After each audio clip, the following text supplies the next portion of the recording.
Prologue.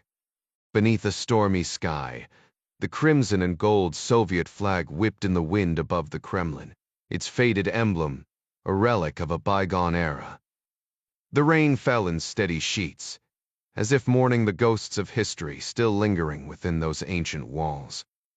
Captain Talanov gazed out the taxi window as it cruised past Red Square, the crimson banner snapping in the wind above the Kremlin, stirring something deep in his chest. Moscow's grandeur couldn't mask the fact that this city would always feel foreign. His real home had been the mountains of Afghanistan, where the only Soviet emblems were stitched onto the uniforms of his brothers in arms. The taxi dropped him near Gum's towering facade, its ornate arches a stark contrast to the dull government building where he was headed. Rain tapped against his cap as he stepped onto the sidewalk, the damp chill seeping into his bones. Inside, a bored security guard barely glanced up as Talanov climbed the creaking stairs to an anonymous door on the first floor. He adjusted his uniform, fingers lingering over the cold metal of his medals, each one a story of blood and sacrifice before rapping his knuckles against the wood. The voice that answered was sharp, commanding. The office inside was cramped, dominated by a single desk, where a man barely older than Talanov lounged like he owned the place. The captain stiffened, saluting with precision. Captain Roman Talanov, reporting as ordered. The KGB officer looked more like a university professor than a spy master, slight, unimpressive. His suit rumpled as if he'd slept in it. Talanov kept his face blank, but disappointment coiled in his gut. To a soldier, KGB men fell into two categories: the hardened operatives who'd earned their stripes in the field, and the desk jockeys who'd never fired a shot outside the range. This one, definitely the latter. The man circled the desk, perching on its edge with an infuriating casualness. Afghanistan, he said, not bothering with introductions. Hell of a place. Talanov remained rigid. Yes, comrade. The KGB agent smirked. Relax, Captain. I'm not here to debrief you. Just making conversation. He tilted his head, studying Talanov's ribbons. Those mean anything to you? Or just shiny trinkets for the parade? For the first time, Talanov's composure flickered. His jaw tightened. I serve the Soviet Union, yes, we've established that. The man rolled his eyes. Tell me, do they train you GRU types to sound like broken records, or does it come naturally? A muscle twitched in Talanov's cheek, but he said nothing. The KGB officer sighed, rubbing his temples. Look, I'm from Odessa. Spent summers there as a kid. You're Kherson-born, right? Bet you missed the Black Sea breeze. Talanov's eyes finally met his, ice blue and unreadable. The motherland is where duty calls, comrade. The agent groaned. God, you're exhausting. He pushed off the desk, shaking his head. Mir tree Jolbake. Play the stoic hero. Just remember, jackets like me? We're the ones who decide who gets sent back to the war zone. Captain Talanov stood rigid as the words hung in the air. What if I ordered you to remove those medals and never wear them again? The question cut through the room like a blade. Talanov's brow furrowed. I don't follow, comrade. The man in the crisp suit leaned forward, his voice dripping with calculated precision. We've studied your file, every mission behind enemy lines, every shadow you've slipped through. You're a man obsessed with the craft, not the cause. Your dedication isn't to the party, Captain. It's to the thrill of the game. You chase perfection like a starving dog, yet you show no love for the collective spirit, no awe for the machinery of the state. Talanov's jaw tightened. Was this a loyalty test? A trap? The man continued, unfazed. Chernenko won't last the year. Maybe not even the month. The captain's pulse spiked. Back in Afghanistan, such words would have earned a bullet. They keep him hidden, the suit went on, wheelchair-bound, rotting away in Kuntsevo's clinic. His heart's failing, his lungs are shot Gorbachev's next in line. Even holed up in some Afghan cave. You must have heard the rumors. Talanov gave nothing away. And how would you know this? The man smirked.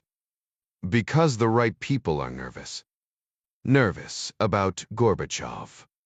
Nervous about Reagan. Nervous the whole damn system's about to collapse. Silence stretched between them until the suit broke it. Impossible, right? But the fear's real. Talanov had enough. General Zolotov sent me. Said I was being considered for a KGB project. Misha knew what he was doing, the suit replied. I am KGB, but I serve something bigger. The circle of survivors. Men who understand that our agencies are the nation. Not the party. Not the Kremlin. The real power sits in Dzerzhinsky Square. The Lubyanka. It's exactly. And Zolotov? He's one of us. A few in GRU are too. The man stepped closer, his breath hot against Talanov's ear. Right now you're thinking, what the hell is this? I walked in for a recruitment, not a treason lecture. Talanov turned, squaring his shoulders. Every word you've said is treason. True. But this room's clean. You'd have to testify, and my protectors at the top wouldn't let that happen. You, on the other hand? He let the threat linger. Talanov exhaled. So I joined the KGB. To serve your group instead. Precisely, Roman Romanovich. And my role? The same as Kabul. Freebek Kassauer. No Temdehar. No wet work. Exactly. You'll safeguard the future, no matter how the Union crumbles. The KGB officer leaned in closer, his voice dropping to a conspiratorial whisper. In exchange for your cooperation, you'll have protection no matter how things unfold with the Union in the coming years. Talanov frowned, his confusion evident. I still don't follow. What exactly do you believe is going to happen? The agent scoffed, throwing his hands up in mock exasperation. You're missing the point. It's not about what I believe, hell. I don't have a crystal ball. Think of it this way, Talanov. The Soviet Union is a massive ship, and we're just passengers enjoying the ride. Everything seems fine until he paced theatrically, his polished shoes clicking against the floor. Suddenly, you notice the officer scrambling for the lifeboats. He stopped abruptly, locking eyes with the captain. Maybe I can't spot the iceberg ahead, but when the brass starts whispering about escape plans, I'm not stupid enough to ignore it. Now, they've put me in charge of securing one of those lifeboats. A privilege, really. His lips curled into a smirk. Care to lend a hand? Talanov had little patience for riddles. Cut the metaphors. What's this lifeboat you're talking about? The agent shrugged, his tailored suit straining at the shoulders. Money. Plain and simple. We're setting up offshore accounts, untraceable, untouchable. My job is to manage them. Yours. Keep them safe from anyone stupid enough to try and take them. A few years of quiet work, that's all. But it'll take both of us at our best. Without waiting for a response, the man strolled to a compact fridge wedged between bookshelves. He retrieved a frosty bottle of vodka and 2 delicate glasses, filling them with practiced ease. Talanov watched in silence as the agent slid one across the desk. A toast to our new partnership. Talanov didn't reach for the glass. Partnership? I haven't agreed to anything.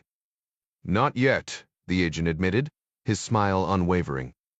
But you will. Because deep down, we're the same survivors. Just like the men who dreamed up this little insurance policy. Present day, the Bronco tore through the storm. its heavy tires churning up mud and gravel as rain lashed against the windshield. At 60 miles an hour, the rear doors swung open, and two armed figures emerged, gripping the door frames as they balanced on the running boards. Goggles shielded their eyes from the debris, but their tactical gear, black Nomex suits, suppressed submachine guns, body armor, was already slick with rain and grime. The truck skidded to a halt just yards from a lone cabin, its headlights cutting through the downpour.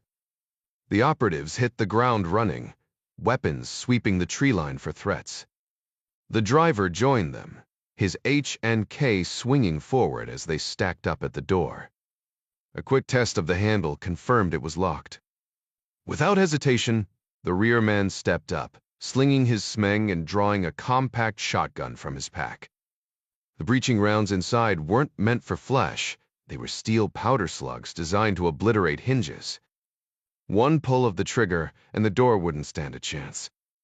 The shotgun operator positioned the barrel just half a foot from the door's top hinge and unleashed a disintegrator round. A thunderous explosion erupted. Flames licking the air as the steel powder charge obliterated the hinge, sending splinters flying. A second shot took out the lower hinge before a powerful kick sent the door crashing inward. The gunmen swiftly stepped aside, allowing two teammates with rifles to storm the pitch-black room, their weapon-mounted lights cutting through the darkness like lasers.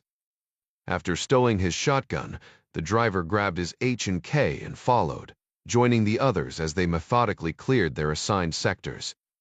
Within moments, the team advanced toward a narrow hallway leading deeper into the cabin.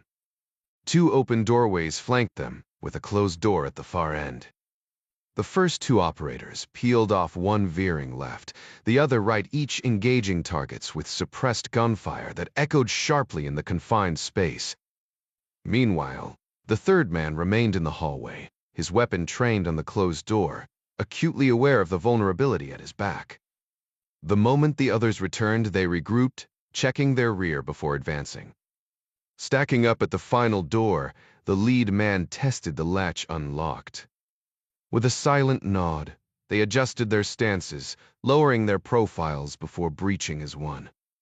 Their tactical lights swept the room, revealing John Clark seated calmly in a chair, his hands resting in his lap, unfazed by the blinding glare. Inches from him stood two lifelike wooden cutouts of armed men, their photorealistic faces frozen in menace. A third figure lurked just behind Clark's head. Without hesitation, Chavez, Driscoll, and Caruso fired in unison. The sharp cracks of gunfire filled the room, muzzle flashes briefly illuminating the space as bullets punched through the dummy targets' foreheads. The wooden stands remained upright, untouched by the simulated violence. A quick scan revealed two more figures in the corner, one clutching a detonator, the other a young woman, cradling an infant, a knife concealed at her side. Chavez and Caruso dispatched them with precision shots. "Clear," Driscoll called.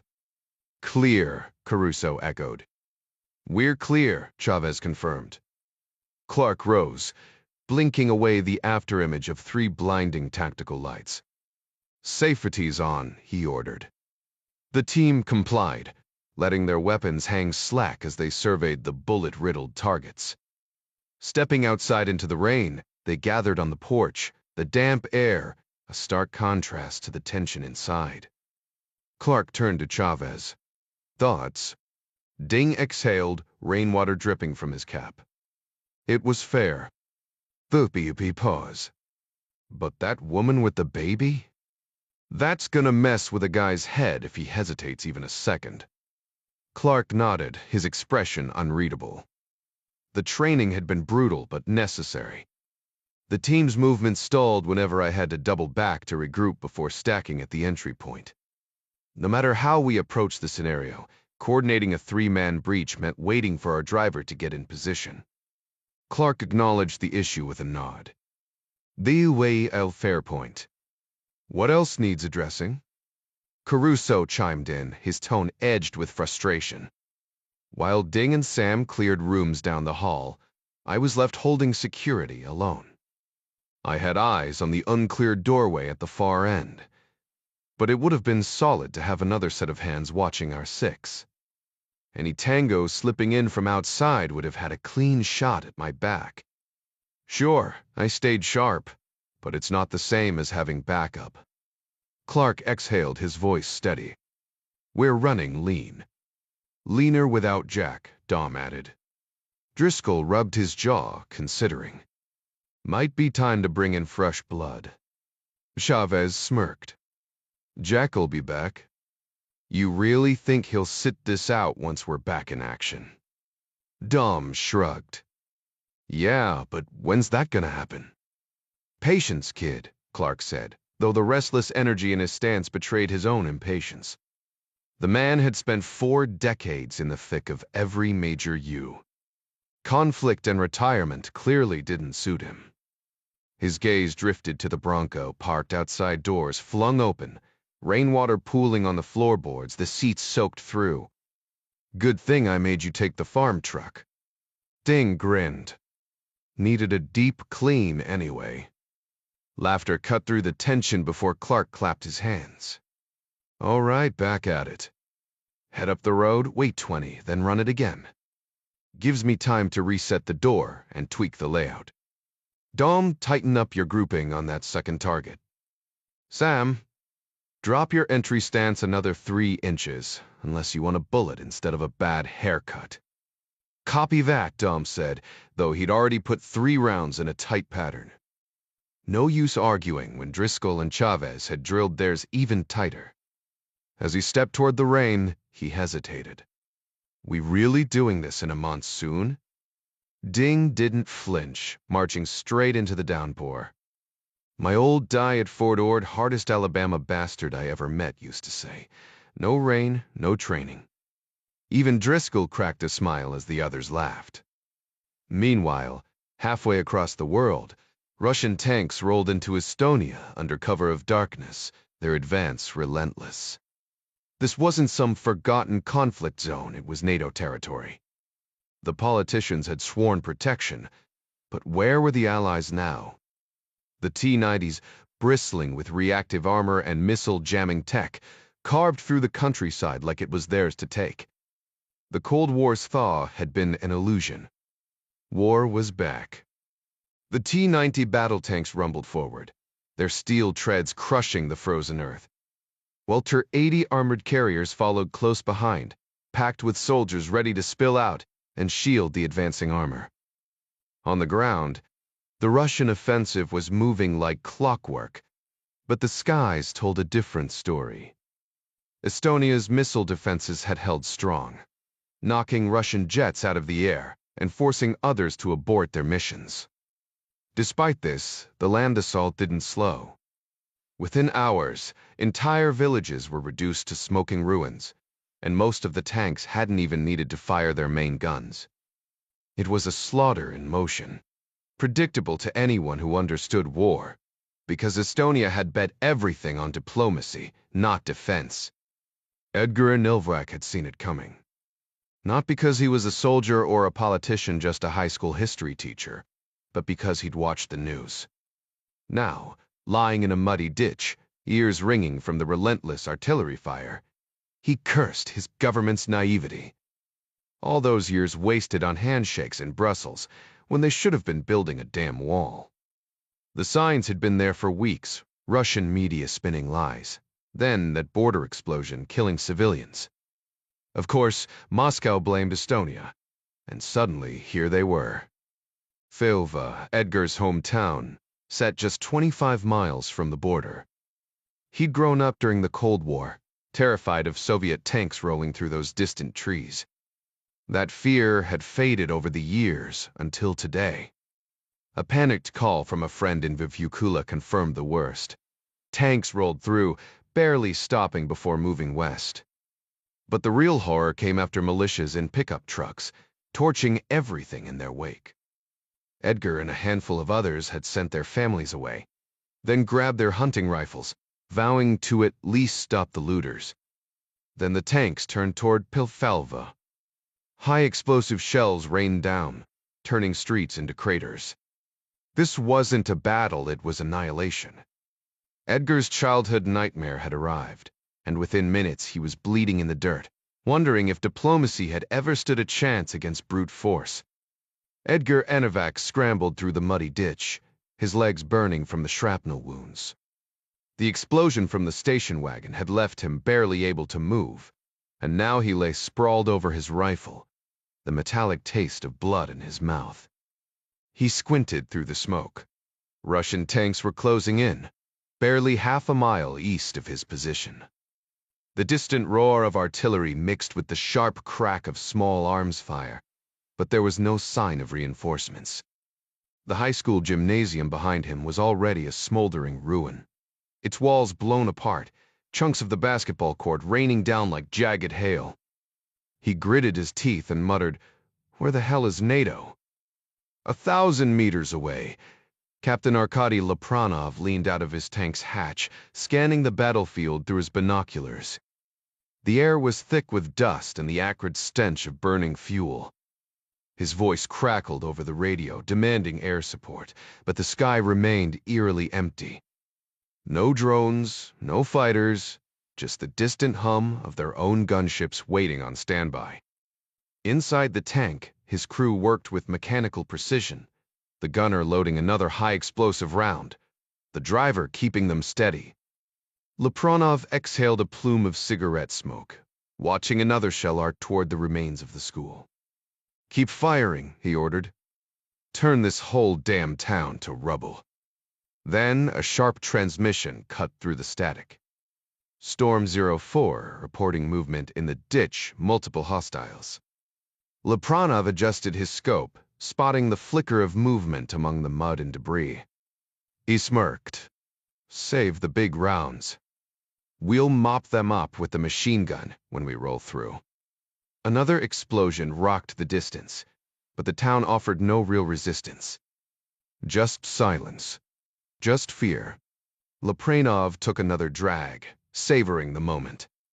This was too easy. Volodin had been right, NATO wasn't coming. And now Estonia was theirs for the taking. Then a new voice crackled over the radio. Storm 02 to Storm 01 movement south of the hospital. I think we've got the transmission cut off abruptly. Lapranov frowned. That wasn't part of the plan. Lapranov fumbled with his lighter before tucking it away, raising his binoculars to scan the distant road. The hospital stood on a low rise a couple miles past the high school, its outline barely visible through the afternoon haze. His gaze swept south until he caught movement, something dark, weaving between buildings. At first glance, it could have been a military jeep or an armored truck, but when the shape pivoted sharply into a parking lot, his grip tightened on the binoculars. Storm 3 to Storm 1, that's no ground vehicle. Looks like a chopper. Lapranov scoffed but leaned in, watching as the shadowy craft hovered just above the asphalt. Gunner, run it through Catherine. The thermal imaging system painted a clearer picture. A single rotor helicopter hugging the terrain, its landing skids nearly scraping the pavement. No insignia, the gunner reported. Twin machine guns mounted, but no serious ordnance. Guy's flying a damn toy. Laughter crackled over the comms from other tank crews, but Lapranov exhaled smoke through his nose, unamused. Mark it. The range readout flashed 4,250 meters, just beyond the reflex missile's reach. Where's our air cover? This idiot's been buzzing rooftops like a mosquito and nobody spotted him? Radar won't pick him up at this altitude, the gunner muttered. Pilot's good. Or suicidal. Lapranov crushed his cigarette against the turret. Either way, I want him gone. All units switch to high explosive and light up that town center. The tanks roared in unison, shells arcing toward Pafilva's heart. Edgar Nivolak flinched as the barrage shrieked overhead. He turned in time to see the bus station erupt in flames, debris raining onto the street. Then movement caught his eye, a dark shape skimming the hillside. At first, he mistook it for a vehicle, but the way it hovered, rotors barely stirring the dust. "Helicopter," he breathed. The man beside him clawed at Edgar's sleeve, screaming about an ambush. Edgar squinted. "Not Russian. Siu o probably press. Press." The man's voice cracked. "They're just here to film us getting slaughtered." Another explosion shook the ground, close enough to shower them with dirt. Edgar wiped mud from his face, watching the chopper bank sharply between buildings. If they stick around, they'll be part of the story. Lepranov tapped ash from his cigarette as the radio buzzed. Storm 04 to Storm 01. "Bitch Drevin, go ahead." "Sir, about that helicopter on thermal. You're gonna want to see this." Lepranov's eyes widened as he stared at the monitor in the commander's compartment. The small aircraft hovering in the distance had an unusual rounded attachment mounted above its rotor. His cigarette tumbled from his lips as realization struck. He recognized that silhouette instantly. "That's an O-58, he whispered, his voice tight. The radio crackled with objections from his unit. "Negative, sir." "The Estonians don't operate." Lepranov didn't let them finish. He lunged for the hatch, wrenching it shut as he barked into his headset. "It's the damn Americans." His heart pounded. This wasn't just a scout helicopter. It was a spotter, and that meant trouble was coming. Meanwhile, Chief Warrant Officer Eric Conway of the 101st Airborne kept his Kiowa Warrior steady, the rotor blades barely clearing the buildings flanking the narrow street. Sweat trickled down his temple as he monitored the thermal feed Russian armor lurked in the trees ahead. He exhaled sharply, then glanced at his co-pilot, Andre Page. "You good?" Page smirked. "As good as it gets." "Wait, Sue." Conway nodded. "Schaffer Dabinol, Skitsfully." "Target painted," Page confirmed. Within seconds, Conway relayed the coordinates to the waiting Apaches hidden miles away. "Blue Max 66. This is Black Wolf 26. Laser locked." Behind the cover of a wooded ridge, the Apache flight leader acknowledged the transmission, his gunner already tracking the designated target. "Solid lock. Prepping hellfires." Back over Puva, Conway's helicopter hovered like a sitting duck. "We're exposed out here," he muttered. Every second counted. In the tree line, Russian tank commanders scrambled. "Furbeck's laser warning." One shouted over the net. Lepranov cursed, slamming his fist against the console. "Activate arena." "Where's our air support?" 10 minutes out," came the strained reply. 10 minutes might as well have been an eternity. The order crackled over the radio. "All tank crews, switch to reflex rounds immediately." The 9M119 reflex missile was a beast fired straight from the main cannon before sprouting wings mid-flight to hunt its target. The gunners scrambled, sweating as they ejected the high-explosive shells already loaded, their autoloaders whirring to slot in the new projectiles. Storm 02's gunner hesitated, voice tight. "Sir, target's out of effective range." Lepranov's roar cut through the static. "Just fire the damn things." His plan was desperate. 6 missiles screaming toward that lone Kiowa warrior might buy them the seconds needed to retreat into the forest shadow. Meanwhile, 4 miles west, 2 Apache longbows hovered like vengeful wasps above Arna village. Their racks bristled with hellfires. At the flight lead's signal, both gunners unleashed their payloads. The missiles streaked eastward, trails etching the sky. Black Wolf 26, the Apache lead radioed to the scout helo near Pavlova. Hellfires inbound on target Alpha. Back in Storm 01, Lepranov's stomach dropped as his Catherine system lit up with incoming death. The first Hellfire materialized as a shimmering speck against the blue, harmless looking until it abruptly plunged toward the tree line. 06's arena system spat a counter-rocket. Detonating the missile 50 meters out, shrapnel peppered the forest like hail. No time to celebrate.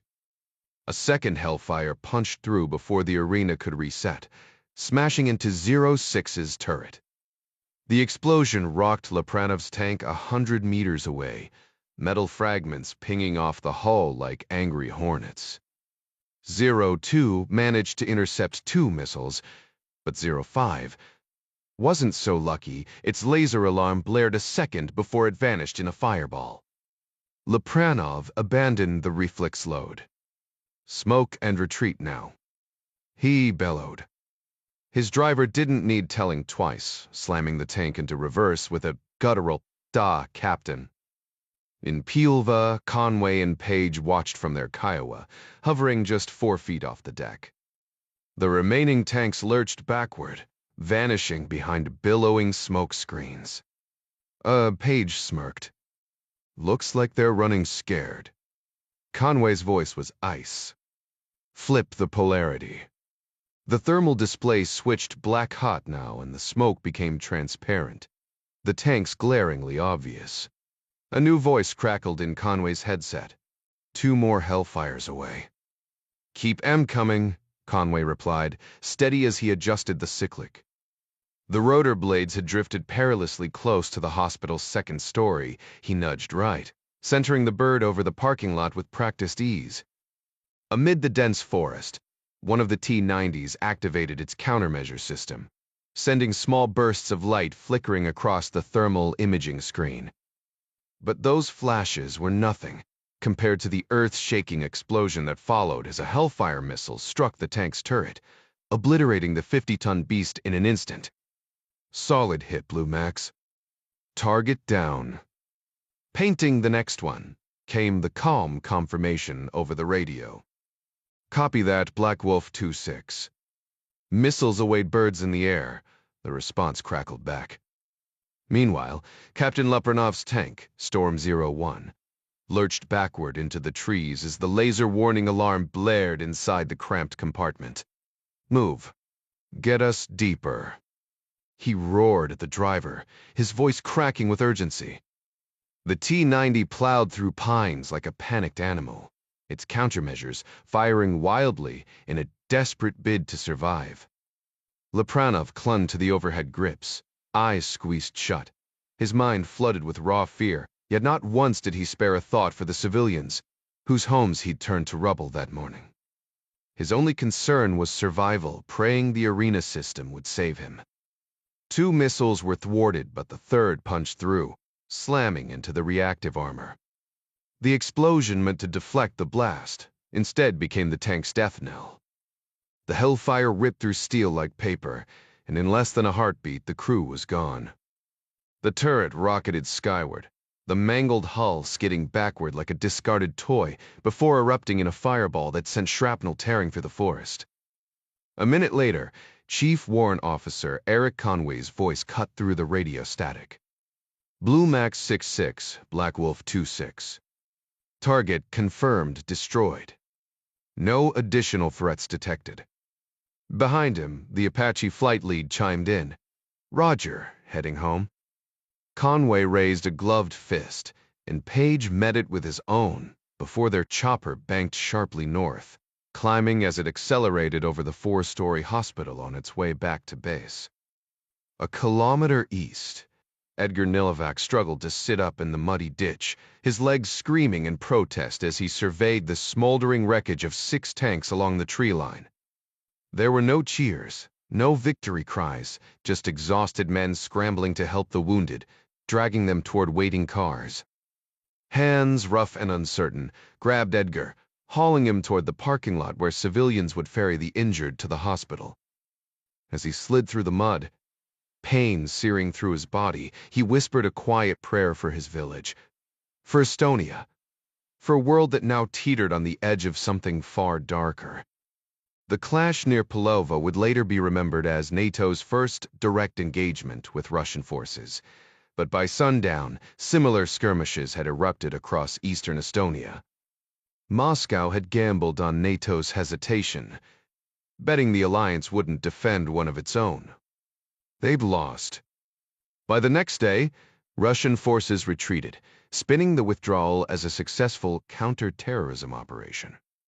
But the truth was undeniable. Valery Volodin's bold push toward Tallinn had been crushed, and the world knew it. Everyone could see, including Volodin himself, that he'd misjudged NATO's determination, especially America's unwavering stance. While Western capitals erupted in celebration over Russia's retreat, the Kremlin was already shifting gears, strategizing its next move to extend influence westward. This time, they wouldn't underestimate the threat posed by the U. Meanwhile, at the Counting House pub in London's financial district, Emily and Yalda were deep into their usual Wednesday night routine. Glasses of ale in hand, they vented about their grueling jobs at the Bank of England, where late nights meant endless reports and frayed nerves. The after-work crowd had thinned by 11 p. But the two always lingered, turning their post-shift exhaustion into laughter over greasy pub food and whispered gossip.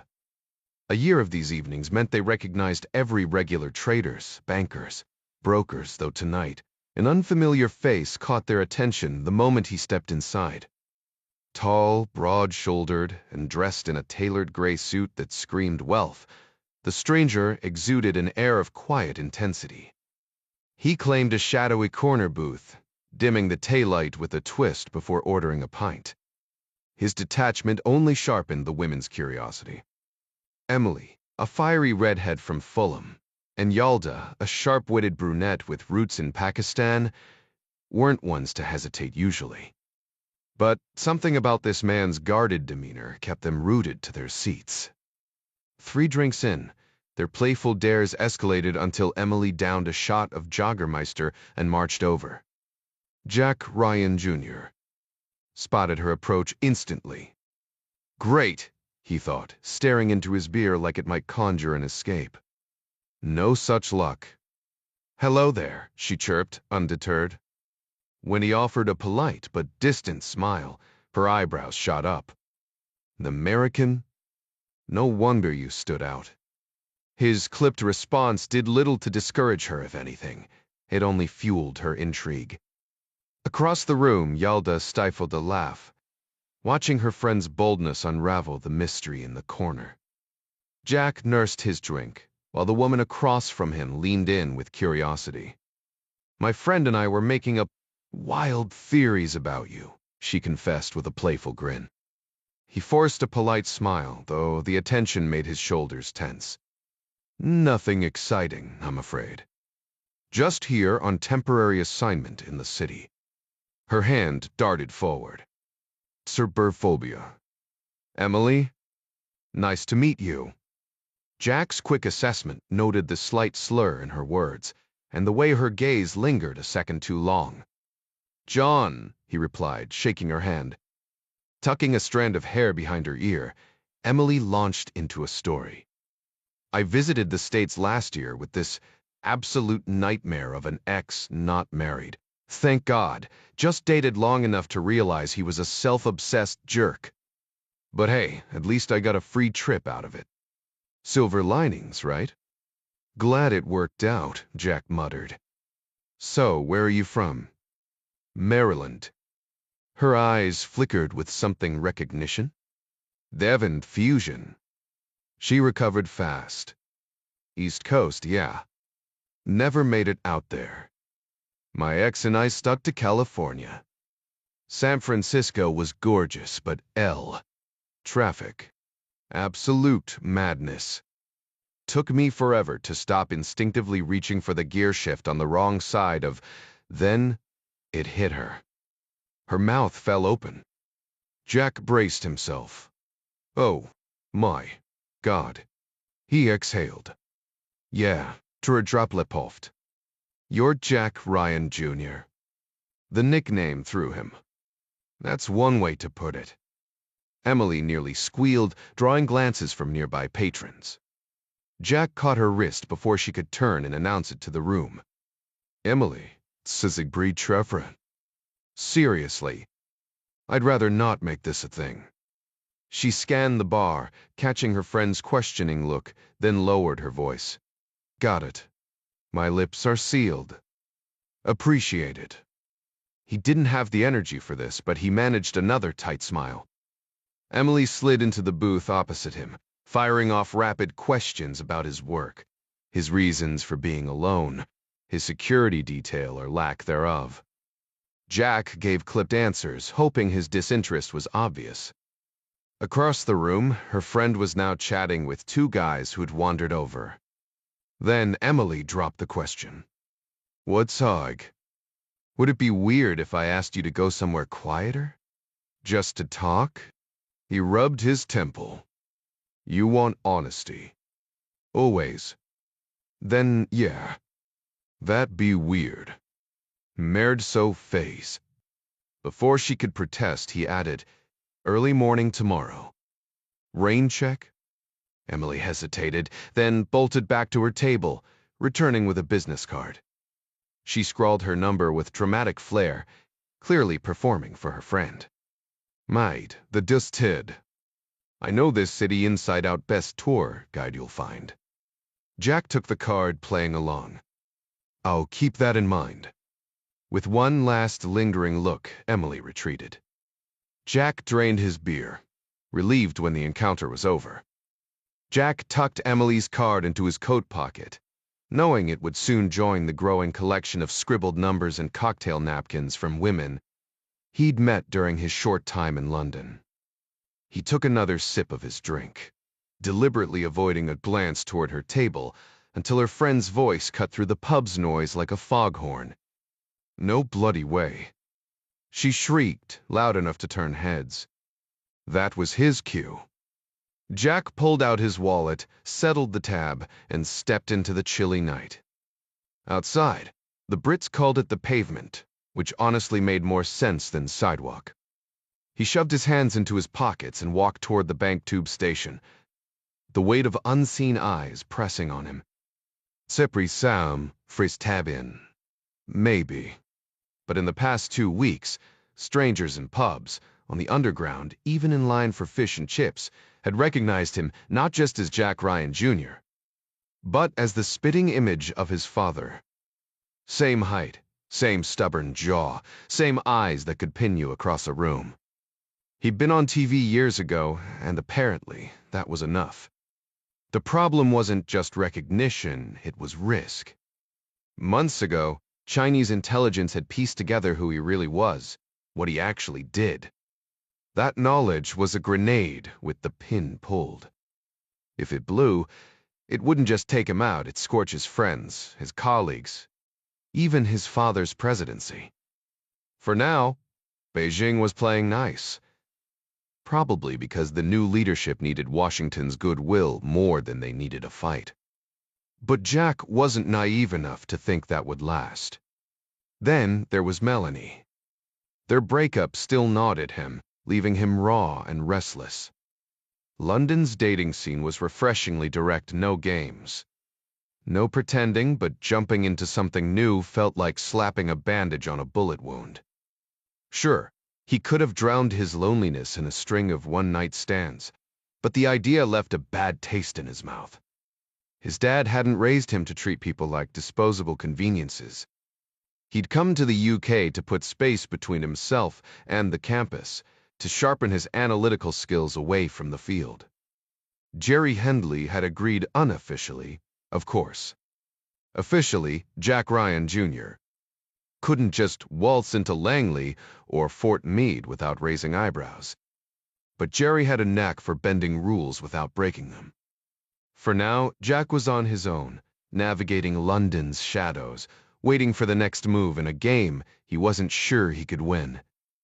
Jack was immediately drawn to the idea of diving into international business analytics, especially when Jerry painted a picture of a world tangled with government corruption, organized crime, and global terrorism. Exactly the kind of high-stakes environment that appealed to him. Though Jerry offered to pull strings, Jack insisted on forging his own path. After some digging, he discovered Castor and Boyle Risk Analytics, a powerhouse UK firm with tentacles stretching into every corner of global finance. Within days of reaching out, Jack found himself in London, sitting across from co-founder Colin Boyle, interviewing for a 6-month analyst gig. Jack made it clear no special treatment. He wanted to earn his place, not ride on his family name. In a city where old-school connections and Ivy League favoritism ruled, Boyle was both surprised and impressed by the young man's determination to be judged on merit alone. Still, Boyle wasn't about to skip due diligence. Jack endured a grueling day of tests accounting, research methods, even a deep dive into global politics, and aced them all. By the time he flew back to Baltimore to pack up his life, the job was his. 2 weeks into the role, Jack was hooked. Though technically a financial analyst, he saw the overlap with intelligence work tracking shell companies, untangling shady business webs, helping clients navigate a cutthroat market. Castor and Boyle was a beast of its own, with Boyle as the public face and Hugh Castor, a former MI5 spy master, running the show behind the scenes.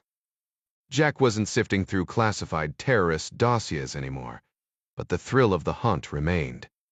Every ledger held secrets, every transaction a potential lead. For now, his focus was simple: learn, stay sharp, and keep his distance from Henley Associates to avoid dragging the campus back into the spotlight. But beyond that, Jack wasn't sure. He missed the adrenaline of his old life, the certainty of purpose. Returning to the campus was the dream if it ever came back online. Until then, he'd play the long game, one spreadsheet at a time. By the time Jack Ryan reached his father's age, the elder Ryan had already built an impressive legacy, serving as a Marine, earning a PhD, making a fortune in finance, publishing a book, and starting a family. Though proud of his own contributions at the campus, Jack couldn't escape the weight of comparison. Being the son of the U. President meant living in the shadow of extraordinary expectations. Stepping out of the tube at Earl's Court Station just before midnight, Ryan joined the handful of late-night commuters braving the downpour. He cursed under his breath, of course. He'd forgotten his umbrella at the office again. Snagging a discarded newspaper from a nearby rack, he held it over his head as he crossed the slick pavement, disappearing into the quiet residential streets of Kensington. The rain muffled his footsteps as he walked, his instincts sharpened from years of field work. On Hogarth Road, he paused, casually glancing over his shoulder. Old habits died hard. He wasn't about to launch into a full surveillance detection run, no time for that tonight. But he wasn't careless either. Jack had made a point of keeping his routine unpredictable. Different pubs, varied routes, no patterns. London's maze of side streets gave him plenty of options to keep things fresh. Yet, despite his precautions, an uneasy feeling clung to him. Maybe it was just fatigue, but he swore he could feel eyes on him, whether during his morning jogs, his commute, or even over lunch with colleagues. Was it the Chinese? Mifford? Hell, maybe even the Secret Service, still salty about his refusal of protection. The irony wasn't lost on him. Here he was, the president's son, paranoid over shadows, while his dad had once stormed a hijacked airliner. Shaking his head, he turned onto Lexham Gardens. Midnight. 5 hours of sleep if he was lucky. One last glance back, nothing. Just his mind playing tricks. Great, Jack. Dad was out there saving the world at your age, and you're jumping at raindrops. He needed to disappear completely, become a ghost. As he climbed the stairs to his flat, the thought settled in. Anonymity wasn't just an option, it was survival. Dino Caddick made up his mind in that moment. He was going to transform himself completely. A thick beard, a close-cropped haircut, a whole new wardrobe, even hitting the gym to pack on muscle. He knew it wouldn't happen overnight, but he couldn't move forward with his life until the change was complete. 2 months later, he sat in his beat-up Lada, watching a line of luxury SUVs parked across the square. BMWs, Land Cruisers, and Mercedes idled in a row, their drivers milling around while neon lights from an upscale restaurant flickered in the background. Nice cars, fancy spot, but Caddick wasn't fooled. He'd still reduce the place to rubble. In any other city, that motorcade would scream VIP presence, but this was Moscow. Here, every wannabe gangster or crooked official rolled around with an entourage and a fleet of expensive rides. The armed guards and polished vehicles didn't mean much, just another local thug or a bureaucrat stuffing his pockets. His real target had arrived alone, some British finance guy named Tony Haldane, an emerging markets hotshot who probably thought he was untouchable. Caddick had watched him stroll into Vanille restaurant earlier, then repositioned under the trees across the street. Now he waited, phone in hand, eyes locked on the entrance. One tap would trigger the shoebox-sized bomb hidden in a planter near the door. The oblivious security guys standing nearby wouldn't stand a chance. Not that he cared. His fingers drummed the steering wheel, not from impatience, but the familiar rush of anticipation. No matter how many times he did this, the thrill never faded. The planning, the execution, the split second before chaos erupted, it was like a drug. He'd first tasted it decades ago as a young Croatian fighter in the Balkans, where war was less about politics and more about the raw, ugly thrill of destruction.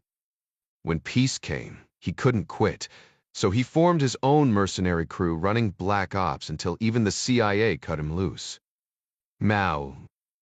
He was a ghost for hire, working the shadows from the Balkans to the Middle East before settling in Russia, where the underworld always had a job for a man with his skills.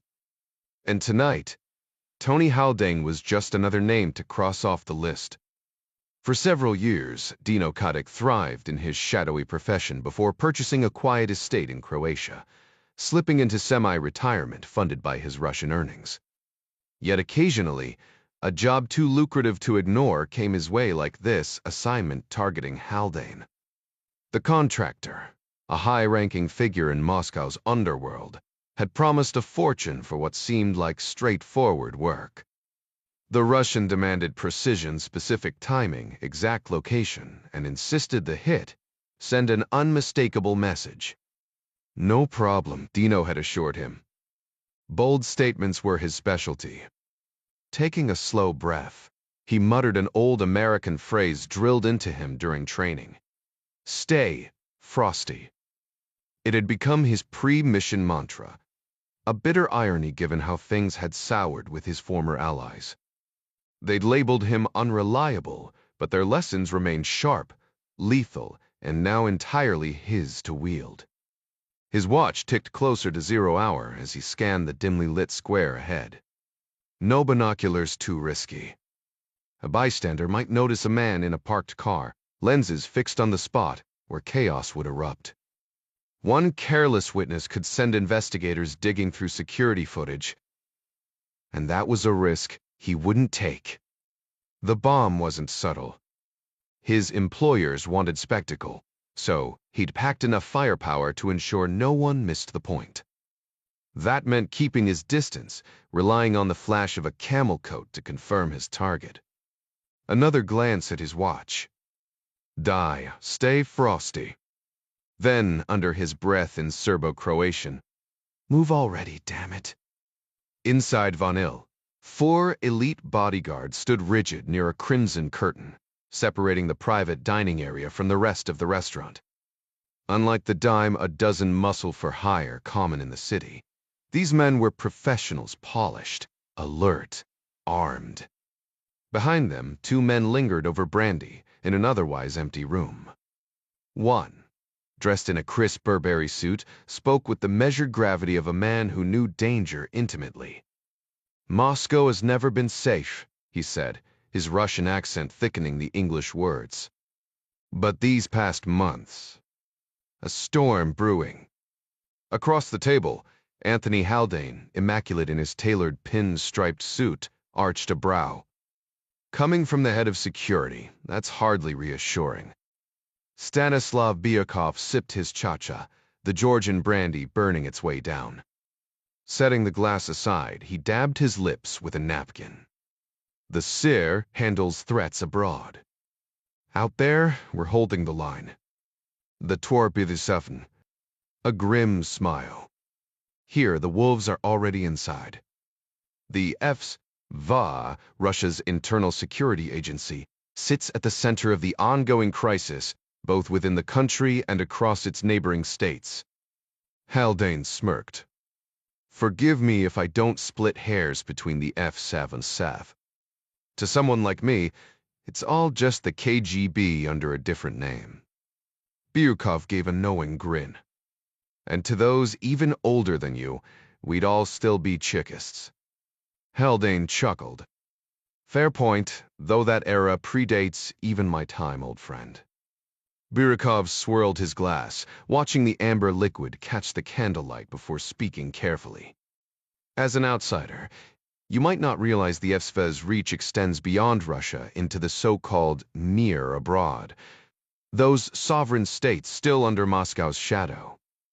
Haldane tilted his head, feigning ignorance while Byukov pretended to buy the act. The Russian added with a dry laugh, It's all rather convoluted, I admit. Haldane leaned in. Seems odd, doesn't it? Russian security meddling in former Soviet territories, as if the Yesar never fell. Byukov stayed silent. Haldane sensed the Svar chief had an agenda for tonight's meeting, but was keeping his cards hidden. Every word was deliberate. Testing the waters, Haldane prodded. Does it feel like they're encroaching on your territory? Byukov barked a laugh. Let them have those backwaters. I'd take Paris or Tokyo over Grozny or Minsk any day. Our sister service has the unenviable task of handling the messier corners of our influence.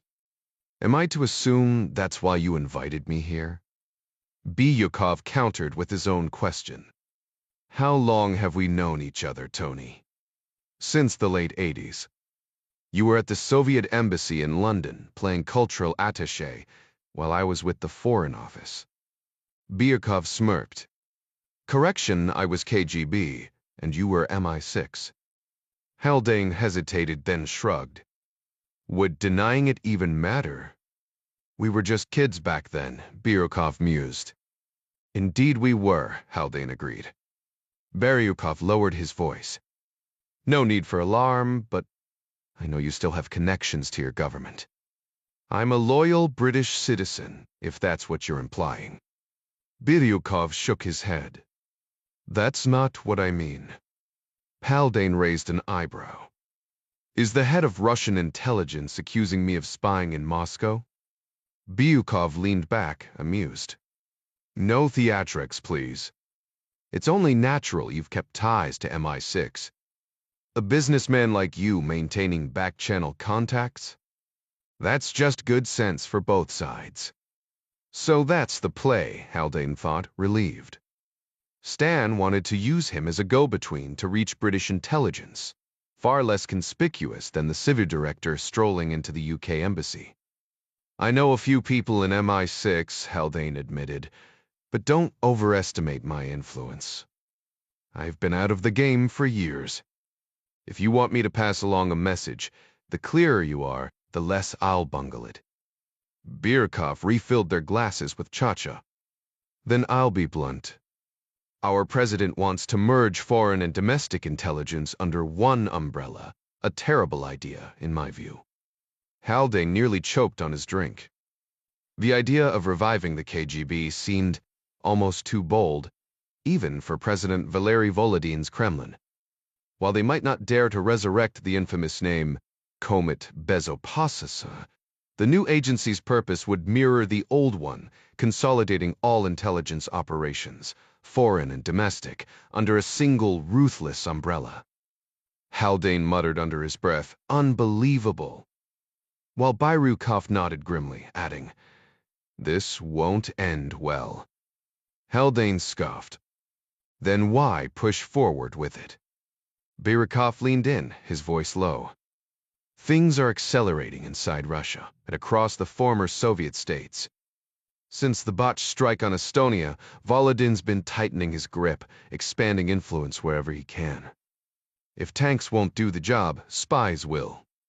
It wasn't exactly breaking news. Over the past year, Belarus, Chechnya, Kazakhstan, and Moldova had all installed pro-Russian, anti-Western leaders, each election shadowed by accusations of Kremlin meddling. Meanwhile, unrest simmered in neighboring countries, stoked by Moscow's interference. The failed Estonia incursion was just the beginning. Ukraine teetered on the edge of invasion. Georgia was a powder keg. Latvia and Lithuania were embroiled in political chaos, and protests flared like brush fires. Biryukov continued.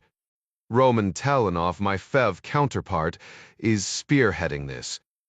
If he gains full control over foreign intelligence, he won't stop at the near abroad. He'll destabilize nations further out.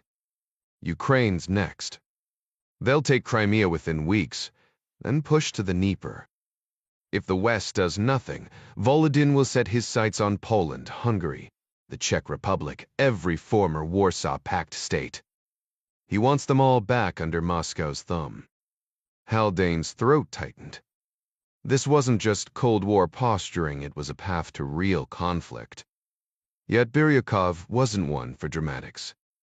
If Talanov absorbs the Svar's role, Haldane asked, what happens to you? Biryukov smirked. I'm more concerned about Russia's democracy, its people, and the risk of a war that could engulf Europe. My career? That's the least of my worries. He paused, then added, I'll have more details soon. Building sources takes time. Haldane blinked. Wait, you're offering to work for me? The Svar director leaned closer. Consider me a bargain. All I want is for the West to expose this power grab. If the world knows, maybe it'll slow them down. For a fleeting moment, Haldane's mind jumped to his European investments. Old habits died hard. But he pushed the thought aside, forcing himself to focus. This wasn't about business anymore. It was about stopping a disaster before it began. Tony hesitated, raising his hands in a gesture of resignation. After nearly 20 years away from MI6, slipping back into the role felt like trying to fit into an old suit that no longer sat right. Look, I'm rusty at this, he admitted with a dry chuckle. I can fly to London, make a few calls, but they'll assign you a proper handler soon enough. Stanislav's expression didn't waver. No. Buckham, only you. Tony exhaled, rubbing his temple. Fine. I've got meetings here next week. We'll regroup then. He paused, then added with a smirk, though I doubt your wife would approve of us making this a standing appointment. Stanislav's lips twitched. Careful. She's more lethal than Roman Talanov on a bad day. Now that, Tony countered, I'd pay to see. Meanwhile, President Jack Ryan stood on the south portico, the spring breeze carrying the faint scent of cherry blossoms. Kathy nudged him as the black SUV rolled up the drive. Remind me again why we're hosting the guy who once held you at gunpoint? Jack shot her a grin. Because, dear, he's the only man who ever called my bluff and lived to tell the tale. Andrea Price O'Day, hovering nearby, quipped. Sir, if it comes to a rematch, my money's on you. The SUV door swung open, revealing Sergei Golovko, his once sharp frame now softened by time. Jack clasped his hand warmly, though the Russian's grip felt frailer than he remembered. Kathy greeted him with a kiss on the cheek, odd given their history, but Sergei had a way of disarming even the most guarded hearts. As they moved inside, Jack noted the fatigue in Sergei's steps. The man had outlived the average Russian male by a decade, yet here he was, crisscrossing America on a lecture tour, like a man half his age. You're pushing yourself too hard, Jack murmured as they climbed the stairs. Sergei waved him off. What's the alternative? Retirement. His laugh was thin but defiant. Better to wear out than rust out, my friend. With a weary shrug, he admitted. Woke up feeling rough this morning. Tried some Kansas-style barbecue brisket last night in Lawrence. Turns out even my supposedly indestructible Russian digestive system wasn't ready for that battle. Ryan laughed, clapping his old friend on the shoulder. That's rough. We've got a top-notch doctor on call. I can have her swing by before lunch if you want. Sergei waved him off with a polite smile. Niet, I'll manage. Spasibo, Ivan Ematovich. He caught himself, correcting quickly. Apologies, Mr. President. Ryan grinned. Ivan Ematovich works just fine. My father would have appreciated the respect. Meanwhile, across town, Anthony Haldane and Stanislav Byukov lingered near the exit of Vanille, adjusting their coats as they wrapped up their conversation. Byukov's security detail radioed ahead, signaling for his armored Land Rover to pull up. The two men exchanged a firm handshake. See you next week, Anthony Arturovich. Das Vidania, Stan. Haldane stepped outside first, trailed by one of Byukov's guards, scanning the street. Stanislav lingered in the doorway, flanked by 3 bodyguards, waiting for the signal. Just as Haldane reached the curb to flag a cab, Byukov stepped forward only for the world to erupt in a blinding flash. The shockwave tore through the block, hurling security personnel like ragdolls, flipping armored vehicles onto their sides and sending shards of glass slicing through the air. Car alarms wailed, drowning out the chaos. On the far side of the park, Dino Kotick sat up in his Lada, having ducked low to trigger the detonation from his phone. His car, shielded by the corner of a bank building, remained mostly unscathed. Without hesitation, he started the engine and merged into traffic, rolling his window down just enough to breathe in the acrid smoke before disappearing into the night. Back at the White House, President Jack Ryan and First Lady Kathy settled into lunch with their guests in the family residence's private dining room. Joining them were Mary Pat Foley, the Director of National Intelligence, and her husband Ed, former CIA Director. Having Sergei Golovko, once Russia's top spymaster, now a vocal Kremlin critic, as their guest, felt surreal to those who remembered the Cold War's tensions. The State Department had warned Ryan the meeting could be seen as a provocation, but he'd insisted on keeping it quiet. Golovko, retired for 3 years, had chosen neither politics nor corporate life, making waves simply by speaking his mind. Golovko, however, chose a different path after retirement. Instead of fading into obscurity, he used his modest pension to become an outspoken critic of the Siloviki, the powerful Russian elite composed of former intelligence officers and military leaders who now dominated the Kremlin.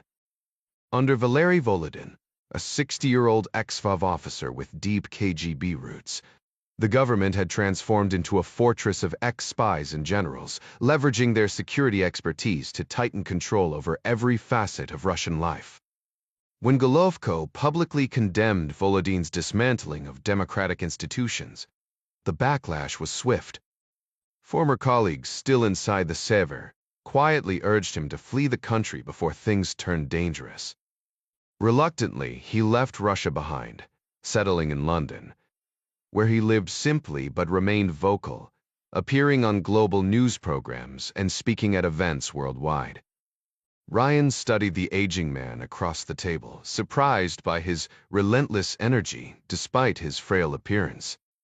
Golovko caught his gaze and grinned. Ivan Ematovich, how are your children? All good, Ryan replied. Katie and Kyle are in school here in D. And Sally's finishing her residency at Johns Hopkins. 3 doctors in the family, Sergei mused, raising his glass. Impressive. Jack laughed. Only 2 physicians. My history degree doesn't come in handy during flu season. And your son? Golovko asked. Actually, Jack Jr. moved to London 2 months ago. Really? It's a catastrophe night. Sergei arched an eyebrow. What's he doing there? Corporate analytics, evaluating mergers and international deals. Ah, so he's in the city. Golovko said knowingly. But living in Earl's Court? Ryan nodded. With a chuckle, Sergei remarked, he inherited your brains. Pity he didn't join intelligence. Kathy cut in. One spy in the family is plenty.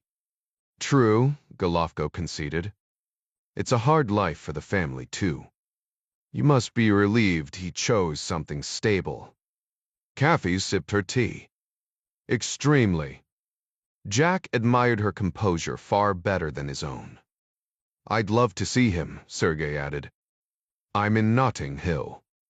Maybe dinner sometime. I'm sure he'd enjoy that, Ryan said. Don't worry, Golovko teased. I'll spare him the war stories. My son wouldn't believe half of them anyway. Laughter filled the room. Only Ed and Mary Pat, veterans of Cold War Moscow, fully grasped the irony of this camaraderie. Kathy struggled to reconcile the gentle old man before her with the formidable adversary her husband once described. The conversation shifted to Ed and Mary Pat's memories of 1980s Moscow, a time when alliances like this would have been unthinkable. The conversation turned to their shared appreciation for the country, its people and traditions. Ryan picked at his lunch, his gaze lingering on Sergei. He couldn't help but wonder if his old friend would have preferred a shot of vodka over iced tea, or a steaming bowl of borscht instead of the tenderloin on his plate. Despite the way Sergei pushed his food around, Jack doubted he'd taken a single bite. Kathy, ever perceptive, lightened the mood by asking about Sergei's speaking tour, and his face brightened instantly.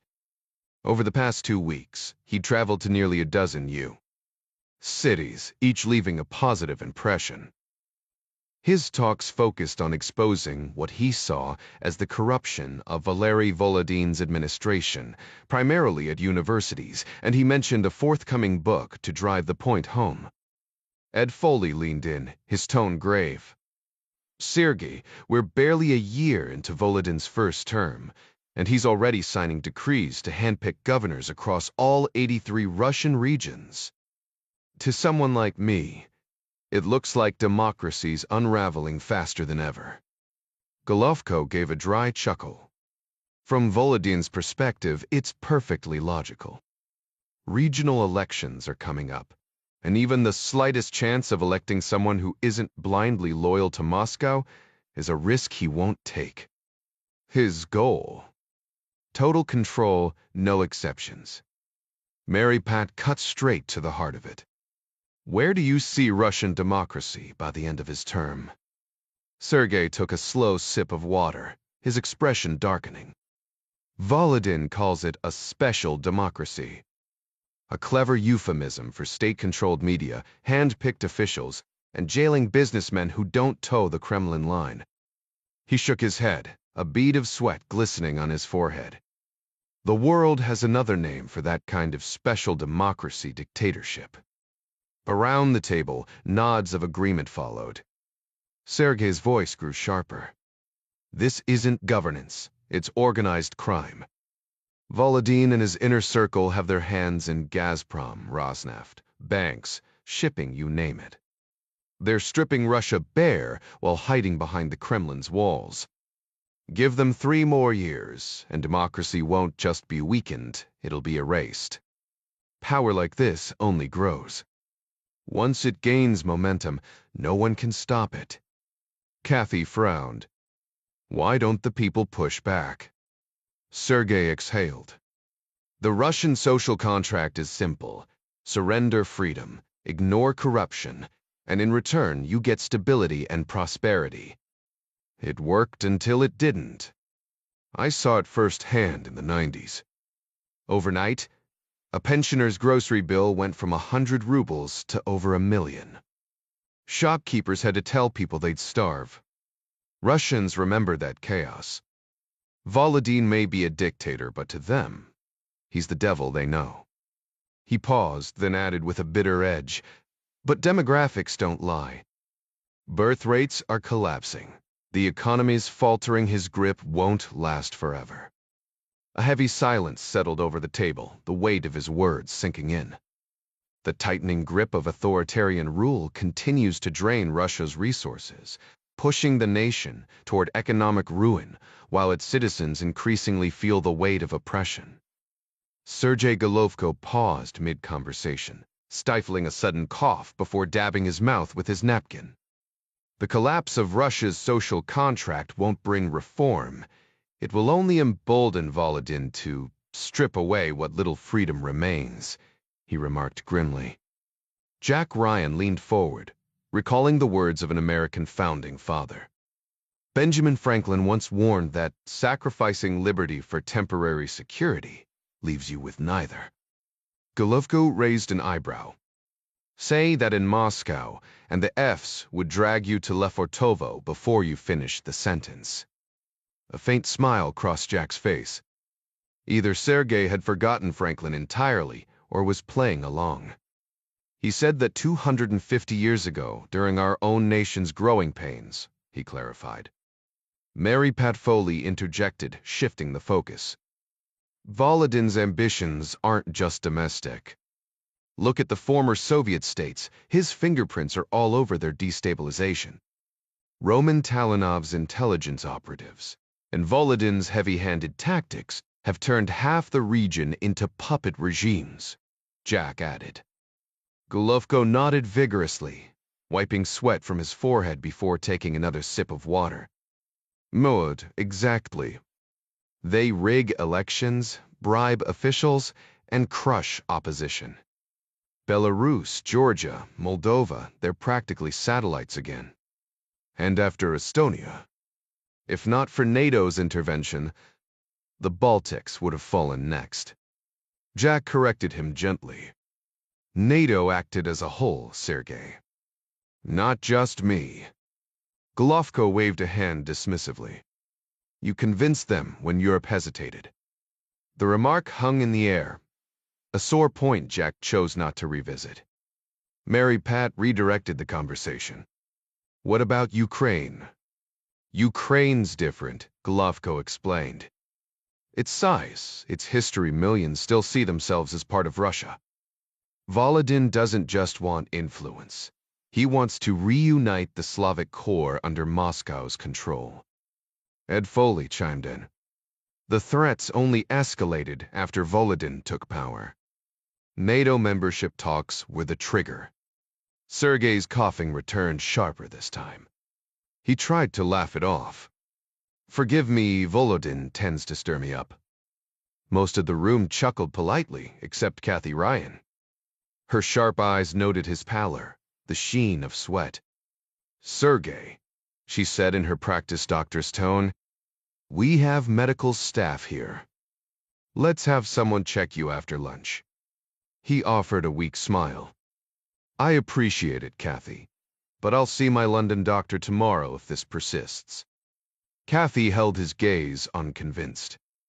Jack caught the silent exchange and sighed inwardly. Poor Sergei. The conversation wasn't over, and neither, he suspected, was Golovko's suffering.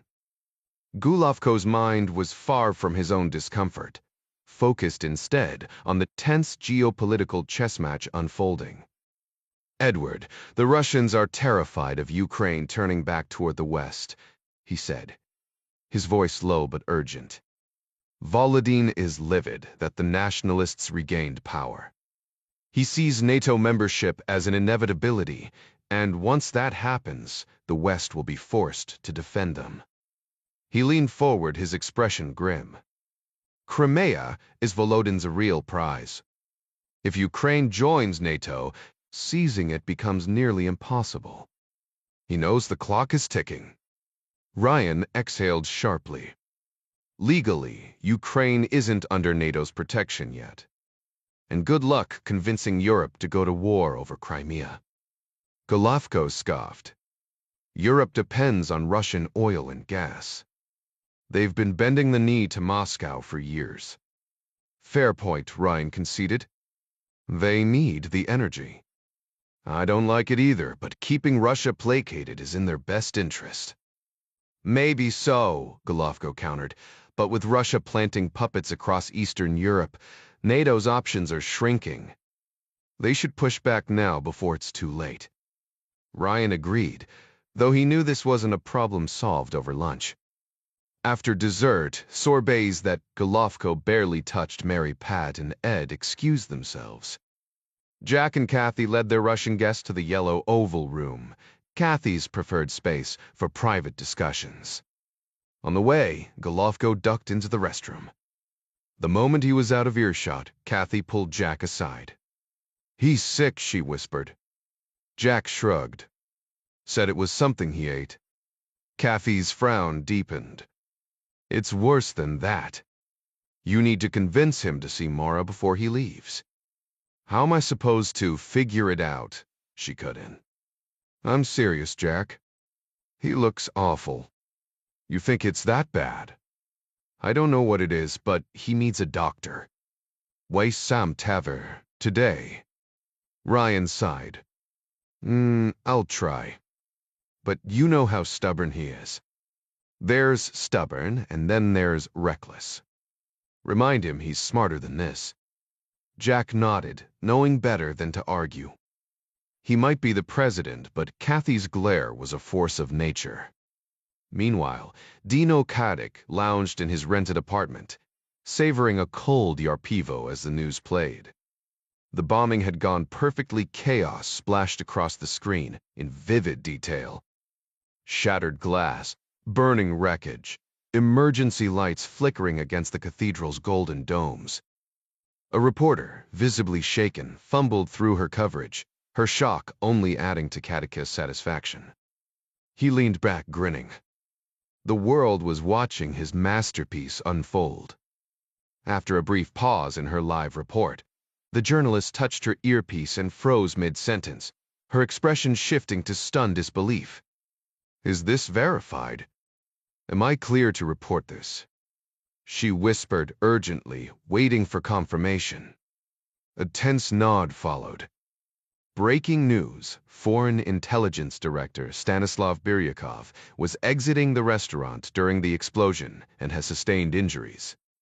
His current status remains unclear. Kadik's grip on his beer bottle tightened as the broadcast cut to static. Most people would dismiss early reports as chaos-fueled mistakes, but not him. Years of navigating intelligence, webs, and underworld deals had stripped away any naivety. The second Biryakov's name was mentioned, he knew. This wasn't just bad luck, it was a trap. The Haldane job's details the timing. The excessive explosives had been a setup from the start.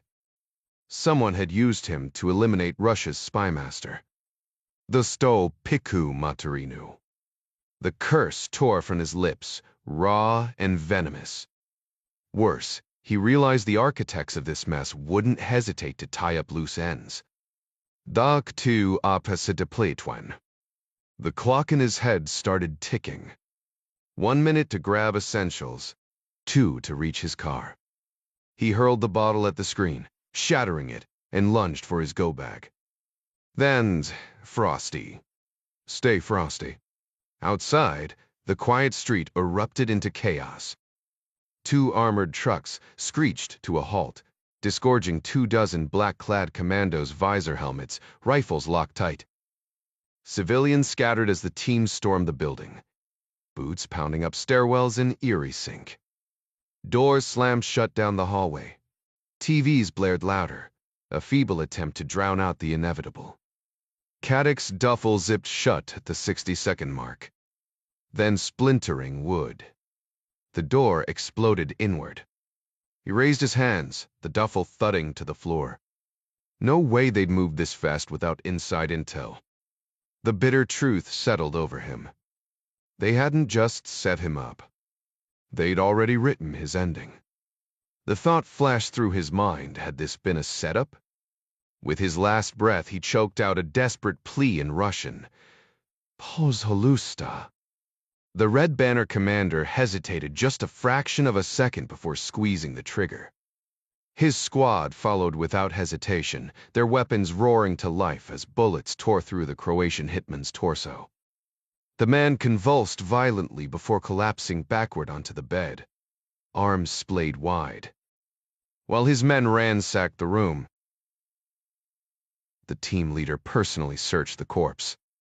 One operative discovered a concealed pistol in the luggage, carefully handling it by the barrel with gloved hands before offering it to his superior. With cold precision, the commander pressed the weapon into the dead man's bloody palm, curling stiffening fingers around the grip before letting it clatter to the floor. "Area secure," he announced, keying his radio. "Target eliminated." The orders were orders. Some powerful figure had demanded this man's death, and the Red Banner unit had delivered a textbook-perfect scenario of justified force. They were the Kremlin's scalpel, cutting exactly where commanded. Meanwhile, in the White House's yellow Oval Room, Jack Ryan and his wife Kathy sat with Sergei Golovko amidst untouched coffee service. "I owe you an apology for my outburst earlier," Sergei murmured, dabbing his damp forehead. "Don't mention it," Jack replied.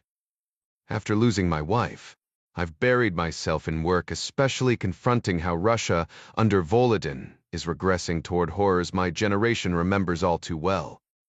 His voice hardened. "I won't let history repeat itself." As Sergei distractedly recounted his U.S. travels, Kathy caught Jack's eye with a concerned glance.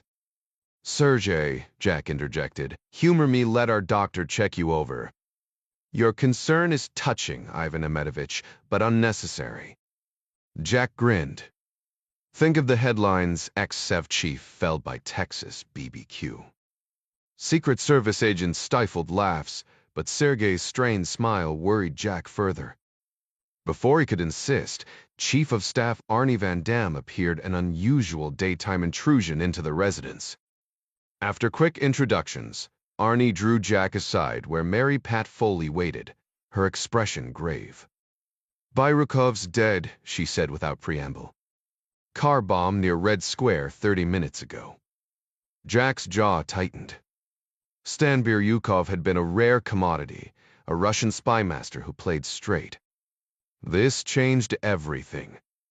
Though he'd never met Stan Biryukov personally, President Ryan was well aware of the man's critical role in saving John Clark Ryan's longtime ally from a nightmare of torture in Moscow over a year prior. More recently, Biryukov had quietly helped the campus orchestrate Clark's covert entry into China. To Ryan, the Russian intelligence officer practically deserved a medal for his actions. Leaning forward in his chair, the president frowned. Any possibility this was just another terrorist attack and not a targeted hit? Mary Pat Foley exhaled sharply. "Normally, I'd say zero chance, but this is Moscow we're talking about. Since Volodin took charge, how many bombings have there been?" "Massacre. That restaurant was packed with oligarchs and celebrities. Could have been hit for its wealthy crowd, not because the Sov chief happened to be there." She paused, and Ryan caught the hesitation in her voice. "But?" "Bide," he pressed. She tapped her fingers on the desk. "Rumor has it some of those past bombings were FC false flags. Biryukov wasn't part of Volodin's inner circle like Talanov. In fact, he and the Sev director were practically at each other's throats." A grim correction. "Were." Ryan's eyebrows shot up. "You think Talanov had him killed?" "Not accusing anyone, sir. Just connecting dots. It's insane, sure, but since Volodin took power, insane is the new normal."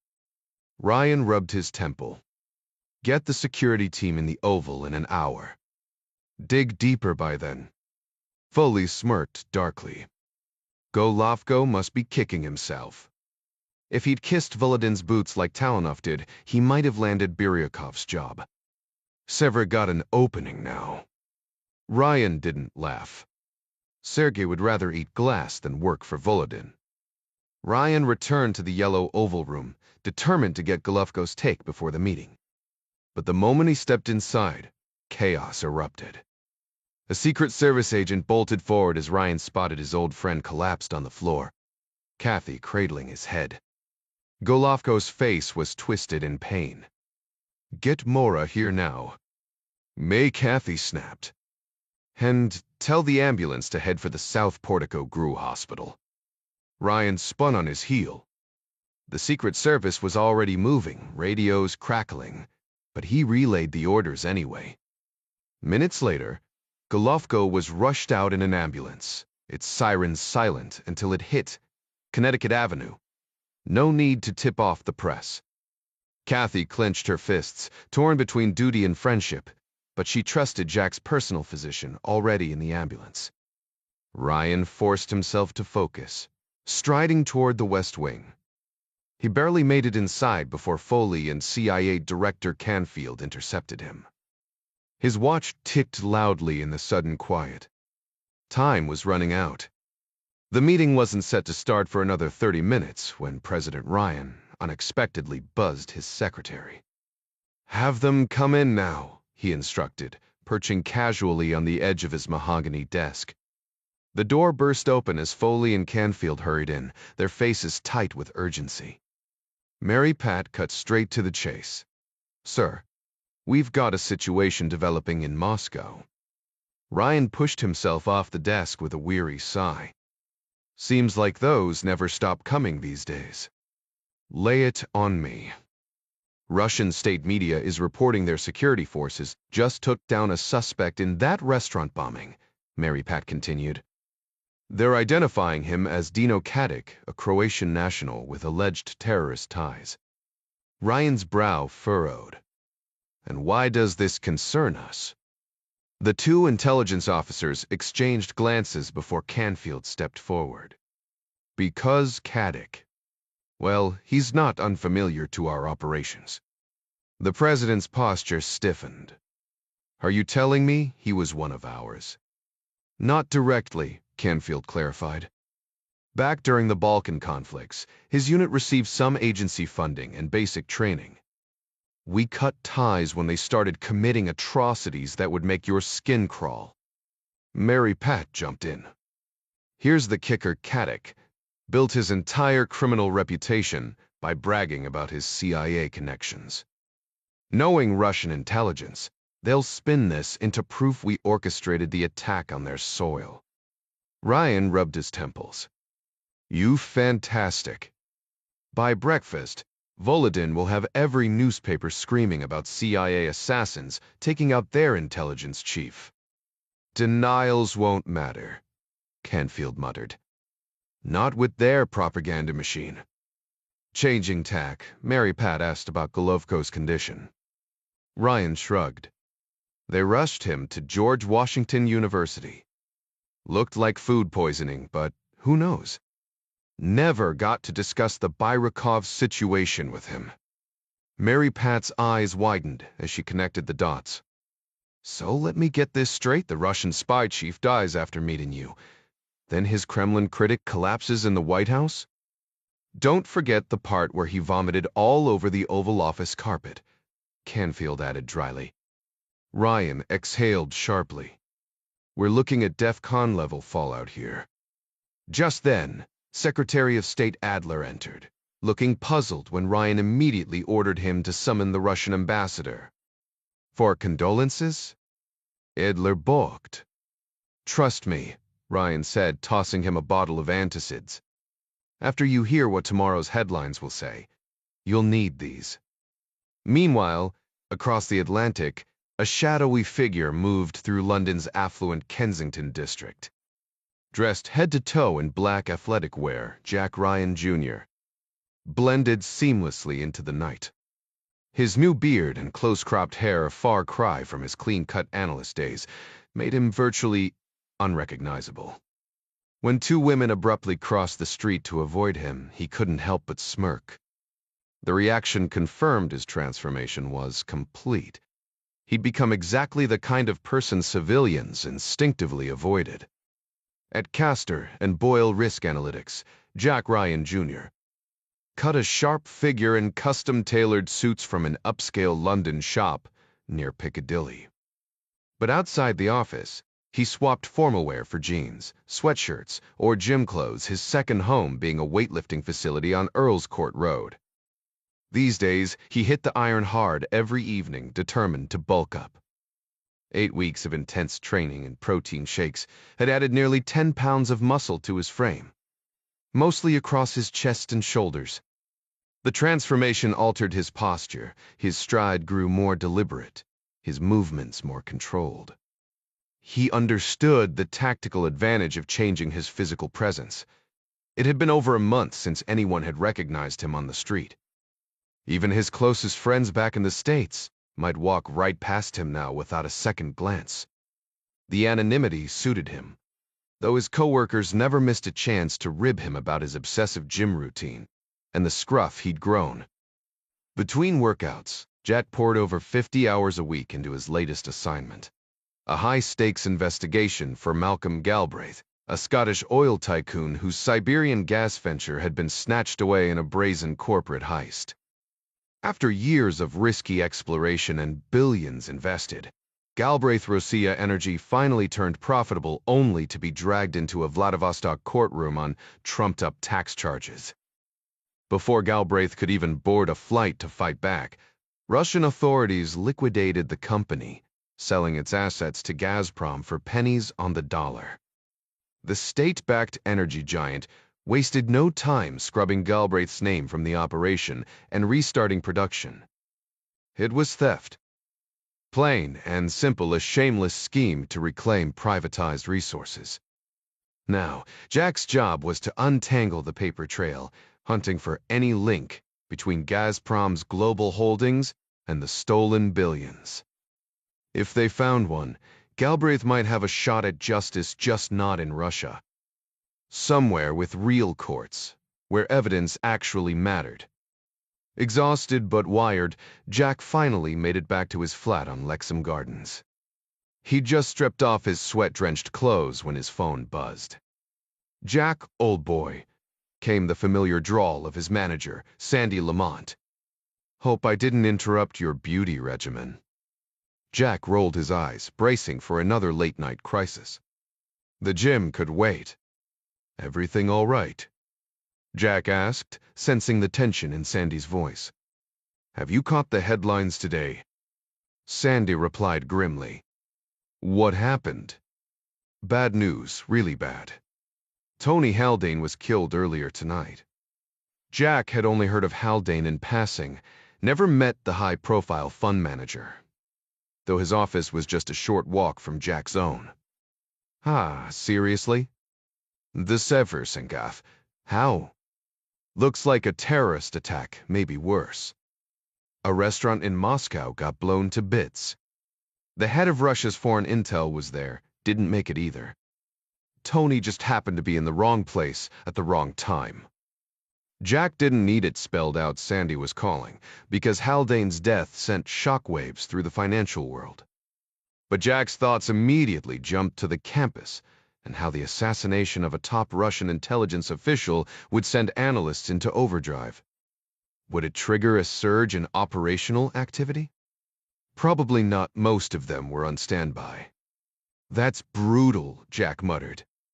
"Brutal for Haldane," Sandy agreed. "But for us, a golden opportunity. His clients are going to panic, pull their money, and scramble for new managers. And guess who's perfectly positioned to scoop them up?" "Damn, Sandy," Jack said. "That's ice cold. What de Gatakater?" "Cold. Maybe. But it's business. This is how the game works." "I get it," Jack sighed. "But I'm buried right now, back-to-back calls tomorrow with investigators in Moscow, Cyprus, Liechtenstein, and the Caymans." Sandy exhaled sharply. "Always the bulldog, aren't you?" Trying to be. Listen, Jack, the Galbraith case is a nightmare. It's starting to look like some big shots in the tax office were in on it. Cases like this, they never end well for the client, no matter how hard you push." Jack frowned. "So, you're saying I should drop it?" "No, not drop it. Just don't wreck yourself over it. You've got teams in 5 countries, legal, accounting, translation, all tied up in this one mess. Galbraith's footing the bill, Jack shot back. It's not our money. True, but we can't afford to get stuck in quicksand. New clients, new deals, that's where the real profit is. What's your point, Sandy? Just some advice. I used to be like you young, hungry, thought I could expose every dirty scheme in Russia and actually change something. But the system's rigged, Jack. You can't outmaneuver the Kremlin. Burn yourself out on this, and all you'll get is frustration. He hesitated, as if weighing his words. Don't waste all your energy on a lost cause. Redirect that fire into landing new clients. That's where the real wins are. Jack respected Sandy sharp, witty, and despite only knowing him a few months, the older Brit had taken him under his wing like a little brother. The financial world was ruthless, not in a life-or-death way, but in the way well-dressed sharks circled for the next big score. Sometimes, Jack couldn't help but think their obsession with money felt trivial compared to the real stakes he'd faced in his past. Jack desperately missed the easy camaraderie of his team back home, imagining them gathered on Clark's porch, cold beers in hand, swapping theories about the night's events in Moscow. The bond he'd built with the men of the campus over the years had become second nature until now, stranded alone in London with nothing but his thoughts and a distant phone call. Even with Sandy on the line, the weight of isolation pressed down on him. Suck it up, he told himself.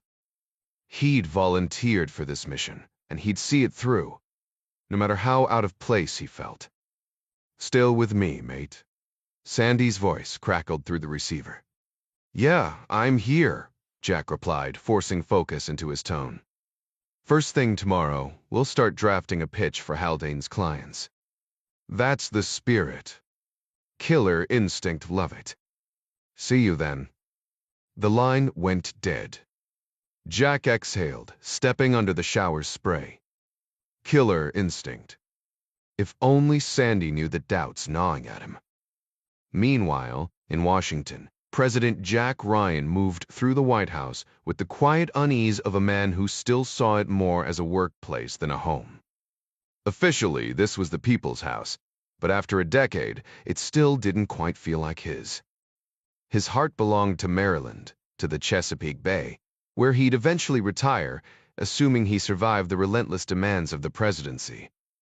After a grueling evening in the Oval Office, Ryan retreated to the residence, where Kathy joined him in his study. Together, they called George Washington University Hospital for an update on Sergei Golovko. The news was unchanged. Tests were ongoing. The Russian's condition fragile, his body struggling with a cascade of medical complications. Conscious but miserable, Golovko had been moved to intensive care. Swallowing his frustration, Jack shifted gears, determined not to let the weight of the world intrude on family time. Bedtime at the White House, it turned out, wasn't so different from any other American household, just with better security and slightly grander wallpaper. First stop, Kyle's room, a space that somehow managed to be both historic and utterly ordinary. The walls echoed with the ghosts of past occupants Jack Jr. Once toddled here, Reagan had lifted weights, but now it was strewn with Legos, toy cars, and a NASA-themed bedspread. The Ryans insisted their kids clean up after themselves, a rule Kyle interpreted loosely. More than once, Jack had caught a Secret Service agent quietly rescuing stray toys from the floor, despite strict orders to let the kids handle their own messes. Some battles, it seemed, were universal whether in a suburban home or the most famous residence in America. Every time the president caught an agent tidying up his son's room, he'd linger in the doorway, arms crossed, giving them that signature raised eyebrow look. The flustered agent would mumble something about operational safety, how an abandoned Lego fire truck could become a tripping hazard if they needed to reach Kyle in a hurry. Jack would just smirk, shake his head, and walk away, amused by their dedication to justifying even the smallest details. Once Kyle was settled for the night, Jack and Kathy slipped down the hall to check on Katie. Her room, the East Bedroom, had once been Nancy Reagan's study and later housed Caroline Kennedy, along with other presidential children like Tricia Nixon and Amy Carter. Unlike her little brother's chaotic space, Katie kept hers orderly, a testament to her 10-year-old maturity. A miniature White House playhouse stood proudly against one wall, while a lavender canopy bed took center stage. On the nightstand sat a framed photo of Katie with Marcella Hilton, the Secret Service agent who had died protecting her during a kidnapping attempt years earlier. Though Katie barely remembered her, Jack and Kathy kept the photo there as a quiet tribute, hoping future First families would pause to appreciate the sacrifices made for their safety. Back in their own bedroom, Jack and Kathy settled in with their reading, her flipping through the latest American Journal of Ophthalmology, him absorbed in a book on the 1930 London Naval Conference. The quiet lasted about half an hour before they turned off the lights and kissed goodnight. They hadn't been asleep long when Jack jolted awake at the sound of the bedroom door creaking open. By now, late-night interruptions were routine, but this time was different. Before he could even swing his legs out of bed, the overhead light flicked on something that had never happened before. Agent Joe O'Hearn was already halfway across the room, urgency in his stride. "What's going on?" Jack demanded, instantly alert. "Apologies, Mr. President," O'Hearn said, "but we need to relocate you and your family to the West Wing immediately." The West Wing? That was unusual, but Jack didn't argue. He trusted the Secret Service too much to second-guess them in a crisis. "The kids?" he asked, already reaching for his robe. "We've got them," O'Hearn assured him. Kathy, still shaking off sleep, was already on her feet, pulling on her robe as they hurried into the hallway. Katie and Kyle stood with their agents, wide-eyed but calm. With practiced efficiency, the family moved downstairs, O'Hearn murmuring into his earpiece, en route with swordsman, surgeon, sprite, and sandbox. "Da doctor." 3 minutes out. Moments later, they were outside, cutting through the west colonnade, under the dim glow of security lights. The night air sharp against their skin. The children trudged along drowsily beside their parents, though Jack sensed Katie would launch into a barrage of questions any second now. He wished he had more information before facing her relentless curiosity. 6 Secret Service agents formed a tight protective circle around them, no weapons drawn, no frantic commands, yet their tense movements made it clear they perceived some unseen danger requiring swift evacuation. Agent O'Hearn murmured into his earpiece while herding the group forward. "We're relocating you to the Oval Office temporarily," he informed Ryan. Jack shot him a puzzled glance. "Explain this to me, Joe. If there's a threat serious enough to clear us from the residence, why is the West Wing suddenly safe?" "Orders, sir." "That's all I've got," O'Hearn admitted, his expression tight. "What about the others?" Jack pressed, thinking of Sally and Junior. The agent's blank stare confirmed he was just following directives, not explanations. The moment they reached the Oval Office, Jack snatched his phone, only for Arnie Van Dam to stride in, sleeves rolled up and tie missing clear signs of a late-night crisis session. Without preamble, he gestured for Jack, Kathy, and O'Hearn to follow him into the hallway, away from the kids. Kathy's inclusion surprised them both, but she instructed Kyle and Katie to stay put before joining the huddle. "What's happening?" Jack demanded. Arnie's voice dropped. "GW Hospital just reported back. Sergei Golovko's tests confirm radiation poisoning." Jack's stomach lurched. "Kathy, you were right next to him." She frowned, more troubled by the diagnosis than her own exposure. "It's not contagious like that. They'll screen me, but I'll be clean." "How can you be sure?" "Because his symptoms fit acute internal contamination ingested isotope poisoning. Probably polonium." She turned to Arnie. "Am I right?" He spread his hands. They're still running tests. Kathy's tone turned grim. If it's advanced enough to cause today's collapse, he won't survive. There's no cure. Jack wheeled on O'Hearn. Evacuate the residence. Everyone. Now. Already in progress, sir. Kathy crossed her arms. Until they finish decontamination, no one enters without full hazmat gear. Focus on the dining set. Glassware, maybe the bathroom if he was sick there. Jack's mind raced beyond safety protocols. The political fallout of a foreign official poisoned under his roof? That storm was just beginning. Arnie turned to Jack with a grim expression. We'll allow them to handle the residence situation, but the executive branch keeps moving forward. No disruptions here, got it? Jack nodded, but Arnie wasn't finished. Listen, we might be looking at this wrong. What if Golovko wasn't the intended victim? What if he was just the delivery method? Jack frowned. To explain, Arnie leaned in. This could have been a strike at you and your family. A direct hit on the leadership of the U. Government. Kathy shook her head. I don't buy it. She glanced at Agent O'Hearn. We should run tests on Jack to be safe, but anyone with access to polonium would have studied their targets carefully. Sergei's contact with Jack was minimal, no real exposure risk. She crossed her arms. I'd bet my medical license Jack wasn't the target. Jack trusted Kathy's judgment, but his mind was already racing ahead.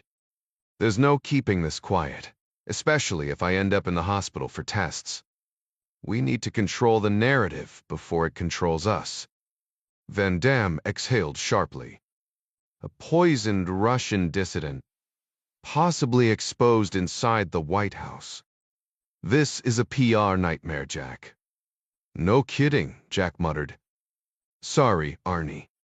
You're doing your job. But we tackle this straight on, no other way. Back in the Oval Office, Jack and Kathy gathered the kids, keeping their voices steady. Kathy reassured them that a guest had fallen ill, and while extra precautions were needed, everything was under control. Kyle brightened when Jack offered to let him crash on the office couch. Katie, sharper than her years, eyed them skeptically until Kathy pulled her aside for a quiet, honest talk. Meanwhile, Kathy got on the phone with doctors at George Washington, digging for details on Golovko's condition. Details Van Damme, for all his political savvy, couldn't provide. She then roused experts from Johns Hopkins, securing their discretion before picking their brains on radiation poisoning. Jack let her take the lead. Having her expertise in a crisis was a luxury he didn't take for granted. While Kathy worked, Jack huddled with Arnie, bracing for the political storm ahead. They summoned the National Security Team, ordering coffee to the cabinet room in anticipation of the late-night strategy session. When Jack stepped into the dimly lit room, Kathy joined him moments later. What's the latest from GW? He asked. She didn't sugarcoat it. It's bad. They're leaning toward polonium-210 high dose.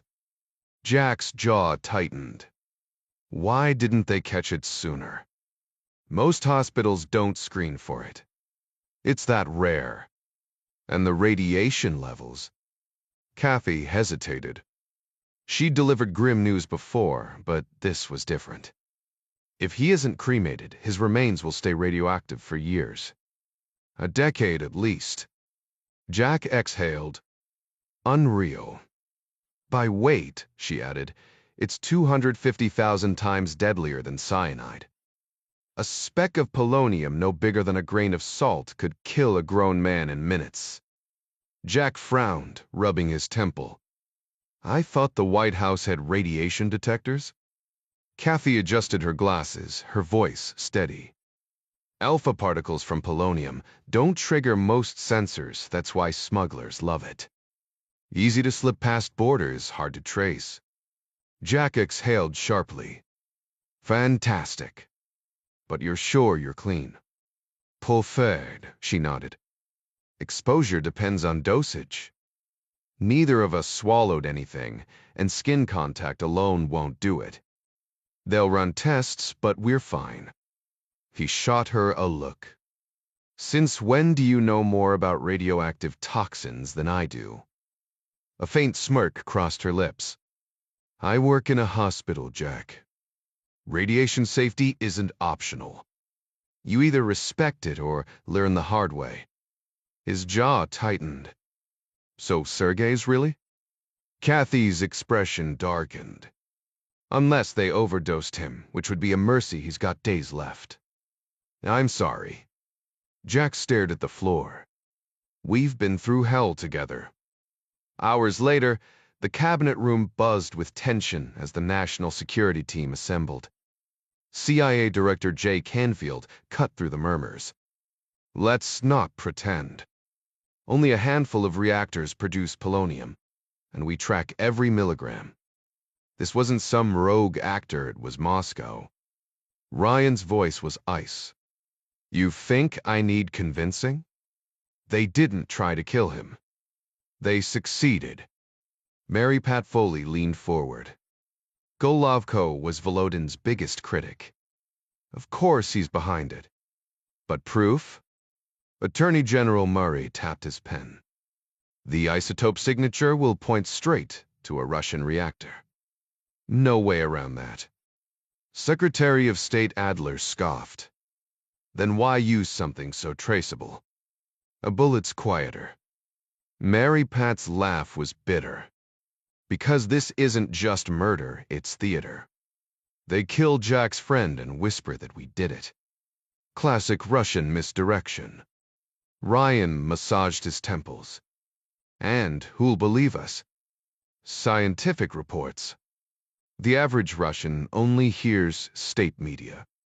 Volodin could claim we framed him, and 70% of his people would cheer. He glanced at the muted TV screen, where Russian news channels were already spinning theories. They own the narrative. We're playing chess on their board. A beat of silence. Then Murray muttered, So what's our move? Jack's smile didn't reach his eyes. We stopped playing by their rules. For many citizens of the former Soviet Union, the world beyond their borders remains an adversary, even those who don't particularly support the Kremlin. Ryan leaned forward, his voice tense. The current and former heads of the Svar were attacked on the same day. That's no coincidence.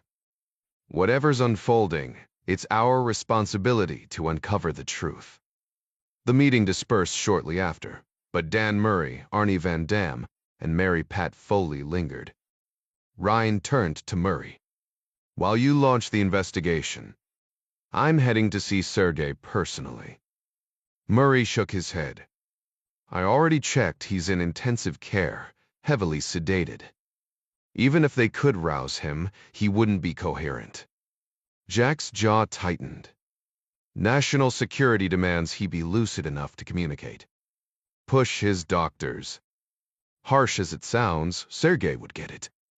He knows how critical intel is in a crisis like this. Arnie interjected, Jack, at least let's arrange a secure video link. I don't want you exposed. I'm going in person, Ryan cut in. He's my friend. If I have to suit up like a hazmat technician afterward, so be it.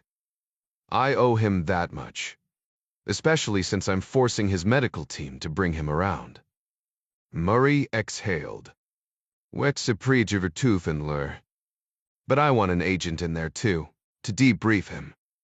We need details, timing, method, anything that could lead us to the attacker. After I speak with him, Jack insisted. Finding the assassin matters, but the bigger picture is what's at stake. I won't have him exhausted before I get answers. He took a slow sip of coffee, the bitterness mirroring his thoughts.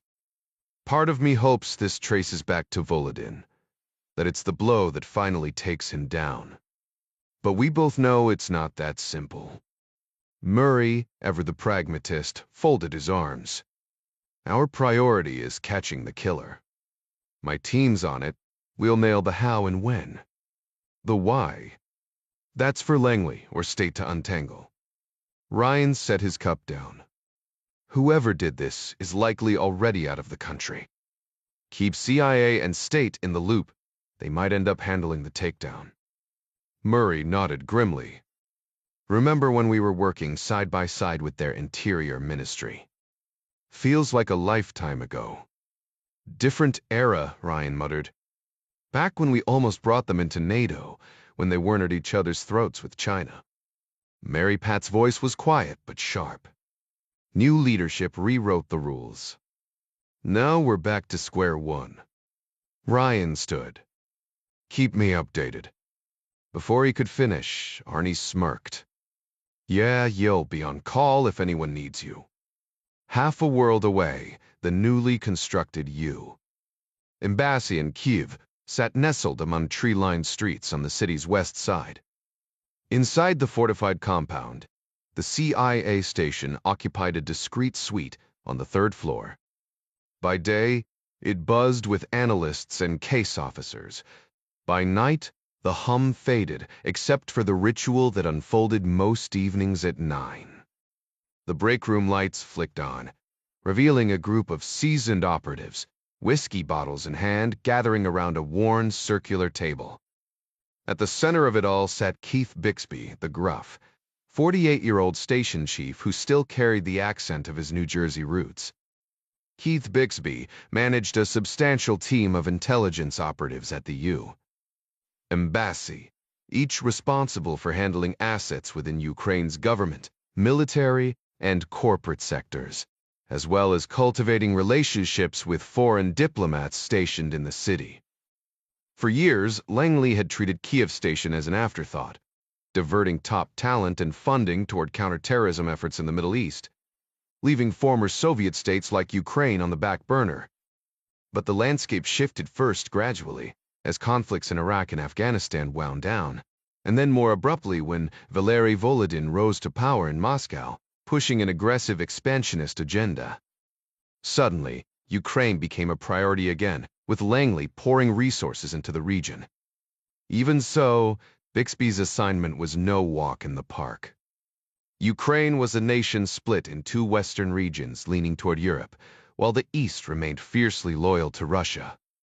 Moscow's shadow loomed large, its interference undeniable, and the ever-present threat of military action kept everyone on edge. Bixby had cut his teeth as a young operative in Moscow, only to spend the next decade navigating the complexities of Saudi Arabia, far from the Eastern European dynamics he knew. His abrupt reassignment to Kiev 9 months ago had thrown him back into the heart of Russia tensions. Sure, Moscow might have been the flashier posting, but the Russian capital was a gilded cage, every move monitored, every contact scrutinized. In Kiev, Bixby and his team had far more freedom to maneuver, slipping through the city's corridors of power with relative ease. That made all the difference. The job was relentless, especially since tensions flared in Estonia, leaving Bixby running on fumes 4, maybe 5 hours of sleep a night if he was lucky. But he had his rituals. Every evening he gathered a handful of his best officers for poker, Texas Hold'em, cheap whiskey, and shop talk.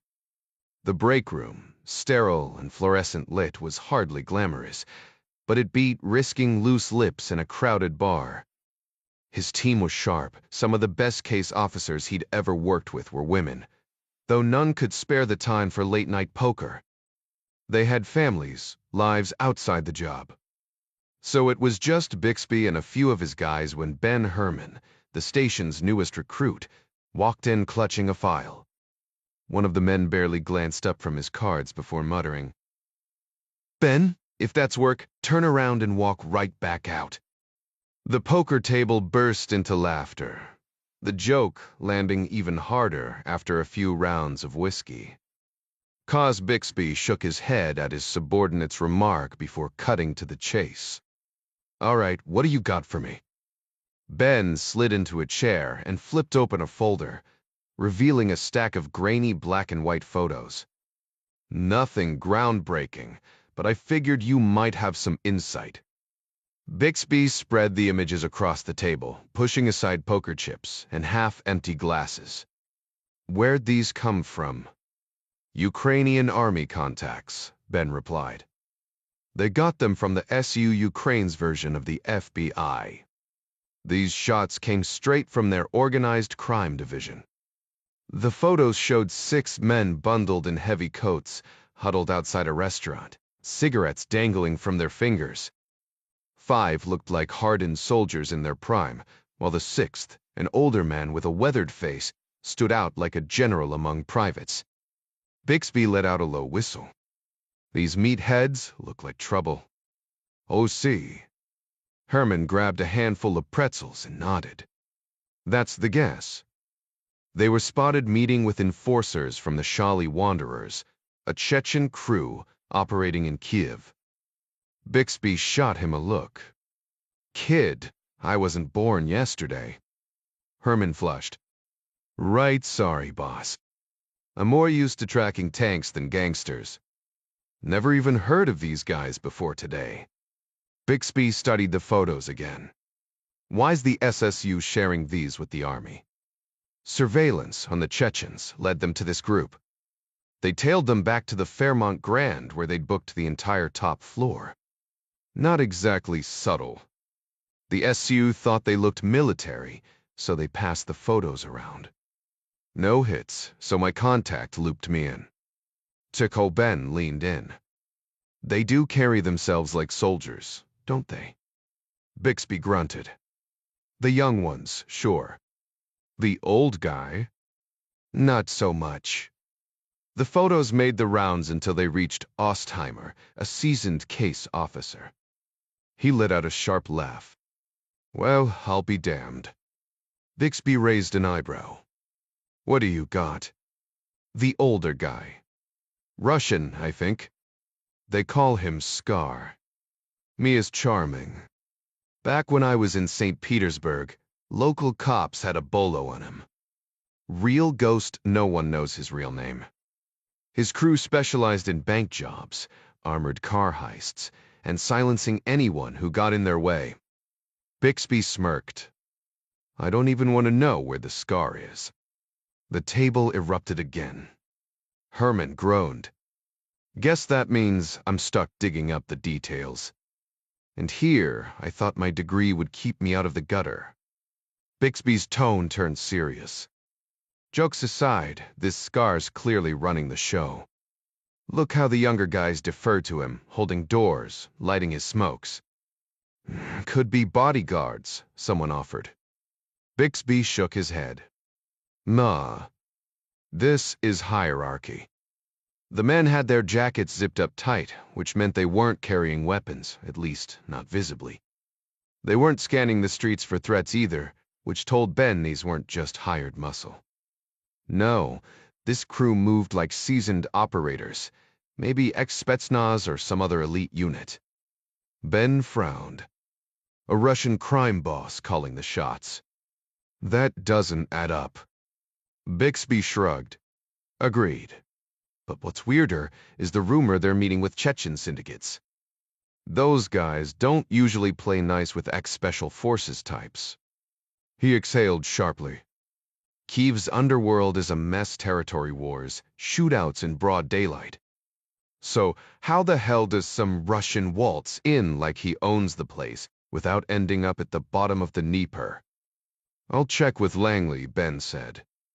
See if anyone's heard of this Scar character. Ostheimer shook his head. I already looked when I was in St. Petersburg. His file was bare. Maybe they've got more now, but I wouldn't count on it. Bixby handed the photos back. We've got bigger problems than some ghost from Moscow's past. I'll make a few calls tomorrow. See if any of the old Russia hands recognize the name. A guy his age would have been in his prime during the Wild West days of the 90s. If he survived that bloodbath, someone's bound to remember him. He downed the last of his drink and dealt another hand. Might as well lose the last $50 fast. He had an early start tomorrow. Running the station in Ukraine wasn't exactly a vacation. Meanwhile, Jack Ryan Jr. dragged himself into his office at Castor and Boyle, bleary-eyed and running on fumes. He grabbed an egg sandwich and a cup of sludge they called coffee from the cafeteria. The egg was practically falling out of the bread, and the coffee tasted like something scraped off a highway, but he choked it down. He needed the fuel he'd spent the whole weekend buried in files on Galbraith Rosia Energy's shady auction and its eventual fire sale to Gazprom. 2.5 months in, and Jack had sifted through enough corporate paperwork to fill a warehouse. But what he'd uncovered wasn't just dry financials, it was a blueprint for organized crime. The real winners in this mess? The same people running Russia's government. This wasn't your typical corporate takeover. In Russia, they called it Redversto raiding, but with a twist. Forget hostile bids. This was blackmail, forged documents, and judges bought off to rubber-stamp sham lawsuits. Cops and officials got their cut, usually in stolen assets. Official stats claimed 400 companies a year got swallowed this way. And the fallout? Foreign investors bolted, and Russia's economy paid the price. Jack rubbed his temples. This wasn't just business, it was a racket, and the house always won. Jack's client, Scottish tycoon Malcolm Galbraith, had been blindsided by an elaborate scheme that snatched away one of his most valuable Russian assets overnight. Now, the legal teams and investigators Galbraith had hired across Eastern Europe were facing the Kremlin's retaliation. Over the weekend, Jack learned that one of Galbraith's personal attorneys had been detained in St. Petersburg, while a manager from his pipeline maintenance firm in Moscow was assaulted by masked men who openly admitted they'd been sent to warn Galbraith to back off the Rosia Energy case. Most people would have been rattled by this news, but Jack only doubled down, throwing himself deeper into the investigation. As he pieced together the puzzle of Galbraith's stolen company, Jack uncovered that Gazprom had acquired the assets through a web of obscure foreign firms that mysteriously appeared just in time to bid. To crack this, he relied on 2 key tools. First was Spark, a corporate database run by Interfax, which cataloged every scrap of intel on Russian businesses. Though Jack didn't speak Russian, Castor and Boyle had translators for that. He'd mastered the Cyrillic alphabet in a day and could now navigate the database with surprising ease. His vocabulary was strictly business: taxes, banking, corporate filings. He couldn't flirt in Russian, but he could dissect a startup's financial records in Kursk tied to the state-run timber industry. His second weapon was EBM 1.2 Analyst Notebook, a data visualization tool that transformed spreadsheets into dynamic charts, revealing hidden connections between shell companies and shadowy figures. Back at the campus, pattern analysis had been crucial, and now he applied the same tactics to corporate espionage. After hours of cross-referencing notes and scribbling on legal pads, he finally leaned back, rubbing his eyes before taking a sip of stale coffee. Just then, Sandy Lamont strolled in, cradling his morning tea. "Rough weekend?" he asked, eyeing Jack's disheveled appearance. "Productive," Jack replied dryly. "I've been tracing the front companies Gazprom used in the Galbraith deal." Sandy smirked. "Me's 6, me's stay. Those firms are buried under offshore trusts and nominee directors. You'll hit dead ends." "Maybe," Jack admitted, "but I already found a pattern. The same registered agent handled multiple auction winners." "Gress," Sandy shrugged. "Registered agents are just middlemen. One firm could represent thousands of shell companies." Jack smirked. "Then, I guess I've got a lot of digging to do." Ryan let out a frustrated sigh. No luck getting anything useful from the registered agent. Under his breath, he muttered, "Maybe a little pressure would loosen his tongue. Bet he'd sing like a canary if someone waved a gun in his face." Sandy raised an eyebrow, then stepped inside the office, closing the door behind him. He took a slow sip of tea before speaking. I know this is grinding you down. Why don't you bounce ideas off me? Sometimes talking it out helps. Jack exhaled, relieved. Yeah, I could use that.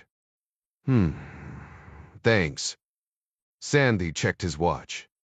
Got a meeting with Hugh Castor in 20, but until then, I'm all ears. What's the latest? Jack shuffled through a pile of documents on his desk. Here's the deal to prove the stolen auction funds from Galbraith's company in Russia are now stashed somewhere in the West. I've been tracking these shell corporations. No way we're getting that money back from Russia itself, not with the government's fingerprints all over it. Not a chance in hell, Sandy agreed. Jack nodded. The government slapped Galbraith's gas company with a $12 billion tax bill, more than their entire revenue. Total fiction. But when the courts are in on the scam, what can you do? Exactly, Sandy said dryly. They gave him a day to pay up. Impossible. Of course, so they seized his assets and held a fire sale. And guess what? Only one bidder showed up to each auction. Shocking, right? Jack smirked. Real subtle. Most of these ghost companies led nowhere. But I dug up something on one international finance corporation free. Registered in Panama a week before the auction, with a whopping $385 in assets. Yet somehow, they walked into a Russian bank and walked out with a $7 billion loan to bid. Sandy snorted. Must have had one hell of a pitch. He wasn't surprised. This was just another day in the world of Russian corruption. Jack kept going. Galbraith's assets were worth around $10 billion. The auction lasted 5 minutes. Fifter won with an opening bid of $6 billion. 4 days later, they flipped it to Gazprom for $7. He looked up. Gazprom pockets too. Law of billion. The government keeps control, and the oligarchs get richer. Oh, and if he skimmed one, not a billion for their trouble. Ah, the Silovicki's cut, Sandy said with mock admiration. Oh, generous. Jack flipped a page. Since then, it's been on a roll. They've spun off into more shell companies, snatching up infrastructure for pennies, using their dirty money to secure loans, mostly Swiss and Russian banks. He glanced at Sandy, who was staring into his tea. "Wed Dick still with me?" Sandy chuckled. "Sadly, Jack, this is child's play compared to what I usually see. Keep going." Jack sighed and turned back to his papers. Sandy Lamont leaned forward as Ryan flipped through his notes. Using Spark, I tracked one of these shell companies through a maze of blind P. boxes and offshore trusts until I hit pay dirt and actual address. Lamont's eyebrows shot up. No kidding. Where? Preside Fristisis K. A liquor store in Tver, about 100 miles outside Moscow. I sent a local investigator to check it out. The clerks acted clueless, but my guys convinced the place is a front, whether they know it or not, for some serious organized crime. Which syndicate? Still a mystery. Lamont sighed, already losing interest. Keep going. Ryan tapped his notes. Here's the kicker: a month after the Galbraith deal, this tiny Panamanian shell company, registered to a backwater Russian liquor store, somehow scored a 60 million euro loan from a Swiss bank known for shady offshore dealings. They used it to buy a Bulgarian pipeline firm. Then, like clockwork, they snatched up another in Slovenia for 90 million, and a third in Romania for 133. He flipped a page. IFIC has a web of new legal entities, each stashing cash in tax havens: Cyprus, Caymans, Dubai, you name it. But here's the weird part. Every single one also lists a branch office in St. John's, Antigua. Lamont frowned. Branch office. Ryan shrugged. Just a drop box or rented suite. Nothing ties them to Antigua physically. And that's what I don't get, why bother? They're already buried in offshore havens. Why add Antigua to the mix? Lamont drummed his fingers. Simplest answer. The puppet master behind all this has a link to Antigua. Like what? Citizenship, probably. Ryan gave him a skeptical look. Come on, Sandy. You really think some oligarch or mobster pulling strings from Vladivostok was born in a Caribbean backwater? Lamont smirked. Not born bought. Antigua sells passports. Show up with 50 grand, walk out with a new identity. Brian blinked. Why would anyone want that? To control. Only citizens can open banks there. Jack scoffed. And who'd trust some shady Antiguan bank run by a guy named Ivan? No way Citibank touches that. Lamont chuckled. You've got passion, kid, but you're naive. Offshore banks play the game, they find a middleman, grease a few palms, and suddenly they're moving money like the big leagues. He leaned back. It's all about who you know, and how much you're willing to pay them. The money will pass through an intermediary who then routes Ivan's funds to yet another middleman. By this point, the cash has likely made its way to Switzerland, Liechtenstein, or even Madeira, places with enough financial prestige to avoid suspicion but still opaque enough to hide the trail. From there, the funds can vanish into any major economy, the U. Wanna bet Steve. Or, as I suspect in the Galbraith Energy deal, right back to Russia. Why Russia? Ryan asked, frowning. Lamont smirked. It's textbook round-tripping. Dirty money, embezzled, bribed, or straight-up stolen, gets funneled through offshore shell companies, bounced between accounts until it re-enters Russia as legitimate foreign investment. Neat trick, isn't it? Ryan exhaled sharply. Damn. I've got a lot to catch up on. You do, Lamont agreed, checking his watch. But you're not hopeless. Still, all this theory won't help if we can't pin down real names behind these shell companies. They vanish faster than you can track them, and the people running them? Might spray. You've seen the paperwork. It's designed to be a maze. Jack's expression shifted, a spark of realization in his eyes. The documents hide the owner, sure. But what if we follow the money to the bank? Sandy frowned. Where's this going? Every Antiguan shell company I found is registered at the same address. Jack pressed. Standard practice, Sandy dismissed. They use a registered agent, some local lawyer, or firm handling paperwork. No real ties to the actual owners. But the bank servicing them has to be nearby, Jack countered. Lamont scoffed. It won't be some storefront with a neon sign. Just a name on paper, accounts shuffled through bigger banks. The lawyers who set this up don't exactly post office hours on Yelp. Jack leaned forward. I want to see the registered agent's office. In person. Sandy blinked. You're joking. Why not send a local investigator? Lamont suggested. Jack shook his head. I need to see it myself. Walk the streets, get a feel for how these operations work. Maybe even dig into Effic Holdings while I'm there. Sandy's patience wore thin. And do what?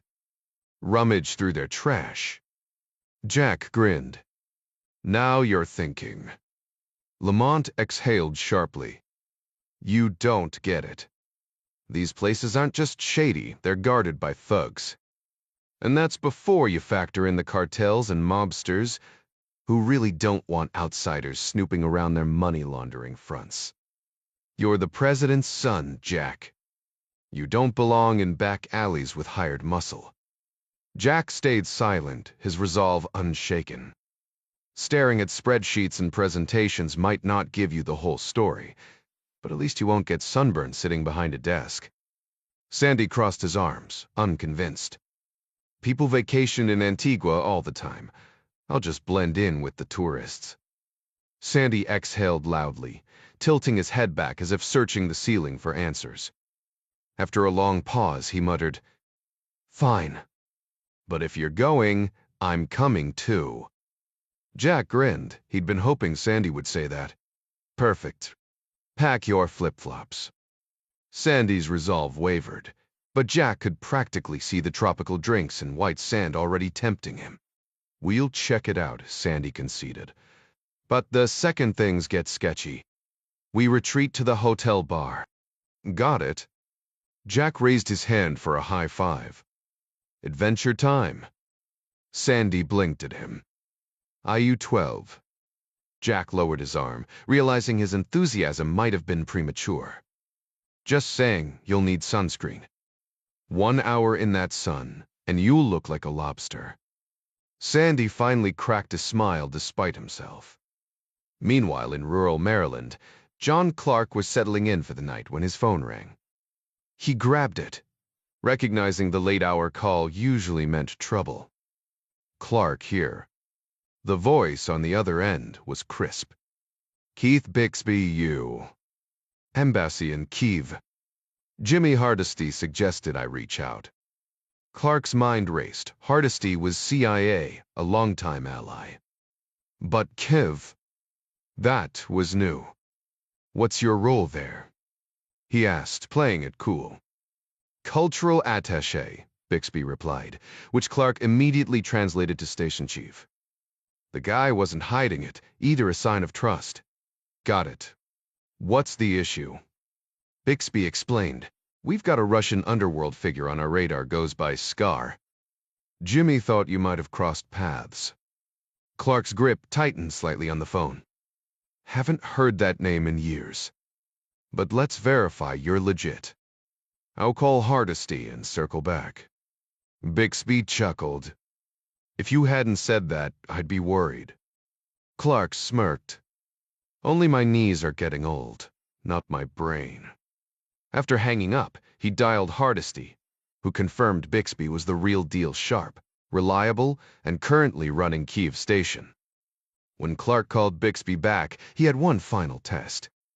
"Last time you had a beer with Jimmy, where, and what you drink?" Without missing a beat, Bixby answered, "Crone Plaza in McLean. Shock top for me, Bud Light for him." Clark grinned. "All right, you're in." Jimmy raised an eyebrow. "I'm shocked you hadn't heard of me before now."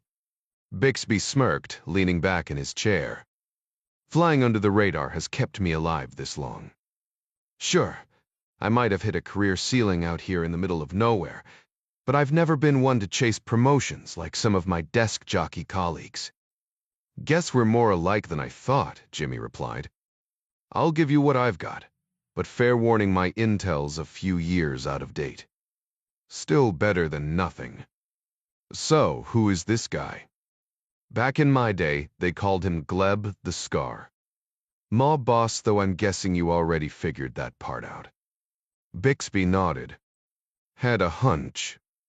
Mind if I send you a photo for confirmation?" Jimmy shook his head. "Won't do any good.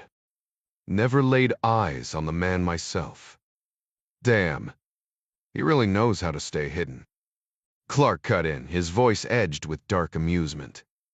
"Camera shy, sure, but I got the scoop on his resume. Born in Dronkoy, Crimea Russian blood, Ukrainian soil. Did time in a gulag for mob hits, then crawled out of Siberia harder than when he went in." "Don't they always?" "Pretty much. In St. Petersburg, he climbed the ranks as an underboss for the 7 strong men, extortion, smuggling, the usual heavy-handed stuff. Years ago, when I was running NATO's Rainbow Team, his crew stormed a government building, gunning for city officials. Classic mob hit, except the cops actually showed up on time for once. The gunmen took hostages, dug in. After 2 days, we got the call." Clark's expression darkened. We breached, took them down. Saved most of the hostages, but not before they executed 3 ministers and half the security team.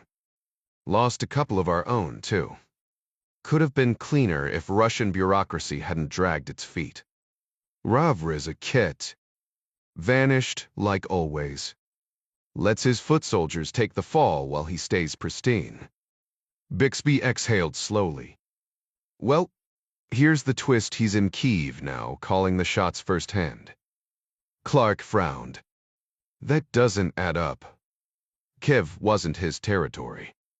The 7 strongmen stick to Russia and Belarus. Exactly. But he's here, meeting with ex-Spetsnaz muscle and Chechen mobsters. Doesn't sound like the old Gleb, does it? Clark let out a dry laugh. Maybe age mellowed his prejudices. Or more likely, somebody's pulling his strings. Kiev ex-military, Chechen ties. That's not the 7 strongmen. That's a whole new game. Bixby rubbed his temples.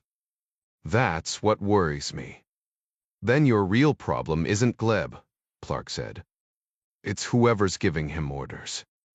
For a long moment, Bixby just stared at the floor. Clark almost felt bad until the man finally looked up, a grim smile forming. No, you've been plenty helpful. Now I just need to figure out who's holding the leash. Clark exhaled slowly, turning the new information over in his mind.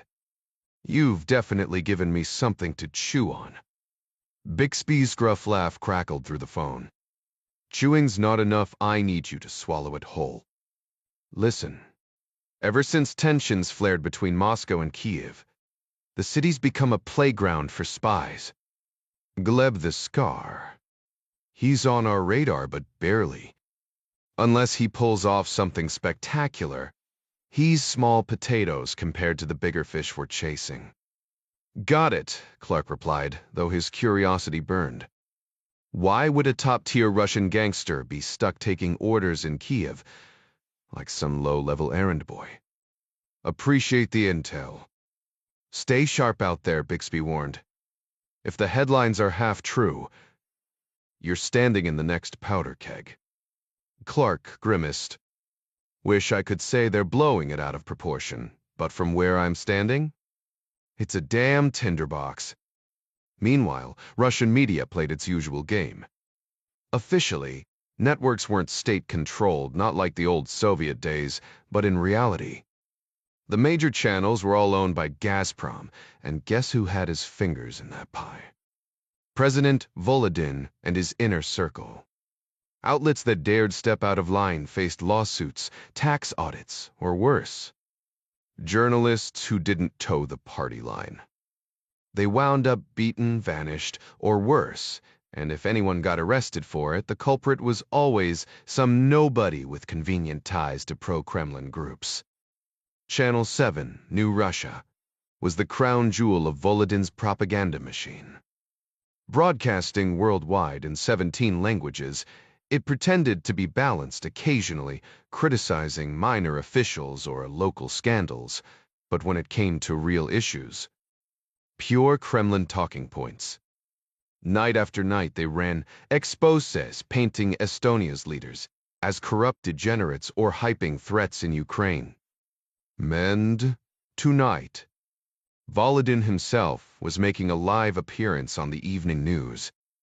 Because nothing screened impartial journalism like the president holding court on his own state-run network. Without any prior warning, the producers of the evening news received a startling call from the Kremlin at 50:30 President Valery Volodin was already on the move, climbing into his car for an unscheduled live interview on the broadcast.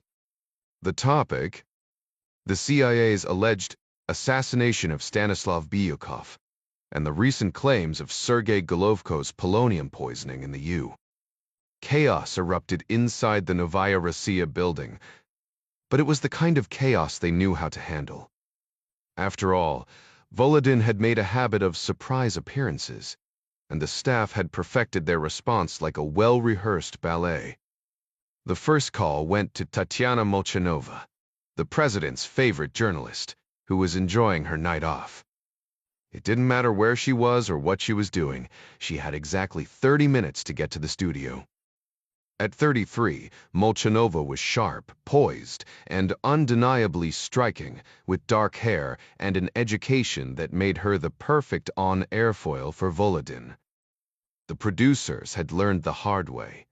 No one else could interview him without triggering his irritation. Some whispered it wasn't just her looks that captivated him, but the way she played along with his carefully crafted image, gazing at him with just the right mix of admiration and faux neutrality. Their on-screen chemistry was electric, even if it blurred every line of journalistic integrity.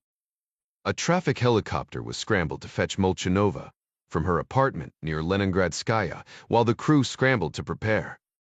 Scripts were drafted, graphics assembled, and the elaborate stagecraft to make Volodin's entrance look effortless was set in motion.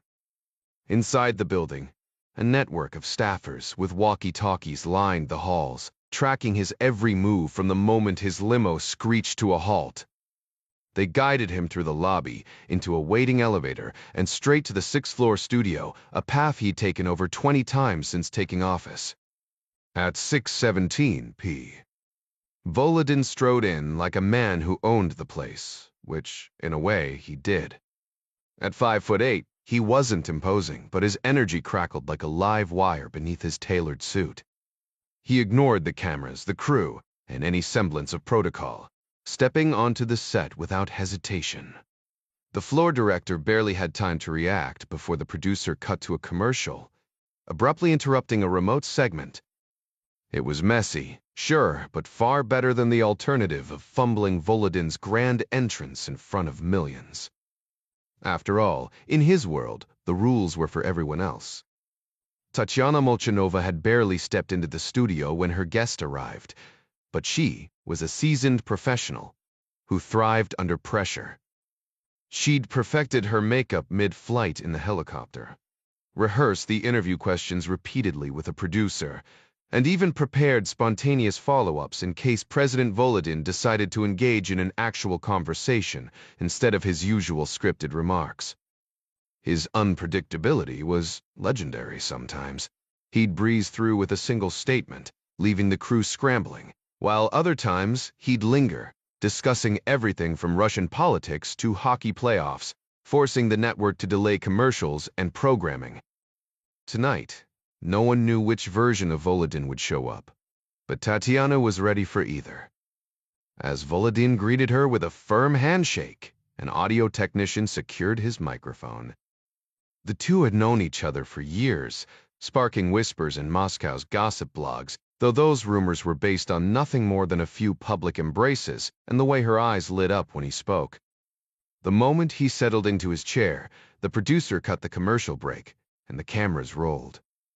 Tatyana, composed and sharp, introduced the tragic bombing death of Stanislav Byukov before turning to Volodin for his response. The president leaned forward, his expression grave, his voice a mix of quiet confidence and barely concealed disdain. "This reeks of Western interference," he declared. Stanislav Arkadyevich had no real enemies here. His work was international, far removed from the petty criminals of the Caucasus. Then, with a dramatic pause, he shifted his gaze from the camera to Tatyana. "Thanks to our Interior Ministry, we've identified the assassin, a Croatian operative working for the CIA." A doctored passport image flashed on screen, the words Central Intelligence Agency stamped in bold red, designed to look official. It was a cheap trick, but effective for the millions tuning in. Tatyana smoothly pivoted to the next topic. "And now, Mr. President, reports from America claim Sergei Golovko, Byrukov's predecessor, has been poisoned with radiation." Volodin's lips curled into a knowing smirk. "Ah, yes. Golovko and I had our disagreements, but even I wouldn't wish this on him. The Americans, however, they've always adored him, right up until they decided to silence him." "Why would they do that?" Tatyana pressed. to point fingers at Russia naturally.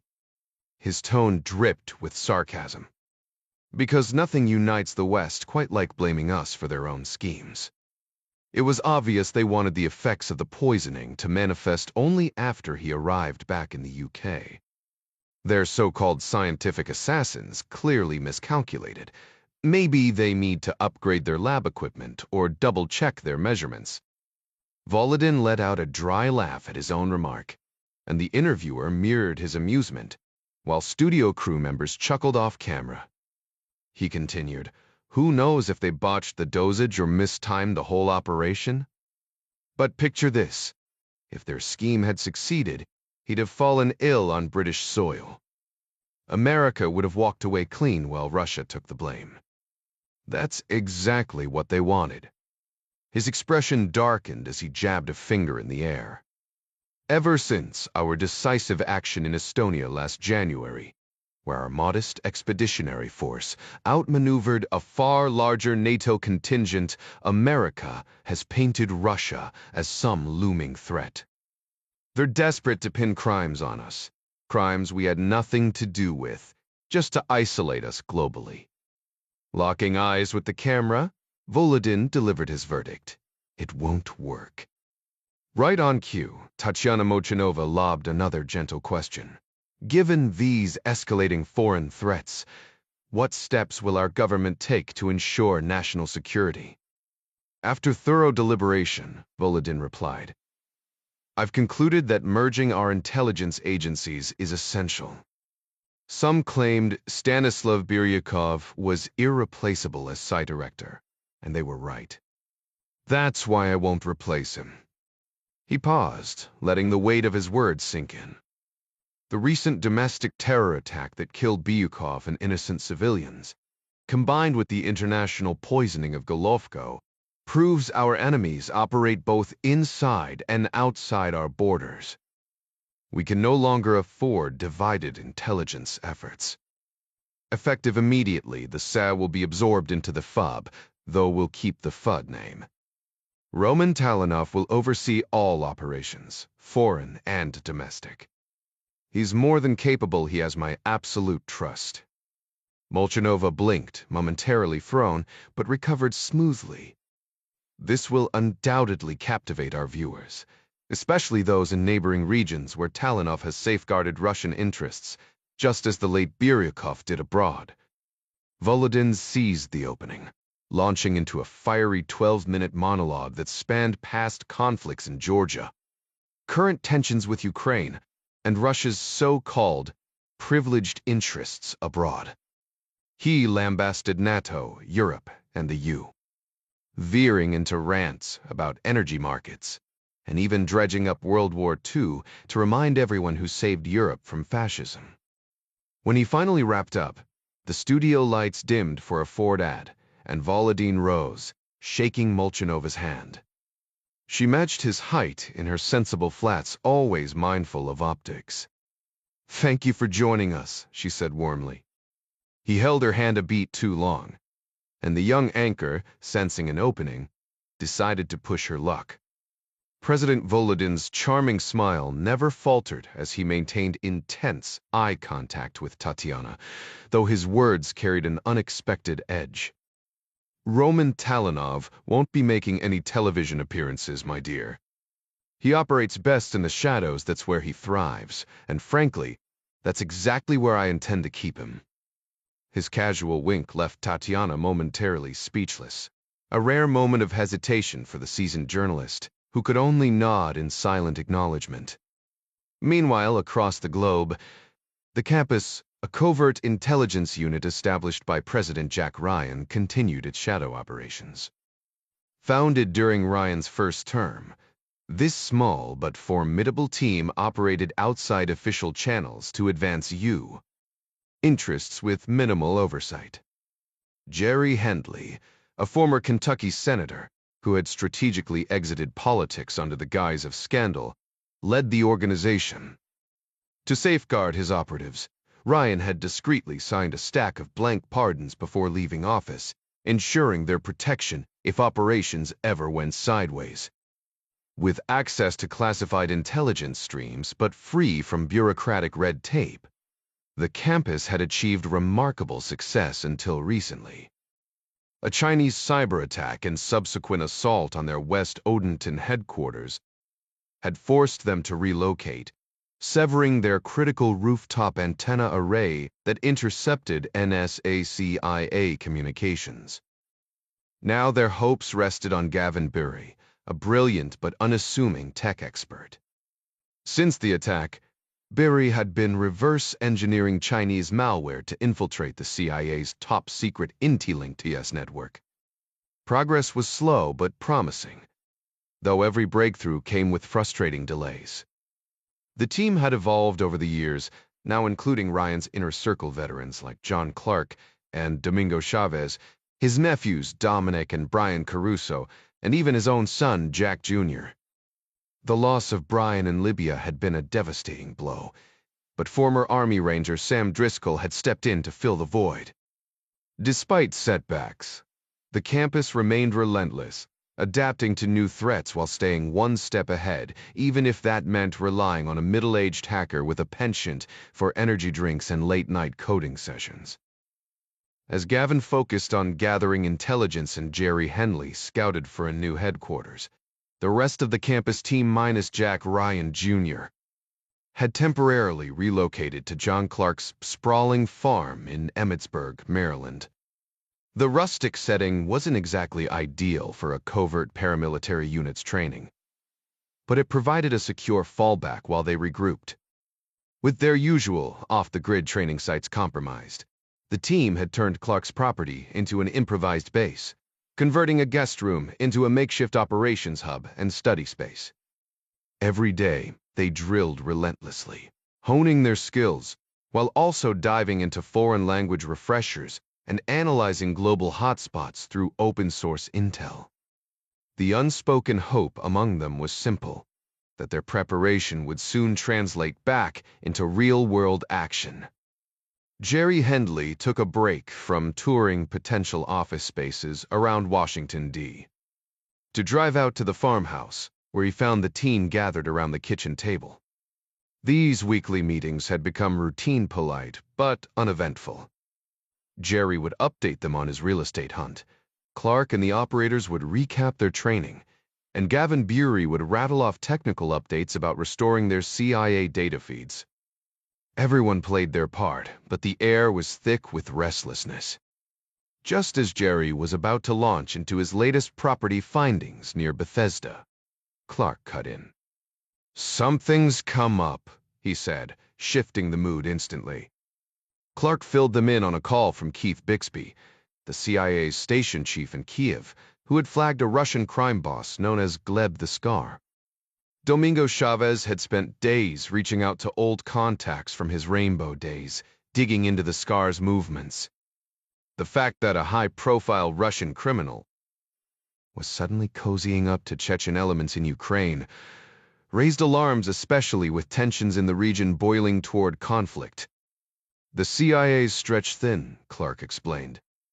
"They're tracking intelligence operatives, not mobsters. But this guy, he's trouble, and no one's watching him."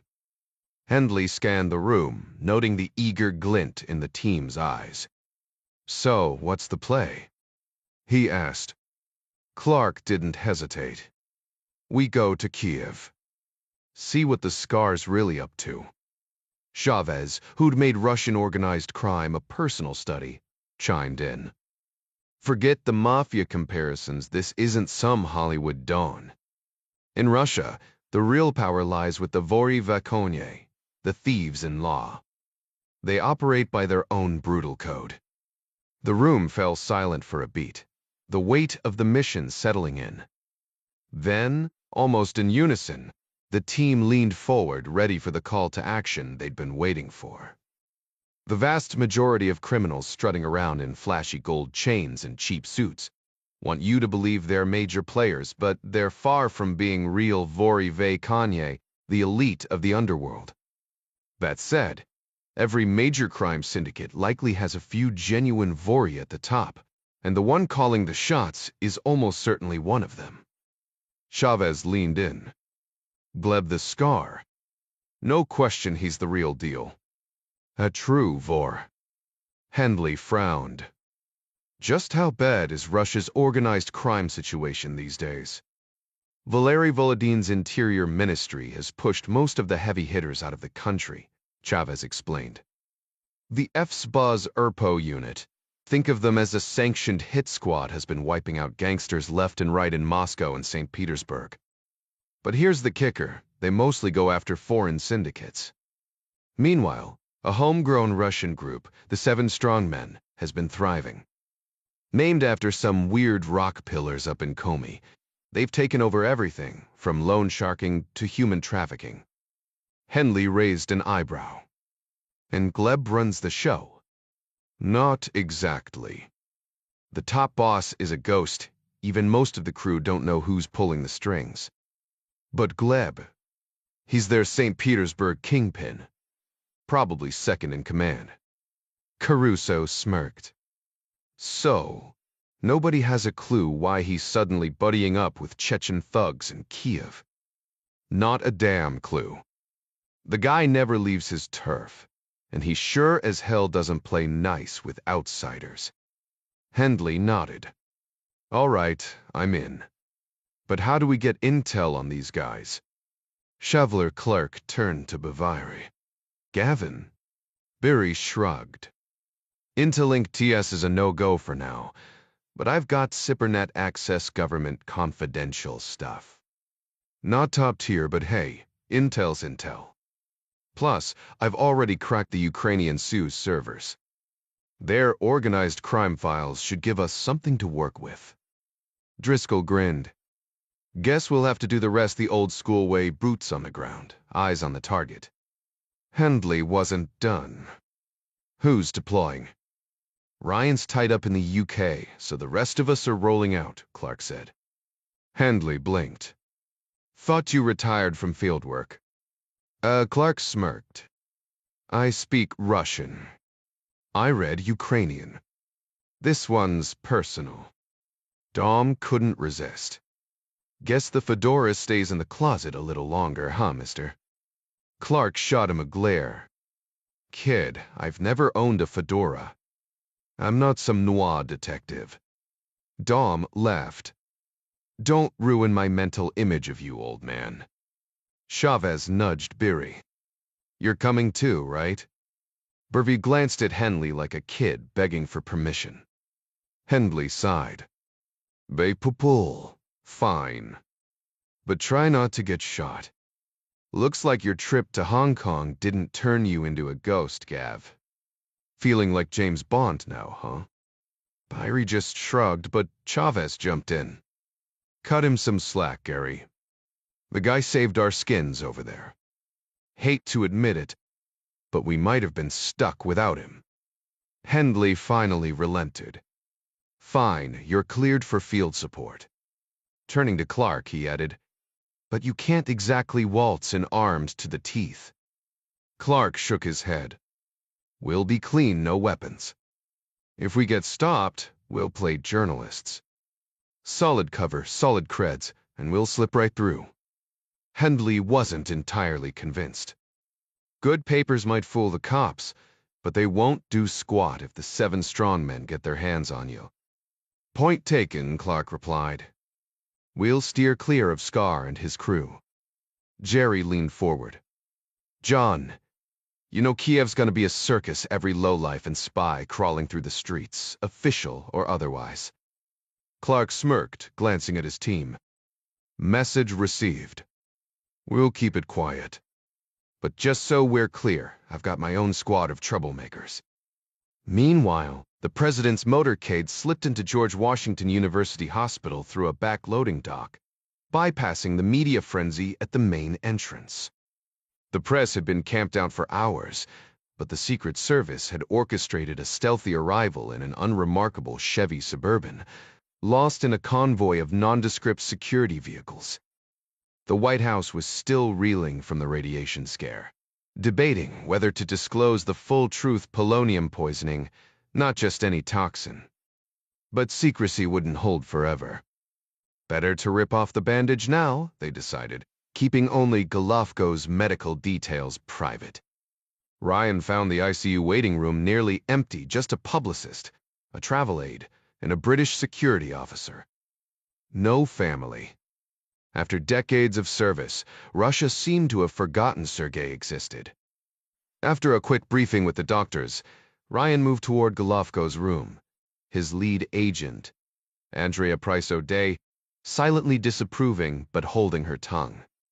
She swept the room with two other agents, eyeing the frail figure on the bed before stepping back.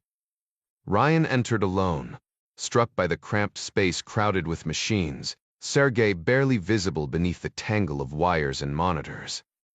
The man who'd once commanded fear now looked shrunken, almost translucent under the harsh hospital lights. The Russian lay motionless in the hospital bed, his body tangled in a web of tubes and wires. IV lines snaked into his frail arms, while a thick pillow cradled his head. Ryan had learned from the medical team that even lifting his neck required more strength than the man could muster. Dark circles framed his hollow eyes, and patches of thinning hair left strands scattered across the pillowcase. The steady beep of the heart monitor marked each sluggish beat, the only sign of life in the sterile room.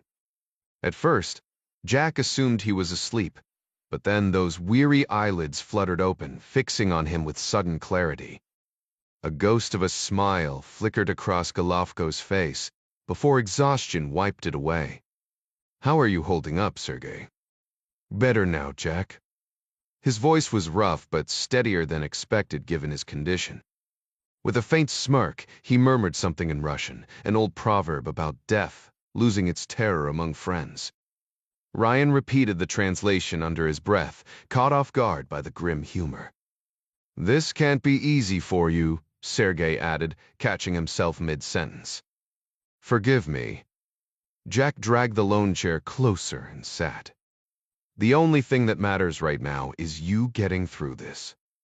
Golovko's gaze drifted to the ceiling. "Years ago, the Chinese tried to kill me," he mused. "Pure luck saved me then. Now, my own country finishes the job." His laugh was brittle, edged with resignation. Ryan bit back empty reassurances. Instead, he leaned in. "We'll figure out who did this." Sergei coughed, wincing. "Last week, I shook hands, drank tea, even ate a damn hot dog in Chicago." Another fit seized him, cutting off the thought. When it passed, Jack hesitated before pressing on. "There's more. 2 other incidents. I hate to burden you, but I need your perspective." A spark of focus returned to Golovko's eyes. "Bayrukov," Jack said. "Bombed in Moscow last night." Sergei barely reacted. "Inevitable. He was decent, not indispensable. Volodin prefers martyrs to paperwork. Blame falls neatly on enemies. Already has. And they'll pin your poisoning on us, too." Golovko's hand twitched weakly toward the medical equipment before dropping back. "You mentioned a second thing." Volodin merged the FSV and SA. Talinov runs both now. Sergei exhaled sharply. Roman Talinov, a ghost until 6 years ago. Police commissioner in Novosibirsk one day, FSPED director the next. No history, no allies, just there. His voice dropped, like he was conjured for the job. Jack frowned. Conjured or placed? The room fell silent except for the relentless beep of the monitor. Outside, a nurse's laughter echoed down the hall, absurdly cheerful against the tension. Golovko's fingers tightened on the sheets. Someone built him, Jack. And now he owns the shadows. Talinov's sudden rise didn't follow standard FSPEB protocol. It came straight from the top. A direct Kremlin appointment. When I first heard, I couldn't wrap my head around it. Here was some obscure ex-GRU officer, barely known outside his Siberian police precinct, suddenly handed the keys to Novosibirsk's intelligence apparatus. Turns out then Prime Minister Valery Volodin strong-armed the existing FA director out and installed Talanov personally. Jack pressed for details. What was Talanov's GRU background?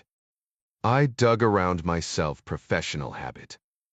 Rumor placed him in Chechnya during the First War before he took the Novosibirsk police gig. What specifics? A black hole. No records, no witnesses, just whispers. Ryan made a mental note to scour CIA files later. The whole situation reeked of Kremlin patronage. Russians call it Krisha, having a powerful roof shielding your climb. Talanov clearly had one, maybe Volodin himself. Yet the missing GRU history gnawed at Golovko like an unsolved equation. Jack almost dismissed it as bureaucratic noise, until he saw the feverish intensity in Golovko's sunken eyes. The dying man gripped his wrist. Uncover who he really was. A promise hung between them as the heart monitor beeped. Outside, FBI agents loitered, but Jack spared Golovko the interrogation. The old spy deserved peace. Not more scalpels probing his wounds. You'll win this, Jack murmured, squeezing Golovko's limp hand despite the radiation warnings. Let the decontamination team scowl some gestures transcended protocol.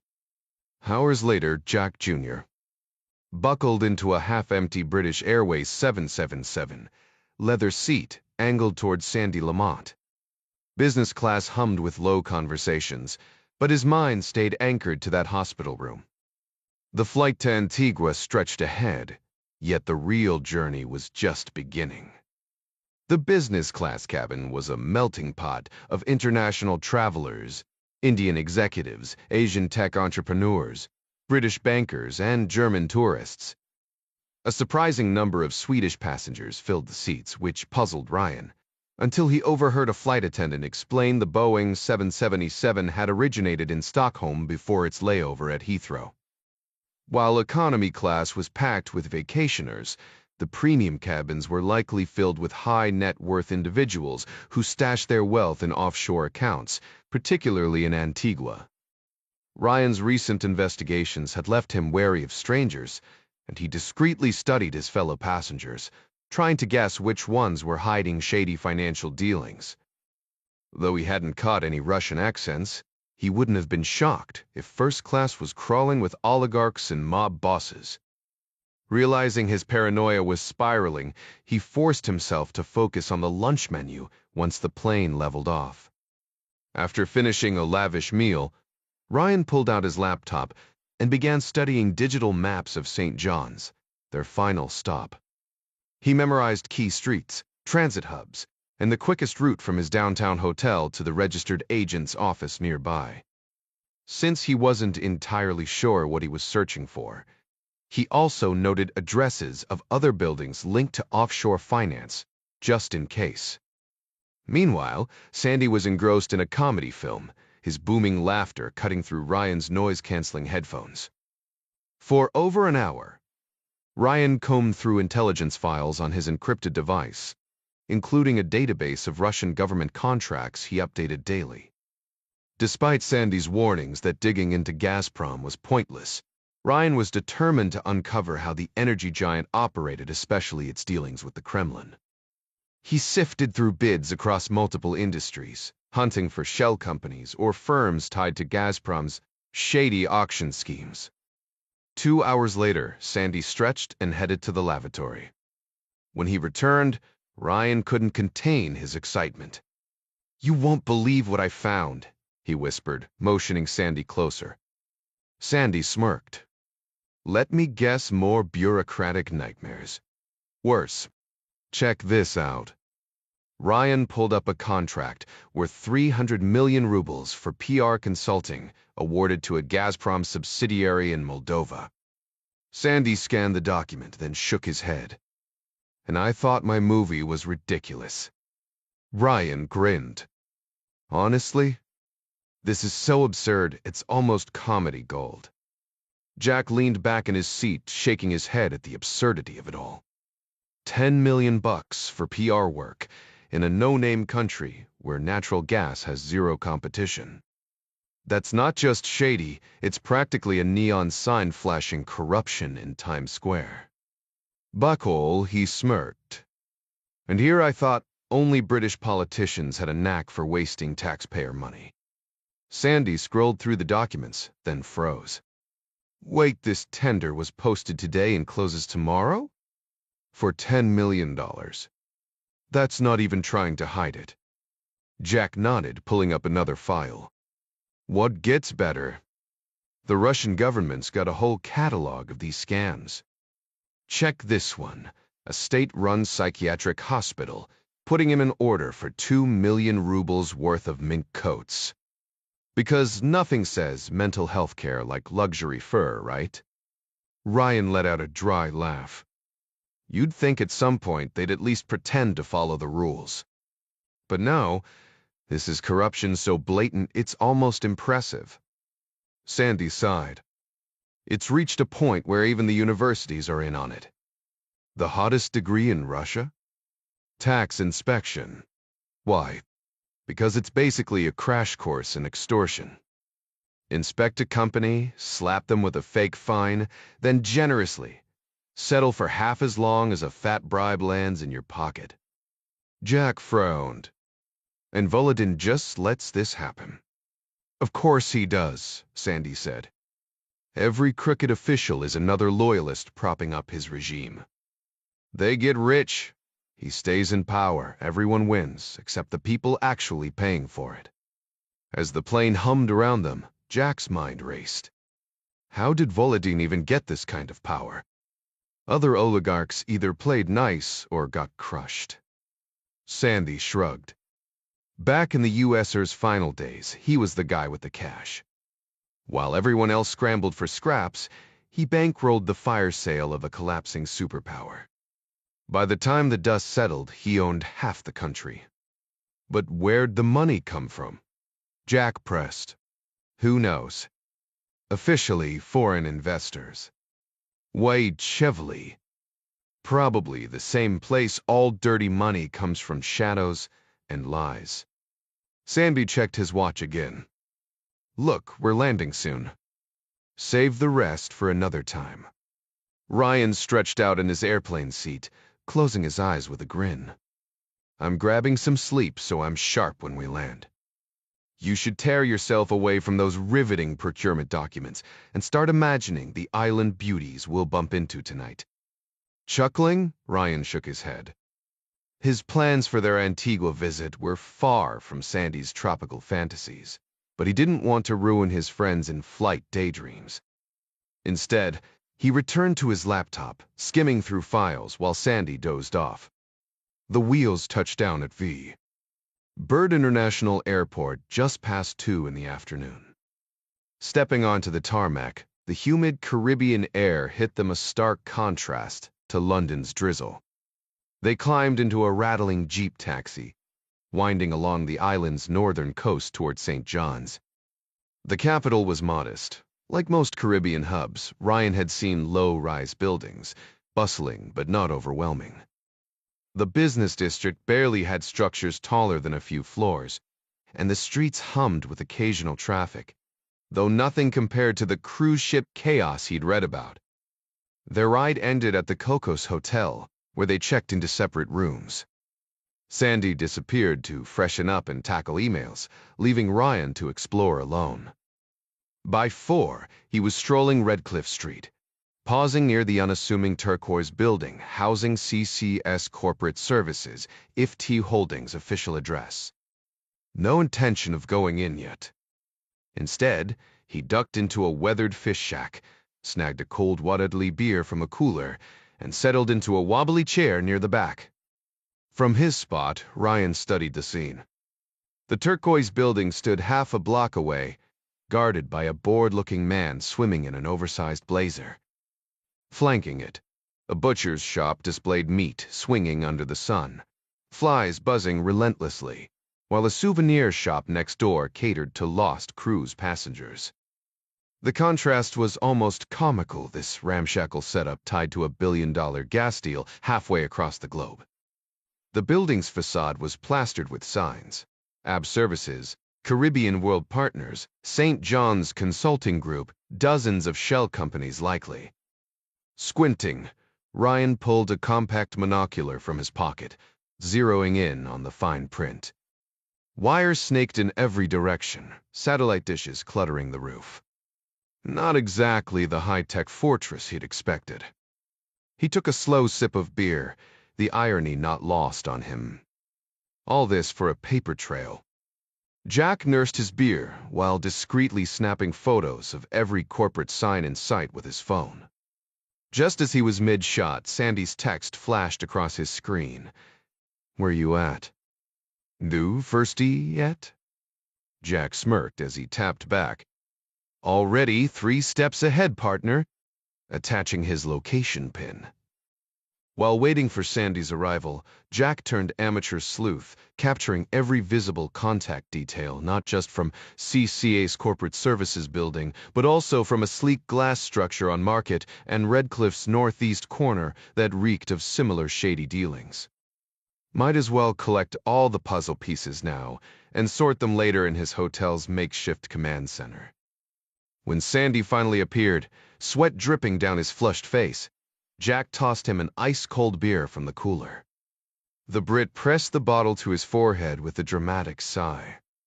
"Christ, I'd trade this tropical sauna for London's dreary drizzle in a heartbeat." His eyes flicked toward the corporate buildings before landing on Jack. After a long swig, he grinned. "Feels like we're in some spy flick, doesn't it? Though tagging along with the president's kid does crank up the intrigue factor."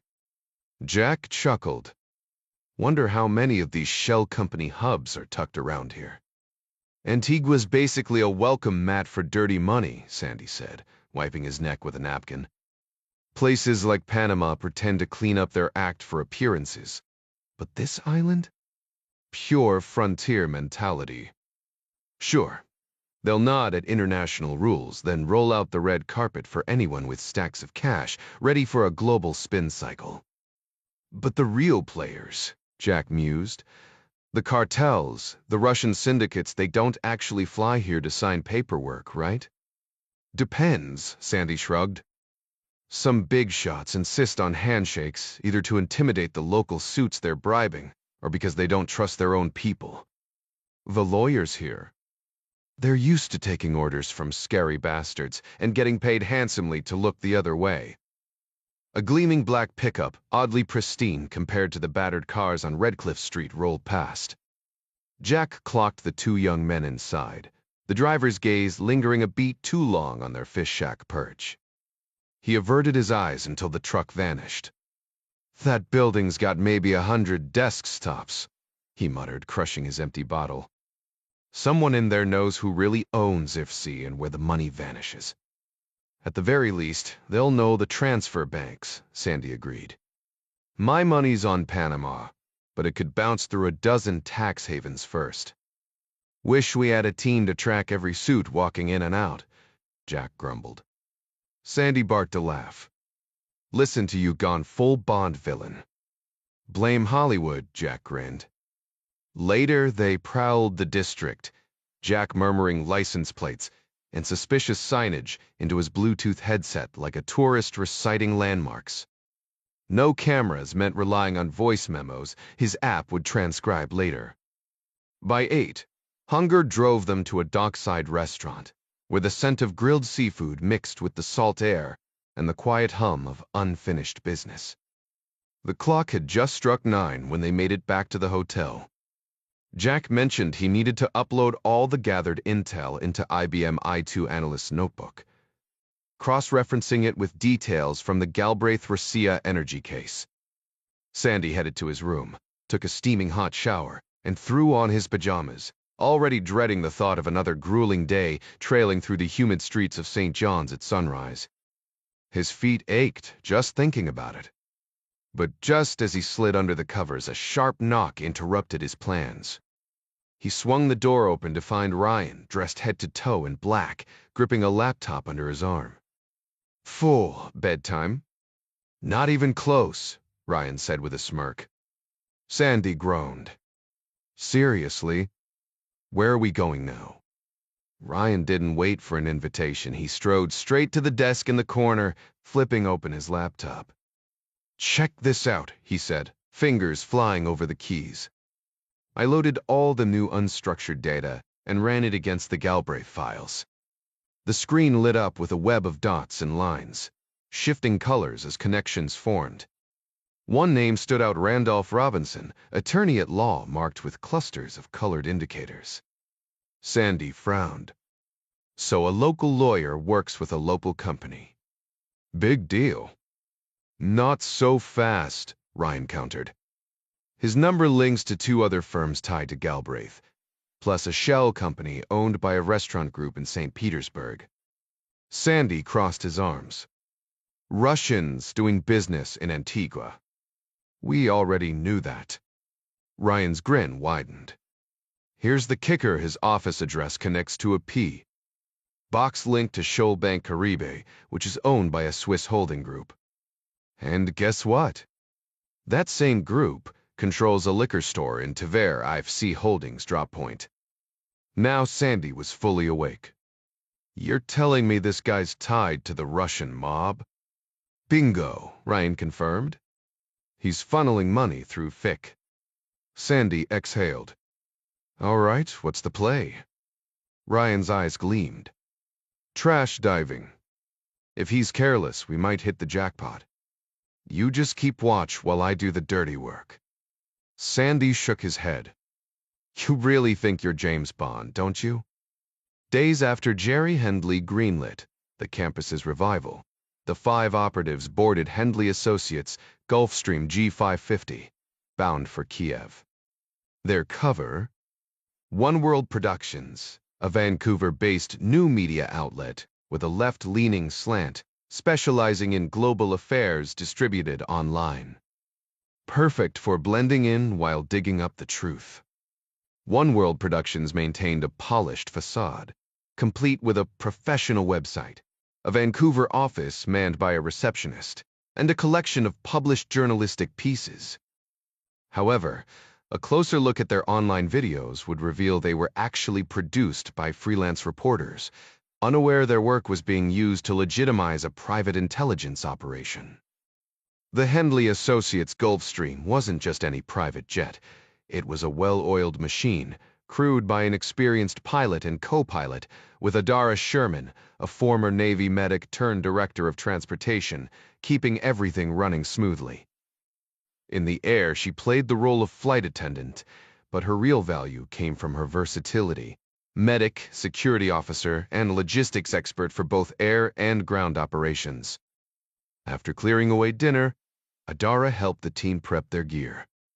Standard journalist equipment: cameras, iPads, satellite phones was present, but so were less conventional items that would raise eyebrows at Ukrainian customs.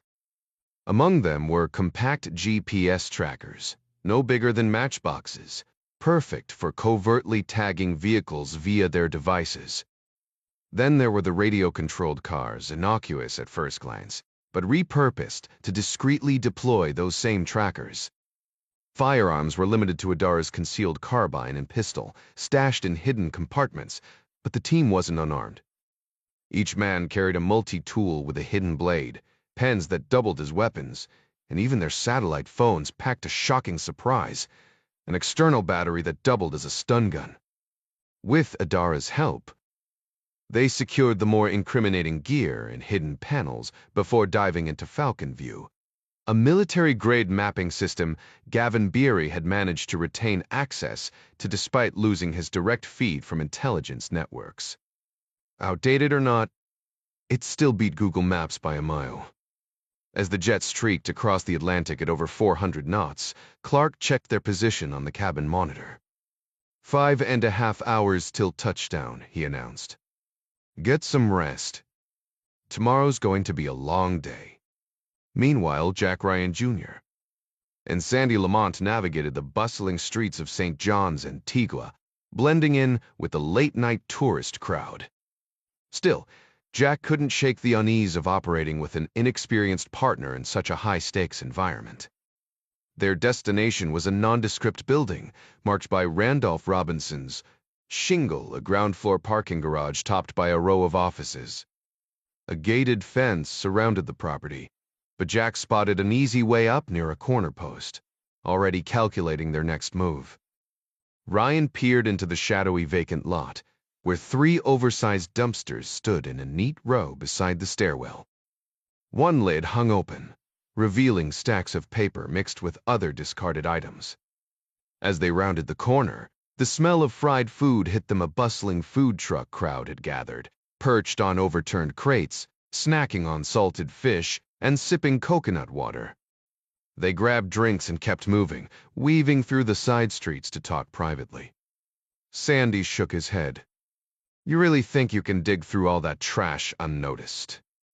Jack flashed a grin, holding up his phone. "Who said anything about digging? Watch and learn." He explained his plan, scaling the fence, recording the documents in a rapid sweep, then letting his app extract every scrap of text. 10 seconds per page, max. The software does the heavy lifting. Just then, a black pickup rolled past, its occupants locking eyes with Jack a beat too long. He recognized its same truck from earlier. Sandy remained oblivious, and Jack kept quiet, not wanting to spook him. But his grip tightened on his phone as he tracked the truck's slow retreat down the block. 15 minutes tops, he finally answered Sandy's question. "Unless you plan on getting caught." Sandy frowned. "What if we do?" Jack smirked. "You ever run a mile without stopping?" "Not even close." "Then let's make sure we don't have to." The operation went smoother than expected. Jack vaulted the fence, his phone's camera rolling as he sifted through the dumpsters.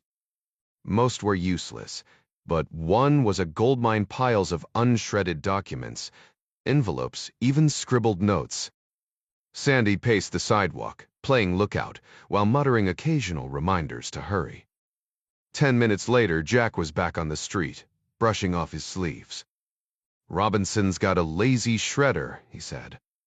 "We hit the jackpot." They were almost to the hotel when Jack spotted the truck again, parked just past the intersection, now with 4 men inside. No coincidence. He nudged Sandy toward a neon-lit bar ahead. "One drink," he said casually. "Suddenly, I'm thirsty." Sandy didn't argue. The bar's noise swallowed them whole as they slipped inside, leaving the pickup and its occupants in the rear view. Jack Ryan, Jr. and Sandy Lamont were halfway across the street when Jack spotted trouble. A dark truck rolled past the intersection near the bar, its brake lights flaring as it suddenly veered into the alley behind the building. Jack muttered a curse under his breath. Sandy, a few steps ahead, didn't catch it. The realization hit hard. They were walking into a trap. Inside, they'd be cornered. For a split second, he considered bolting back to the hotel and calling the cops. But what if the guys tailing them were the cops? No. Better to blend into the crowd and pray these goons wouldn't start anything with so many witnesses around. The bar was a dim, noisy hole in the wall. Strobe lights flickered over a cramped dance floor, while a DJ blasted music from a rickety stage. Sandy headed straight for the counter, but Jack hung back, scanning the room. His gut told him this wasn't random. These guys were probably hired muscle, some local enforcers paid to rattle loose ends. Still, he couldn't shake the darker thought, what if they knew exactly who he was? The president's son made for a hell of a target. 2 men pushed through the front door, one built like a linebacker, the other with dreads hanging past his shoulders. They locked eyes with Jack instantly. No mistaking their intent. He glanced toward the rear exit, half expecting another thug to block it.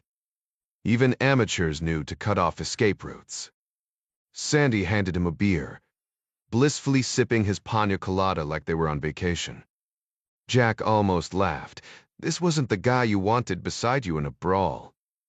"We've got company," Jack said, keeping his voice low. "Don't turn around. Just be ready to move when I say." Sandy's attempt at a casual glance was about as subtle as a car crash. "You're joking," he whispered, but the tension in his jaw said otherwise. The dreadlocked guy near the door flashed a gold-capped grin, fingers drumming against his chest full of gaudy chains. Jack exhaled. This wasn't just intimidation. They were making sure he knew they had the upper hand. The second man sported a tight soccer jersey that barely contained his muscular frame, his short hair adding to his rugged appearance. "They're already winning," he muttered, swirling his drink. "What's our move?" He took a long sip, as if the weak rum cocktail could somehow steady his nerves. Jack exhaled slowly. "We finish these, then slip out the back. They'll probably corner us, but let me handle it. We'll be okay." Sandy shot him a skeptical look. "In alley. Seriously. That's your brilliant plan." Jack had his reasons. He'd spent years flying under the radar, and he wasn't about to blow his cover now, even if it meant taking a few punches. "Just trust me," he said, though he knew he was gambling. His confidence wasn't just in his fists. He could talk his way out of most messes. Sandy scoffed. "Oh, right. Because you're Jack. Why don't you just pull out that magic phone of yours, dial your super-secret hotline, and poof, an entire Navy fleet sails in to rescue us?" Jack didn't laugh. His focus sharpened as he braced for what was coming. "No calls. We walk out, cut through the alley, and get back to the hotel. And then I'll improvise something even more brilliant." Sandy rolled his eyes. Naturally, the alley wasn't as dim as Jack had expected. Flickering streetlights and the neon glow from a nearby casino painted the narrow passage in eerie shades of blue and red. They'd barely taken 5 steps when 2 figures emerged from the shadows. "Jesus," Sandy whispered. The men were young, built like fighters, their tank tops revealing ink-covered arms. Jack kept walking, scanning for weapons, but finding none. "Evening, fellas," he said casually. "Need something?" The taller one spat out his words in a thick Caribbean accent. "Why the hell you taking pictures of that office earlier?" Jack shrugged. "No idea what you're talking about. Just tourists." "Bullshit. You're snooping where you don't belong." Sandy's voice cracked. "We're not looking for trouble." A third voice, just as rough, came from behind them. "Too bad trouble found you." Sandy spun, panic flashing in his eyes. Jack turned slower, already counting the odds. Mabel could believe. 4 against 2. But they were cocky, too cocky. That was their mistake. The leader, a guy with dreadlocks, smirked. "You're gonna leave this island and never come back." "Gladly," Sandy blurted. Dreadlocks laughed, teeth gleaming under the neon. "Nah, we're gonna make sure you remember this lesson permanently." Jack's muscles tensed. No weapons visible, but that didn't mean anything. Sandy raised his hand. "Listen, we get it, okay?" Loud, and then Sandy bolted. The 4 men lunged at Jack instinctively, creating an opening he didn't hesitate to exploit. As one of the tank-top-wearing thugs stepped directly into his path, Jack snapped a sharp right jab into his jaw, sending him crumpling to the pavement like a sack of bricks. His partner, a few paces behind, froze mid-charge as he registered the danger, then fumbled for the knife tucked into the back of his waistband. Jack barely flinched when a wild punch grazed his nose. Before the blade could clear its sheath, Jack seized the man's wrist, twisted it at a brutal angle, and drove his boot into the side of his knee with a sickening crack. The would-be attacker howled, collapsing next to his unconscious friend. The remaining 2 Antiguans abandoned Lamont and charged Jack, knives flashing under the dim alley lights. Jack dropped into a fighter's stance, just as the first man, a wiry guy in a soccer jersey, swung wildly. Ducking under the blade, Jack pivoted, using the man's momentum to wrench his arm backward until the elbow popped, The knife clattered to the ground. The last attacker, a dreadlocked bruiser, tried to flank him, but Jack shoved his disarmed opponent between them like a human shield. When Dreadlocks hesitated, Jack yanked the jersey-clad man's arms down hard enough to dislocate a shoulder, then hurled him forward like a battering ram. The collision sent both men sprawling. Jack was on Dreadlocks before he could recover, battering him with a flurry of punches until he slumped unconscious onto the cracked concrete. Breathing hard, Jack scanned the aftermath. One man fleeing into the shadows, another writhing in pain, and two out cold. 25 feet away, Sandy Lamont stood frozen, his face pale under the flickering streetlight. Jack wiped his scraped knuckles and jerked his chin toward the alley's exit. "We're leaving." Back at the hotel, Sandy's hands trembled as he emptied mini rum bottles into a glass.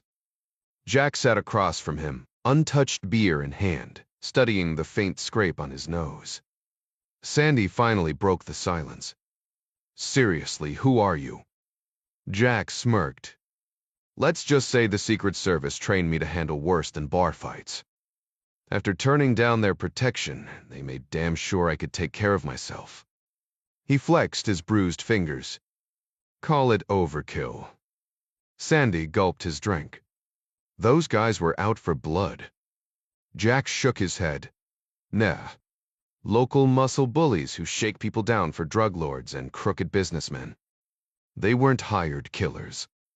He leaned back, the adrenaline fading. "Just bad luck they picked the wrong tourists tonight."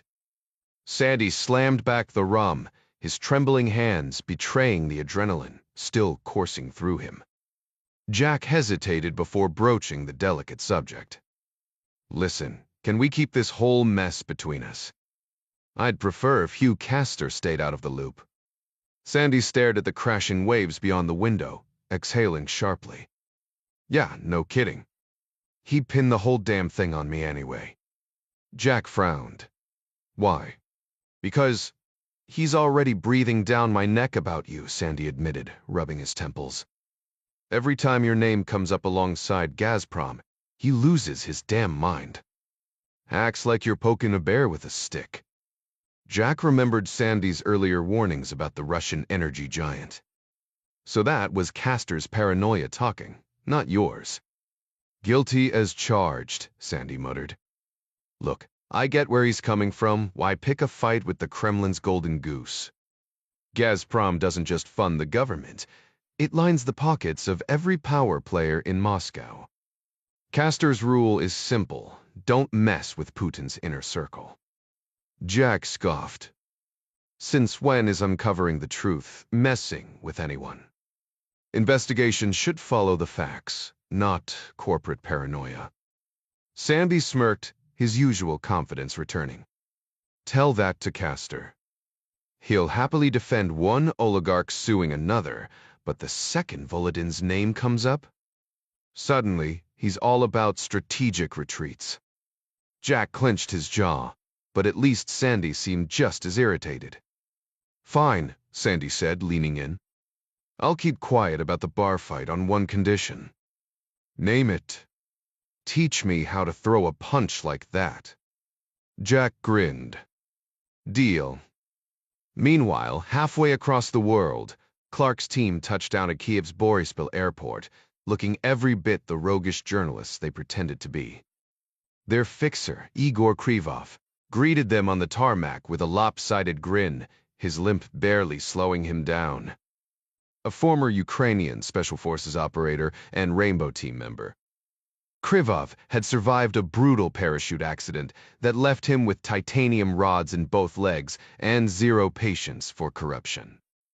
After clashing with his superiors at the Interior Ministry, he'd carved out a niche as the go-to guy for foreigners navigating Kiev's shadowy underbelly. Colonel Clark. Krivov clasped John's hand, his grip firm despite the scars. "You really think I'd say no to an old friend?" His laugh was warm, but his sharp eyes missed nothing proof that retirement hadn't dulled his instincts one bit. Escorting CNN journalists from one protest to another had grown mind-numbingly dull for Igor Krivov, So when the Henley Associates Gulfstream touched down and his old friend Ding Chavez stepped out, the Ukrainian couldn't help but grin. He practically lifted the smaller man off his feet in a back-slapping embrace. "Damn good to see you, amigo," Chavez laughed, clapping him on the shoulder. The seasoned operative 45, but moving like someone 10 years younger, quickly loaded the team's gear into a battered van, though he'd been given only vague details about their mission. Clark's poking around explanation didn't fool him. The way these Americans carried themselves screamed CIA, even if their press badges claimed otherwise. Krivov's reputation as a fixer for foreign journalists made him the perfect local asset, especially since the campus team needed eyes on Kiev's underworld to track the shadowy 7-strong men syndicate. Their safe house, a creaky third-floor apartment overlooking the Dnieper's murky waters, became a hive of activity the moment they arrived. Exhaustion from the flight didn't stop them from sweeping every inch for surveillance devices, hidden mics, cameras, even the faintest hum of a wire. Gavin Bury transformed the living room into a makeshift tech hub, his laptops humming as they tapped into encrypted CIA networks and Ukrainian police frequencies.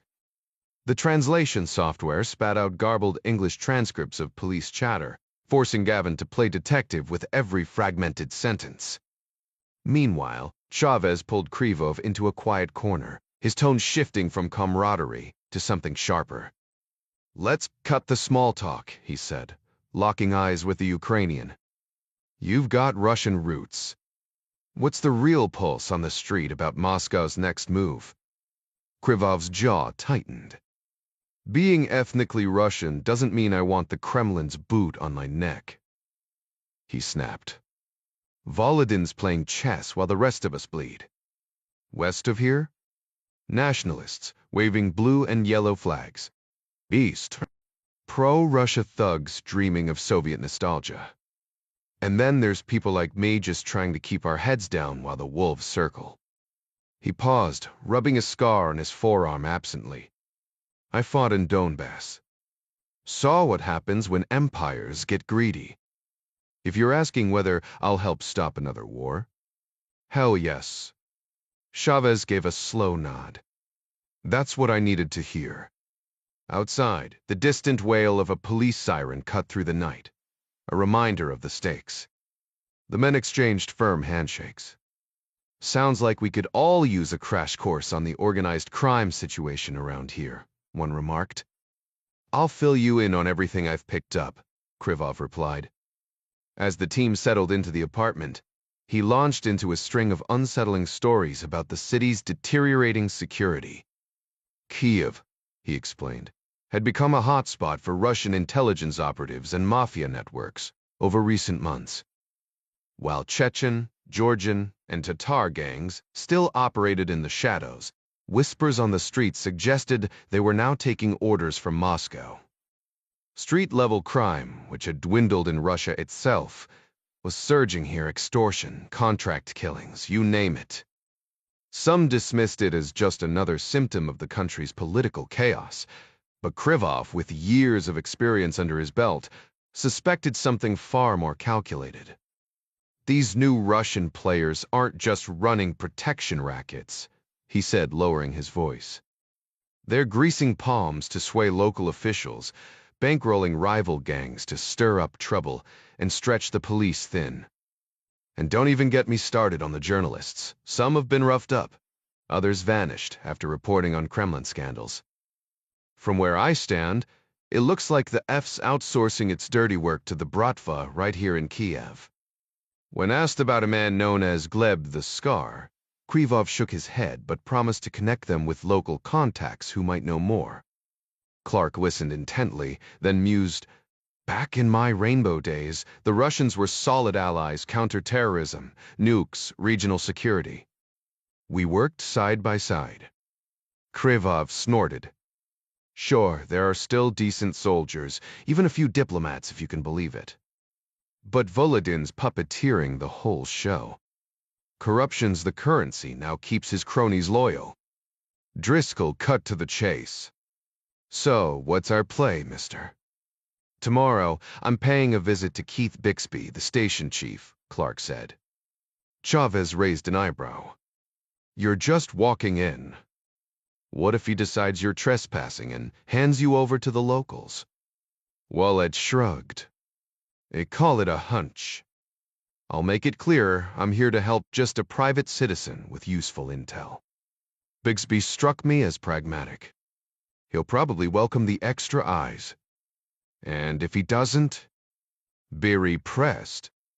Then this might be the shortest op of our careers, Clark replied dryly.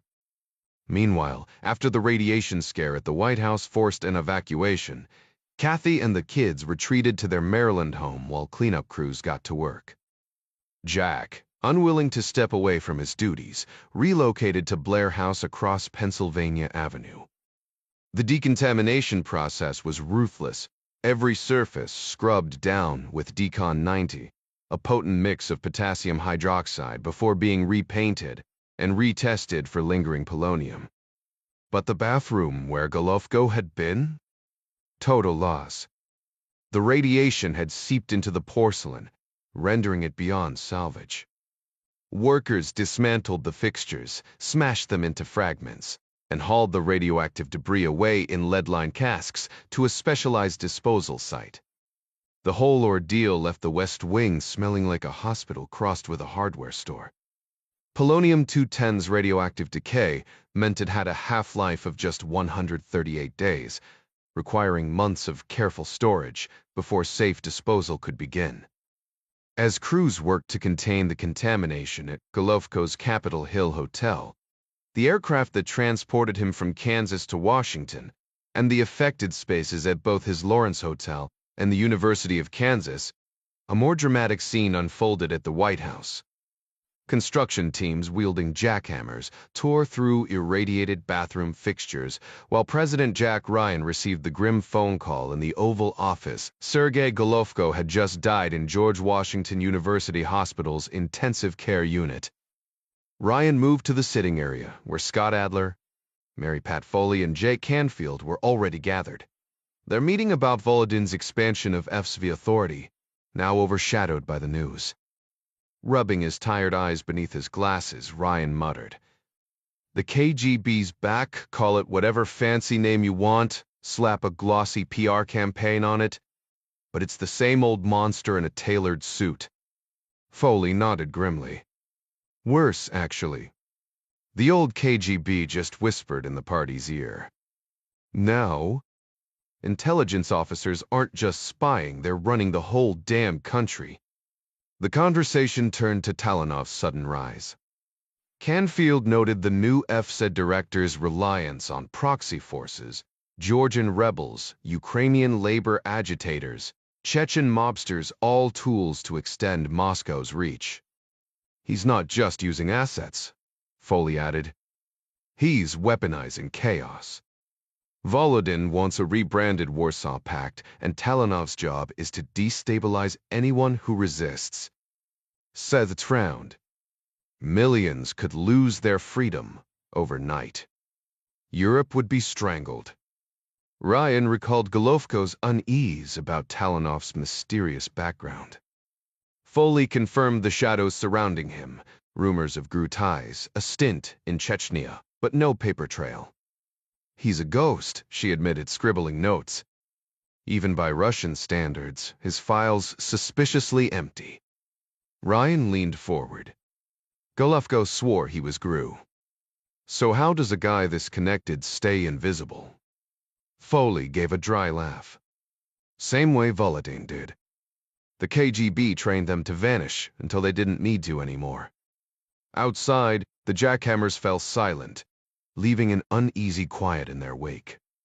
After the collapse of the Soviet Union, he shifted gears into banking, amassing billions before dipping his toes into politics back in his hometown of St. Petersburg. His long-standing prominence as a businessman almost makes people forget his shadowy past as a former intelligence operative. Canfield chimed in. According to his official records, he was just a low-level KGB analyst in Moscow, and we've never found anything to contradict that. Ryan frowned. Volodin's an autocrat, yet he's handed Talonov an extraordinary amount of influence. Why? Adler shrugged. Respect for his skills, I guess. Foley added that and trust. Volodin doesn't let just anyone get that close. Jack wasn't satisfied. So what exactly did a former GRU officer and a Siberian police chief do to earn that kind of loyalty? Volodin doesn't have a single person he relies on more. Good question, Foley admitted. Easy to ask, hard to answer, Ryan muttered. Foley gave a knowing nod. My cue to get digging. Then something clicked for Jack. Mary Pat, earlier you said we knew little officially about Talonov. What's the unofficial story? She hesitated. Just whispers, really. Nothing solid. Like, she waved a hand. Unverified nonsense. The Finns once floated the idea he was KGB 9th Directorate, but none of the actual 9th guys we've talked to recognize his name. Canfield blinked. Wait, what's a niner? Ryan smirked. Come on, Jay, you're not that young. Niner was our slang for the KGB's 9th Directorate, their personal security division. Canfield held up his hands. Hey, I was focused on the Middle East. I knew the 9th existed, just not the nickname. Either way, the Finns' intel stinks. We had the ex-head of their training program on our payroll in the 90s. He gave us every name, and Talonov wasn't on the list. Mary Pat added. The Germans had a different angle, claimed he was GRU, ex-paratrooper from Afghanistan, involved in the '79 invasion. Jack considered it. The tracks. He'd have been in his early 20s. GRU didn't crumble like the KGB, so their record stayed tighter. Exactly. Anything else? Me impressed. Foley hesitated. The Brits had a wild rumor, stressed it was shaky, but they heard he might have been an assassin. Back in the 80s, there were stories about a lone KGB operative, codenamed Zenith, taking out targets across Europe. No proof he ever existed. Jack's eyes locked onto hers. Zenith, you're joking. You remember that. Kipri, remember. I was in London when it happened. I knew one of the victims. Foley exhaled. Right. Anyway, years later, a single British source claimed Zenith was ex-GRU, a paratrooper named Talonov. Ryan's voice sharpened. Are you telling me Roman Talonov is Zenith? She shook her head. No. I'm saying one guy said it, and it landed in a file. Zero confirmation. You know how intel works, mountains of garbage for one useful scrap. Our own Zenith files concluded there was no Soviet hitman. Ryan muttered. The Brits blamed German radicals. Foley nodded. The Red Army faction. The tension in the room was palpable as Ryan's team waited for him to respond to the Berlin raid report. Police had stormed an apartment linked to terrorist activity, uncovering evidence connecting the occupants to the infamous Zenith assassinations. Ryan's distant expression told them he was wrestling with old memories before finally breaking the silence. I never bought that they caught the real perpetrators, he admitted. His voice edged with skepticism. Foley leaned forward, her pen tapping against her notepad. With all due respect, Mr. President, after the Soviet collapse, former KGB operatives were practically lining up to spill their secrets. We combed through every lead, no mention of Zenith, no whisper of Talonov. Even Russian investigators hit a dead end. Ryan wasn't convinced. Could have been compartmentalized. Or maybe Zenith wasn't KGB at all, just someone using their playbook. Canfield raised an eyebrow. Then what? Ryan exhaled sharply. I want to see what British intelligence has buried in their files. Foley gave him a long look. Sir, you're usually the first to dismiss conspiracy theories. This feels different. Call it a hunch, Ryan countered. 30 years ago, sure, but if Talonov was a Soviet assassin back then, that changes everything about how we deal with him now. After a beat, Foley relented. Fine. I'll pull the records. But we'll need fresh eyes on this, someone who knew the old Soviet machinery inside out. Ryan's lips twitched. What about Ed? Bet he'd love to dig through Cold War skeletons. Foley smirked. He'd sprint here in his pajamas. Within minutes, plans were set Ed would get workspace in the old executive office building to dissect the case. As Foley stood to leave, she hesitated. This isn't just professional, is it? Ryan met her gaze. It started that way. But you're right, it's personal too. Meanwhile, CIA Station Chief Keith Bixby was knee-deep in Kiev's chaos. Between embassy briefings and a late lunch, he'd spent hours shaking surveillance before a risky meet with an Italian smuggler running goods across the Russian border. Normally, a station chief wouldn't handle field ops, but these weren't normal times. Every operative in Ukraine was stretched thin. No seas lurked near Crimea, deciphering Russian troop movements, while linguists were in such short supply that Bixby had resorted to personally vetting informants. The agency couldn't train Ukrainian speakers fast enough, leaving him to juggle double the workload as war loomed. His only consolation: at least he wasn't bored. Bixby knew leaving the embassy meant navigating the unpredictable streets of Kiev, enduring lengthy surveillance detection routes, and sometimes sitting through awkward meetings with shady characters in questionable restaurants. This particular Italian smuggler wasn't exactly high priority, not with Russian forces massing at the border, but his information had proven useful enough to warrant a face-to-face. 20 minutes into his route, Bixby paused near the towering St. Volodymyr Cathedral, pretending to check the bus schedule. That's when a hooded figure sidled up too close for comfort. The man's scarf covered half his face, but the station chief's instincts kicked in immediately. Paranoia wasn't just a job requirement, it was survival. When the stranger finally lowered the fabric, Bixby found himself staring at a face he recognized from old CIA files. John Clark, the man said. We talked last week. Bixby's grip tightened on his briefcase. I don't recall extending an invitation. Be said this applied. Yeah, figured you'd say that. Then what's your play? Thought I'd sample the local cuisine. Heard the Borscht killer this time of year. Bixby scanned the plaza before nodding toward a quieter path. Let's take a walk. They moved briskly down Taras Shevchenko Boulevard, then veered into the Alexander Fomin Botanical Gardens. The skeletal trees offered little cover, and the biting wind kept most visitors away. Clark's gaze darted between the bare branches.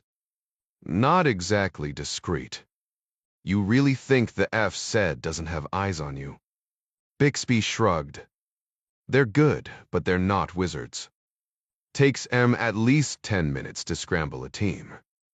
Right now, some poor guys are probably tripping over their own gear near the metro, trying to catch up. Clark adjusted his hood, shielding his face from potential cameras. One just the existed sepali. Cut to the chase, why am I here?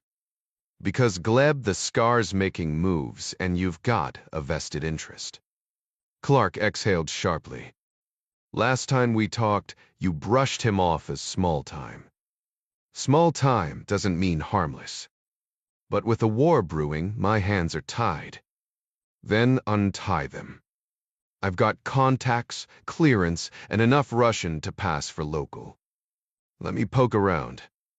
Bixby hesitated. You go rogue, it's on you. Wouldn't have it any other way. Clark's grin was razor thin. Besides, when's the last time a little chaos hurt anyone? A gust of wind rattled the branches overhead, scattering last season's dead leaves between them. Somewhere in the distance, A car door slammed too quick, too deliberate. Bixby didn't flinch. Clock's ticking. Say your piece fast. Clark leaned in slightly, his voice steady but insistent. All I'm asking for is your support. Just keep the lines open, so I can relay anything critical back to you. Bixby let out a dry chuckle. Walk-in agents? Sure, I've heard of those. But a walk-in case officer? That's a new one. Frustration flickered across Clark's face. He shifted gears. What's the latest in Crimea? Is Ukraine really prepared if Russia decides to move in? Bixby exhaled, rubbing his temple. I can only give you the public version. Yeah, you've got clearance, but honestly, I still don't know what your deal is. Clark held up his hands. Relax, I'm not fishing for secrets. Just a guy thinking about vacationing in Odessa. Bixby snorted. Mo is nicer. You might even snag a senior discount. Crimea's a powder keg. Russians are itching for a fight. Ukraine's sending troops to push back, but that's just giving Moscow an excuse to roll in. It's all over the local news, so I'm not spilling state secrets here. Because of the so-called Russian citizens, Clark muttered. Blinko. And guess what? Most of those citizens only got their passports because Moscow handed them out like candy. Classic FSB playbook passportization. Flood the zone, then claim they're just protecting their people. Same script they ran in Georgia with South Ossetia and Abkhazia. Clark's jaw tightened. So we just let it happen? Bixby shrugged again, but there was no humor in it now. Crimea's gone. The real question is whether they stop there or keep marching to Kiev. Side Clark studied him. What do you need? How can I help? Bixby stopped dead, eyeing him. You didn't come alone, did you? A beat of silence. Clark finally smirked. Domingo Chavez is with me. Bixby's eyebrows shot up. Chavez had a reputation. Private contract. Savary Company gig? Clark shook his head. No paycheck. Just a few good hands and a local contact from the old days. We're tracking Gleb the Scar, but I don't want to step on your toes. Think of us as backup. They started walking again, Bixby's expression unreadable. I'll give you points for effort, but this is my show. I don't share the stage. Clark pulled out a card, holding it between his fingers. Your call? But if you change your mind. Bixby took it without breaking stride, slipping it into his coat as they neared the metro. Without another word, he veered off, disappearing into the crowd. Clark was standing on the path when Bixby, positioned nearly 10 feet to his right, gave a subtle nod toward the tree line. We've got eyes on us, Bixby muttered under his breath.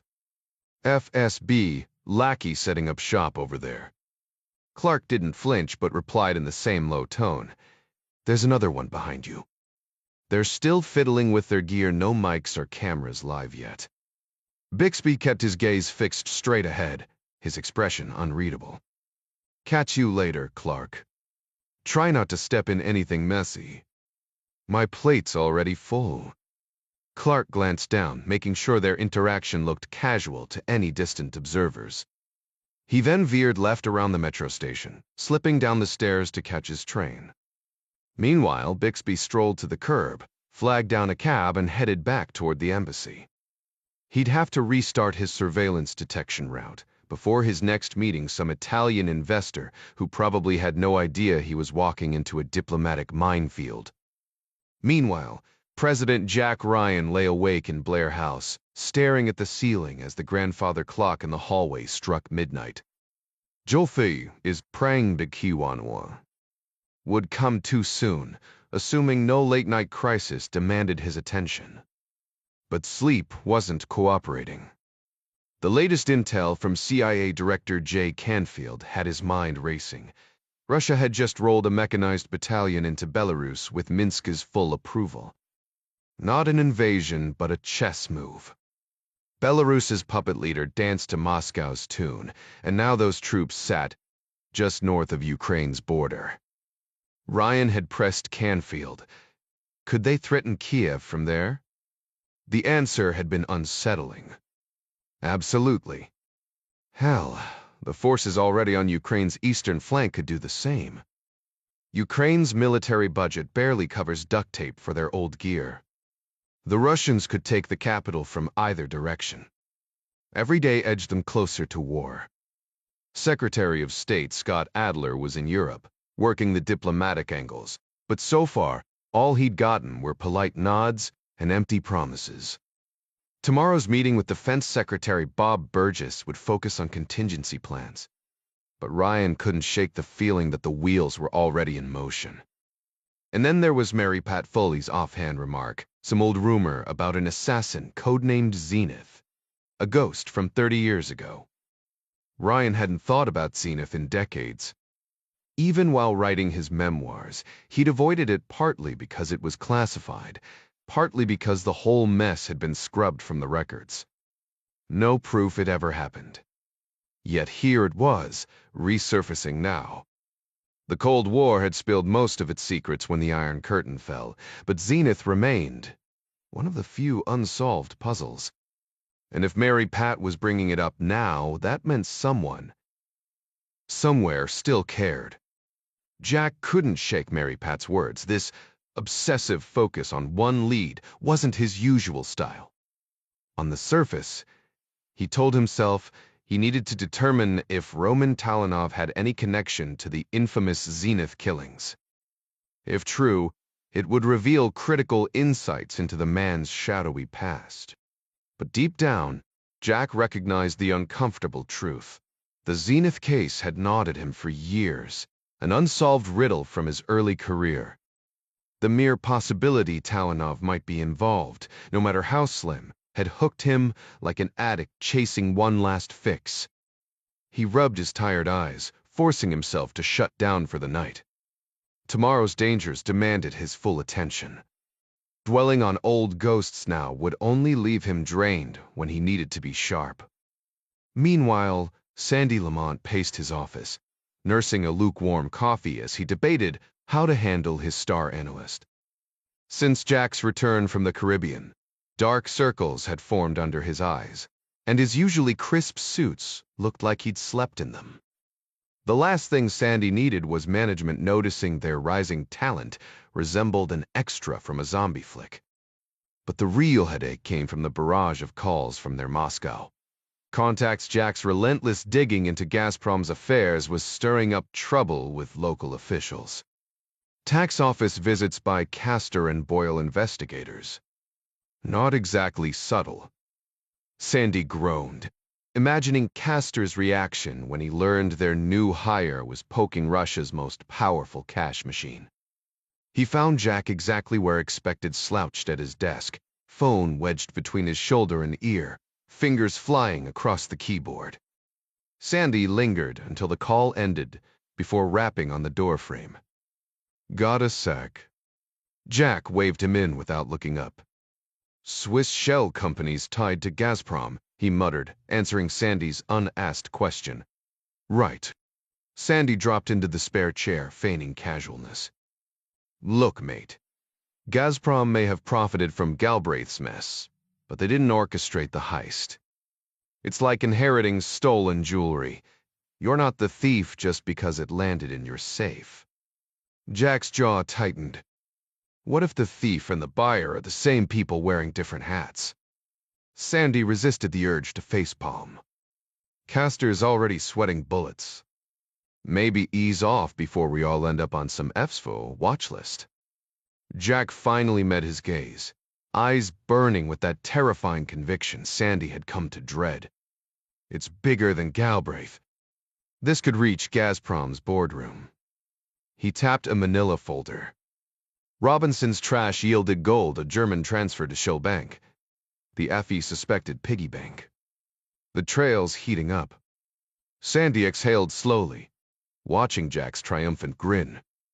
Somewhere in Moscow, he realized, a very powerful someone was probably having an equally stressful night. I dug into that company, tracing ownership through shareholder records like a detective following a trail of breadcrumbs, names, addresses, holding firms, even loan documents tied to their transactions. What kind of business is this? Germany imports natural gas from Gazprom. This German company, registered in Switzerland, handles the payments from the German government before passing them along to Russia, minus their cut. Gazprom uses them for no obvious reason. Brave processes them. Jack laughed. Exactly.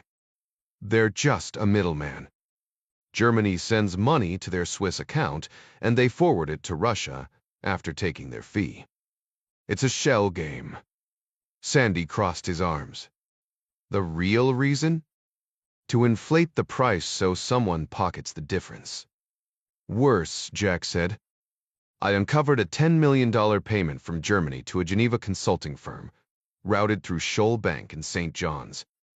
The owners are buried under layers of paperwork, but I'd bet my last dollar it's a front for kickbacks. That firm exists solely to move dirty money. Making bribes as easy as signing a check, Sandy muttered. These companies are ghosts, no offices, no products, just fake invoices. Right. Some German official who approved the Gazprom deal probably set it up to get paid under the table. Ryan knew Sandy had seen it all, but even he might be impressed. And that's just one payment, $10 million. Over $4 billion has flowed through this Swiss middleman. Who knows how much got siphoned off? Sandy smirked. Not bad, kid. When Castor told me, I'd be babysitting Jack Ryan Jr. Noid Tao figured you'd coast on your name. Now I'm watching my back. You might steal my job before I retire. Ryan shrugged off the praise, sensing an ulterior motive. Curiosity runs in the family. I love untangling puzzles. But running the show? No thanks. Sandy chuckled. I was a bulldog back in the 90s. Russia was wild then. Gangsters capping each other in alleyways. Today's financial crooks are slicker, but nothing beats the old-school chaos. Tell that to the guys who jumped us in Antigua. Now the point. That's enough action for me. Sandy leaned forward, but Jack cut in. Anyway, I found something else in Robinson's files. Scholl Bank's board flew to Zug, Switzerland, on March 1st for a meeting. If we ID who attended, we crack this whole scheme wide open. Sandy's eyebrows shot up. Flight manifests? Working on it. Zurich is the closest airport, hundreds of flights daily. Ryan nodded. I checked first-class arrivals from Russia 72 hours before the meeting. Figured billion-dollar scammers wouldn't slum it in coach. Ways persistis spriplatus. Plenty of big shots landed, but none connected to this operation. Sandy grinned. Let me guess, private jets. Already on it. From the start, I had a hunch that tracking private jets would be key. I skimmed through the official flight logs, but didn't dive too deep. Something told me these guys wouldn't be flying under the radar in any ordinary way. Lamont frowned. Blocked flight. What's that? In Switzerland, their version of the FA is called Sky Guide. They can scrub a flight from public records, no tail number, no flight path, nothing. We've got the same setup here in the States. Just file a polite request, and boom, your private jet vanishes from tracking systems. CEOs don't want rivals tailing them. Celebrities need to dodge the press, and then there's the whole security angle. Lamont smirked. And let's not forget the shady stuff. Ryan took a sip of coffee. Exactly. So, I knew digging through standard records was pointless. Instead, I grabbed 72 hours of Zurich Tower audio, dumped it into speech-to-text software. Even if a flight's paperwork is wiped clean, Pilots still have to radio the tower. I pulled every private jet tail number, then cross-referenced them manually. Lamont let out a low whistle. You're like a bloodhound on a scent. Not really. I just focused on flights that left 0 digital breadcrumbs. Turned up a few. Obviously, Switzerland's a magnet for sketchy corporate traffic. But one stood out. An Airbus A318, tail ends 3385, landing at 9:30 a. on March 1st, right before the meeting. That model's basically a flying penthouse, bedroom, lounge, even a boardroom. Sounds like someone's rolling in cash. Tracing the jet led nowhere, so I checked Zurich's fuel receipts. One A318 gassed up that morning, billed to a local holding company. Same outfit paid for another jet months earlier. This one tied to a restaurant chain in St. Petersburg. Sandy's eyebrows shot up. Restaurant chain. Ryan grinned. Boingo. Severprefrafingo. Same shell company Randolph Robinson manages down in Antigua. Same guy behind Shoal Bank, owned by Kefike. Sandy leaned in.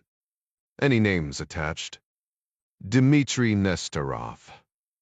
Owns a bunch of restaurants, but that's it. No Ivy League MBA. No Kremlin connections. Just one detail. His company's snapped up 12 billion euros in oil and gas assets in 4 months. Unreal. Yep.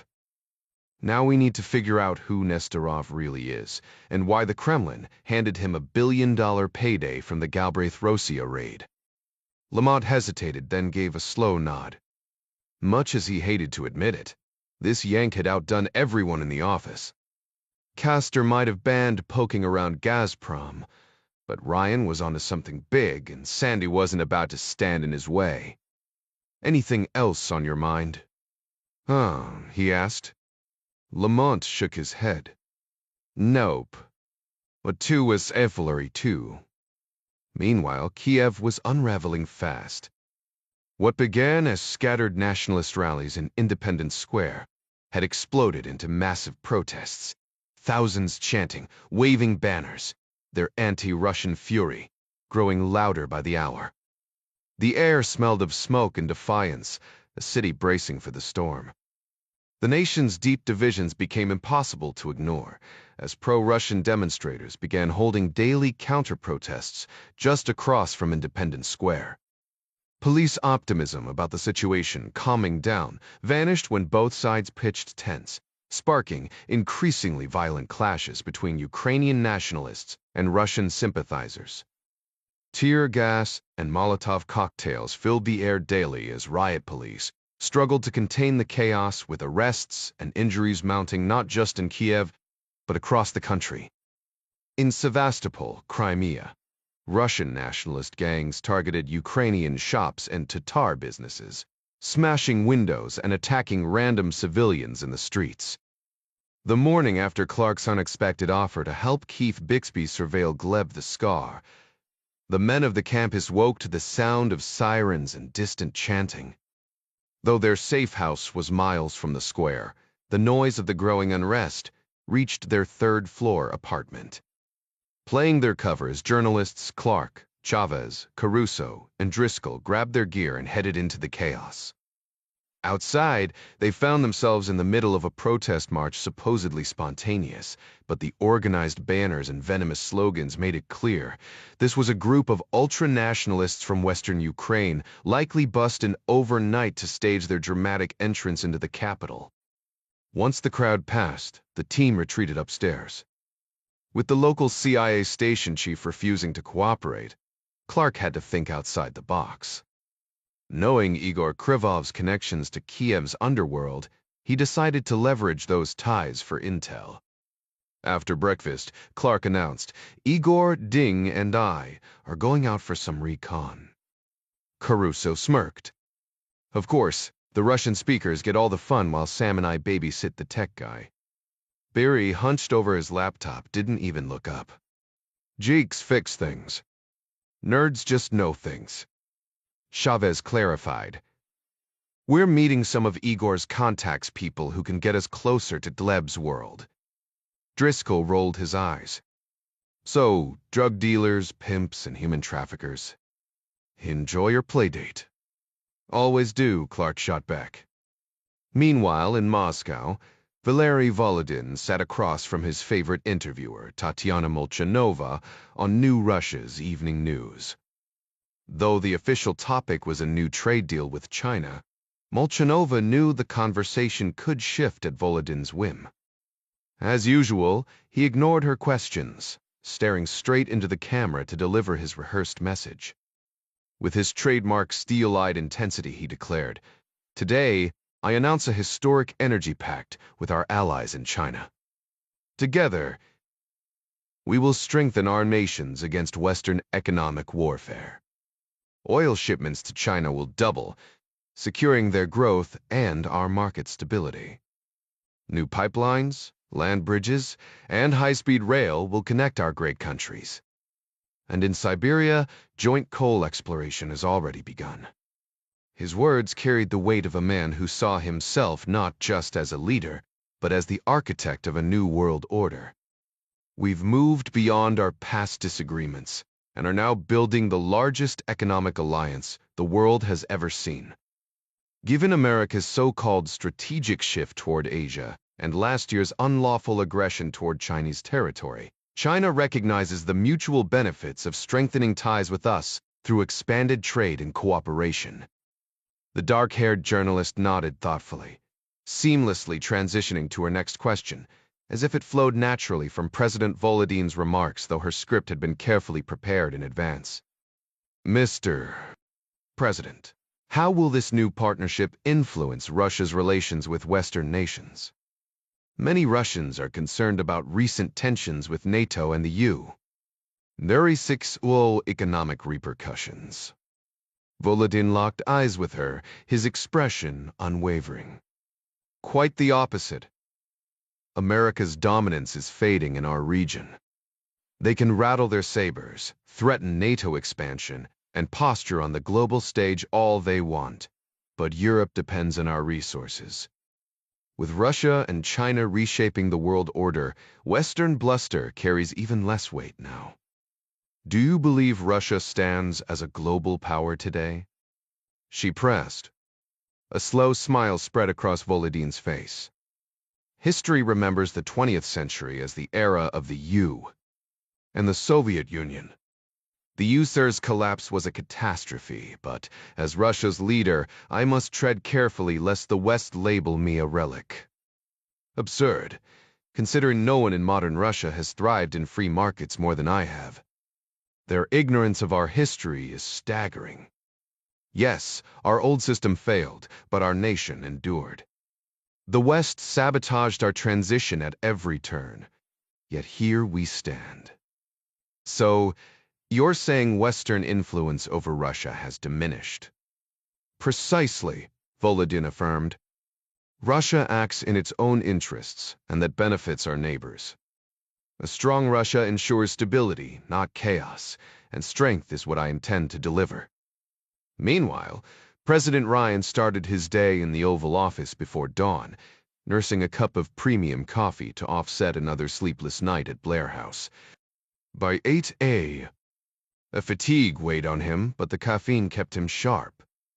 As he poured a second cup for CIA Director Mary Pat Foley, his intercom buzzed. "Age Murray's here, sir. U.S. Steven Ter." Attorney General Dan Murray strode in, his brisk energy unmistakable behind thick-framed glasses. Ryan rose. "You've got that spark, Dan." Murray grinned. "Because we cracked the Golovko case.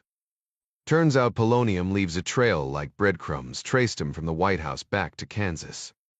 The science doesn't lie. Every spot Golovko visited, every surface he brushed against, carried traces of the radioactive isotope. During his appearance at the University of Kansas, he delivered a lecture and fielded questions from students in the hall center. Investigators found polonium contamination everywhere: his hotel room, the rental car, the podium in the auditorium, even the backstage bathroom where he prepped. Murray allowed himself a faint smirk. And then, nothing. My thing, quite. Ryan frowned. Nothing? Exactly. The cafe where he grabbed breakfast before the event. Clean, sir. The commercial flight from Dallas to Lawrence? Spotless. His Dallas hotel? Not a trace. We combed through every stop on his itinerary: hotels, restaurants, vehicles, and found zero radiation until he stepped into that student meet and greet at KU. Mary Pat crossed her arms. Sounds like we hit a wall. Not quite, Murray countered. We found a lead in the campus cafeteria. A single glass, washed but still radioactive enough to light up a Geiger counter. Witnesses confirmed Golovko sipped a Sprite on stage that was likely his glass. He leaned forward. We pulled the staff roster from that shift and skipped straight to the employee locker room. One locker tested positive inside and out. It belonged to a 21-year-old student, the same one who handed Golovko his drink. Ryan groaned. Don't tell me she's Russian. Venezuelan, actually. Ryan exhaled sharply. Venezuela's cozy ties with Russia made this mess even stickier. If Caracas had sent an operative to carry out an assassination on you, soil already strained relations would implode.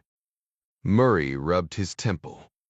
We planned surveillance, but given how recklessly she handled the polonium, our experts say she's got weeks left. If she's stashing more of it, we need to lock it down before it hurts anyone else. Jack didn't hesitate. Bring her in. The decision was clear, though losing the chance to track her contacts grated on him. Mary Pat tapped her pen. What's her background? Felicia Rodriguez. Moved to Kansas at 15. Visited family in Caracas a few times, but never for long. No obvious ties to Venezuelan intelligence or the regime. Jack scoffed. You think she didn't know what she was doing? Oh, she knew she was drugging his drink, Murray said. But maybe not with this. The contamination in her locker suggests she had no clue how deadly it was. Could have thought she was dosing him with a sedative, something to make him slur and look feeble. The Cubans pulled that stunt before. Mary Pat nodded. True enough. Murray pushed back his chair. With your leave, I'll have her detained. She'll be quarantined under guard medical and otherwise. As Murray exited, Ryan's secretary announced Defense Secretary Robert Burgess and Joint Chiefs Chairman Admiral Mark Jorgensen. Their scheduled briefing could wait. The tension in their strides signaled something bigger had erupted. Burgess leaned forward, his expression grim. The Russian defense minister dropped a bombshell this morning. They're launching massive war games in the Black Sea starting today. Within minutes of the announcement, their entire fleet was on the move. 24 warships left Sevastopol in what looked like a coordinated deployment. Ryan raised an eyebrow. And they're trying to pass this off as routine. Officially, yes. But the timing is suspicious. Their agreement with Ukraine allows unscheduled exercises under 7,000 personnel. But this? They've got 36 warships, plus paratroopers, Spetsnaz, and Marines. My analysts estimate at least 25,000 troops involved. Ryan exhaled sharply. So much for playing by the rules. This isn't just saber-rattling, it's a full-scale rehearsal. Guy, exactly. And it's layered on top of their buildup in Belarus and along the western border. Ryan rubbed his temples. They're not just testing the waters. They're getting ready to invade. Burgess nodded. Crimea's the prize. Volodin's never pushed this hard before, not even in Estonia. Ryan's voice turned dry. Fantastic. So, what's our move? Send a strongly worded memo. Maybe a frowny face emoji in the group chat. Burgess smirked. Militarily, we're outmatched. A few patrol boats won't scare them off. Diplomatically, that's Adler's headache. Ryan's mind flashed to Volodine rumored mob ties, unchecked power. The man probably had the entire Russian government in his pocket. Meanwhile, Ukraine's military was a joke, underfunded, outdated, and barely holding together. Jorgensen chimed in. They'll fight, but it'll be ugly. Our Green Berets and Delta teams are embedded, but their orders are clear. If bullets start flying, they vanish. Ryan sighed. So, the best we can hope for is Ukraine making the invasion painful enough to stop Volodin at Kiev. Pretty much. Great. Just great. Ryan leaned back, staring at the ceiling. Nothing like watching a sovereign nation get carved up in real time. Tensions in Crimea are reaching a boiling point, with Sevastopol and Odessa becoming hotbeds of unrest. Pro-Russian demonstrations have erupted across the region, gaining momentum by the hour. Many locals openly welcome the idea of a Russian intervention, while Ukraine's military crackdowns only fuel the perception of an oppressive regime, driving more citizens into the arms of those calling for Moscow's liberation. Ryan let out a frustrated sigh. We need to stay clear of that mess. Agreed, sir, Mark Jorgensen replied. Just then, Ryan's secretary appeared in the doorway. Apologies for interrupting, but Attorney General Murray is on the line. Jack frowned. Dan had just left the Oval Office moments ago. Patch him through, Ryan said before turning back to Jorgensen and Burgess. I want our entire national security team assembled in 72 hours to review every possible option for stopping Russia's advance. Get your top people working nonstop. I need actionable strategies, nothing half-baked.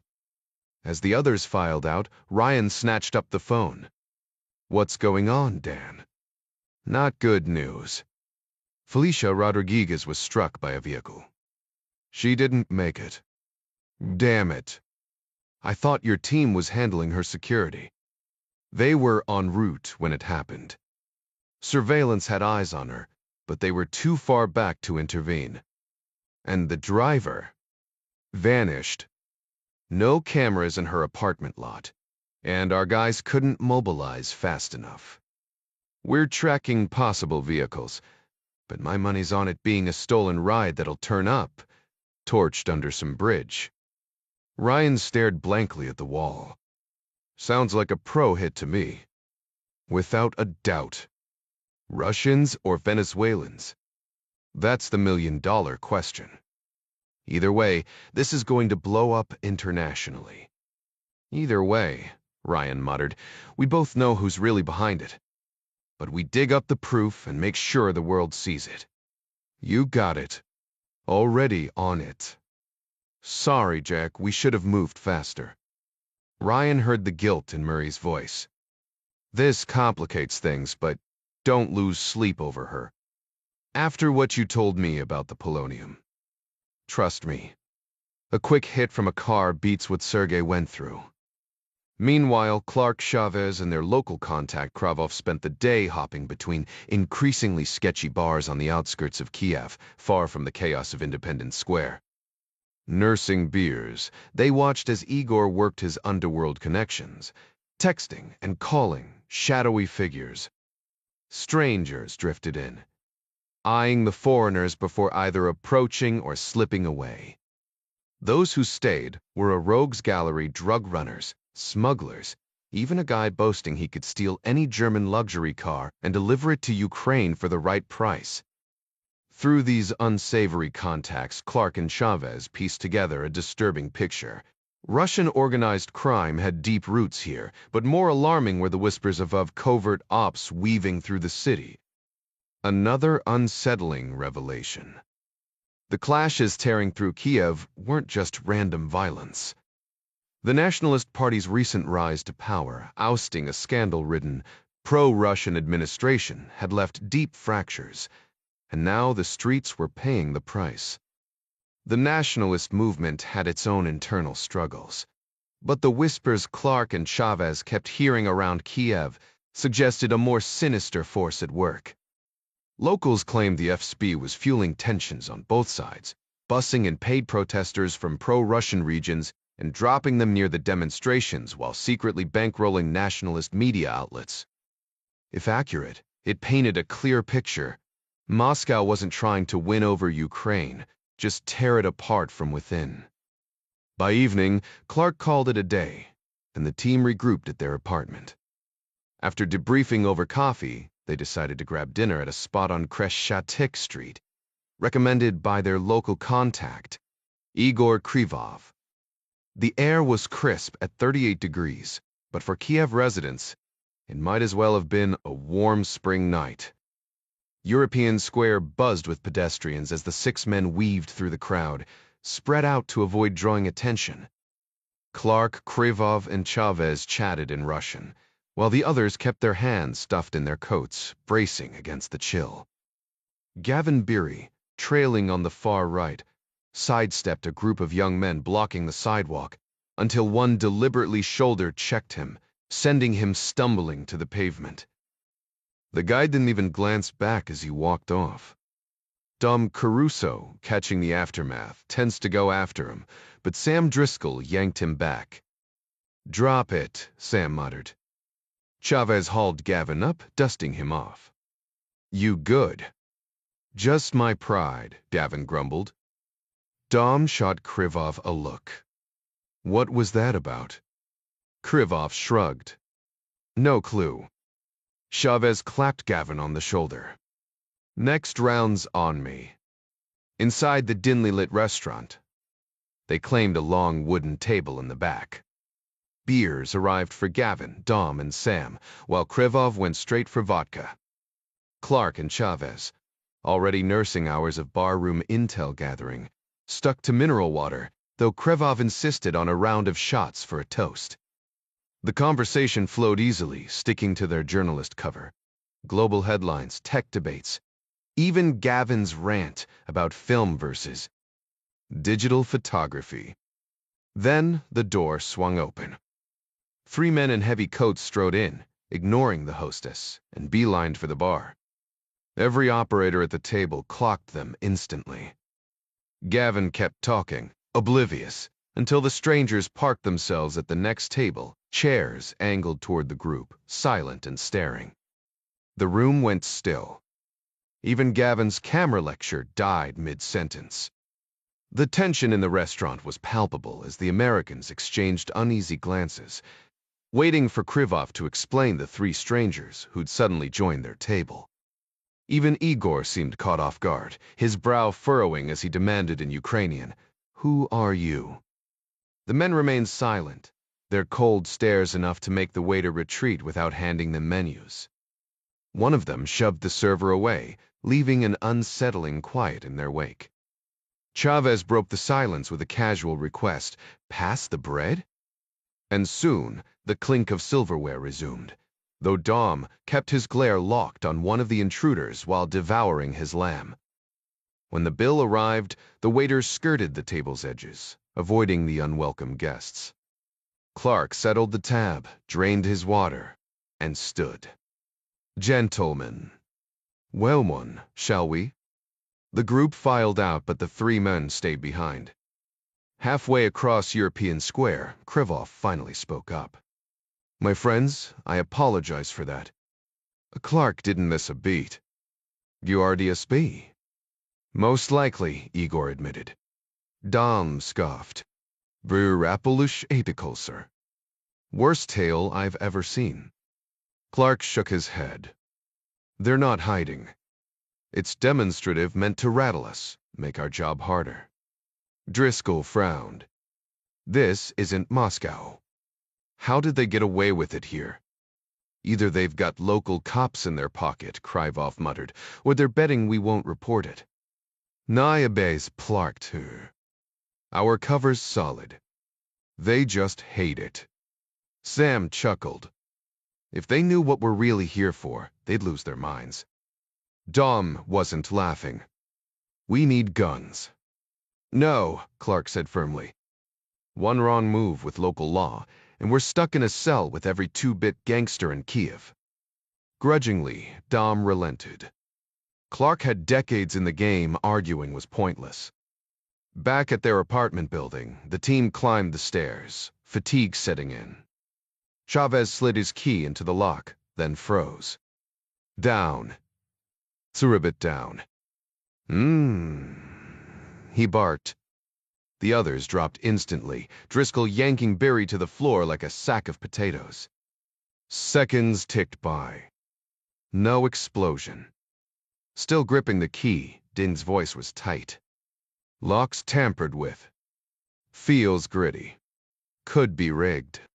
As the men rose cautiously, nervous laughter flickered among them, but not from Clark. He edged forward, penlight in hand, his expression grim. The night wasn't over yet. Kneeling beside Chavez, he adjusted the man's hand slightly to get a better look at the latch, and the key still lodged in the lock. Could be rigged on the other side, he muttered. No way to tell for sure. Chavez froze, his fingers hovering near the door, half expecting the slightest movement to set off an explosion. Meanwhile, Caruso slipped into the stairwell, climbed through a window, and edged along a narrow ledge until he reached the balcony. Moments later, the men in the hallway heard movement inside the apartment, and soon Caruso's voice came from the other side of the door. Did all clear. Chavez exhaled sharply, finally releasing the tension in his shoulders, as Caruso swung the door open from within. The team filed inside, and the scene before them confirmed their suspicions. They'd had uninvited guests. The living room looked like it had been hit by a whirlwind. The sofa sat awkwardly in the center of the room, chairs were stacked haphazardly, and the kitchen table had been flipped upside down, its centerpiece now perched on the underside, like some bizarre art installation. Gavin's laptops, though encrypted and untouched, had been unplugged, their cords knotted together in a tangled mess before being stacked in a neat pile. Clark didn't need evidence to know the Thug was behind this. It reeked of their brand of psychological games. A sharp gesture from Clark and Chavez silenced the group. No telling if the place was bugged now. They'd have to keep their real conversations buried under cover identities. Gavin, visibly rattled, muttered, "Someone's been messing with my gear." Chavez gave him a reassuring pat on the back before moving down the hallway to check the bedrooms. The chaos continued, suitcases stacked like a precarious Jenga tower, clothes strewn across the floor, and bizarrely, a small stuffed teddy bear perched on one of the beds. It hadn't been there before. Chavez inspected it for surveillance devices, but found nothing. Just another twisted little message. The bathroom light was still on, and as Chavez reached to flick it off, a foul stench hit him. He peered inside. Someone had left an unwelcome surprise in the toilet. "Real classy," he muttered under his breath. Dom burst in moments later, fuming. "Some idiot dumped all my clothes out." He glanced over Chavez's shoulder and grimaced. "Seriously? What's next? Graffiti on the walls. Did a bunch of teenagers break in here?" Back in the living room, Clark cranked up the TV and radio to full volume, then turned on every faucet in the kitchen, letting the rush of water drown out any potential eavesdropping. Gathering the team in the center of the room, he spoke low under the noise. "This is just intimidation. They want us spooked enough to leave, but they're playing soft for now. Consider this a warning they'll be watching, and they'll make sure we know it." The tactic was working. Gavin and Dom looked defeated, their confidence shaken before the mission had even truly begun. Driscoll, on the other hand, radiated quiet fury, as if the violation of their space was a personal insult. Clark scanned the room, then locked eyes with each of them. "They're flexing, showing us they can mess with us whenever they want. But we're not backing down. We stay sharp, stay in character, and find ways to work around them." Gavin shook his head, forcing a smirk. Whatever. Dibs on the shower first. Chavez and Caruso exchanged a glance. Some things never changed. Dom handed over the controls with a casual grin. All yours now, Gav. The White House Situation Room buzzed with tension as officials from the FBI, CIA, and State Department prepared for the president's briefing on Ukraine. Unlike the Oval Office, this space was packed with screens and tech perfect for the multimedia-heavy presentation ahead. Just as the meeting began, CIA Director Mary Pat Foley raised her hand. "We've got urgent news," she said, her voice tight. Ukraine's SBU, deputy chief, their second-in-command, was just exposed as a Russian spy. He's vanished from Kyiv, and while they're scouring the country for him, odds are he's already across the border. President Ryan exhaled sharply. Damn it.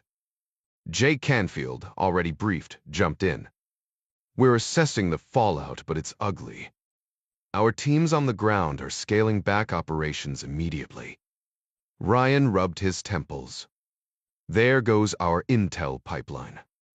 "Exactly," Mary Pat agreed. "This one stings."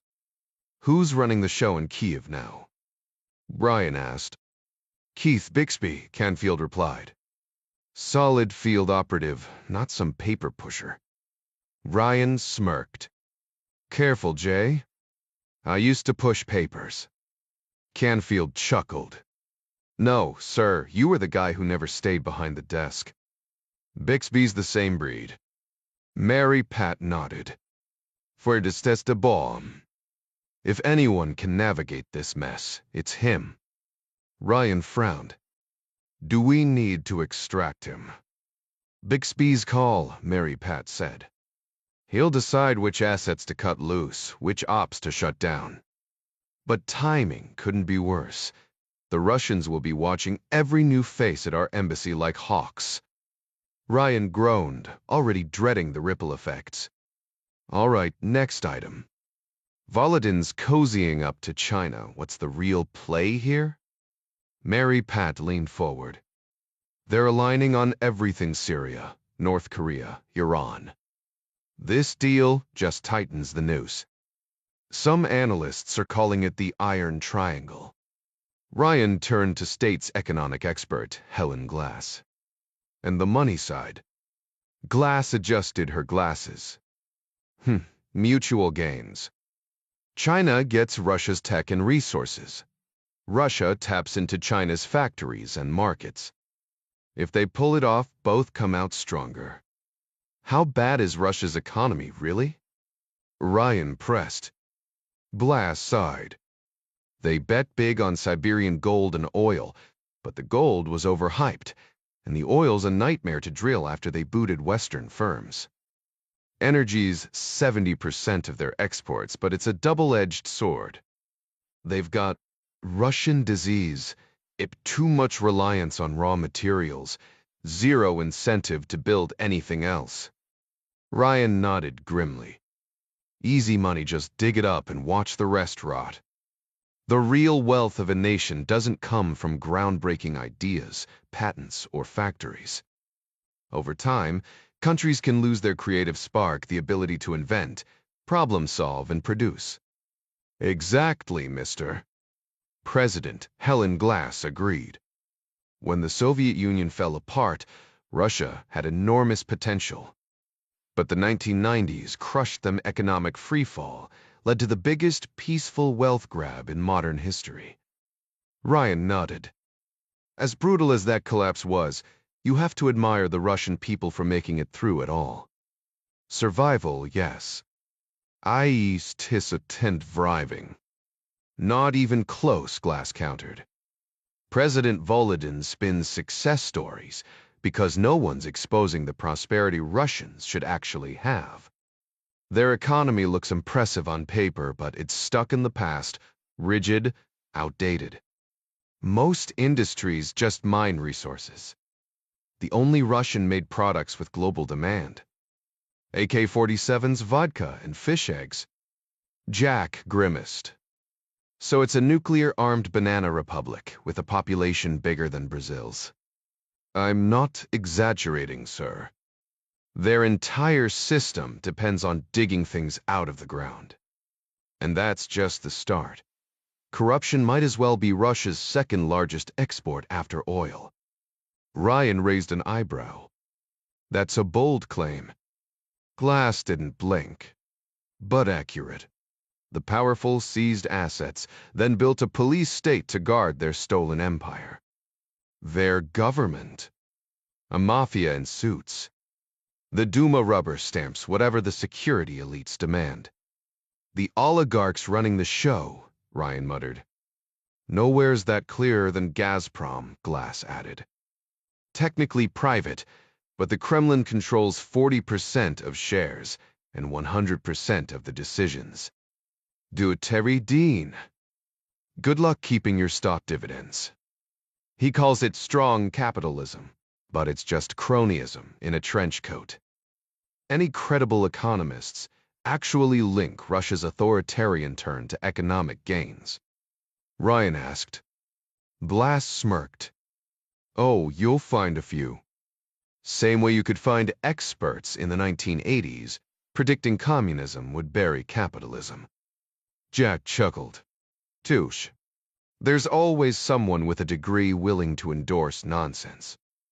Since 2008, Glass continued, over $500 billion vanished from Russia, mostly oligarch cash stashed in offshore accounts. Their top investment partners? Reichshafens. Not exactly building factories abroad. So it's not investment, it's financial hide-and-seek, Ryan concluded. Bingo. Shell games and loopholes. As long as oil prices stay high, the Kremlin can pretend corruption isn't draining a third of their GDP. Glass leaned forward. Investors are sprinting for the exits. Their stock market dropped $1 trillion in value last year. Capital investment? Halved. Russia has every advantage: smart workforce, natural resources, trade routes. Without the rot, they'd rival Germany or Japan. By separtev tamamen. Shorter lifespans, more alcoholism, crumbling hospitals. They even banned dual citizens from TV paranoia as state policy. But hey, at least their billionaires get nicer yachts every year. Progress. The Russian government was purging foreign influences from their language, a move that struck President Jack Ryan as a step backward in time. Turning to his advisors, he remarked, "It's like they've rewound the clock 3 decades." Mary Pat Foley and Jay Canfield nodded in agreement as Ryan shifted the conversation to more pressing concerns. Meanwhile, we're staring down a potential Russian invasion of a sovereign neighbor, and our intelligence network there is in shambles. Canfield didn't sugarcoat it. It's a disaster, sir. Across the globe, John Clark navigated the crowded Obolon metro station in Kiev, blending into the late afternoon commuter rush. His mission was vague: show up, meet Keith Bixby, and hope it wasn't a one-way ticket home. To shake any tails, he'd spent hours weaving through the city, swapping cabs for buses, ducking into malls, and even picking up a cheap knockoff jacket at a flea market after ditching his own. Now, standing near the platform, he tensed at the sound of an unfamiliar voice whispering instructions in English.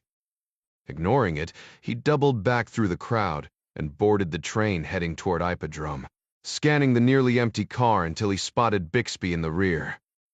Nice upgrade, Bixby muttered without looking up as Clark slid into the seat beside him. The roar of the train drowned out their conversation, giving them cover. Clark leaned in, flipping open a paperback as camouflage. What's the emergency? Bixby exhaled sharply. Turns out having you here might not be such a headache after all. We just found out Ukraine's deputy intel chief was feeding secrets to the FSA. Clark kept his expression neutral. Uzbeks Davila confirmed. Biotri close enough. The Ukrainians uncovered an email account he used for old-school spycraft, Dead drops, coded meetups. Amateur hour. Did they grab him? Gone. Probably sipping vodka in Moscow by now. Clark's jaw tightened. How much does he know about your operation? Bixby's laugh was dry. Enough to make my life hell. He was my main SBU contact. Didn't have the full picture, but enough to burn half my playbook. The train rattled on, the weight of the revelation hanging between them. I have to assume the FSO knows every one of my case officers at the embassy, along with most of our safe house locations nationwide. Ms. Clark winced. That's a brutal hit, especially now. I'm recalling most of my team for their safety and shutting down several field operations. Can't blame you, Clark muttered. The train screeched to a halt, the metallic groan of the tracks fading as passengers shuffled in and out. Bixby scanned the crowd, assessing potential threats. And only when the train lurched back into motion did he lower his voice again. Tonight, I'm taking a team to Sevastopol. One of our sites there is blown. Which one? A second safe house joint operation with Ukrainian intelligence. Packed with comms gear, a tech team, and a handful of security contractors. Oh, and a few Delta guys keeping things interesting. Clark wasn't surprised. Sevastopol was Russia's Black Sea Fleet headquarters. Of course, the U would have eyes on it. We've got a mountain of equipment to dismantle and files to destroy, Bixby added. I'll be tied up there for at least 2 days. That city's a tinderbox right now. Thanks for the news flash, Bixby shot back. Clark flipped a page in his paperback. I've been digging. The Scar's been stirring up chaos in Kyiv riots, unrest, the whole mess. Rumors are flying my way, too. What's our play here while you're gone? For the first time, Bixby's mask slipped just a fraction. He glanced at Clark, dead serious. Right now, I'll take whatever help I can get. You're my only eyes in Kyiv until Langley sends reinforcements, and that won't be for a week. Clark exhaled. 6 of us. 1 speaks Ukrainian, 3 Russian. Didn't ask you to come, Bixby grunted. But since you're here, keep tabs on Gleb. He's holed up at the Fairmont Grand whole penthouse to himself. Hotel staff say he's got a parade of shady visitors. Not FSAR, at least none we recognize. He leaned in, coat rustling. Having someone watch him would buy me some peace of mind. Done. Sorry if I've been a jerk. You're just doing your job. Bixby's laugh was hollow. Yeah, and what a stellar job it's been. The train hissed to another stop. Bixby stood, tossing a casual see you around over his shoulder before vanishing into the crowd at Tarashevchenko Station. Clark's hand brushed the seat, retrieving a folded slip of paper, undoubtedly an encrypted contact number. He pocketed it, already planning his move to the Fairmont. Meanwhile, Jack Ryan Jr. hadn't budged from his desk all day, surviving on cafeteria coffee and sandwiches. The word Lou still grated on him, but home beckoned along with a few more hours of research before bed. Jack's phone buzzed abruptly, and without glancing at the screen, he answered with a curt, "Ryan speaking." "It's Sandy, Jack. Hugh Castor and I are upstairs when you get a moment. Could you join us?"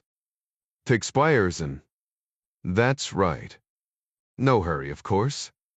Ryan had worked in London long enough to decode the polite British understatement. When Sandy said no hurry, what he really meant was move your ass. "On my way," Jack replied. Brilliant.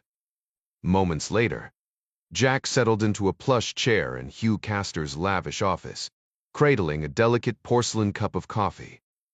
Across from him, Sandy Lamont lounged with one ankle resting on his knee, looking as clueless as Jack felt.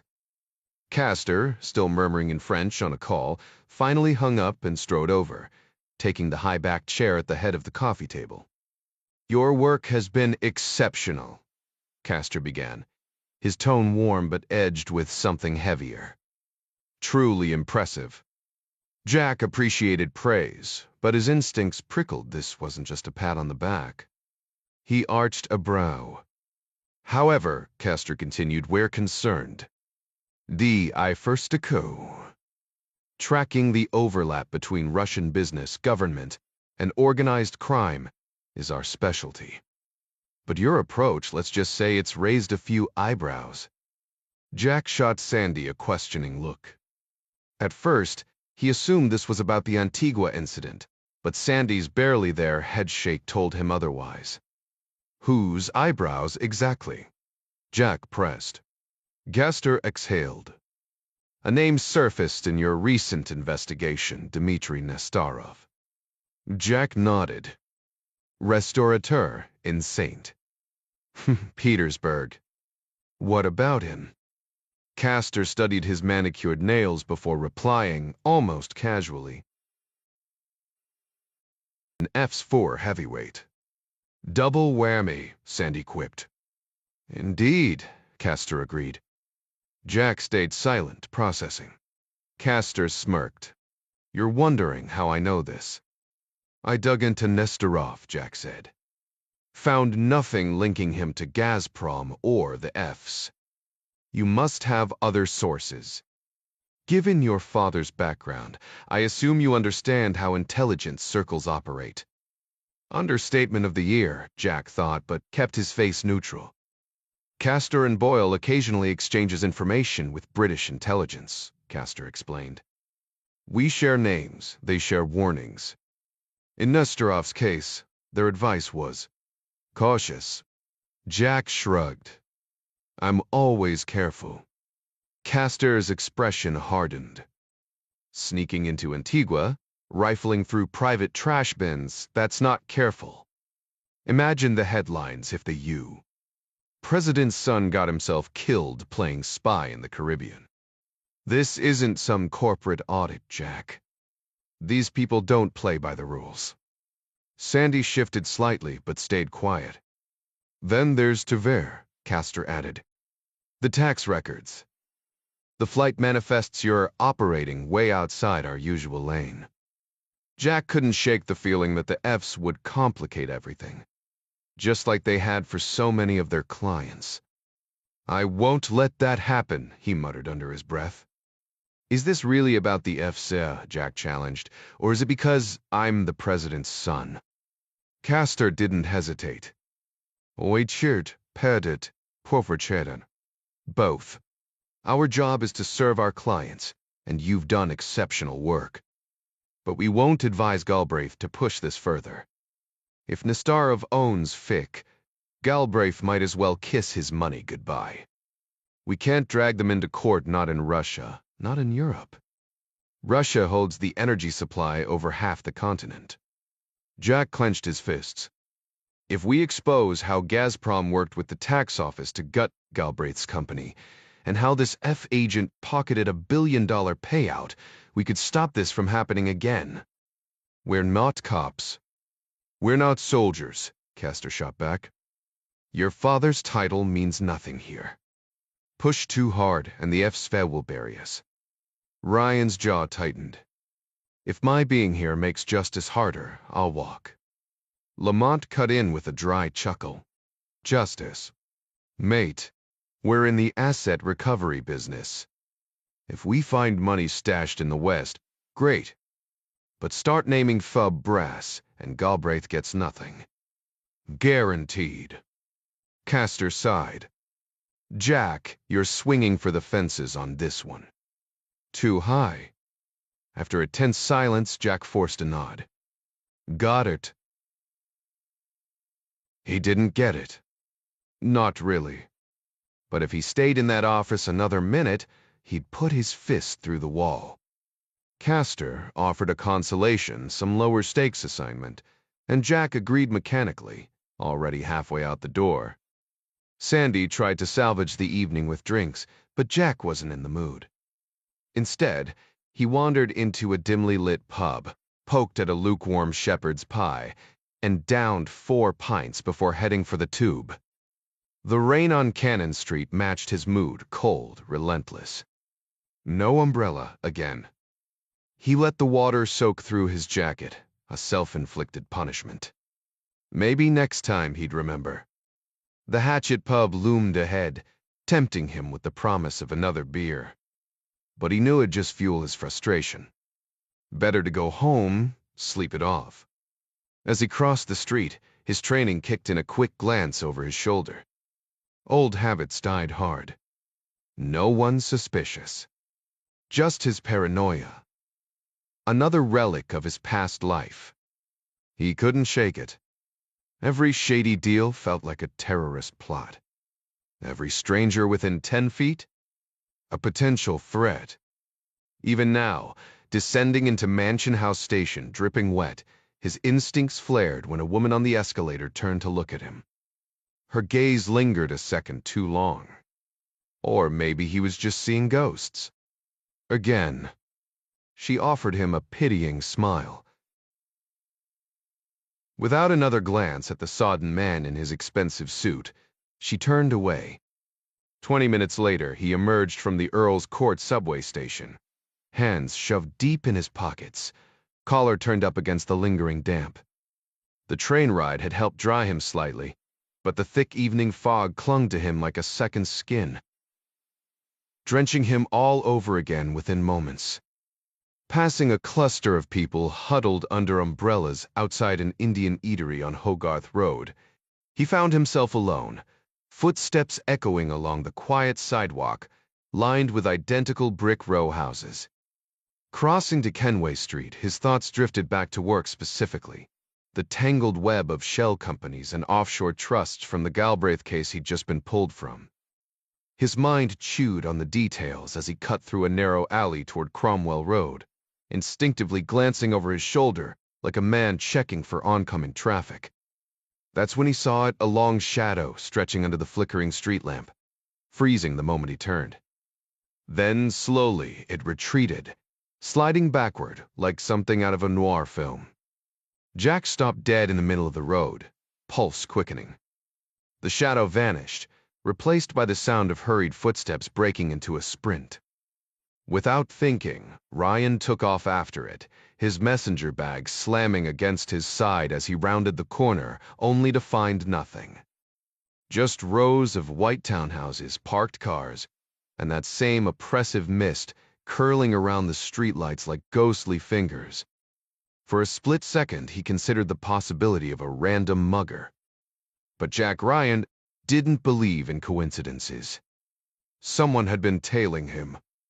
His mind raced through possibilities, intelligence agencies, foreign operatives, organized crime, but without more than a fleeting shadow. It was all speculation. As he walked the rest of the way home, the adrenaline in his veins carried an odd thrill beneath the unease.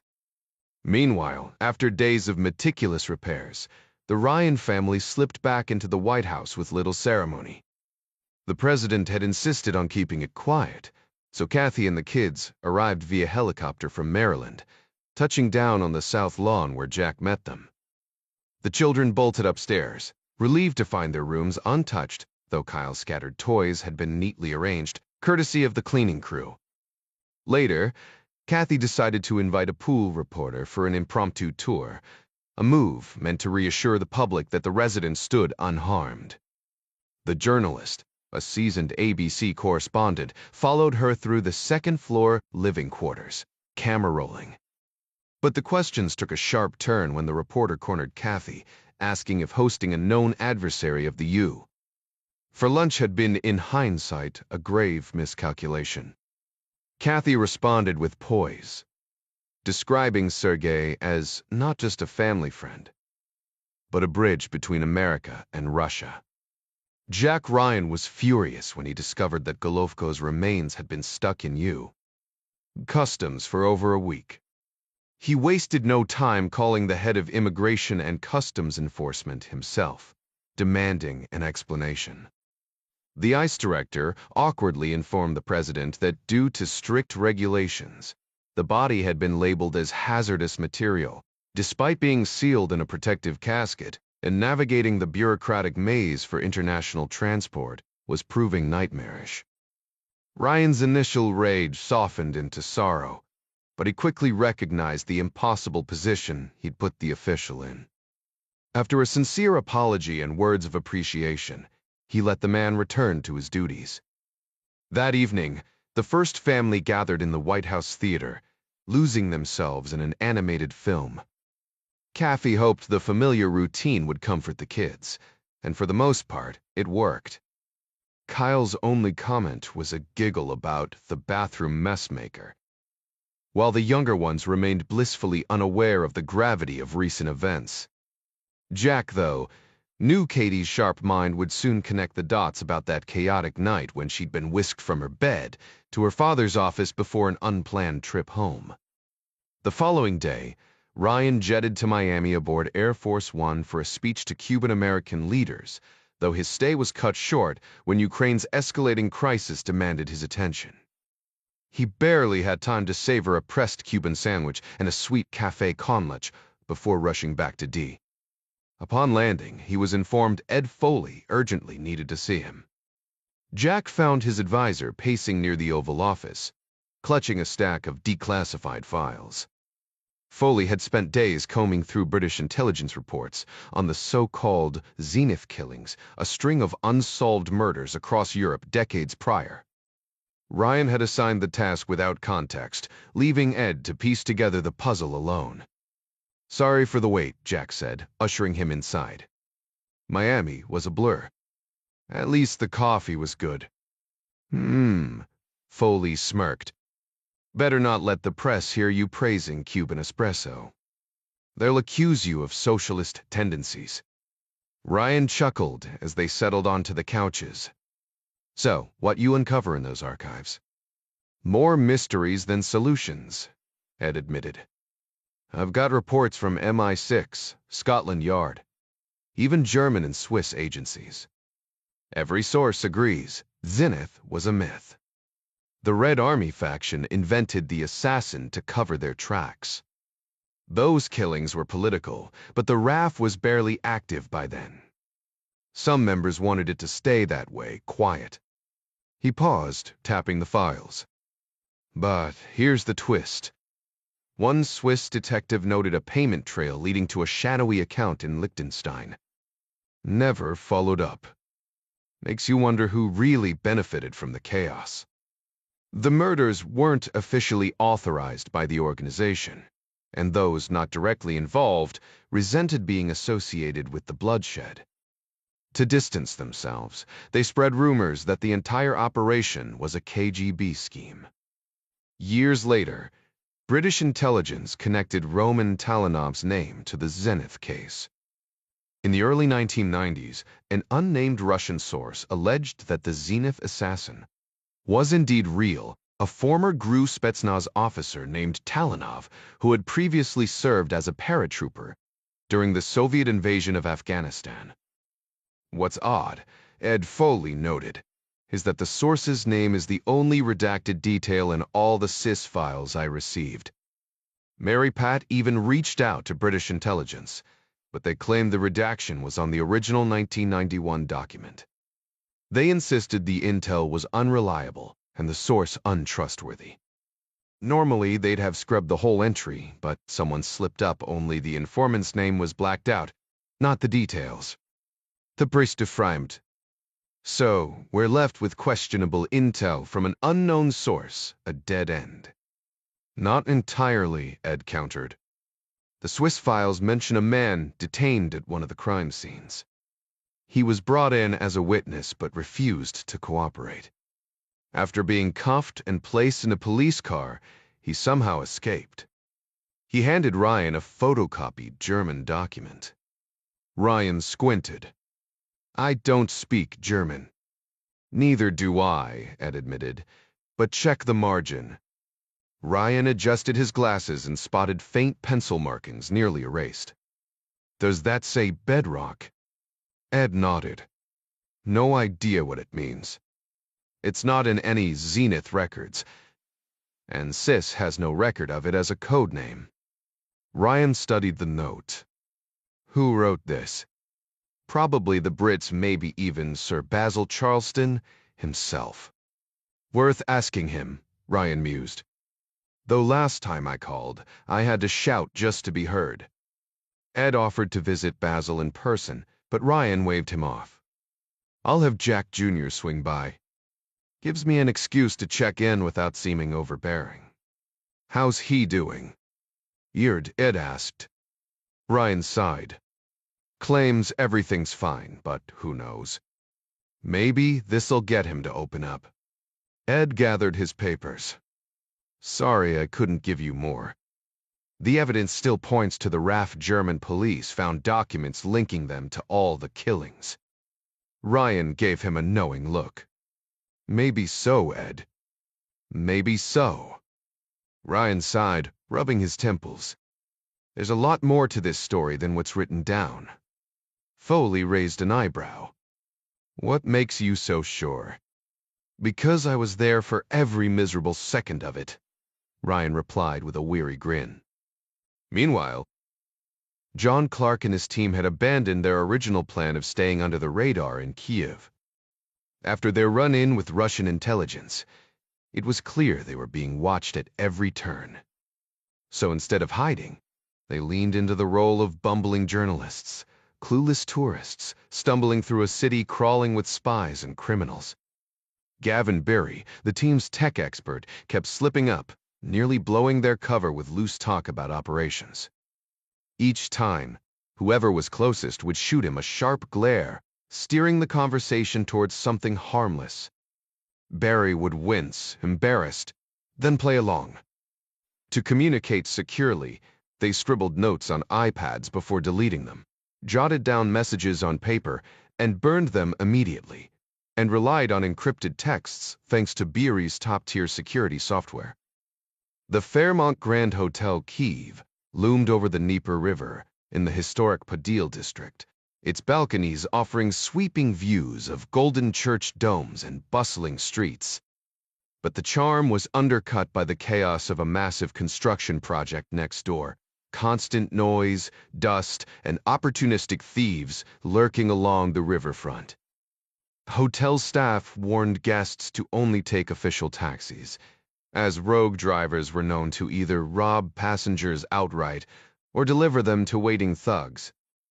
Gleb the Scar, the Russian kingpin, had taken over the royal suite on the 9th floor, with his men occupying every room on the 8th and 9th floors. Security was tight, his personal guards, 7 strong men enforcers, and a mix of FSB and Ukrainian intelligence agents all loitered in the lobby, pretending to blend in. Clark figured the CIA would have loved to plant someone here full-time if they had the manpower. Even if they weren't tracking Gleb directly, the Fairmont was crawling with persons of interest enough that the agency likely had paid informants among the staff. Clark kept most of his team at their rented apartment, but booked a single room at the Fairmont, close enough to keep an eye on Gleb, but not so close they'd raise suspicion. One wrong move, and their journalist act wouldn't save them. To maintain his cover while executing this maneuver, Clark devised a clever deception that kicked off in the cramped apartment.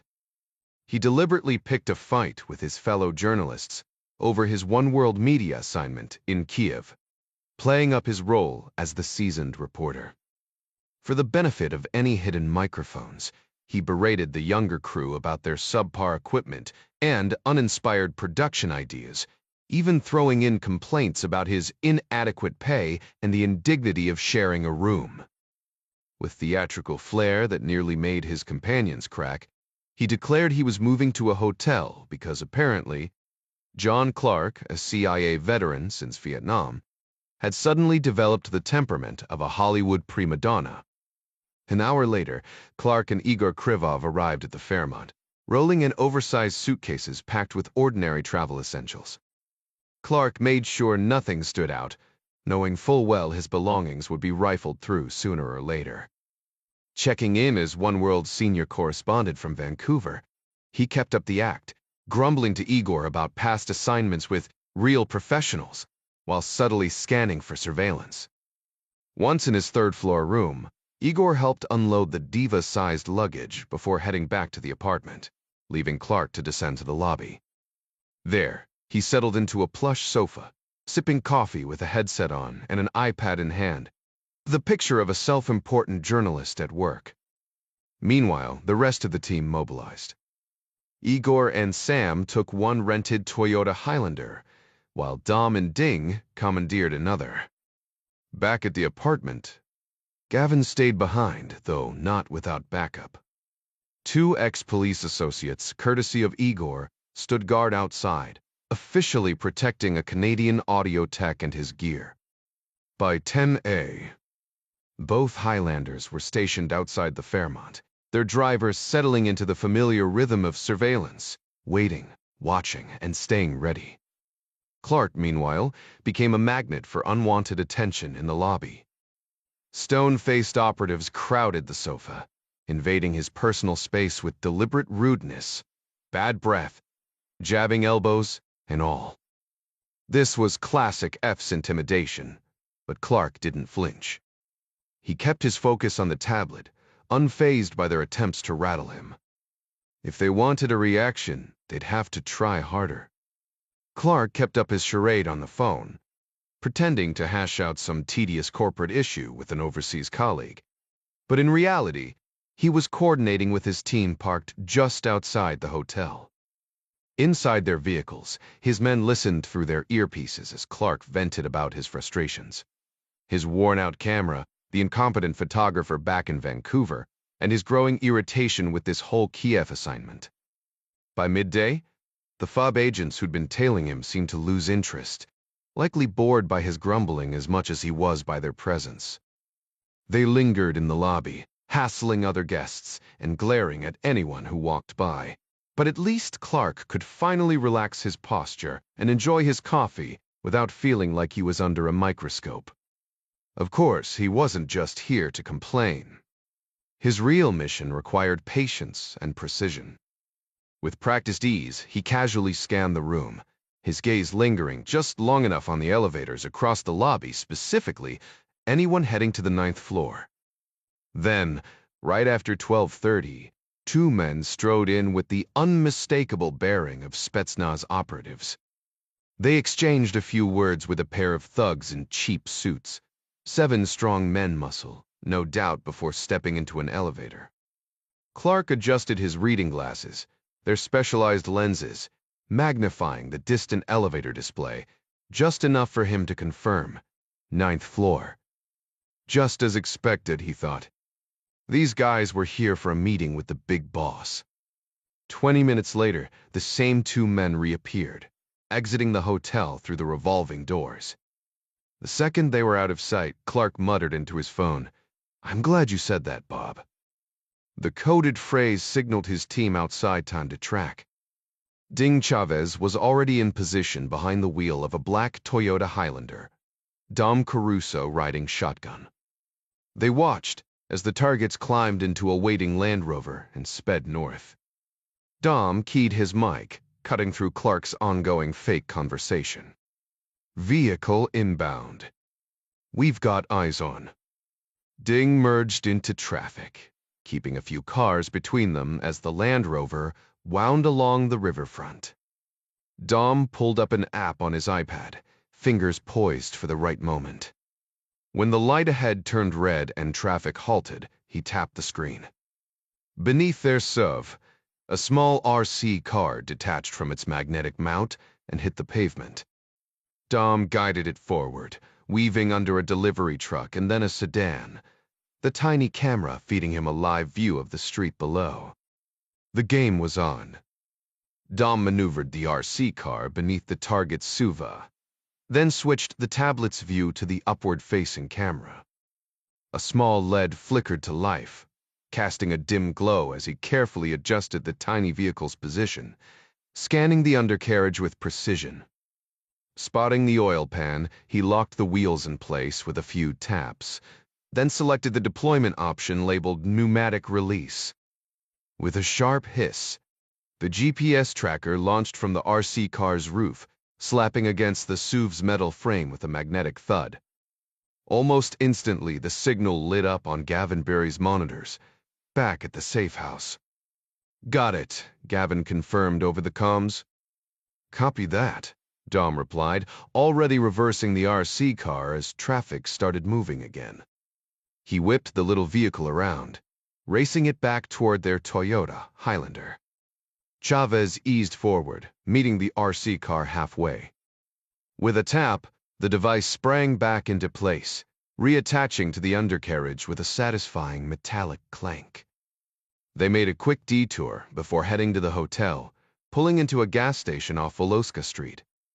There, they swapped out the tracker, prepping for another tale, because if there was one thing they knew about Gleb the Scar, it was that he never stuck to just one destination.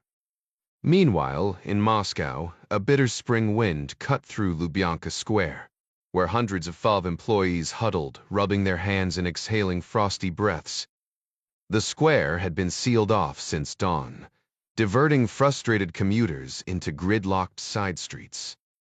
No explanations, just orders typical bureaucratic efficiency. At the center loomed a massive curtain-draped structure. The whispers were impossible to ignore. It had to be Iron Felix, the infamous statue of Dzerzhinsky, Lenin's ruthless enforcer. Torn down in '91, now possibly resurrected like some Soviet-era ghost. The crowd shifted uneasily. Some lit cigarettes, others muttered dark jokes. Nobody really wanted to believe it, but then again, in today's Russia, nothing was too surreal. The metro below had even been shut down, armed guards patrolling the platforms to keep curious passengers from sneaking a peek. Because nothing says progress like bringing back the symbols of a regime that vanished decades ago. The irony wasn't lost on the shivering crowd, just the warmth. The Chaka, derived from its Russian initials, served as the Soviet Union's first secret police force until Joseph Stalin reorganized it in the 1920s.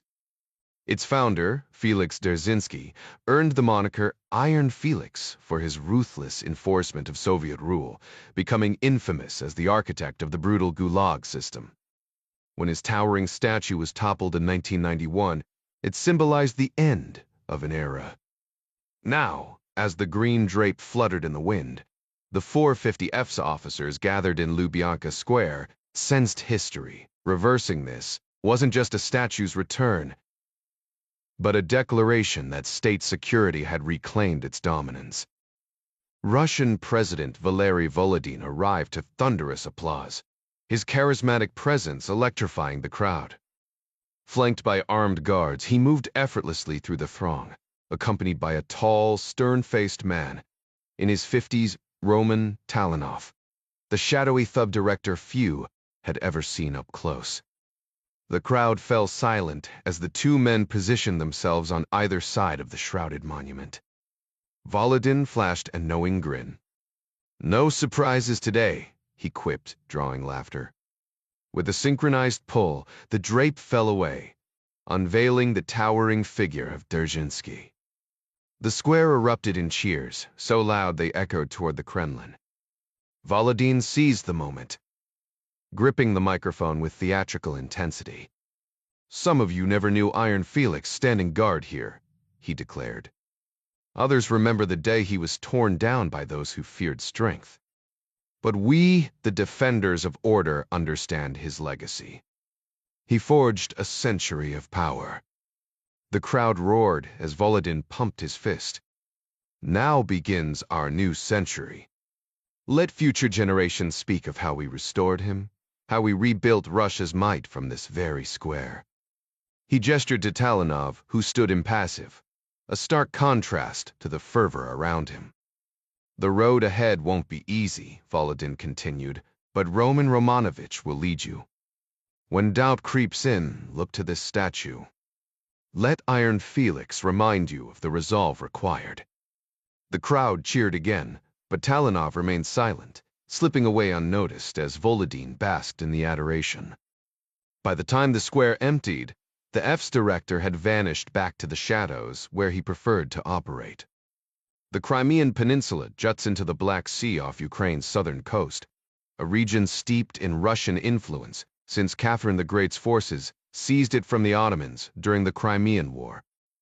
Sevastopol became a strategic Russian stronghold, and later, Stalin intensified the area's Russification by forcibly relocating the native Crimean Tatars to Central Asia, replacing them with Slavic settlers who took over abandoned homes.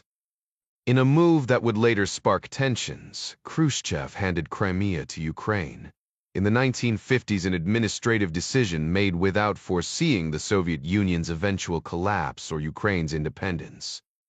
For decades, Russia's lingering claim over Crimea simmered beneath the surface, with Sevastopol remaining a vital naval hub for its Black Sea fleet. The city's residents openly embraced their Russian identity, preserving Soviet-era monuments long after Ukraine's independence. But when a pro-Western government rose in Kiev, tensions exploded. Protests, kidnappings, and whispers of Russian-backed violence turned the peninsula into a powder keg. The FSO's shadow loomed large, stoking divisions, while Sevastopol's streets echoed with Soviet nostalgia. Lenin statues still standing tall, a stark contrast to Ukraine's westward shift. Into this volatile landscape arrived Keith Bixby, flanked by two CIA operatives, Ben Herman, a former Marine, and Greg Jones, a seasoned Princeton grad. Their unmarked SUVs carried supplies, not weapons, as they navigated the winding roads from Kiev to Sevastopol. Their destination? A grim Soviet-era radar base repurposed as a CIA safehouse, codenamed the Lighthouse. Surrounded by high brick walls, the compound housed a mix of tech specialists, private security contractors, and a Delta Force team all armed but discreet. Ukrainian guards patrolled the outer perimeter, a thin veil of normalcy over a facility primed for chaos. The Lighthouse stood ready, a silent sentinel in a city where loyalty to Moscow ran deeper than the Black Sea itself. The security detail outside the building consisted mostly of off-duty Ukrainian police officers, armed only with sidearms and shotguns. They had a solid rapport with their American counterparts, who trusted them to sound the alarm if trouble arose. The guards knew little about the facility's true purpose, only that it was linked to NATO's Partnership for Peace initiative, a program designed to build ties with non-member nations. The fact that none of the foreigners inside wore NATO insignia had raised a few eyebrows, but the place still seemed like nothing more than a bland administrative outpost for an obscure alliance project. For years, the CIA had operated quietly from this location, though maintaining secrecy had grown increasingly difficult as anti-Western sentiment surged in the region. Tensions had escalated after Russia's clash with NATO in Estonia, fueling pro-Kremlin fervor.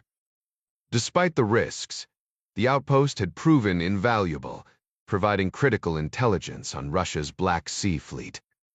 Delta Force operatives stationed there had documented the fleet's rearmament efforts, snapping photos of upgraded weaponry.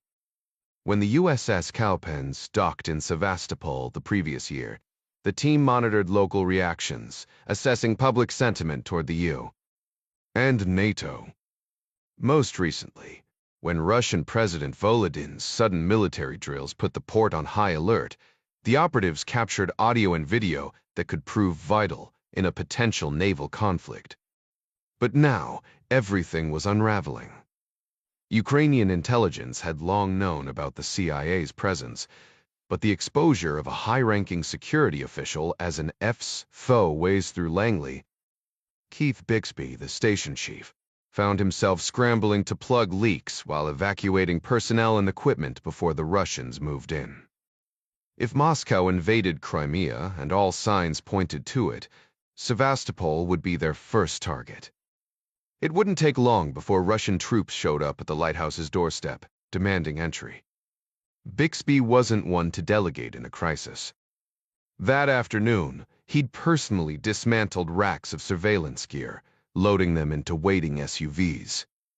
Now, on the third floor, he fed stacks of classified documents into a shredder. 2 decades ago, this would have taken days, but in the digital age, he'd have every sensitive scrap destroyed within hours. Around him, his team wiped hard drives, packed cash for local informants, and rushed to dismantle the covert site. By tomorrow, they'd load up the Delta operatives, CIA officers, and contractors for the tense drive to Kiev. Most, including Bixby, would then catch flights out of the country. His cover was blown compromised by the SSU's traitorous deputy, and staying wasn't an option. As the clock ticked past 9, he worked alone, the hum of the shredder, the only sound in the empty office. Outside, the quiet streets of Sevastopol offered no hint of the storm brewing just over the horizon. Keith Bixby sat at the desk with a walkie-talkie crackling nearby, monitoring communications between the 16 other operatives scattered throughout the building.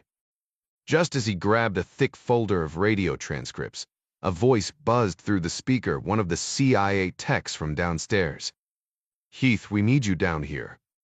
He kept one hand on the shredder, feeding documents through as he replied, "Unless it's urgent, bring it up to me." A tense silence followed before the response came. "Trust me, sir. It's urgent." With a sigh, Bixby powered down the shredder and bolted for the stairs. In the lobby, he spotted Midas, the Delta Force commander, real name Barry Jankowski, a decorated Army Ranger already geared up with his H&K rifle slung and helmet secured. That wasn't standard for a casual check-in.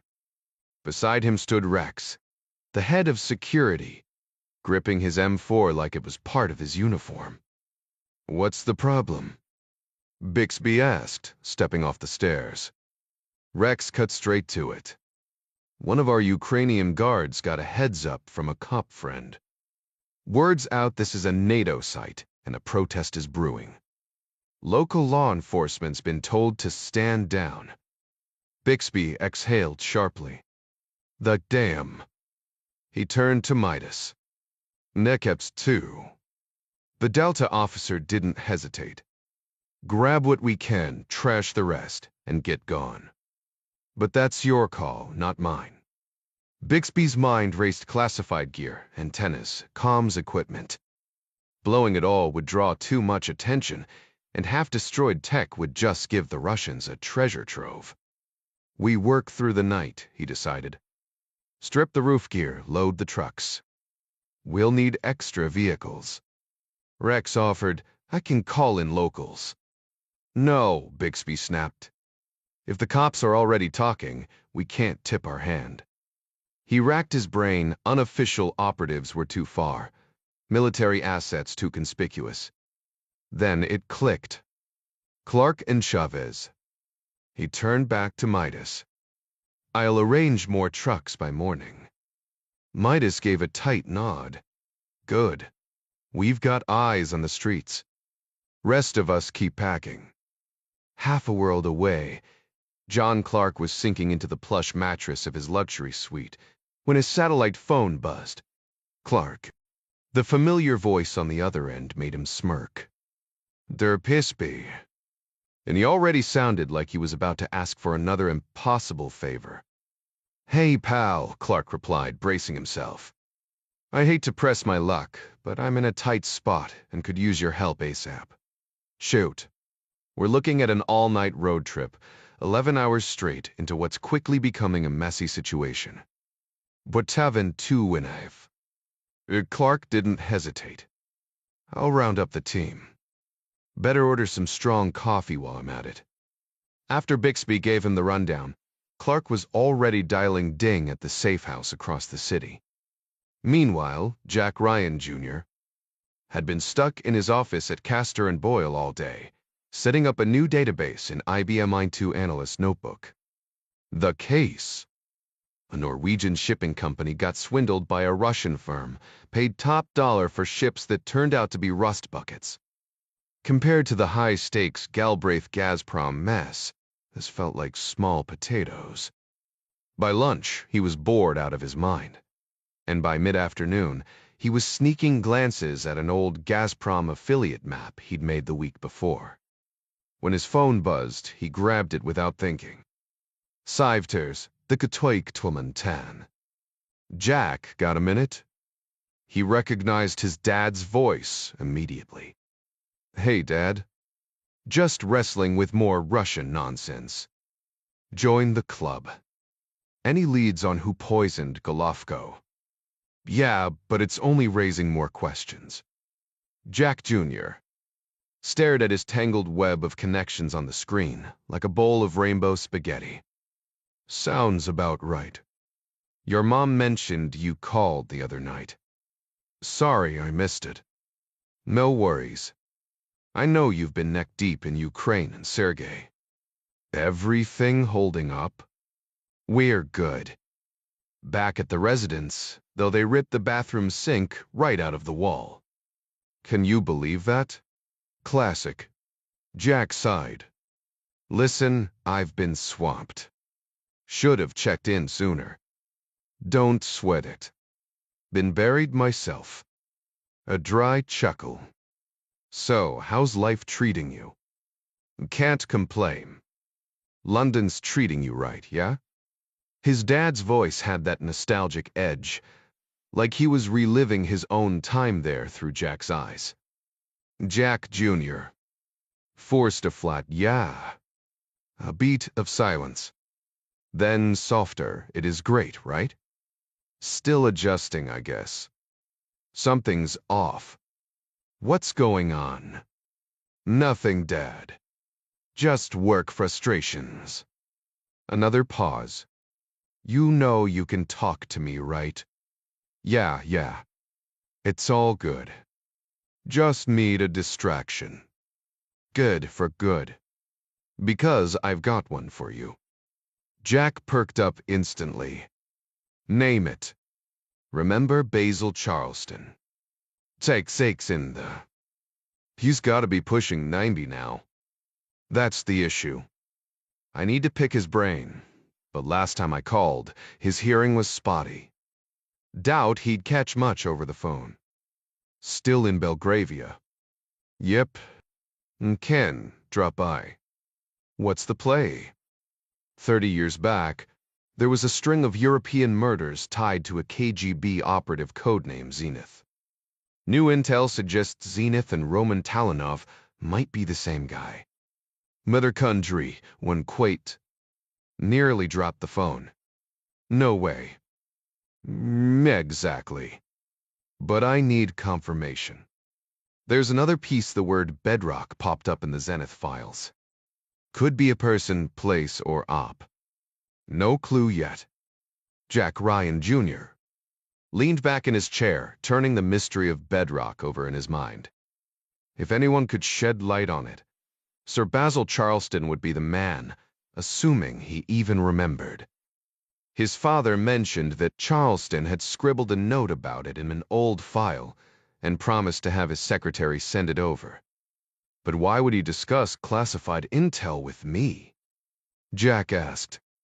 His father chuckled. Basil won't hesitate. He knows you worked under Jerry. That caught Jack off guard. Their secure line meant they could speak freely, but his dad still slipped in a coded reference. Charleston was aware of the campus. But Tack, seriously? Jack said, surprised. Absolutely. He knows your role there and the kind of work Jerry handled. Jack exhaled. All right, next question, was this around the time we lived in England?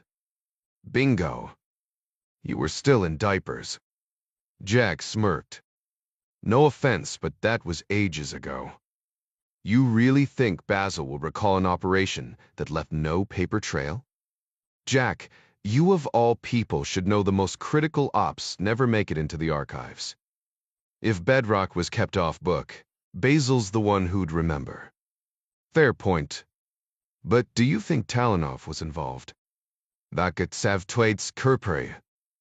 A single scrap of intel isn't enough to go on. Jack grinned.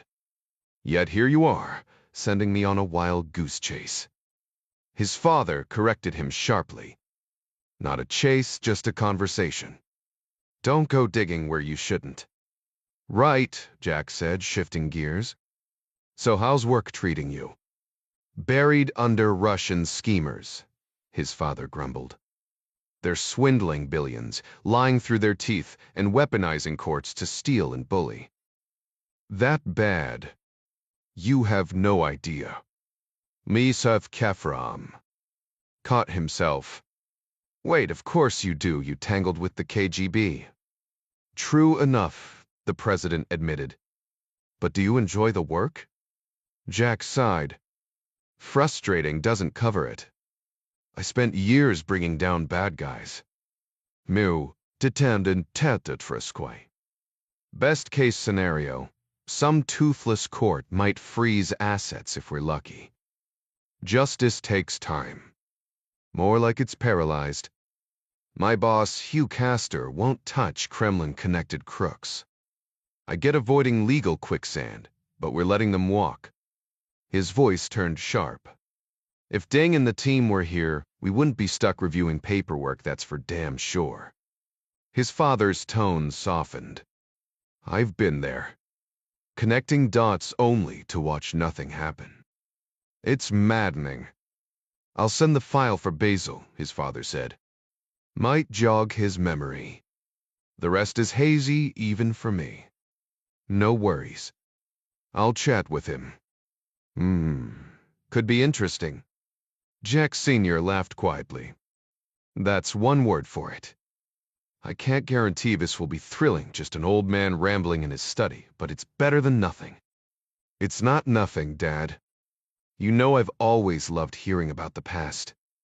The president's tone turned grave. Not this story, son. This one ends in shadows. 3 decades. Earlier, Jack Ryan stirred awake to the gentle drumming of rain against the window, hardly surprising for an English morning. A slow stretch brought his hand to Kathy's shoulder, still warm beneath the blankets. She slept soundly, which made sense given the ungodly hour.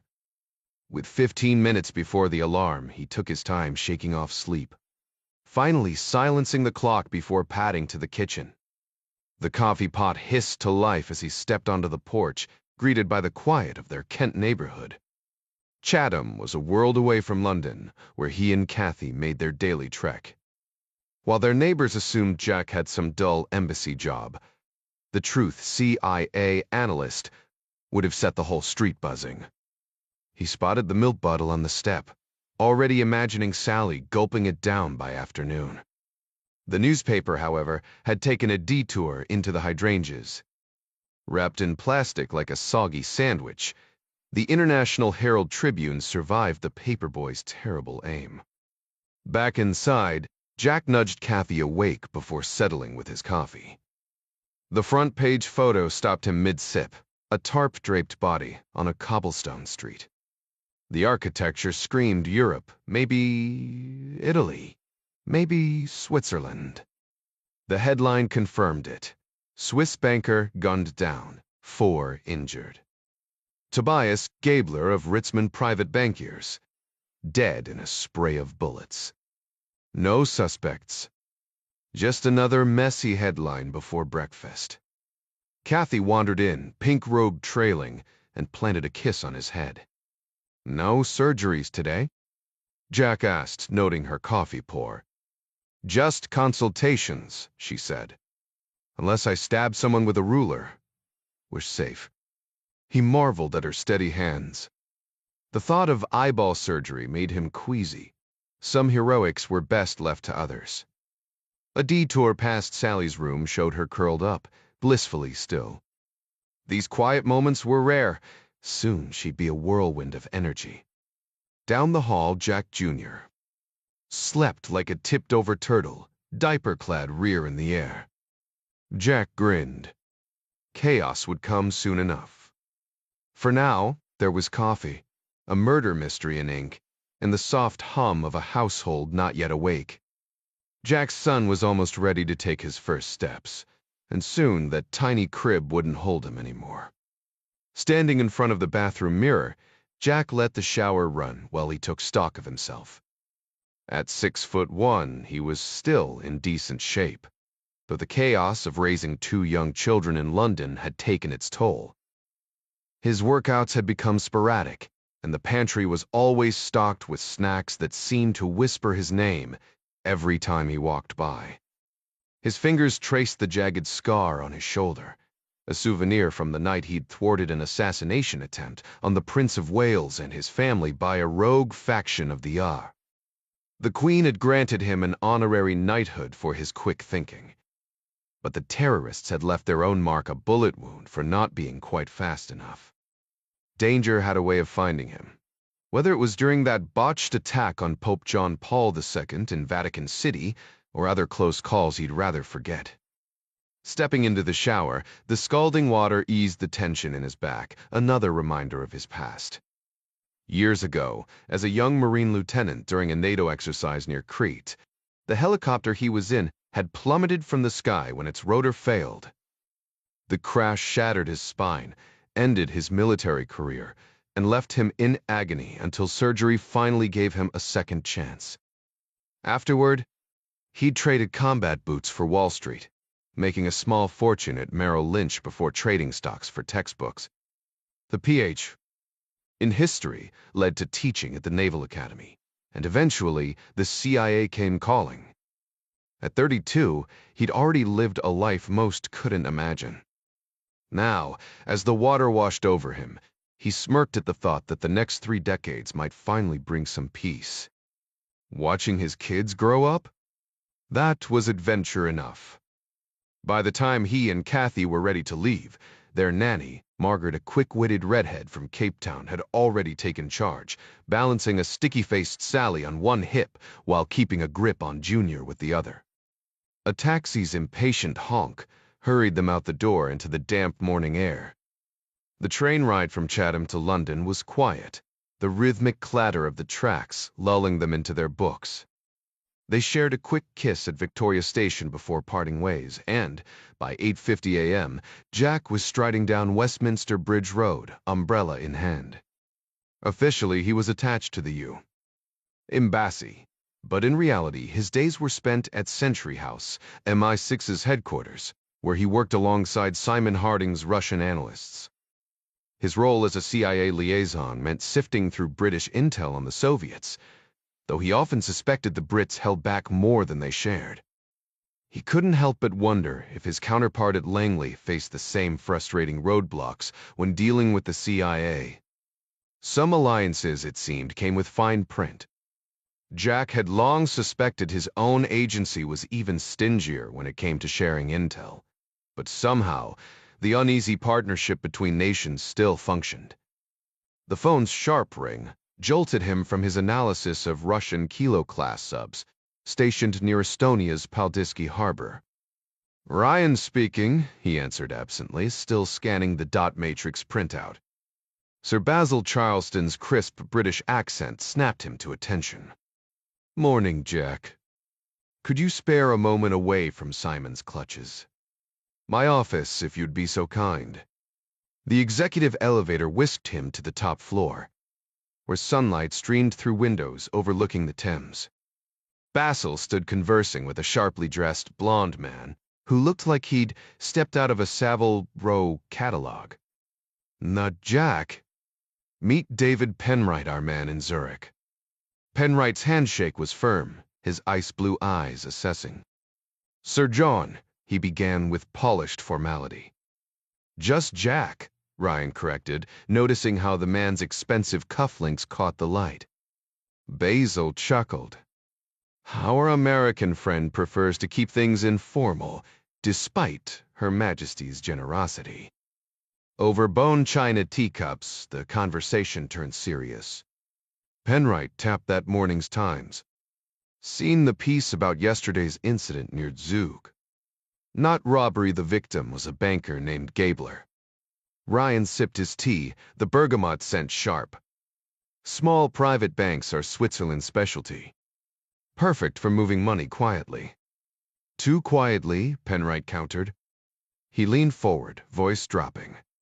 "We suspect Gabler wasn't just handling wealthy clients' accounts. Our intelligence suggests his bank served less savory patrons. When Penwright mentioned the KGB, Ryan nearly choked on his Earl Grey. The revelation hung in the air like gun smoke, transforming the elegant office into something far more dangerous. Outside, a barge horn sounded on the river, an ordinary noise in a conversation that had just taken an extraordinary turn. Penwright raised an eyebrow.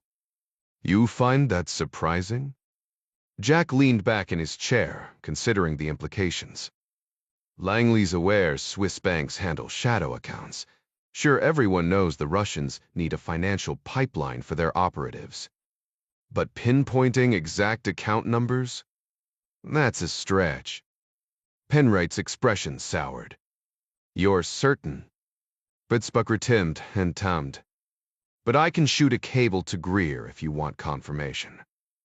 Jack smirked. "Though if we did have that intel, we'd either freeze the KGB's assets, or better yet, let the money flow while we tracked every withdrawal." "Exactly," Penwright cut in. "A gold mine of operational leads." Charleston cleared his throat. "Our thoughts precisely. But here's the twist. There's one account that's unusual. Massive balance barely touched. Just sitting there like a sleeping dragon." Ryan's mind raced. "Future Op Fund." Basil's frown deepened. "God, I hope not." "Why?" Uthrakul burst too. "Because we're talking north of $200 million, Basil said, lowering his voice. "And it's growing monthly deposits, 7 figures each." Jack nearly choked. 200 million. In one account. 204, actually, Penwright corrected dryly. "At this rate, it'll double in a year." Ryan whistled. "This isn't spy money. This is a slush fund for a small country." "You sure it's KGB?" Basil hesitated. "Our source believes so." Jack studied their faces. The Brits were holding back standard protocol. "Look, I get protecting sources, but let's be real. Only way you'd know this is if someone's inside that bank." A silent exchange passed between Basil and Penwright. Finally, Penwright relented. "We've got eyes on the inside. That's all you need to know. And this source thinks the KGB's behind it?" "Let's just say the math adds up," Penwright muttered. Ryan's pulse quickened. "And now Gabler's dead. You think Moscow caught wind?" "Impossible," Basil admitted. "But the hit doesn't fit their playbook." Gabler was crossing the street when some amateur unloaded 30 rounds from a hotel window. "Yup, 3 hits. Pathetic accuracy." Penwright snorted. Sir Basil's tabby could have done better. Basil ignored the jab. 4 bystanders wounded. Shooter vanished, no description, just a speeding van that nearly mowed down a crowd. Jack grimaced. Not exactly the elegance of a ricin-tipped umbrella. Markov's infamous murder loomed in the air between them. "No," Basil agreed. "But this wasn't random. Someone wanted Gabler gone, just not the usual suspects." Beat of silence. Then Jack leaned forward. "So who the hell does that leave? Was Gabler's death the work of a rival intelligence agency who discovered his Russian connections? Or did one of his own clients turn on him, seeing his actions as a betrayal? We need to know if your organization has any leads either on the bank's shady dealings or any individuals listed here." Penwright slid across a stack of folded documents. Ryan unfolded them, his eyes scanning hundreds of names. "What's this?" "Employees and clients of RPB. You know how these offshore accounts work, shell companies masking real identities. Even the bankers can't always trace the money back to its source. It's designed that way." Ryan nodded. "You're hoping we can cross-reference these names with our records. Find someone with motive to kill Gabler." "Exactly," Penwright said. "And we need your help untangling those corporate accounts." Unlike Swiss banks, institutions leave more of a paper trail. Maybe we can connect some dots. Ryan frowned. Your source inside the bank, are you sure they're still secure? Charleston leaned forward. That's the real concern. I'll handle this list personally, no cables. Too risky. I'll send it through diplomatic channels, but it'll take a few days for answers. Penwright drummed his fingers. Time isn't on our side. Our contact in Zug is probably rattled. If we don't hear from him soon, I'll have to fly out there myself. I'd rather reassure him before he bolts. Ryan hesitated before standing. Sir Basil, Langley's going to want a seat at the table. This asset of yours, are you offering joint access? The old spy master didn't blink. We'll share intel, take your advice, but no, this stays unilateral for now. Understood, Ryan said, rising. Greer and Moore might push for more, but right now, protecting your source is priority. 200 million in KGB funds, sitting in a Western bank? We need eyes on that money. Charleston shook his hand firmly. I knew you'd grasp the stakes. Present day, rain lashed against the windows of Sir Basil's Belgravia townhouse as Jack Ryan, Jr. stepped inside. He'd called ahead, half expecting the elderly man to be unreachable, but a crisp-voiced assistant named Philip had answered. Now standing in the dimly lit hall, Jack sized up the man mid-50s, but with the coiled readiness of a trained operative. The housekeeper, silver-haired and slow-moving, vanished toward the kitchen, leaving Jack to wait in the library. Alone, he wandered past shelves lined with leather-bound books and framed photos generations of Charlestons smiling back at him. One picture caught his eye, a newborn, swaddled in blue, probably the latest addition to the family. Jack smirked. Even spies retire to doting on great-grandkids. The shelves were lined with military relics, a weathered British Army helmet from the Great War, a pair of cracked leather leggings, and a World War II-era helmet resting beside them. Under a glass case, a German Luger gleamed, its Nazi markings still stark, while framed commendations and letters from the British government covered the walls. Ryan paused at a photograph of Sir Basil shaking hands with Margaret Thatcher, then another of him standing beside Jack's father, taken during his dad's first term in office.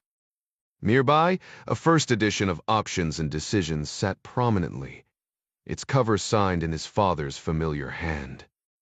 Just as Ryan flipped through the pages, the library door swung open, and in strode Sir Basil Charleston. Dressed in a crisp blue blazer, a red ascot, and a white carnation pinned to his lapel, the former spymaster carried himself with an air of old-world elegance. Though he leaned heavily on a cane, his movements were surprisingly quick, his sharp eyes locking onto Ryan with a grin.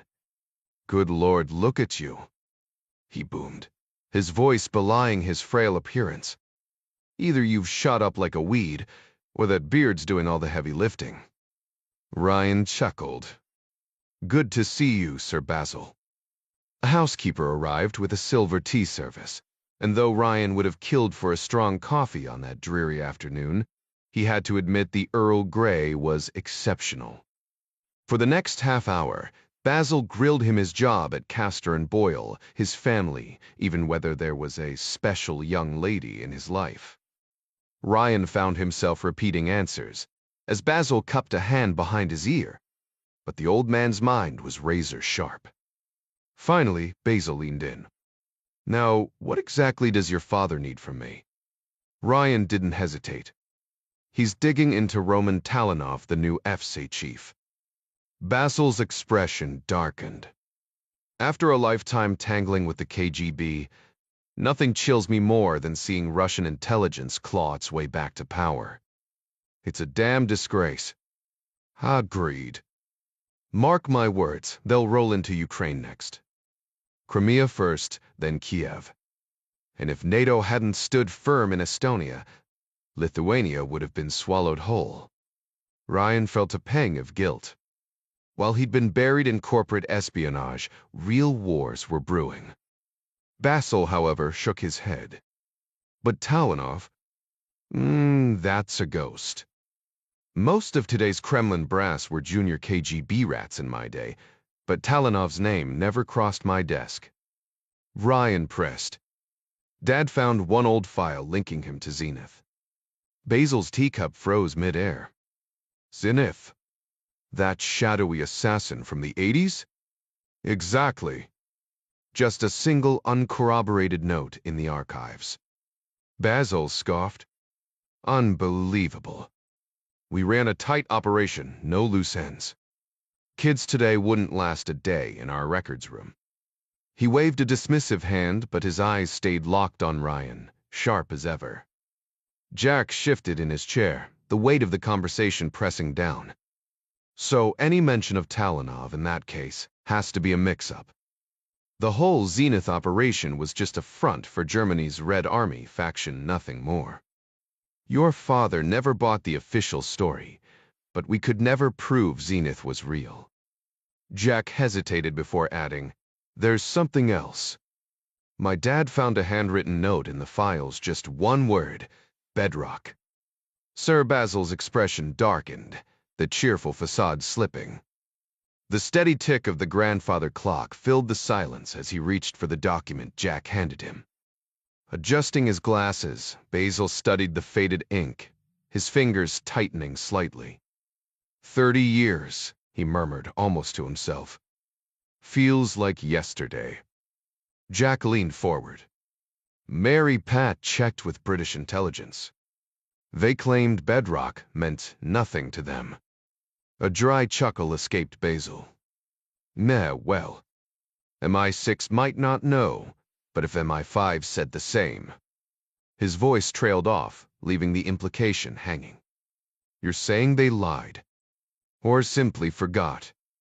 Basil's gaze drifted to the window, lost in memory. In our line of work, even the best intentions can lead to messy outcomes.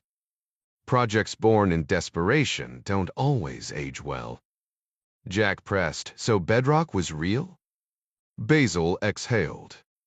Victor Oxley. SAS, Pagoda Troop Elite, like your Delta Force. My 5 needed someone behind the Iron Curtain. A shadow crossed his face. But some operations, well, they're better left buried. The air between them grew heavier, the unspoken truth lingering like the dust on old case files. Jack sensed there was more, something Basil wasn't ready to share. Yet, Jack leaned forward, intrigued by the shadowy world Basil was describing.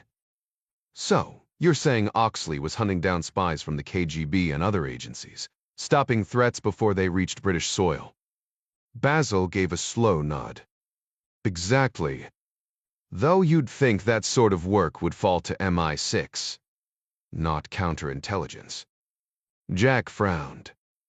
Was there some kind of turf war between agencies? More like overlapping interests, Basil admitted. My 5's investigations sometimes took them into hostile territory. Oxley was the perfect fixer, fluent in Russian, trained for deep cover-ups. He could slip into Riga to photograph a traitor, track Bulgarian spies learning to blend into London, or even stake out East Berlin to find where Stasi chief Erich Mielke held his secret meetings.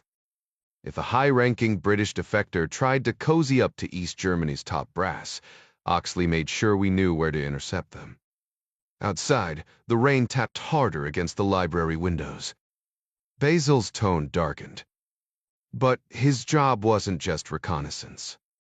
Sometimes, he was ordered to eliminate threats, traitors who'd fled behind the Iron Curtain. Jack's eyes widened. Forgier Kev will admit it. Germinate with extreme prejudice, Basil clarified, his gaze steady. That's intense. Oxley was an exceptional operative. Recruited from the military, trained to move unseen. He crossed borders better than anyone in the service. Basil exhaled. You know about the Cambridge 5, I assume? Jack nodded. The fear was there were more traitors lurking. The higher-ups decided a silent enforcer might keep the rest in line. If a turncoat thought he could defect to Moscow and live comfortably, only to end up dead in a public restroom, well, that sent a message. Hell of a message, Jack muttered, realizing this was far darker than he'd expected. Basil smirked faintly. Officially, Bedrock didn't exist.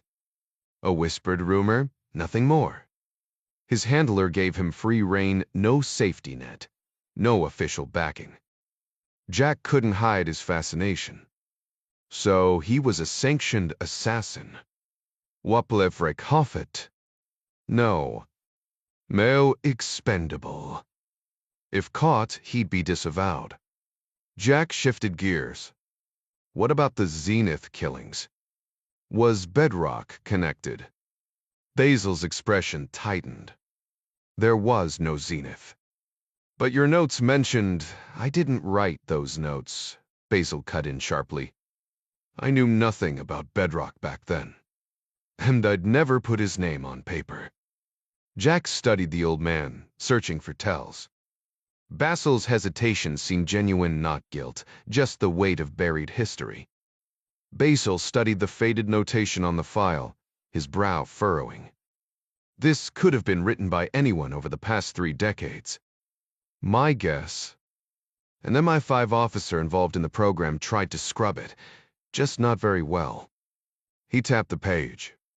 As for Bedrock being in Switzerland that day, impossible. He operated exclusively behind the Iron Curtain as far as I knew. Charleston's abrupt laugh cut through the tension. Your father and Oxley? They moved in completely different worlds. Even if Bedrock had slipped into London, which I doubt he'd never have crossed paths with your dad at Century House, Westminster Bridge might as well have been another planet between them. Ryan pressed, when did you first hear about him? When MI5 came knocking, asking for help, tracking him down after he vanished during the Zenith affair. Charleston's gaze drifted to the rain-streaked window. Whether they ever found him? Not through our channels. You think he's still out there? I neither confirm nor deny, Charleston said dryly, nodding toward the hallway. But Philip outside. He acts like Oxley's breathing down my neck this very minute. Ryan's fingers tightened around his teacup. Why would your bodyguard care about some retired operative? Because grudges in our line of work don't expire with pension papers. Charleston's voice turned icy. Some might say we didn't try hard enough to find him. Those some would be wrong. Studying Charleston's polished demeanor, Ryan struggled to reconcile this genteel man with the ruthless spy master he'd once been. Is there any way to trace if Oxley resurfaced? Sevier RPA Salpave. Meza records. Bedrock was off the books. The SAS Veterans Association might have a lead, but let's be honest, he wasn't the reunion type. Charleston brushed imaginary lint from his sleeve. Your father sent you as a courtesy, not to start your own Cold War scavenger hunt. Tell him what I've said. Let Scotland Yard handle it. Ryan leaned forward. You're implying Oxley's dangerous? A paternal smile didn't reach Charleston's eyes. If by some miracle you track him down, that tea invitation of yours would end with the china smashed over your head. Men like Oxley don't mellow with age, they ferment. The old spy sagged slightly as if weighed down by memories. Hate like his doesn't fade. It calcifies. New detail added. Ryan's tactile reaction with the teacup and Charleston's lint-brushing mannerism. Voice shift.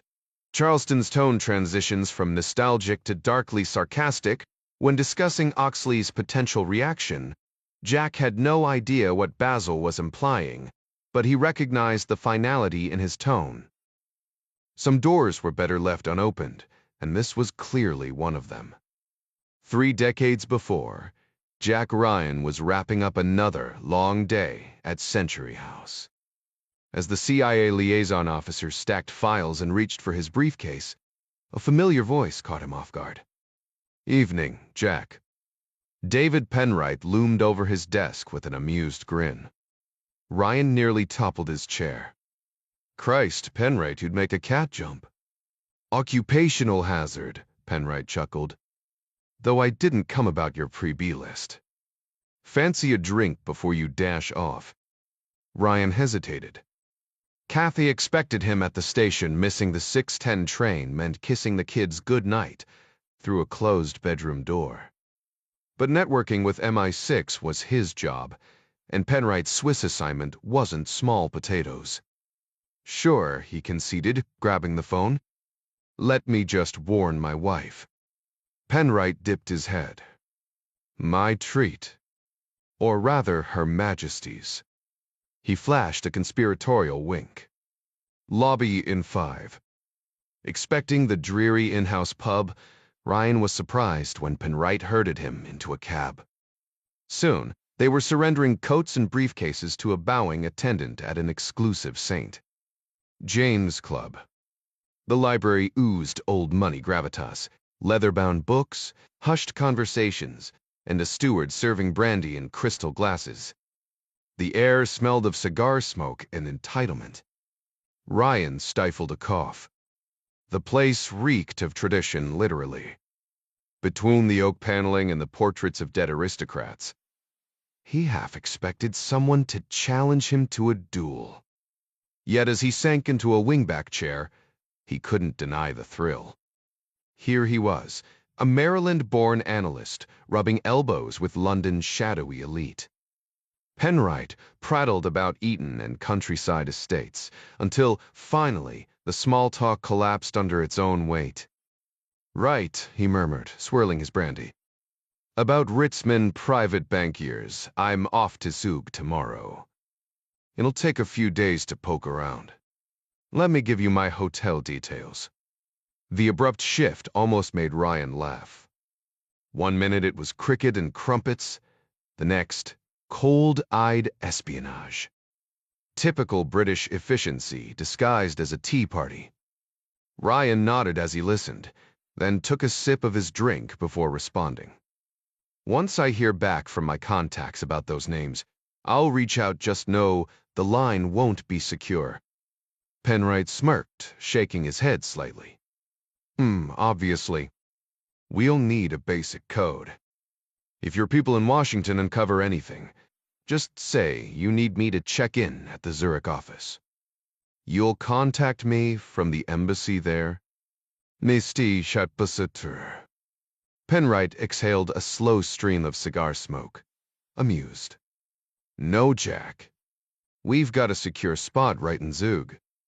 I'll call from there." Ryan shrugged. "Fine. I doubt the CIA list will reveal much, but Gabler's ties to the KGB. That's the obvious motive for his death." Penwright stayed quiet for a moment, rolling the cigar between his fingers. "I can't share details about our operation inside the bank. Basil's paranoid about leaks, but trust me, the KGB has no clue we're tracking their accounts. Gabler wasn't taken out to cover their tracks." "Then why?" "That's why I wanted this chat." Penwright leaned in, lowering his voice. "Basil's hesitant to loop you in completely." Ryan raised a hand. "Then don't." Penwright chuckled. "Come on, it's all posturing. You've already gone to your superiors about the RPB files. They'll stall, demand involvement, drag it out for days. Basil's protective of his operations, but I'm the one in the field. I don't have time for bureaucracy." Ryan hesitated. He wasn't about to undermine Basil, but Penwright clearly didn't care. "Well, I'm not leaving mid-conversation," he thought, swirling his brandy before meeting Penwright's gaze. Penwright continued. "The account Gabler managed $204 million wasn't just KGB money. It was stolen from them." Ryan's glass paused halfway to his lips. "Stolen. How?" "No idea. But last month, a group of so-called Hungarians showed up at RPB with account codes Small Shell Company Holdings, likely KGB fronts. They weren't there to check balances. They were digging, asking if other funds had moved the same way from Eastern Bloc state banks into Switzerland. They wanted details on withdrawals, too. Cash, gold, bearer bonds. And the bank brushed them off. Politely, yes. Swiss discretion at its finest. Penwright smirked. But these men weren't leaving empty-handed. The angrier they got, the thicker their Russian accents became. They threatened to pull their money, accused the bank of helping someone skim funds behind the Iron Curtain. Then the threats got explicit, and your contact held firm. I did. They left. Now Gabler's dead. Ryan set his drink down, elbows on his knees. So the KGB thinks the bank helped someone steal from them, and Gabler paid the price. Penwright nodded. And if they're willing to kill over it, that money's still out there, hidden, moving, waiting. The firelight flickered across his face as he added, and we're the only ones who know. Jack frowned as he tossed back the last of his brandy. If they knew about Gabler and the 200 mil, why bother shaking down the bank for intel? Penwright adjusted his cufflinks with a smirk. Money's just the appetizer, my friend. They're after the main course, the bastard who stole from them. Our inside man at the bank? Practically sweating through his suit. Can't yank him out, though. The Russians would vanish their numbered accounts faster than a magician's rabbit, and poof, there goes our leverage. Leaning forward, Penwright dropped his voice. Here's the kicker: whoever's stacking this cash needs it parked in the West, liquid and ready to move. Why? Beats me. That's your puzzle to solve, Wall Street. He glanced at his watch and groaned. Damn it, I'm late. Got a dinner date some lovely thing who thinks my stories about Lisbon are charming rather than classified. He winked as he stood. Rules are rules, Ryan. Guests can't loiter without a member. Jack barely registered the dismissal, still stuck on the money trail. Like at 7. Why drag me into this? Penwright was already striding toward the lobby, Jack trailing like an afterthought. Basil swears you've got a knack for untangling financial knots. Merrill Lynch commodities, that Baltimore hustle, don't play modest. You could buy this club and turn it into a bowling alley if the mood struck. He shrugged into his overcoat, tossing a final jab. And let's not forget our friends at Langley owe me favors. Bleachwamid. Outside, London's damp air hit them as Penwright flagged a cab. Call me in Geneva the second you've got something, he said, slamming the door before Jack could protest. The taxi merged into the chaos around St. James's Square, leaving Jack alone on the curb, his mind racing faster than the traffic. Present day. Tires hummed against asphalt as John Clark and Ding Chavez cut through the Ukrainian night, their Highlanders hugging the Dnieper before veering southeast toward Crimea. Don Caruso rode shotgun in the third sous vide, cracking jokes to keep the mood light despite the mission's unknowns. All they had was a fractured CIA signal, up and orders to secure 2 clean vehicles for an extraction details optional. By dawn, the lighthouse compound loomed ahead, its gates besieged by a mob waving CIA out signs. Ding counted 200 pissed-off locals, half chanting, half hurling water bottles as the Highlanders barreled through. Security flung the gates open just in time. The SUVs skidded into a parking circle, flanked by Yukons and Land Rovers. Before the engines cooled, a squad of armed contractors swarmed them, rolling out equipment cases like they were unloading contraband at a black site block party. The team wasted no time loading up the Highlanders, moving with practiced efficiency. Clark, Chavez, and Caruso found Bixby pacing nervously in the lobby, his tension obvious as he greeted them with a firm handshake. "I owe you guys big time," he muttered, his voice tight. "Once we're clear of this mess, drinks are on me hell. The whole damn bar is." Chavez cut to the chase. "What's the play here?" Bixby gestured toward the exit. "We've got 6 rides now, just enough to haul our guys and gear out of this circus." Dom shot a skeptical glance toward the gate.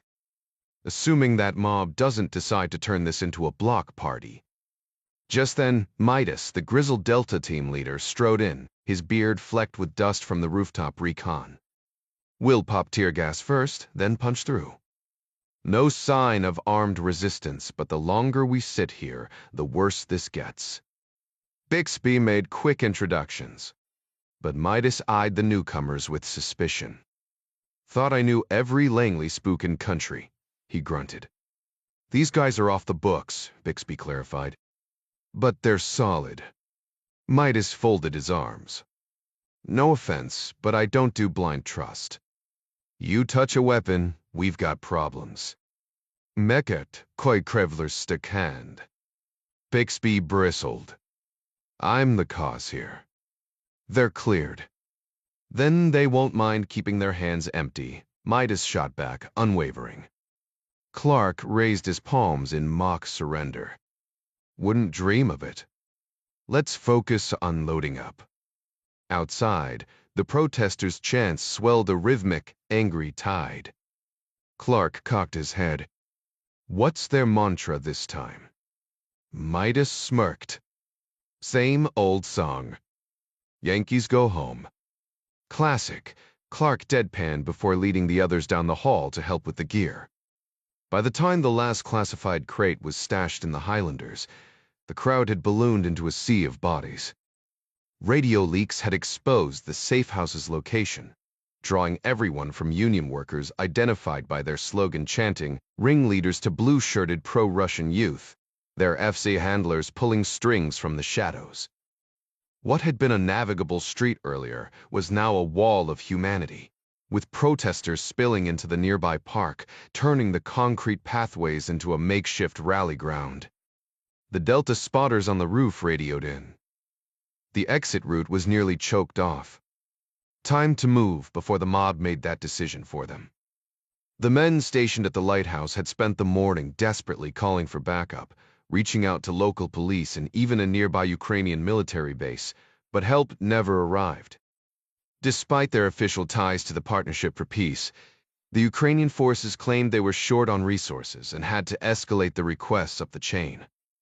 Midas, the Delta, a faux leader in charge, weighed his limited options, 2 M79 tear gas launchers, but using them was risky. While gas might disperse the crowd, it could also backfire, literally engulfing his own men in fumes and potentially igniting the already volatile mob into full-blown violence. By midday, the 6-vehicle convoy was idling in the parking circle, engines running, drivers in position. Caruso and Chavez were assigned to the Highlanders, slotting in behind the Delta Yukons and ahead of the CIA Land Rovers. Midas stood near the portico, radio in hand, scanning the driveway toward the semi-entrance. 3. Security contractors fluent enough in Ukrainian to understand the protesters' chants remained posted at the locked iron gate, their nerves fraying as the crowd's shouts grew louder. Just as Midas lifted his radio to order them to fall back, a transmission crackled through from the rooftop lookout. "Buses unloading 3 blocks up," Mutt reported. 4 of them packed. Roughly 200 guys, all civilians but organized. Not union, not the usual youth brigade. These look like hired muscle. Skinheads, leather jackets, backpacks. No visible weapons yet. Midas clenched his jaw. Police presence? 5 squad cars and an armored riot vehicle across the park. They're just watching. Before Midas could respond, the first volley of bottles and bricks arced over the wall, shattering near the gate. The security contractors flinched as debris rained down. Mutt's voice cut in again, sharper now. "New guys are launching everything they've got." More projectiles followed, glass exploding on the pavement. This wasn't spontaneous, it was coordinated. Midas barked into the radio. "Gate team, fall back to the vehicles. We're rolling out now." The rear of the compound was secure, protected by a deep concrete ditch with rushing water, but the other three sides were under siege. Protesters lined the streets, hurling whatever they could grab over the walls. The air thickened with tension as the team braced for the chaotic escape ahead. The three private security operatives sprinted up the 25-yard driveway, dodging flying debris as they retreated from the chaotic scene at the gate. A jagged wooden plank struck one man square in the back, sending him sprawling across the asphalt, but he gritted his teeth, scrambled to his feet, and kept moving. Meanwhile, two masked figures emerged from the building, their gas masks giving them an eerie, insect-like appearance as they took position near the parked SUVs. Each cradled an M79 grenade launcher, bandoliers of 40mm tear gas rounds slung across their chests.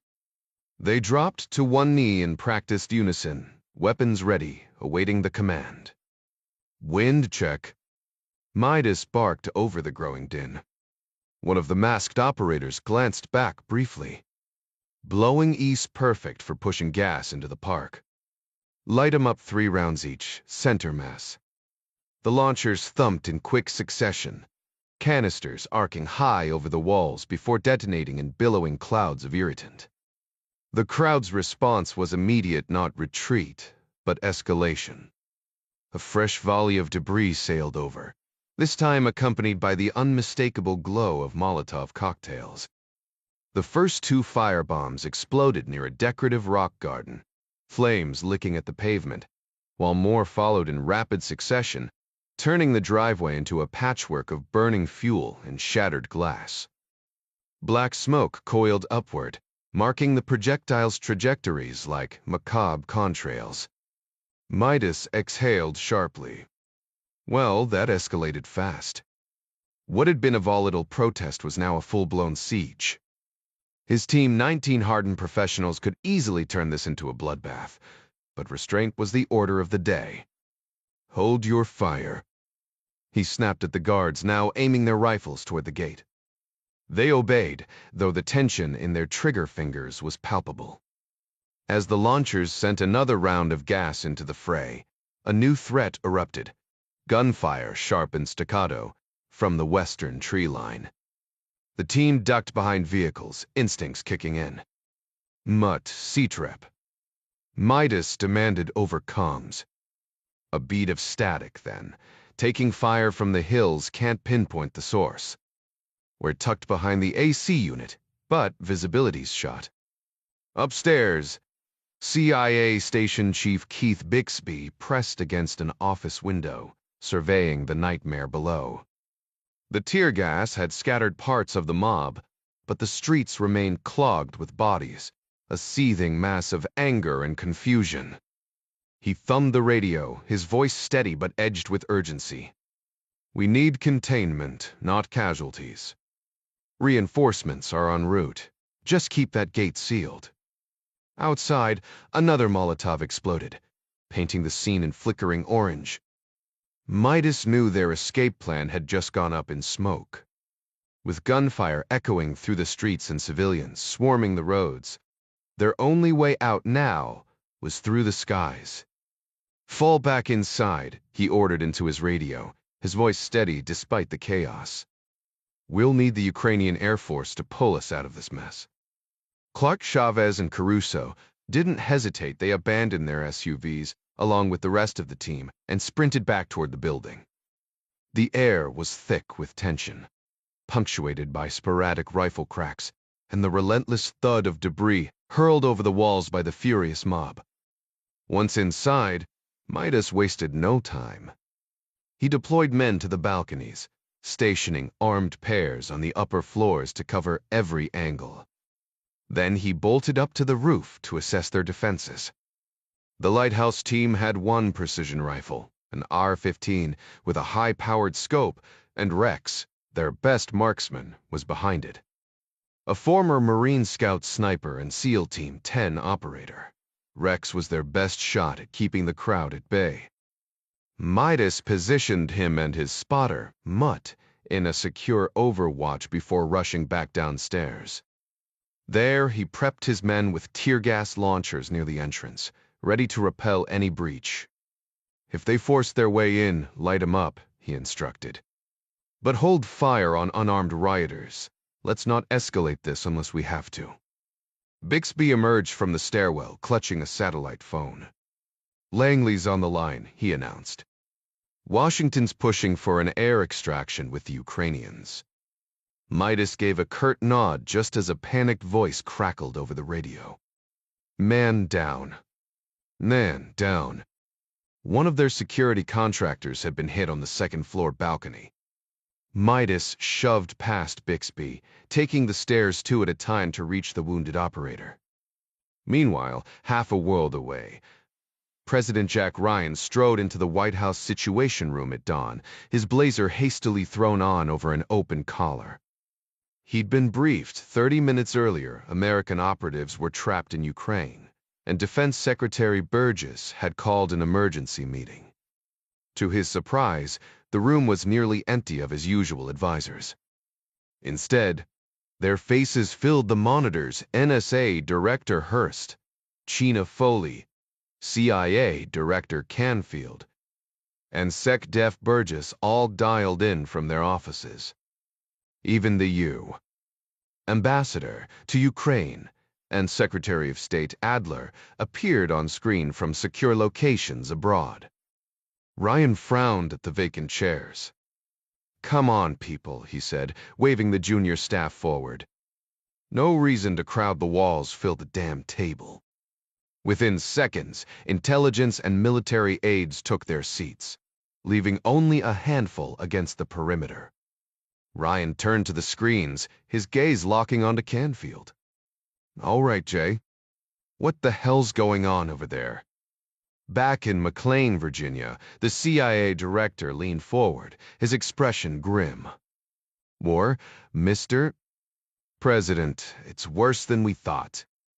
The president listened intently as his advisor delivered the urgent update. "Sir, we have a critical situation at Lighthouse, our classified signals intelligence outpost in Sevastopol, Crimea. After the recent security breach involving Ukrainian intelligence, we were in the process of dismantling the facility. The team was still extracting sensitive equipment when opposition forces caught wind of its existence. Now, our personnel are trapped under heavy fire." Ryan leaned forward. "Define heavy fire." Initially, it was just a protest, but it escalated into a full-blown riot. For the past 30 minutes, gunmen have been targeting the compound from surrounding buildings and elevated positions. Several of our people are wounded, but thankfully no fatalities yet. Brick Chef, who's inside. Canfield responded, "Normally, it's a small team, 4 Delta operators, 4 CIA techs, and 6 security personnel. Ukrainian counterparts usually assist, but they pulled out earlier. The real problem. Our station chief and 2 undercover officers from Kyiv were there overseeing the shutdown when all hell broke loose." Ryan's jaw tightened. "Bixby's the station chief, right?" "Keith Bixby, yes, sir." "And they can't just drive out." "Perowiskipastri?" "The roads are blocked, gunfire is relentless, and local law enforcement is just watching." Burgess cut in. "We're hearing reports of irregular militants in the area, but intel is still spotty." Ryan turned to Scott Adler. "Get Kev on the line." Adler nodded. "The Ukrainian president already has helicopters en route to extract our team." Before Ryan could respond, Ambassador Arlene Black hesitated. "Sir, President Kovchek is insisting you personally request the extraction. You know how he always needs the spotlight." A few aides groaned. Ryan barely glanced at them before locking eyes with the communications officer. "Buddy, patch him through. If stroking his ego saves lives, I'll do it." Inside the lighthouse compound, chaos reigned. Gunfire shattered windows from every angle, and the roof bore fresh bullet scars, proof that snipers had the high ground. Molotov cocktails turned sections of the perimeter into a fiery maze, with garbage bins ablaze and smoke curling from the driveway. On the second floor, a Delta operator clutched his shoulder, his collarbone shattered by a round. Nearby, a security contractor winced as a ricochet tore through his hand.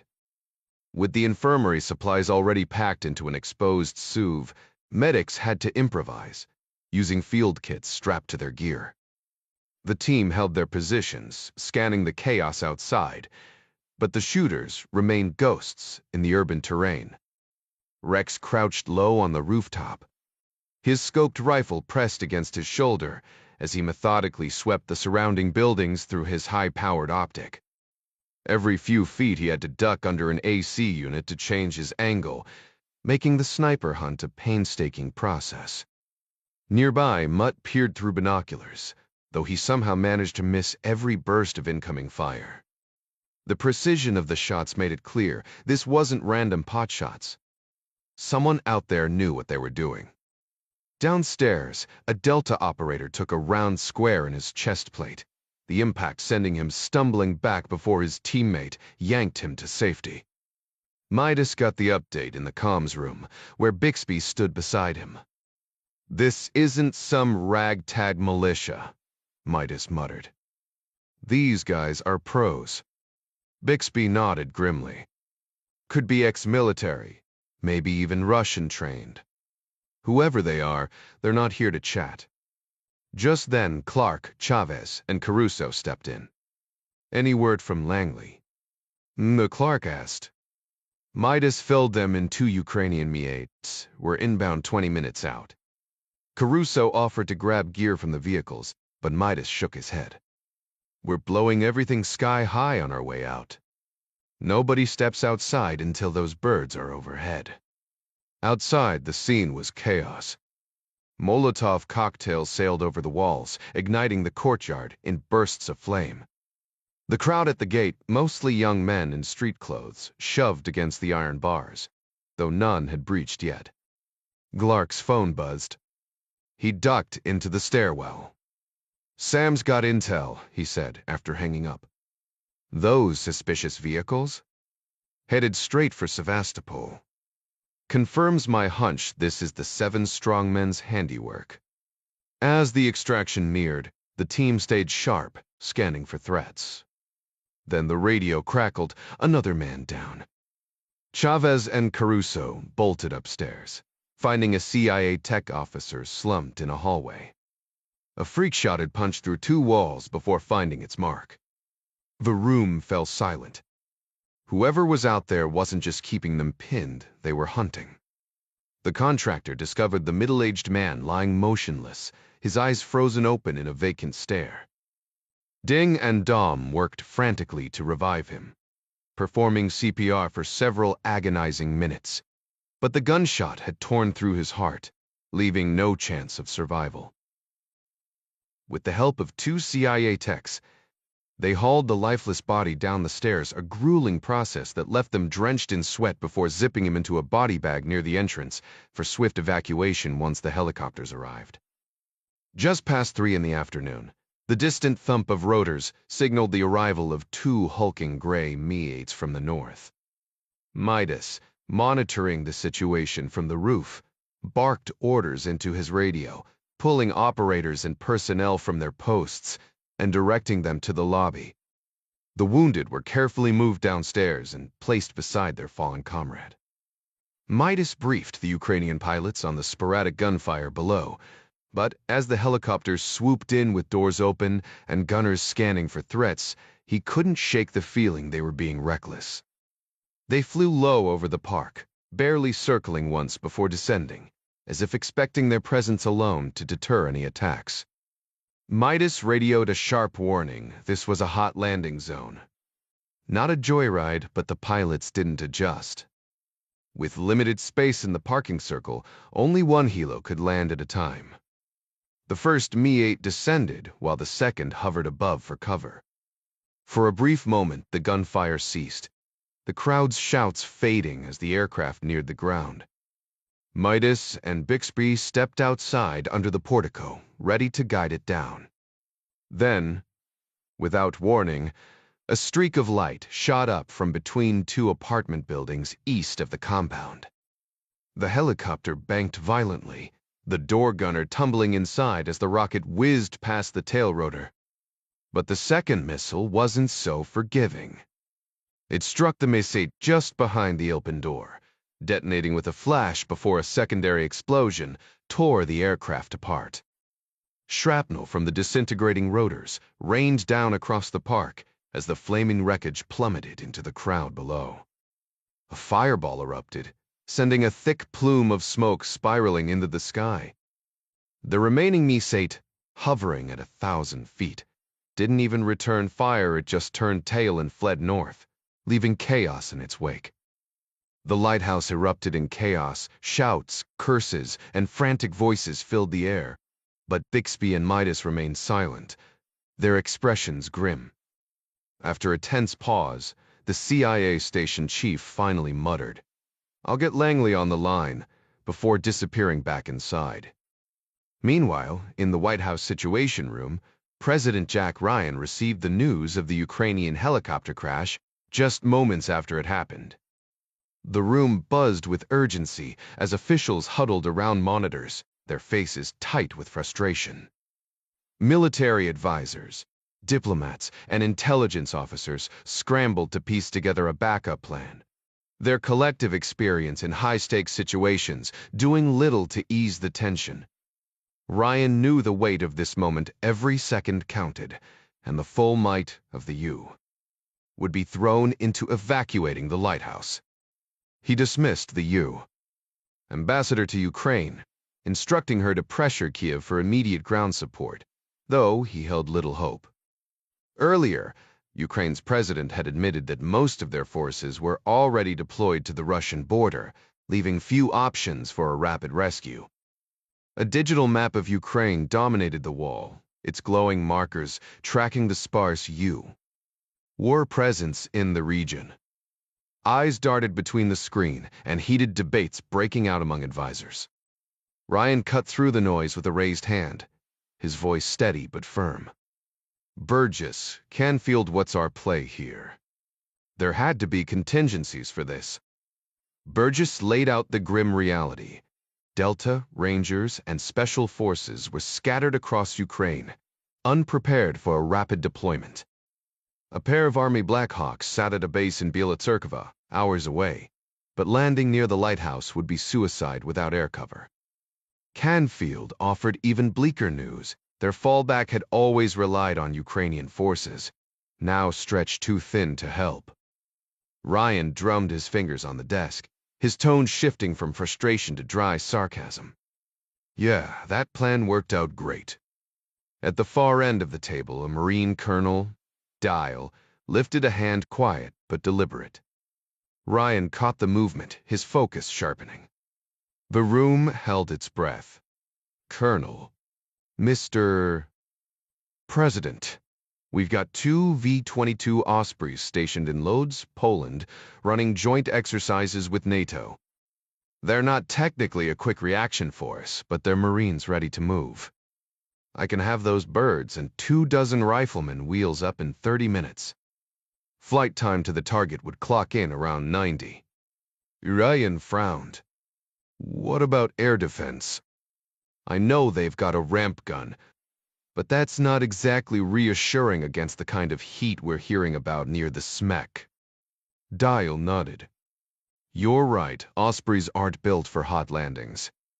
But these birds are fitted with the Oz, an underbelly turret linked to FLIR and a camera. A gunner inside controls it. Not perfect, but better than nothing. Will that hold them off?" Ryan didn't like the idea of sending Marines into a firefight undergunned. "Sir, it's a 3-barrel 7.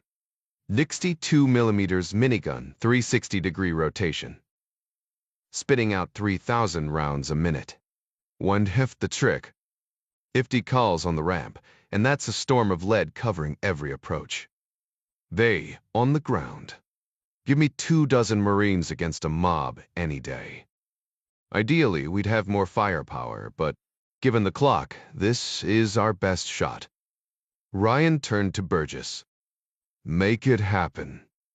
If the Ukrainians clear the site before the Ospreys arrive, we'll abort. For now, get them moving. Burgess signaled his team, and the operation was live. But Ryan wasn't done.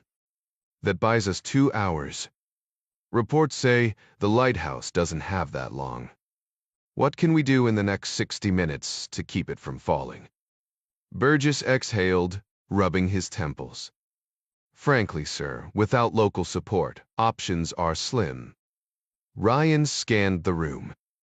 Colonel Deal stayed silent, but behind him, a young Air Force Major Adoyo, his name tag read, shifted in his seat, eyes darting toward the president before dropping again. Major Adoyo. Ryan prompted. You look like you've got an idea. Spit it out. Adoyo hesitated, then slid his chair forward. Sir, the 22nd Fighter Squadron's F-16s are at Incirlik Air Base in Turkey, just across the Black Sea. Is served there. It's a straight 250-mile shot to Crimea. Defense Secretary Burgess cut in, voice sharp through the monitor. We are not bombing a civilian. Ryan raised a hand, silencing him. Go on, Major. Adoyo leaned in. No ordnance, sir. But if we scramble a flight now, they could make low-high-speed passes over the compound in under an hour. The noise alone might buy us time. He paused. Ever heard an F-16 break the sound barrier at rooftop level? It's persuasive. There isn't too abitaba. Then Ryan's mouth quirked. Burgess, get those jets in the air. It might not be a perfect solution, but it could buy some time and keep people from causing trouble. The tactic was standard procedure, something he'd used himself back when he flew A-10s over Iraq. When dropping bombs wasn't an option because civilians were too close, the next best move was to go low, fast, and loud. The sheer noise alone could shake the ground and send a clear message. President Ryan glanced at Burgess's screen. Bob, what's the downside? At this point, we've got nothing to lose. Burgess frowned. There's no guarantee it'll scatter the crowd or deter the armed hostiles. Ryan shot back. Can anyone out there actually take down an F-16? Adoyo blurted, no damn way. Then his eyes widened. He'd just cursed in front of the president. Ryan smirked and turned to Colonel Dial. Major Adoyo's vote is in. What's your take, Colonel? Dial didn't hesitate. Small arms and RPGs won't touch a jet moving at Mach 1. That much I can guarantee. Ryan weighed the political fallout for a second before nodding. Do it. His eyes immediately flicked to Scott Adler, anticipating the Secretary of State's reaction. Adler didn't disappoint. Mr. President, sending transports for an evacuation is one thing, but buzzing fighter jets over the Russian Black Sea Fleet. Moscow will lose their minds. Ryan held up a hand. I know. And it's our job to handle that fallout. First, we brief the Ukrainians. Then you get on the phone with Russia's foreign minister now. If he's unavailable, talk to whoever's available. Make it clear we're flying over Sevastopol with Ukraine's approval. Acknowledge Crimea's status, Russia's influence, and that this is provocative. But stress that our only priority is protecting American lives. Lives that are there under the Partnership for Peace program. He leaned forward. Tell them we'd prefer their blessing, but we'll settle for them looking the other way. Hell, they can scream about it on TV later, file protests with NATO or the UN, we won't push back. But this is happening in 30 minutes. If Russia interferes, things escalate fast, and neither of us wants that. Adler ever, the strategist countered. The Kremlin will demand concessions. Ryan was ready. With two, you trade the Kolim. We'll pull some ships from the Black Sea after our people are safe. If you need me to call the foreign minister, or even Volodin himself, I'm right here. Adler exhaled sharply. Wever Chand. His displeasure was obvious. The CIA compound masquerading as a NATO operation had already put diplomats in a tough spot. Once the truth got out, every embassy worldwide would face suspicion. But that was tomorrow's problem. For now, Adler left to work his diplomatic miracles before Russian anti-air batteries decided to test their luck. A squadron of 16 Falcons sliced through the skies above central Turkey, their sleek silhouettes cutting through the afternoon haze. Leading the American contingent was Captain Harris Grungy Cole, a seasoned pilot from New York, guiding his four-ship formation with practiced ease. Surrounding them were 3 more flights of Turkish F-16s, their tails proudly displaying the bold red and white insignia of their nation. The Warhawks of the 480th Fighter Squadron, normally stationed in Spangdahlem, Germany, had spent the week conducting joint NATO exercises with their Turkish counterparts, though coordinating maneuvers had been anything but smooth. Between the thick accents of the Turkish flight leads and the occasional radio static, Cole had found himself repeating commands just to ensure everyone was aligned. Not that he could judge his entire Turkish vocabulary consisted of a single phrase he'd picked up in a bar, bira, lufen. Just as Cole prepared to order the formation to climb to 35,000 feet, an urgent transmission crackled through his headset. Incirlik Air Base instructed him to break away from the Turkish jets and divert north toward the Black Sea immediately. No explanation, just 2 chilling words, real world. The Black Sea had been a powder keg lately, with Russian warships swarming the waters in aggressive drills. What could 4 F-16s possibly do against that? Minutes later, the mission took another sharp turn, Sevastopol. Ukrainian airspace. No clearance confirmed. Cole's stomach tightened as he keyed his mic. "Ita 21 minutes, he reported, then added dryly. Might want to give the Russians a heads up before they mistake us for target practice." The response was clipped. They courted have twexter. Suppler frissens backted. Then, the kicker General Nathanson himself was about to brief him directly. That wasn't just unusual, it was alarming. Cole's grip on the stick tightened. Whatever was happening, it wasn't just another drill. And if they didn't get fuel soon, this would be the shortest and last mission of his career. As Warrior Flight streaked over the Black Sea, the radio crackled again. This time it was the general's voice, sharp with urgency. The real mission was about to begin. The general spoke quickly and openly, briefing Captain Cole on the dire situation unfolding in Sevastopol. He relayed precise coordinates for the lighthouse facility and instructed Cole to conduct surveillance runs until fuel levels forced them to retreat to Turkish airspace, where a KC-105 tanker would refuel them for the final leg back to Incirlik Air Base. As Nathanson talked, Cole did mental calculations his squadron of 4 jets could manage just 4 passes each over the city before hitting bingo fuel. The desperate plan hinged on their presence alone, buying time for the besieged Americans below, who needed to hold out for another 90 minutes until Marine Ospreys arrived.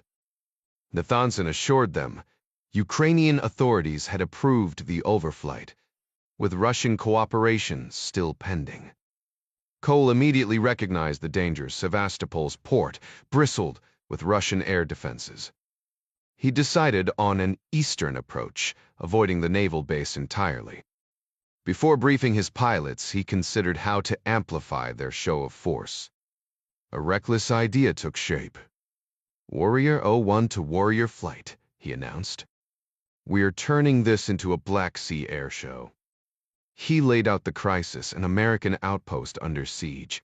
Casualties mounting and stressed, They needed to make their presence felt. When his wingman, Captain LeBlanc, asked if they were weapons-free for their Vulcan cannons, Cole shut it down. Negative. Too many civilians packed in tight. Another pilot, Pablo, scoffed. So we're just doing flybys to flex. Cole's response was ice cold. Not flexing. We're making sure they feel it. He then detailed his plan, a high-speed, low-altitude display designed to rattle every window in the city. Meanwhile, at the lighthouse, the chaos had momentarily eased. The helicopter crash in the park had scattered the rioters near the gate. Chavez, Midas, and Bixby peered through the lobby doors, relieved to see the mob had retreated. With Ospreys inbound, they needed to clear the courtyard for landing. Midas organized a team Clark, Ding, Dom, and Bixby's men to haul debris and move vehicles, creating a makeshift landing zone. As they sprinted outside, keys in hand, the distant roar of jet engines signaled Cole's squadron, arriving right on cue. The 2 Highlanders and 1 Land Rover were swiftly relocated to a gravel patch beside the building without any issues. The second Land Rover refused to start, but Caruso acted fast, grabbing a fire extinguisher to douse a small grass fire nearby before shifting the truck into gear. With assistance from the CIA operatives, they muscled the heavily loaded vehicle against the lighthouse wall, clearing the path. Both Delta Force Yukons had taken heavy gunfire, their tires shredded, leaving the team no choice but to use one of the Highlanders to shove the wrecked trucks aside. Dom took the wheel while Chavez guided him into position, their movements sharp and efficient. Up on the roof, Rex, the American marksman, lay flat on his stomach, his focus locked on the eastern horizon. Beside him, Mutt, his Delta spotter, swept the area through binoculars, his gaze sharp. A flicker of movement caught Mutt's attention. 2 figures crawling along the rooftop of a 4-story building several blocks down Suvorov Street, AK-47s slung over their shoulders. Rex adjusted his scope, his breathing steady. The moment the gunman paused to take aim at the Americans below, Rex exhaled halfway, his finger brushing the trigger. The first shot struck the man on the right, followed almost instantly by a second that dropped the left gunman. Both writhed in pain before vanishing from sight. Rex didn't dwell on whether they were dead, just that they were no longer a threat. Meanwhile, Dom had already maneuvered the first Yukon out of the way with the Highlander and was lining up for the final push. Nearby, Midas, Bixby, and a handful of others worked frantically to clear debris and extinguish lingering fires from the Molotov cocktails. They tossed rocks, shattered glass, and twisted metal toward the walls, desperate to prevent the wreckage from becoming deadly projectiles once the Ospreys arrived. The air crackled with sporadic gunfire, some from distant shooters, some from the Americans returning fire from the roof and balconies. The men on the ground ducked lower but kept working, knowing they were exposed. Then a new sound cut through the chaos, a high-pitched whistle. Chavez barely had time to shout a warning before diving onto the concrete, dragging 2 CIA techs down with him. Bixby and the Kiev officers hesitated, staring skyward until Midas slammed into Bixby, sending them both crashing onto the asphalt, just as an explosion tore through the air behind them. Shrapnel screamed overhead. Another whistle, another blast, this time shattering windows on the south side of the lighthouse, glass raining down like jagged hail. Wanmei, 82s. Midas barked into Bixby's ear. 82 what? Bixby shouted back, dazed. Midas yanked him upright. Mortars. Move now. Together, they sprinted for the lighthouse, the others close behind as the world erupted around them.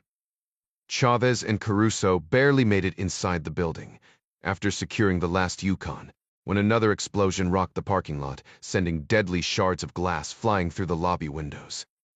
Midas burst in moments later, barking orders into his radio. Mutt, get your team off that roof now. All security personnel fall back from the windows and set up overwatch on the compound walls and surrounding streets. If you spot anyone armed, whether it's guns, Molotovs, or even rocks, light them up. We might get swarmed, but we're not going out without a fight. A sharp crackle of gunfire answered as one of the security officers confirmed the order, engaging a target in the street. Then, a deafening blast shook the building, the unmistakable sound of a mortar strike hitting the rooftop where Mutt and Rex had been stationed. Midas's voice turned urgent. "Mutt, you guys okay?" Static filled the air. "Mutt, respond." But there was no answer. The two Delta operators were already gone, killed instantly, when an 82mm mortar round tore through them as they sprinted for cover. Their bodies were recovered by their teammates just before another shell slammed into the lighthouse's roof. Clark, Chavez, and Caruso helped Midas haul the fallen men down 2 flights of stairs, their muscles straining under the weight as mortar fire continued to pound the grounds. Once the bodies were zipped into bags near the entrance, Midas turned to the campus operatives, his tone grim. "Forget what I said earlier. Grab rifles, same rules of engagement. Sepshglu on targets only. Web T West." They nodded and rushed upstairs, where they armed themselves with HK-416s, a first for them, despite their extensive firearms training. Meanwhile, Midas took position in a second-floor office, scanning the streets beyond the front gate through his rifle scope, hoping to spot the enemy mortar team. Nearby, Bixby relayed the dire situation to Langley. "We're taking heavy mortar and RPG fire, plus small arms. Multiple casualties. This isn't just a mob, we're up against trained fighters, possibly Russian-backed." Chavez crouched by a window, his HK-416's holographic sight painting a red dot over the chaos outside. Through the glass, he spotted 2 armed men weaving through the crowd, AK-47s at their sides. To his right, Dom cursed under his breath. "Got a shooter in the crowd near the downed Hello. No clean shot." Chavez tightened his grip on his rifle. 2 more with rifles, blending in with civilians north of the park. They're using them as cover to push toward the gate. Dom exhaled sharply. "They're gonna force their way in, aren't they?" "One way or another," Chavez muttered. "They're coming." As Clark and Bixby entered the room, Dom shot them a frustrated look. "What the hell is this even about?" Crouching behind a heavy wooden desk to avoid sniper fire, Clark lowered his voice. "I've got a hunch about what's really going down here." Bixby wiped sweat from his brow, nodding for him to continue. "This isn't just some random assault. The Russians are trying to overrun our Crimean outpost to fabricate evidence for an invasion. They need to pin something on the CIA to make their move look justified." Bixby's face darkened as he processed this. "You're telling me we're walking evidence? Whether we're breathing or not, they'll use us as their scapegoats." Clark didn't need to answer. The grim silence said it all. Outside, the chaos escalated. A yellow school bus barreled down the street, plowing through protesters who scrambled out of its path. Dom tracked it through his rifle scope, muttering, "Oh great, our chariot awaits." The joke fell flat as the bus smashed through the compound's iron gate, tearing chunks of the stone wall with it. Gunfire erupted from the building, bullets punching through the windshield until the vehicle swerved and crashed. Then the real nightmare began. Mortar rounds struck the roof, plunging them into darkness. Over the radio, Midas barked orders. "Gas the perimeter. Light up anyone who sets foot inside." Ding reloaded, spotting figures scaling the north wall. Dom 10 o'clock. Caruso dropped 2 attackers before a third tumbled back over. But the southern flank wasn't as lucky. As Dom moved to the balcony, bullets snapped past his head. He hit the deck just in time behind him. Bixby staggered into the hallway and collapsed. Clark crawled to him, rolling the station chief over to find a fatal head wound. The two CIA medics rushing in with a trauma kit were too late. Back at his rifle, Clark's voice was steel. "Bixby's gone." More invaders poured over the walls, their disorganized advance confirming Clark's suspicion these weren't soldiers. They were hired thugs, likely from the infamous 7 Strong Men syndicate. The fight had just gotten personal. The American operatives inside the CIA compound had trained extensively with their weapons, but nothing could have fully prepared them for the deadly precision of the Russian snipers and mortar teams encircling them. These elite Spetsnaz units had one objective: seize the lighthouse before its personnel and equipment could escape. The defenders might have held their ground against the initial assault, if not for the relentless sniper fire pinning them down, forcing men to take cover behind furniture and interior walls, their visibility reduced to narrow slivers between shattered windows. The 3 campus operatives, along with 2 Delta soldiers and a handful of armed security personnel, fought from deep inside the building, their sight lines so restricted that landing a clean shot on an enemy scaling the walls was nearly impossible without exposing themselves to deadly fire.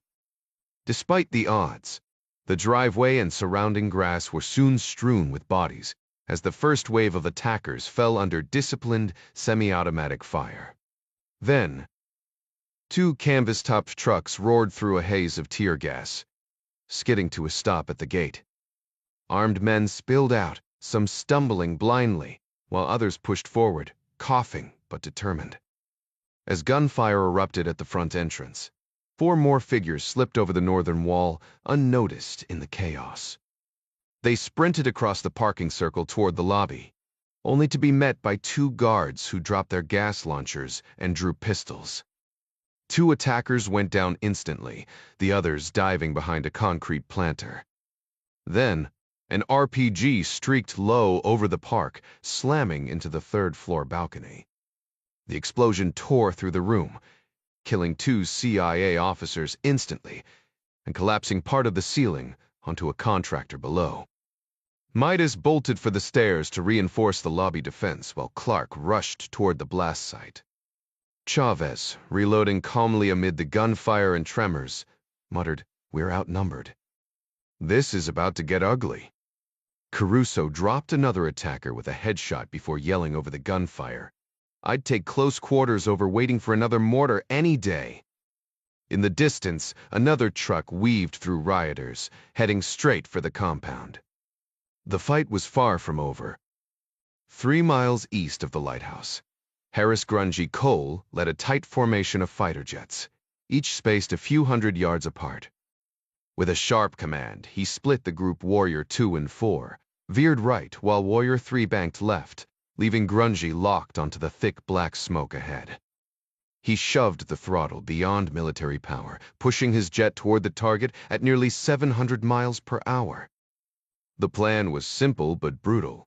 Each aircraft would scream over the lighthouse from different angles, spaced just 15 seconds apart, creating an unrelenting storm of noise and confusion. They'd loop back for multiple passes, leaving the attackers below disoriented and deafened, unsure how many jets were actually overhead. At 300 feet, the warbirds tore through the sky, engines howling, leaving faint smoke trails in their wake. Grungy grinned as he muttered, "Time to shatter some glass." With his eyes locked on the heads-up display, he barely registered the chaos below, just waypoints, terrain warnings, and the thickening haze of smoke. In seconds, he punched through the dark cloud, emerging into clear sky, already banking hard for his next run. The G-suit squeezed his legs, keeping him conscious as he pulled into the turn. Inside the lighthouse, Chavez and Caruso hit the deck as the first jet ripped past, shaking the building with its thunderous roar. Glass rained down as another screamed overhead.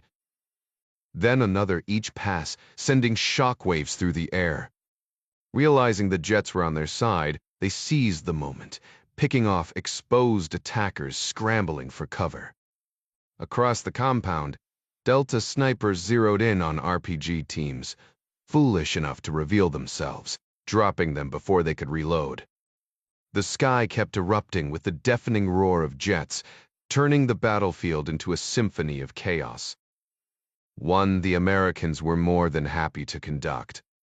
Ding squinted against the glare, unsure if the same fighter jets were circling back, or if new ones had joined the fray. The deafening roar and bone-rattling vibrations from the supersonic F-16s achieved exactly what they'd intended. The assault on the lighthouse collapsed into chaos as civilians scattered through the streets like startled birds. Clark moved beside Ding and Dom, his voice cutting through the mayhem. Anyone still standing their ground when this circus starts? That's your shooter. Find me a man not pissing himself right now, and I'll show you someone following orders. Copy that. Both operators replied, sweeping their rifle scopes across the crumbling perimeter. Grungy banked hard for his third strafing run, cracking over the comms. We ought to sell tickets for this. In Warrior 3, Pablo's nervous chuckle followed. Just praying these clowns don't realize we're packing air-to-air missiles instead of anything that'd actually wreck their day. Before Grungy could respond, Scrabble chimed in. Relax. Half those mobsters probably think we're dumping napalm. Look at 'em Russians sprinting like their pants are on fire. Won't last, Grungy muttered, eyeing his fuel gauge. One more pass. Let's give 'em something to remember. He peeled away after the fourth run, climbing to 2,000 feet before veering eastward on a deliberately erratic route to avoid the port. Dom slammed a fresh mag into his rifle, pausing to survey the pandemonium below. Like cockroaches when the lights come on, he remarked. Ding glanced up from his scope Molotovs abandoned mid-throw. A medic bolting from her patient near the crashed helicopter, bodies littering the lighthouse courtyard. The tide had turned. 3/4 of the attackers had evaporated into alleys or speeding cars. Without those screaming jets scattering the crowd, the compound would have been overrun in minutes. The sudden silence after the fighters departed felt heavier than the noise. Midas ducked into the room, his grim expression confirming what they all knew. That's it for air support till extraction. They'll regroup fast once they realize we bluffed. Clark exhaled through his nose. Oh, they're coming. And next time, they'll be angrier. Spoken like a man who's danced this dance before, Midas said, keying his radio.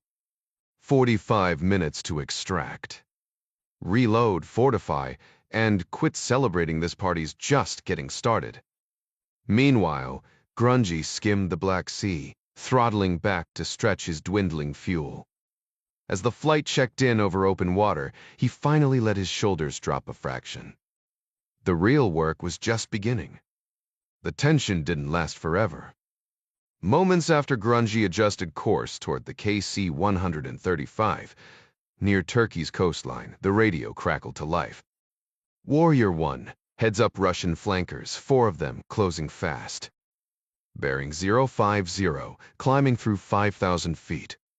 Cole clenched his jaw. Su-27s. Fantastic. Inserlick's voice cut in again. Calm but firm. Warrior 1, Russian pilots have made their intentions clear.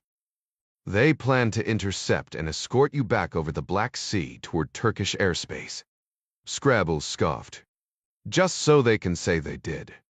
Cole smirked. Where's this stairs to pleek? Bet this'll be all over Russian news.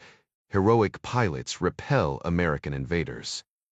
Pablo chimed in, pragmatic as ever. We're running on fumes here.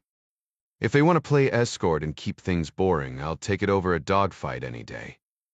Grungy nodded. Fair point. Cole braced for a nerve-wracking 30 minutes of babysitting by Russian jets itching for a fight. He reminded his team to stay cool, no sudden moves. No provocation. The adrenaline rush from buzzing the besieged CIA base was over. Now it was just about flying steady, slow, and uneventful. Deep down, He hoped the guys back in Sevastopol had gotten at least a little more time. Back at the lighthouse, the mortars started up again barely 15 minutes after the jets vanished. Clark noted the Rhythm 2 teams, no doubt, and figured they'd ducked for cover during the F-16's low passes before regrouping. The defenders were in pure survival mode now. Midas ordered everyone downstairs, consolidating their dwindling numbers, just 9 men left around the ground floor.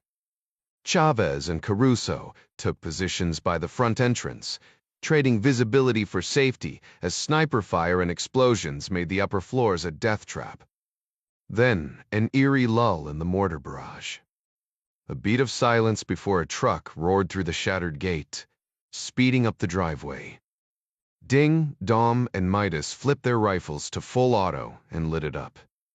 Bullets shattered the windshield, dropping the driver, then tore into the fuel tanks. The truck swerved, flipped, and slammed into the wall. Gunmen spilled from the wreck just in time for the whole thing to erupt in flames, swallowing several attackers alive. Burning figures staggered and rolled, screaming. As the team reloaded, the mortars kicked back in, forcing them inside. Midas wiped sweat from his brow. Sooner or later, they'll realize all they gotta do is keep those mortars coming until they're right on top of us. The team stood ready in the lobby, helmets in hand instead of scanning for threats, leaving them vulnerable to any approaching vehicles until the last possible moment. A faint burst of static crackled through Midas's radio, and he pressed it closer to his ear. Repeat your last transmission. Lighthouse, this is Steadfast 4-1, inbound to your position. 2 minutes. Do you copy? Midas exhaled, glancing up at the cracked tile ceiling as if offering silent gratitude. Loud and clear, Marine.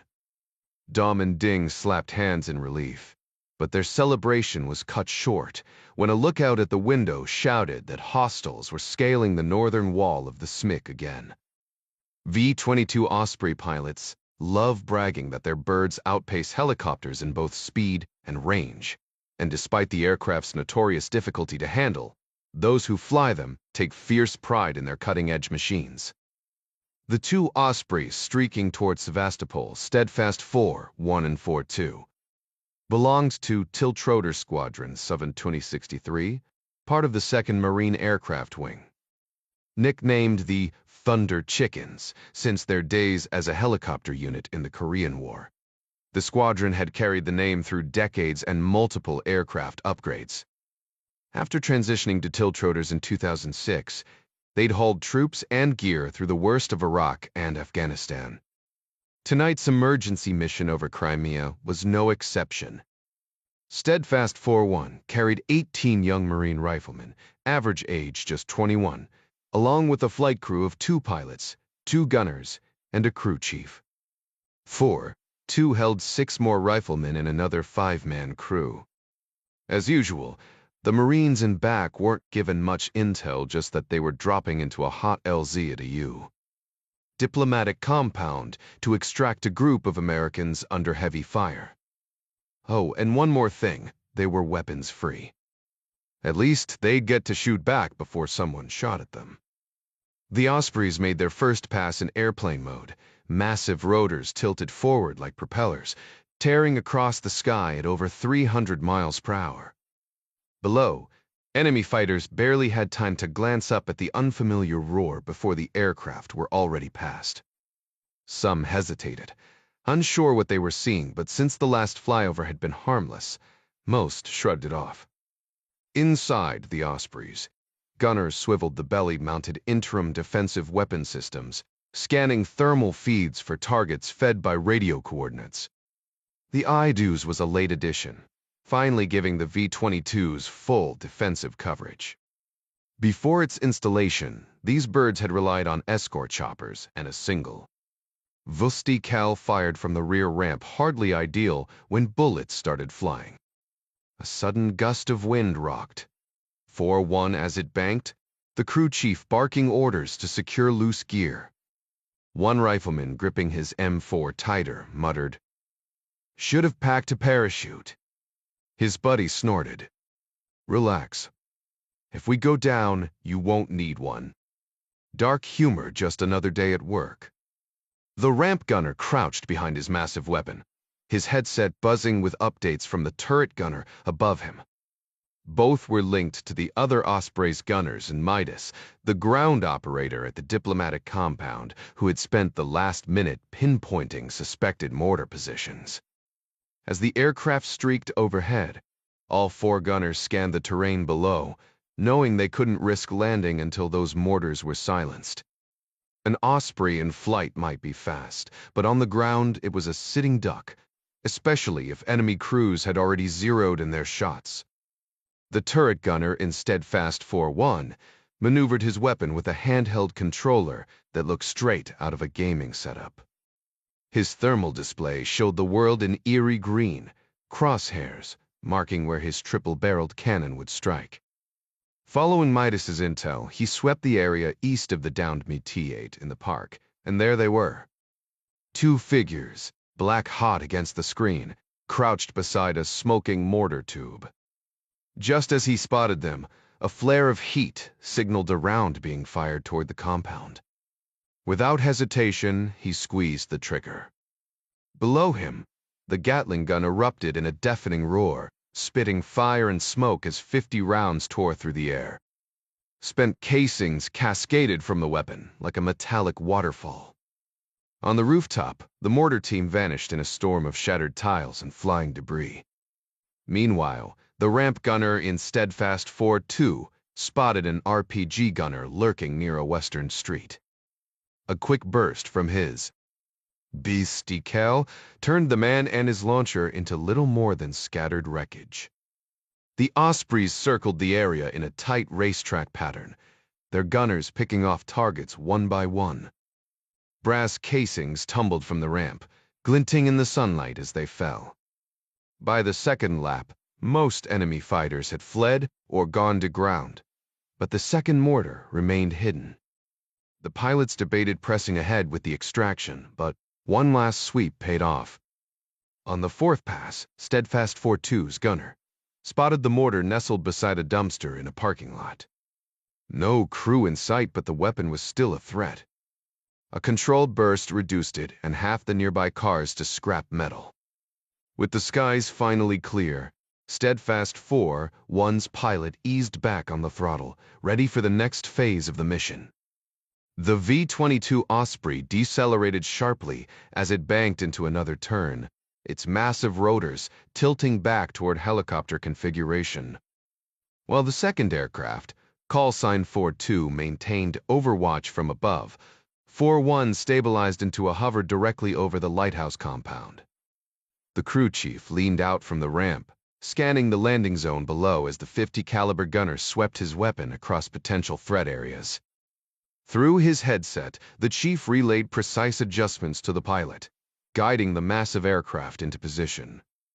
Above them, 4-2's turret gunner methodically scanned every possible hiding spot, doorways, rooftops, even clusters of abandoned vehicles, his finger tense on the trigger, ready to engage any threat before it could endanger either aircraft.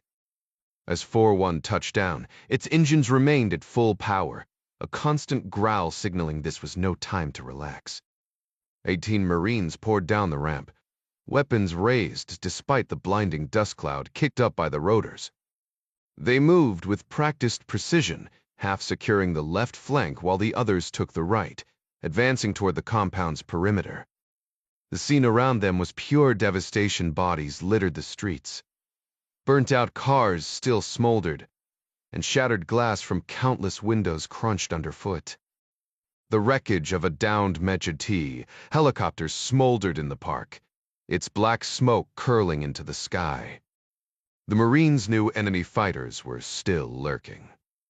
A distant sniper shot sent them scrambling for cover, but the Osprey's gunner quickly pinpointed the shooter's position on a hotel balcony and unleashed a punishing burst from his .50 call, silencing the threat. With security established, the survivors from the lighthouse emerged. Ding Chavez and Dom Caruso carried the body of CIA officer Keith Bixby in a grim procession, while John Clark supported a wounded contractor, handing him off to the Osprey's crew. Clark hesitated at the ramp, his gut tightening.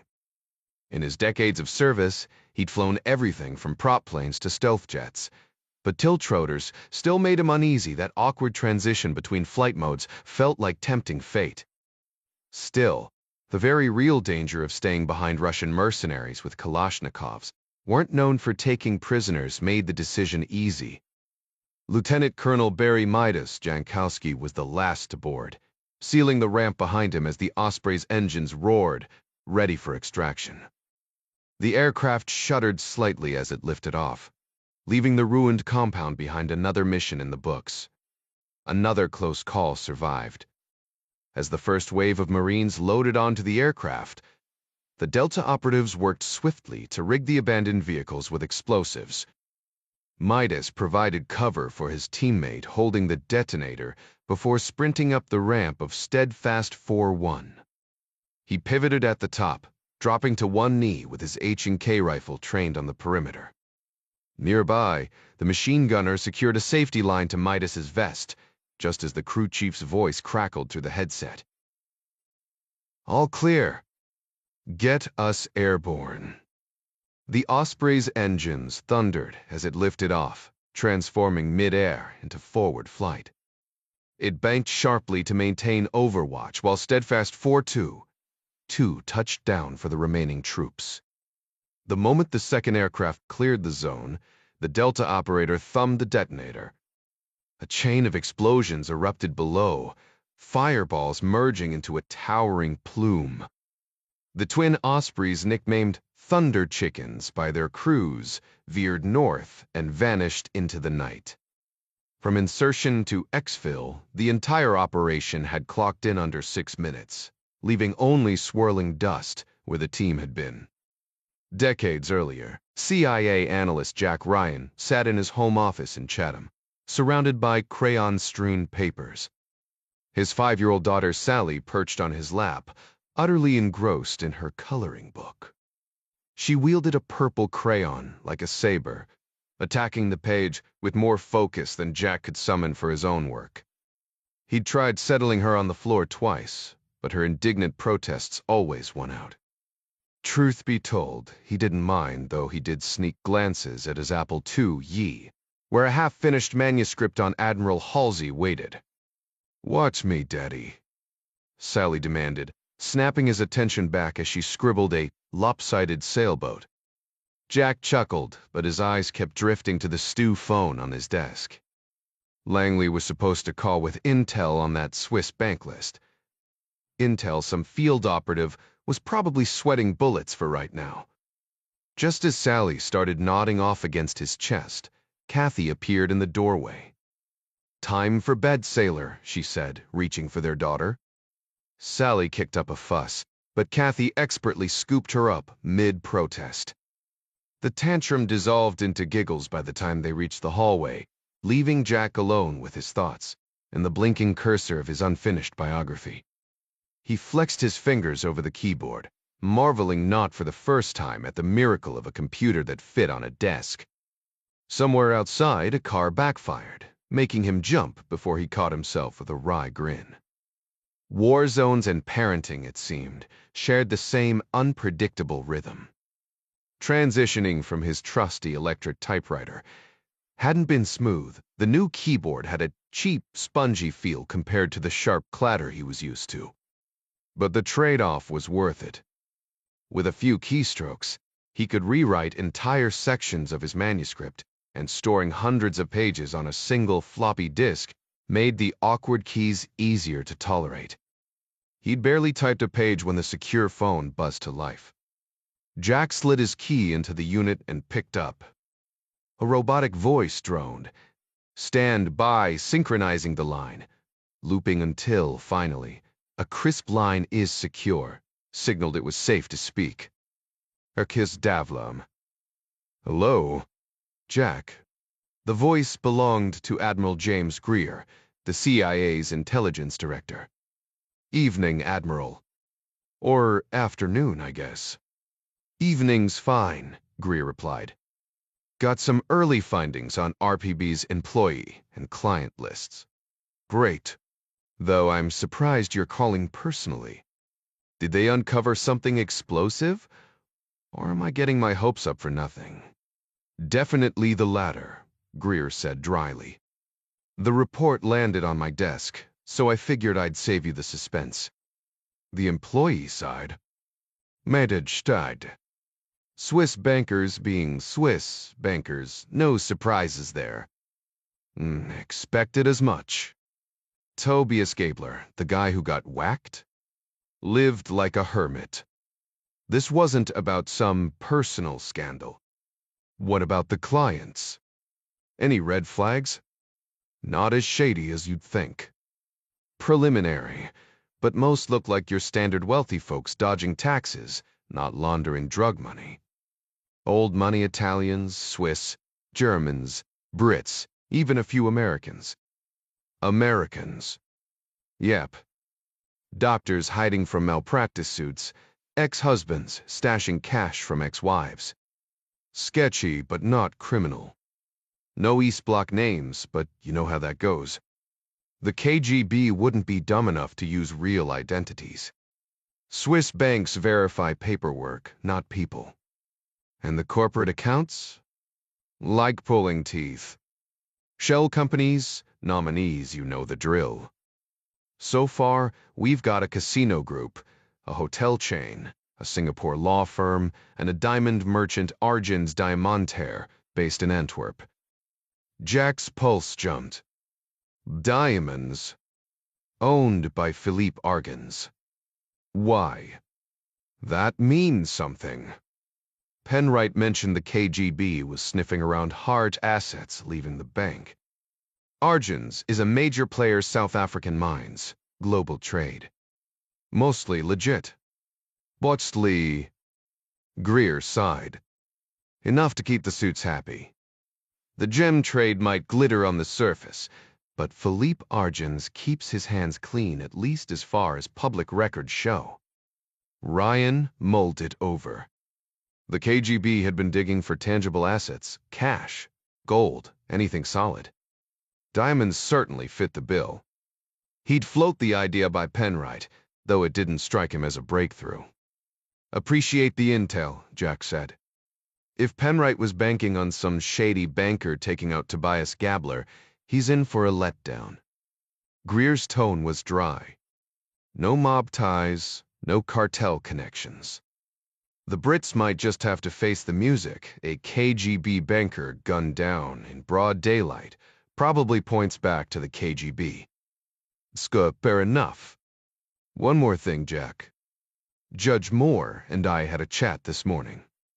We want in on their asset. Ryan exhaled. I already broached that with Sir Basil. He's happy to share intel, but joint operations? Full zap, stand. That's all fine until their source gets burned, Greer countered. If the KGB sniffs him out, they'll either yank the money or the guy himself. We're on borrowed time here. Combining resources could salvage this whole up. Ryan conceded the point. What do we actually know about the asset? Not much. Penwright let slip a few details when Charleston wasn't around. The asset met directly with those KGB operatives posing as Hungarian clients, so odds are he's a bank exec. Penwright's in Switzerland now, trying to steady the guy after Gabler's murder. Since we struck out on the client list, he's got his work cut out for him. Greer leaned in. A mole inside a Swiss family bank? That's gold. Arthur and I will press Basil tomorrow. Ryan hesitated. We'll need leverage. Letting us peek at client files won't convince them to hand over operational control. Agreed. We'll find something they want to straight trade for access. The moment Greer hung up, Ryan dialed Penwright's hotel in Zug. He relayed their pre-arranged code, sending the MI6 officer scrambling to a secure line across town. 30 minutes later, Penwright's voice crackled through. Evening, Ryan said. Evening. Any updates from your side? Scrubbed the employee list. Dead end. Expected as much. Client list didn't flag any criminal ties either. Nothing. Zip. Force Chemos Sip. Though one account's tied to a Belgian shell company owned by a diamond wholesaler with an RPB account. Ryan rattled off the name, but Penright's silence spoke volumes. Right. Meeting my asset tomorrow. Priority 1, calming his nerves. But I'll push for intel on that $204 million account, maybe internal docs. Ryan snorted. It'll be a shell corporation. Good luck untangling that. Got a better idea? Yeah. Focus on the money trail, how it entered the bank. That's more valuable than account details. How? Banking secrecy laws vary by country. Paper trails don't lie. If the funds came from another Western bank, we might have better luck identifying the account holder by digging into their records there, one of them suggested. Solid plan, came the reply. Jack chimed in. Just keep in mind, I don't know your asset situation. If he starts poking around where he shouldn't, it could get messy for him. Penright nodded. Got it. I'll make sure he treads carefully. Anything else I can do? Jack asked. Keep those ideas coming.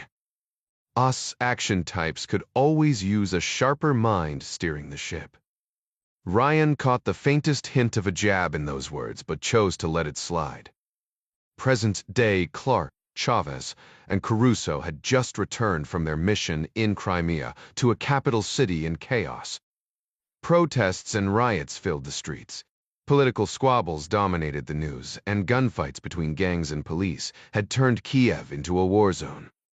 After regrouping with their team at the safe house, Igor Krivov drove Clark to the Fairmont Grand Hotel, where he planned to resume his cover as a jaded journalist, living it up on an expense account. But the moment he stepped up to the entrance, he knew something was off.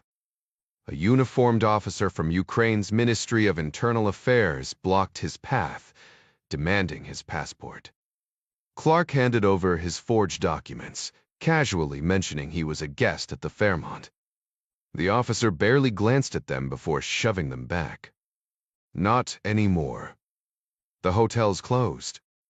Before Clark could react, a flustered hotel employee rushed out, apologizing profusely as he took down Clark's details. His luggage would be returned, but he'd have to find somewhere else to stay. Clark played the part confused, annoyed, exactly what a real journalist would be. But a quick glance past the employee into the lobby told him everything. The 7 strong men had seized the place, with local cops and ministry officials standing guard like loyal lapdogs.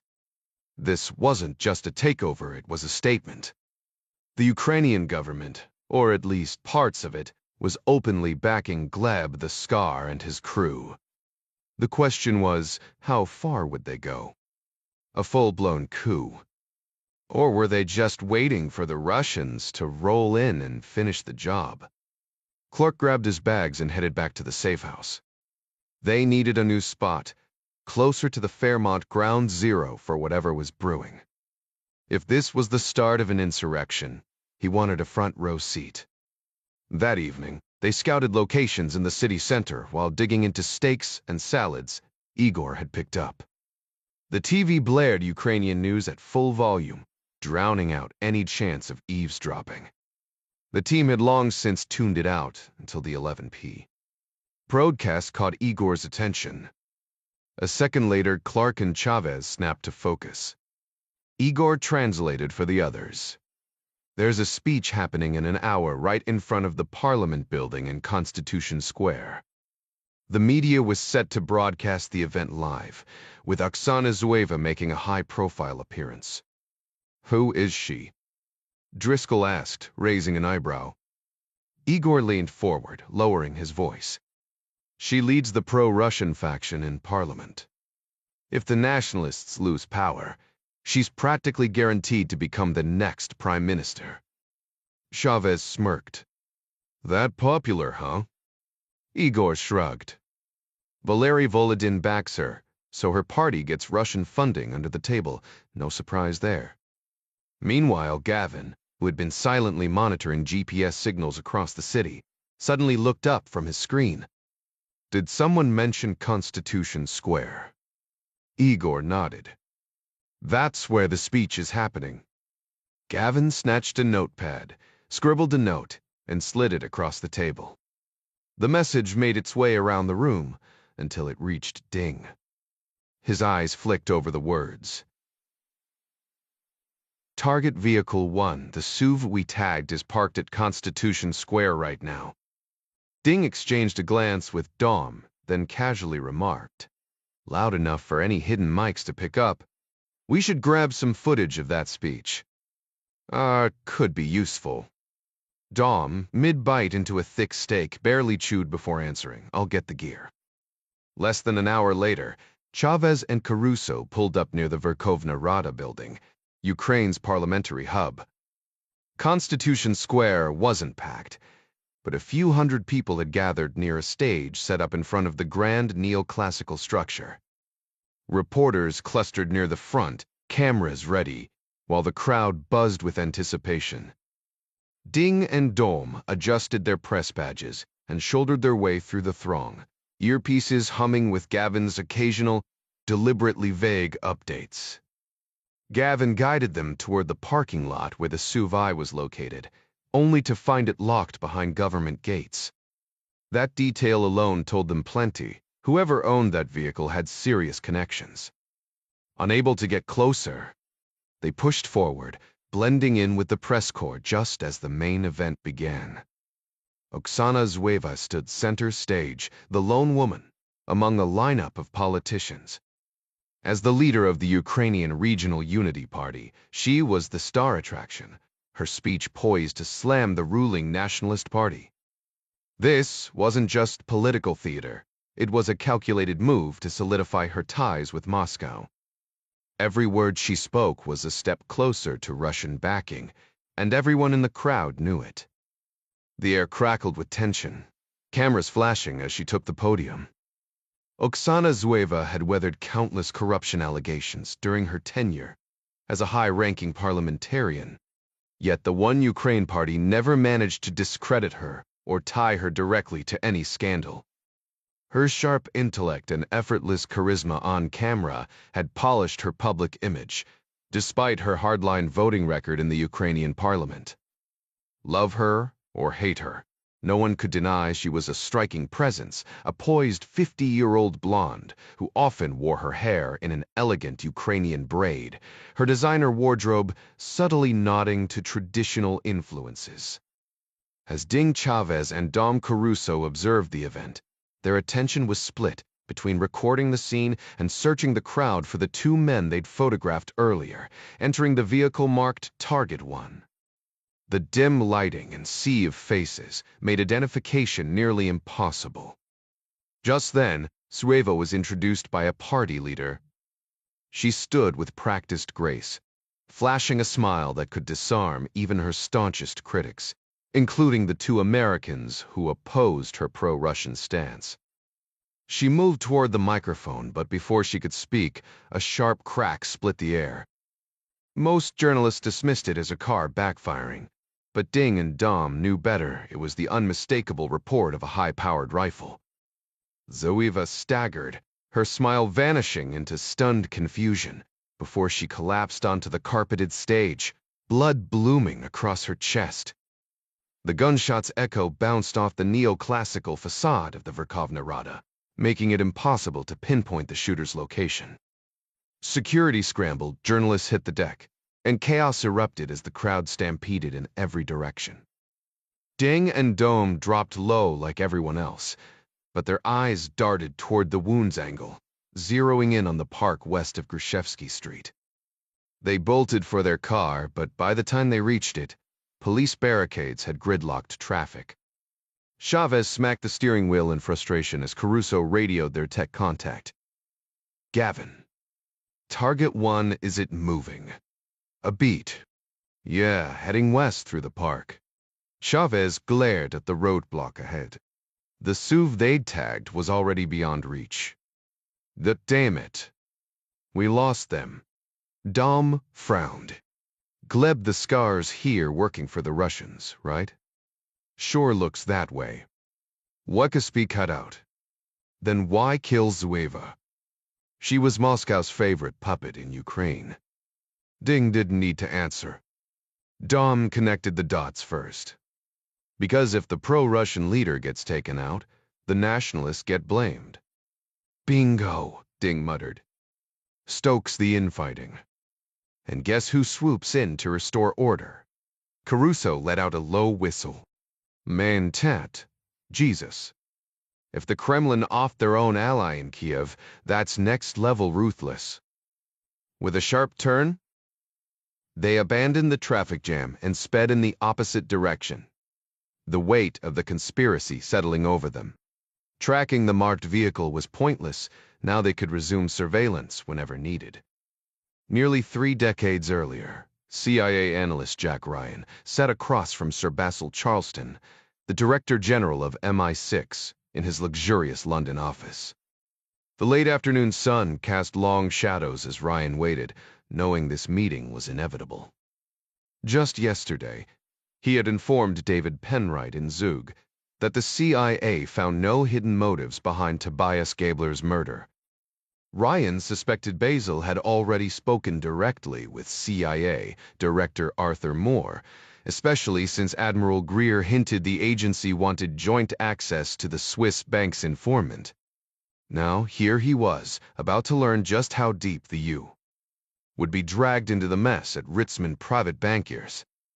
Well, Charleston began, smoothing his tie, Langley has made it clear they want a bigger role in this Swiss affair.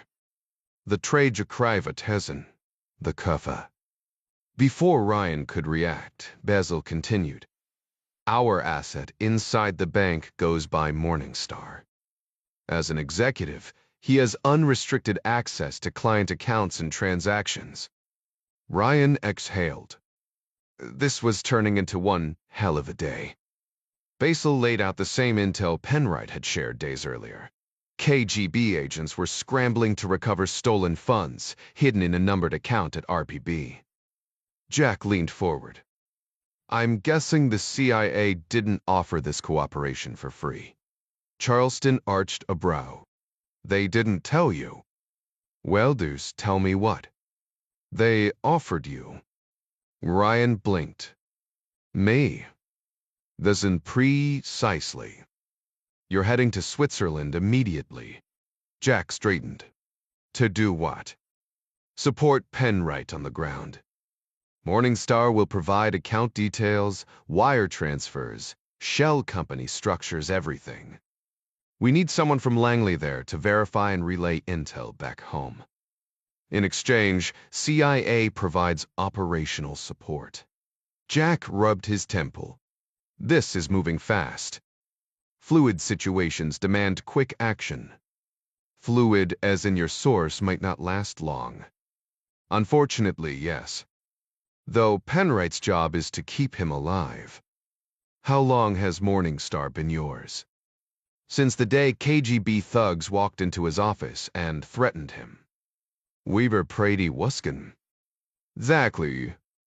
He despises his bank's dealings with the Russians, and those threats pushed him over the edge. So he's brand new. You haven't even milked him for intel yet. Aside from the client list we shared, nothing. We're hoping to protect him long enough to exploit his access, but right now he needs us. Basil placed a hand on Jack's knee. Will you go? Ryan hesitated, staring out at the Thames. The water shimmered under the fading light. Charleston studied him. I know banking isn't your expertise. It's not the banking, Jack muttered. It's the field work. You handled Rome. You dismantled the Ulster terrorists. You're more than an analyst, you're a natural. And you'll have a safe house. Jack smirked. Because nothing says covert op like a cozy British hideout. Basil chuckled. Precisely. Jack hadn't personally inspected the safe house, but he trusted the assurances secure, comfortable, and ready for his arrival. He already knew his answer before the question was fully asked. Saying no wasn't in his nature. "When do I leave?"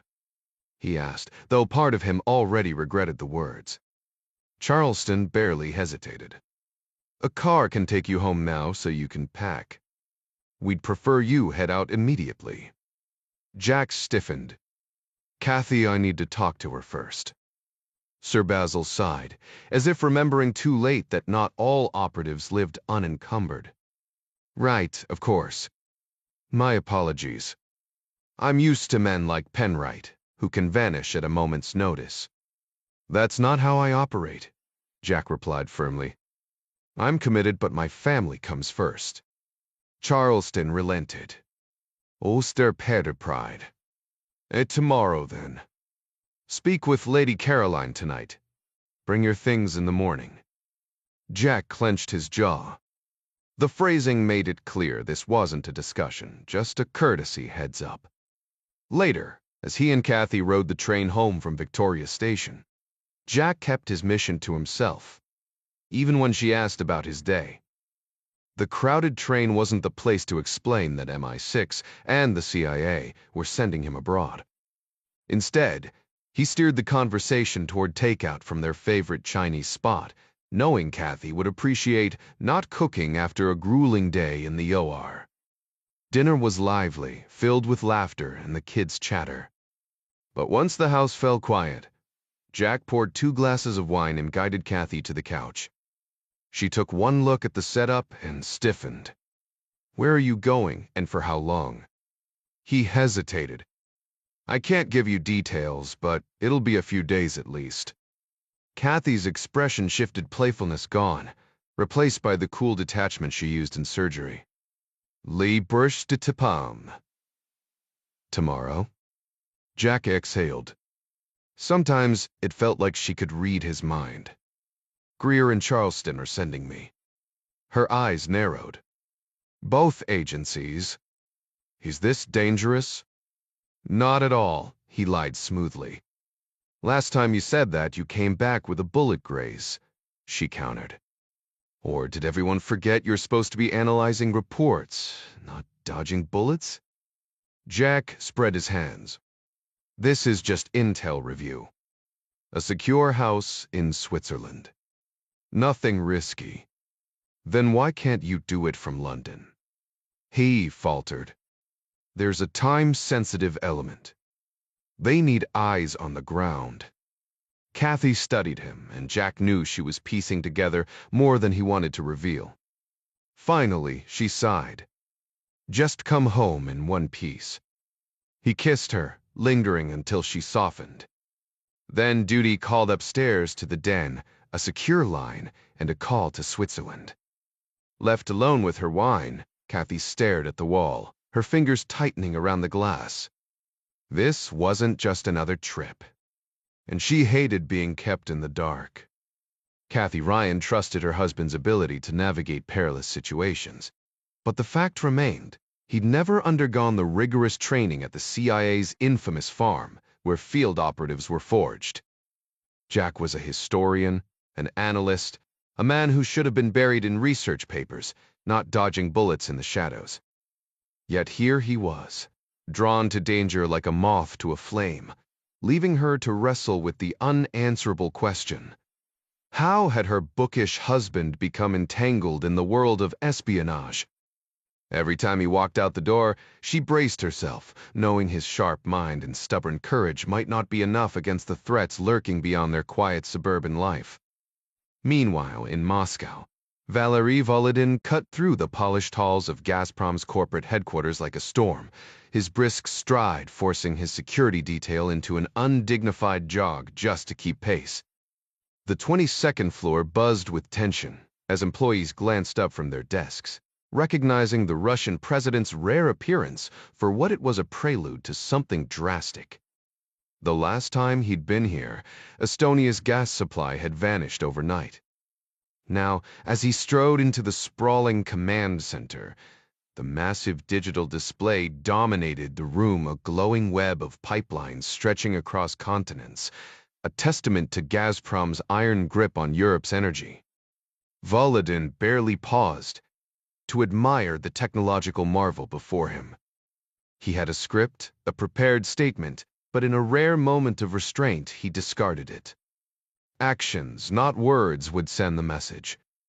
Turning to the room of wide-eyed technicians, he delivered his order with chilling simplicity. Shut down every pipeline running to or through Ukraine. Now, a ripple of unease passed through the controllers. The director of transfer pipelines hesitated, then stood, his voice carefully measured. Mr. President, cutting those lines will slash Western Europe's gas supply by 75%. He braced for reprisal, but Volodin's lips curled into something resembling satisfaction. The clarification only sharpened the blade of his intent. Let them freeze. Let them panic. The world would learn the cost of defiance. The Russian president's tone was firm as he addressed the situation. Ukraine's current leadership has proven incapable of responsibly managing the vital resources Western Europe depends on. Our natural gas is at risk as long as instability plagues the region.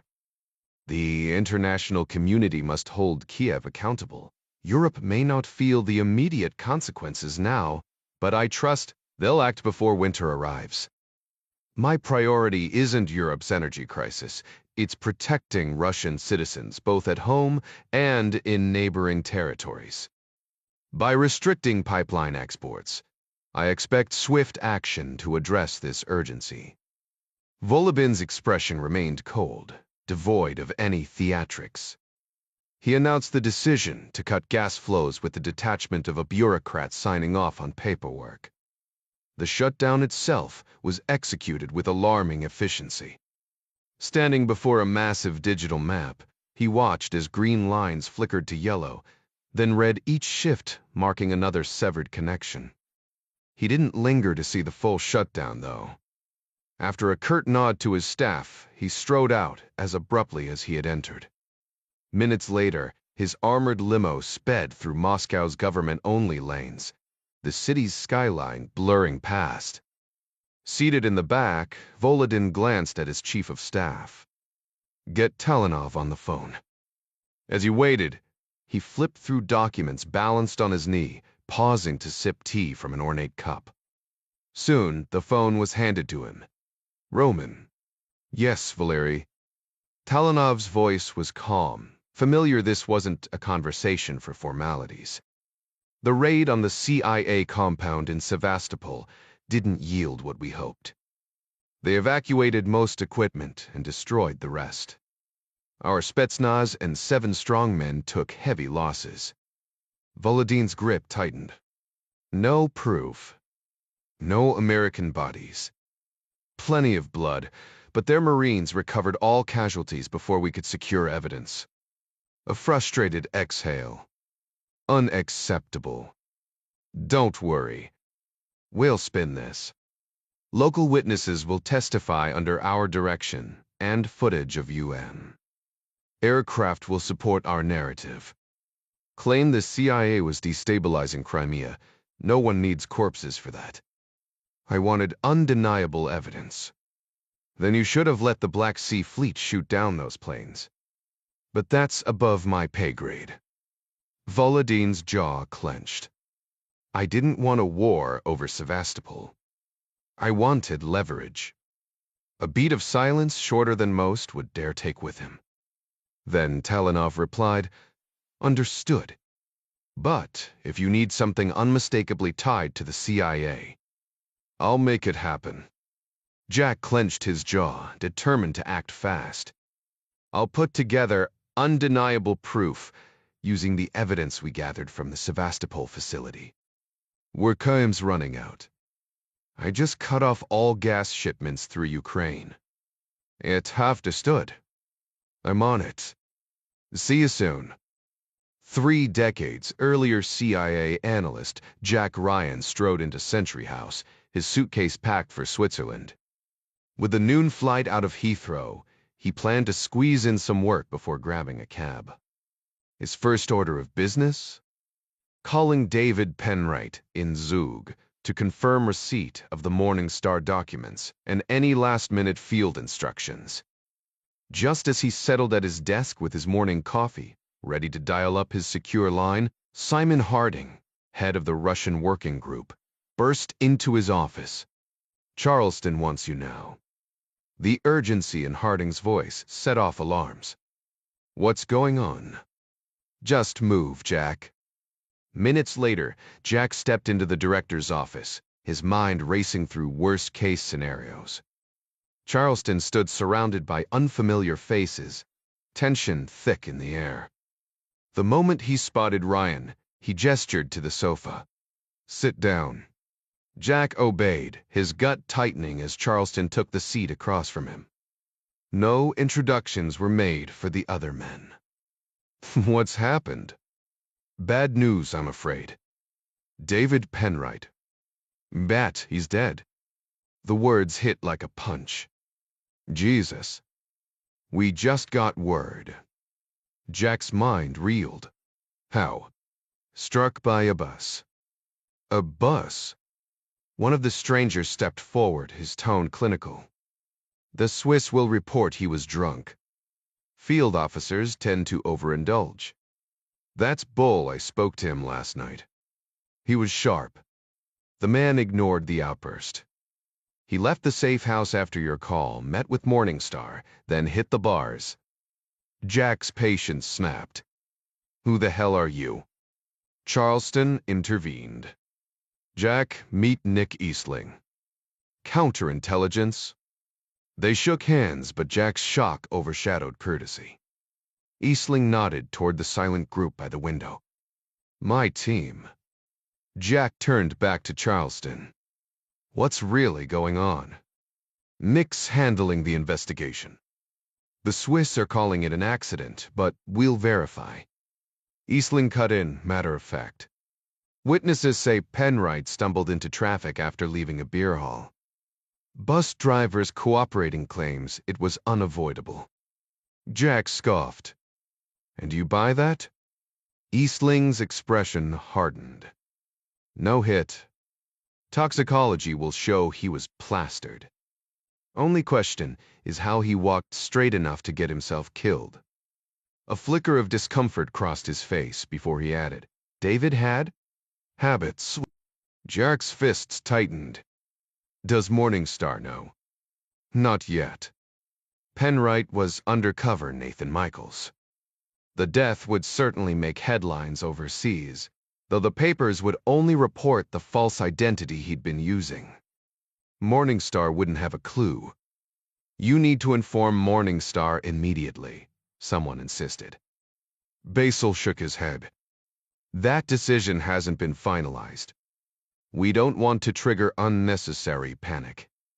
"Unnecessary?" "Bodies are piling up around him." Eastling cleared his throat.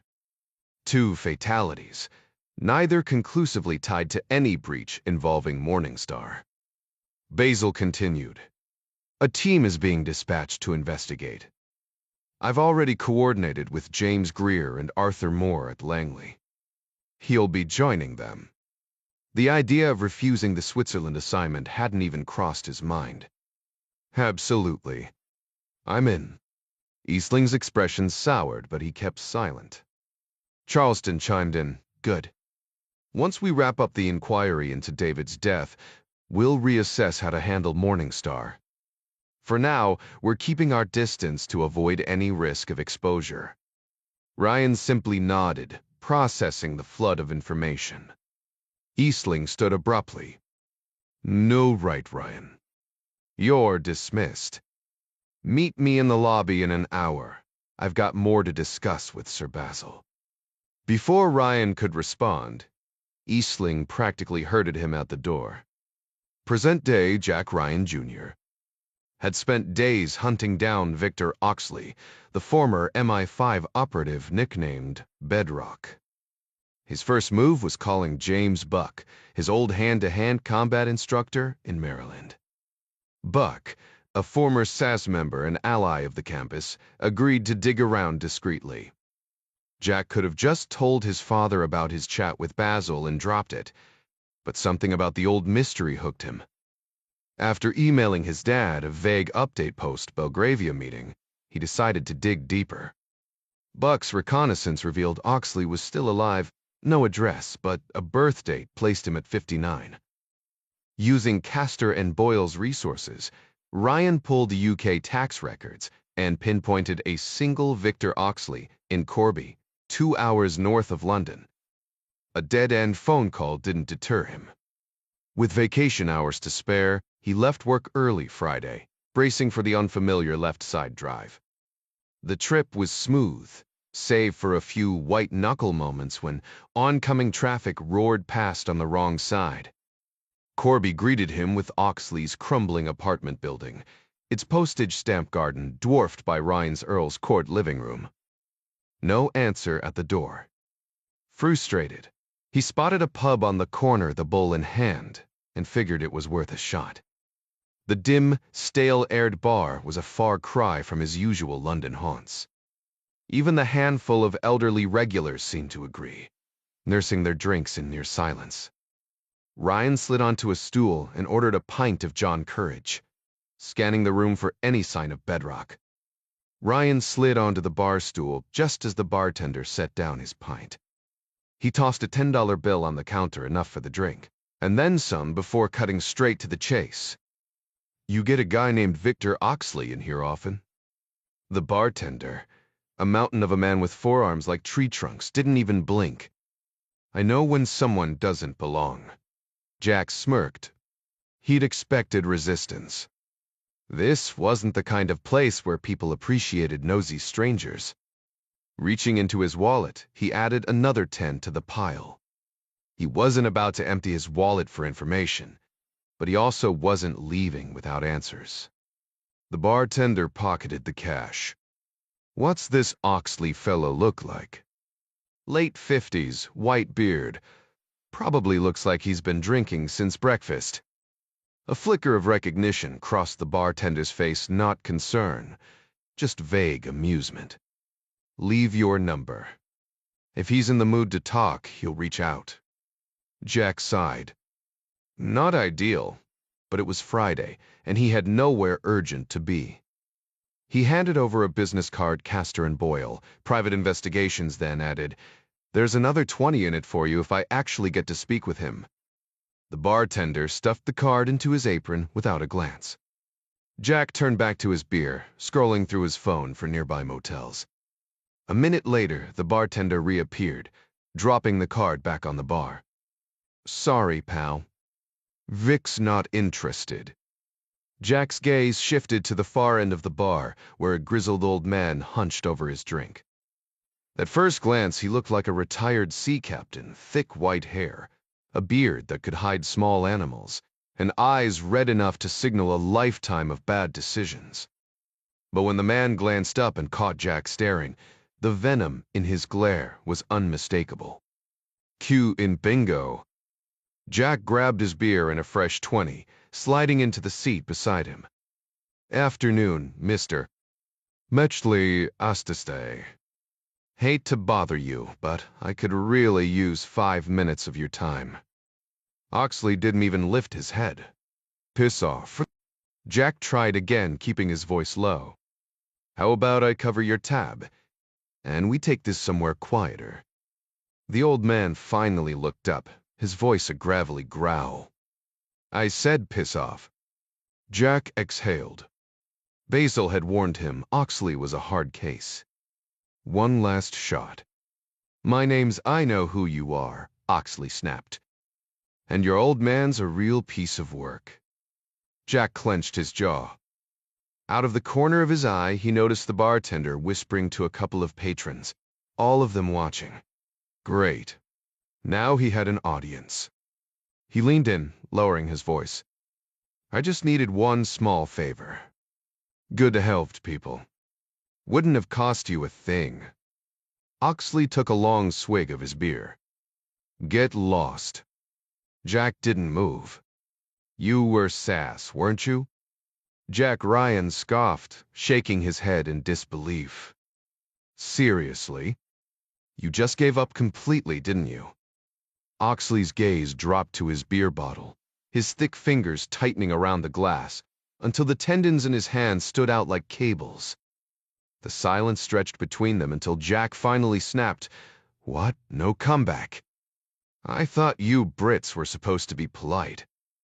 Without waiting for a response, he spun on his heel and stormed out of the bar, letting the door slam behind him.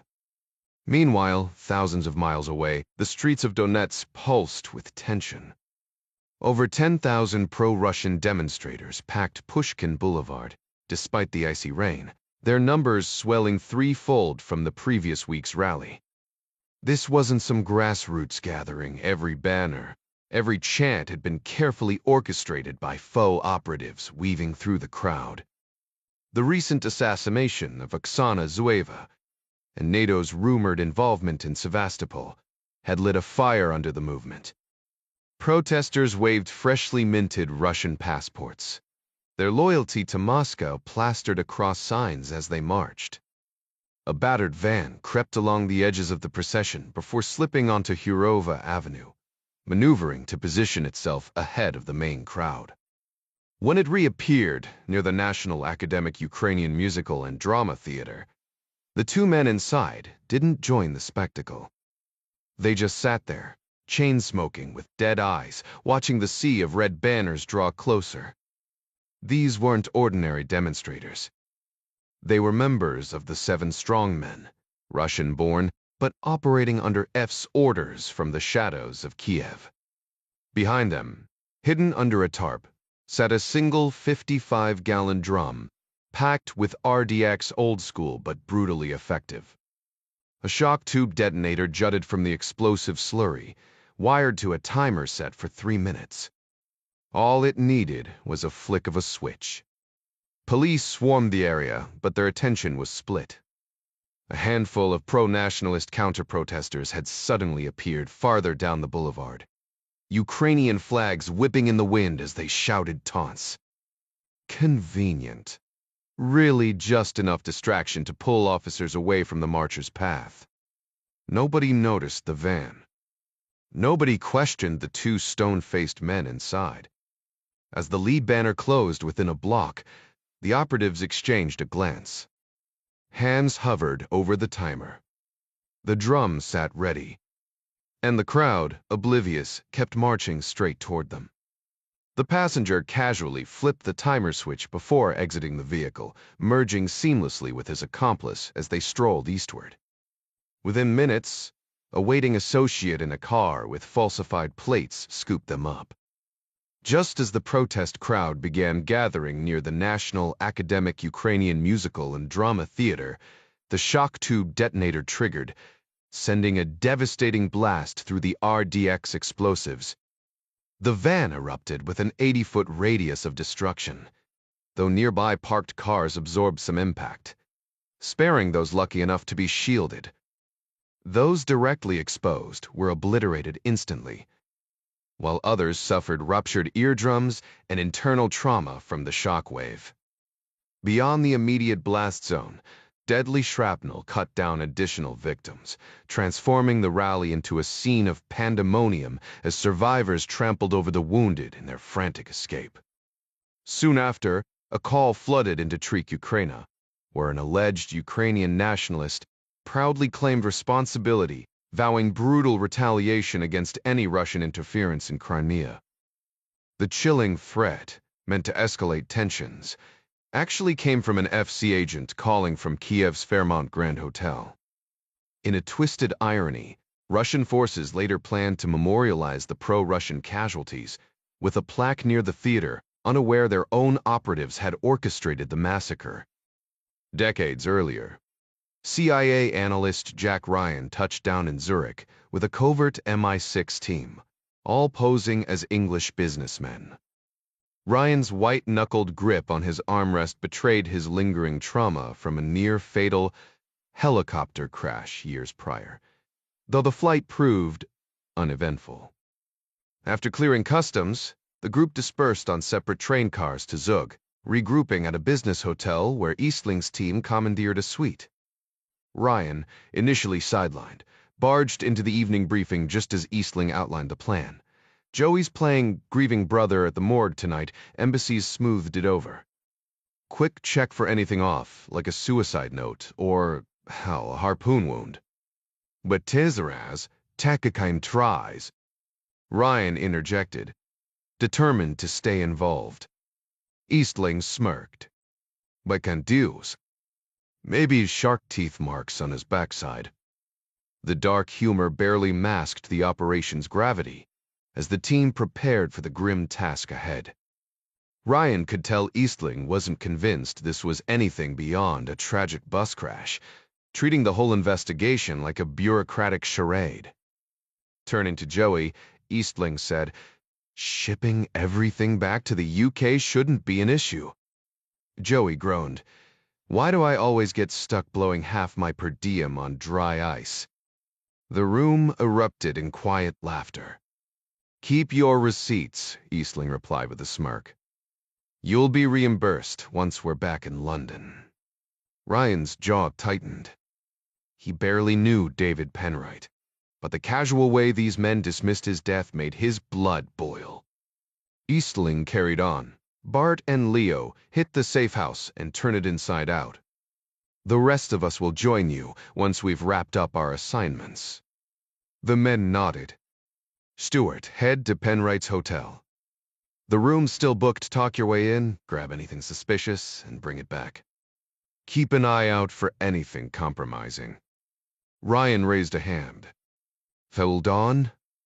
I thought Penwright was either a victim of foul play or an accident. You're acting like he was a suspect." Eastling sighed. "Jack, sorry, Sir John Penwright was competent, but his file raises red flags." Like what?" Joey cut in. "The man was a raging drunk." Eastling nodded. "Guys like him? They take risks with their health, their relationships, and worst of all, security protocols. I'd bet my pension Morningstar's been compromised because of him. Wrong woman, loose lips at a bar, a careless moment, it all adds up. His death might have been an accident, but his recklessness, that's the real problem." Ryan scoffed. "Impressive. 3 hours in Switzerland, and you've already cracked the case without leaving the hotel." The tension between them thickened until Eastling finally broke the silence. "Tell you what, stick with me tonight. We'll hit the tavern where Penwright had his last drink. Or, knowing him, his last 10. "Sounds like a plan," Jack said. The standoff lingered before the meeting dissolved, the men scattering to their tasks. By 9 that evening, they arrived at the bar on Vorstadt, overlooking Lake Zug. The place was packed, smoky, and loud, hardly ideal for discreet questioning. Waitresses in traditional red tights and low-cut embroidered blouses weaved through the crowd. Eastling nudged Ryan with a smirk. "Definitely Penwright's kind of spot." The dim lighting and boisterous atmosphere made Ryan wonder just how much trouble their late colleague had stirred up here. Ryan brushed off the crude remark about fingerprints, focusing instead on the scene unfolding at the bar. Despite Eastling's arrogant demeanor, the man was undeniably skilled at his job. The bartender, a stocky fellow with a gleaming bald head, responded effortlessly in fluent English as Eastling smoothly ordered 2 rounds of plum schnapps. Within moments, the British officer had the man chatting like an old friend, casually mentioning that he and Ryan worked for the same bank as the deceased Nathan Michaels, the alias Penwright had used. The bartender's eyes widened. "Mein Gott," he muttered, leaning in to be heard over the pulsing music. "He died right outside. The papers called him Herr Michaels." Eastling didn't miss a beat. "That's him. Were you here last night?" The bartender slid a beer to a waiting customer before answering. "I was behind the bar." He sat over there. He gestured to a table near the center of the room, and Ryan noticed Eastling's subtle eyebrow raise. Why would a spy pick such a visible spot?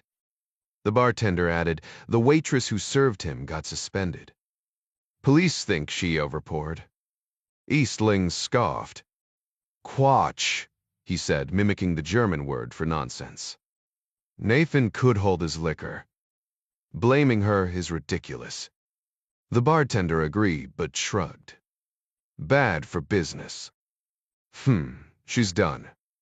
Ryan watched as Eastling ordered another round, playing the part of a grieving colleague perfectly. The schnapps tasted like syrup, but Jack forced it down, playing along. Eastling, ever the performer, raised his glass. These are fantastic. Was Nathan drinking these too? Mugs, Munning, Millie Scotch. Only one ordering it all night. All right, Eastling said smoothly. He loved his scotch. The bartender wiped down the counter, then dropped a bombshell. He wasn't drunk when he left. They seemed fine. Jack stiffened. Eastling's hand clamped onto Ryan's arm under the bar, a silent warning. The bartender continued, unfazed. The girl he was with. Beautiful. Sat together over an hour. Ryan's pulse spiked. Miu were Folken de Fribbetel. German accent. Not Swiss. Eastling kept his tone casual. They met here. Dispitte Vi. She came in with 2 men, but they left. Your friends started talking to her at the bar, then they moved to that table. Ryan pressed. Never seen them before. The bartender shook his head, then called over a coworker, Renati, exchanging rapid German. Ryan caught only one word, Berlin. Turning back, the bartender explained, It's Renate's from Germany. She served the girl earlier. I asked about the dialect. Germans have strong regional accents, you know. Eastling nodded, but Ryan saw the gears turning behind his calm facade. The game had just gotten more complicated. She mentioned the girl was from Berlin. Ryan asked, swirling the last of his drink. Absolutely certain, Eastling confirmed with a nod.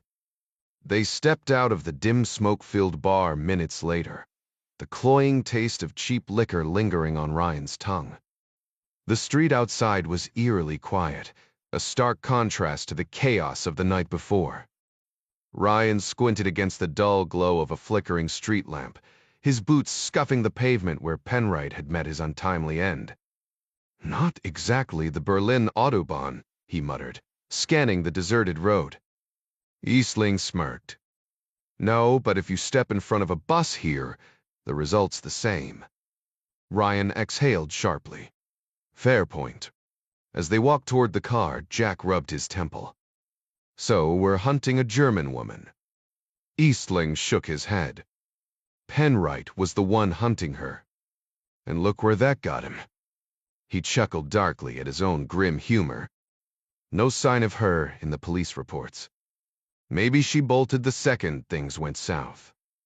Or maybe she realized her charming bar pickup wasn't so charming after he became roadkill. Jack clenched his jaw. The dead ends were piling up. Present day, the White House Situation Room hummed with subdued tension as President Jack Ryan settled into his seat. A half-finished coffee and a stack of classified folders sat before him, their contents already seared into his memory. He scribbled a few final notes, questions, strategies before glancing up at the assembled advisors. These days, he spent nearly as much time in this bunker-like room as he did in the Oval Office, a grim testament to the world's unraveling stability. One by one, his intelligence, diplomatic, and defense teams filed in, their expressions tight. Only Scott Adler was missing, still navigating the diplomatic minefield in Europe. The agenda was grim. The last 72 hours in Ukraine had been a bloodbath.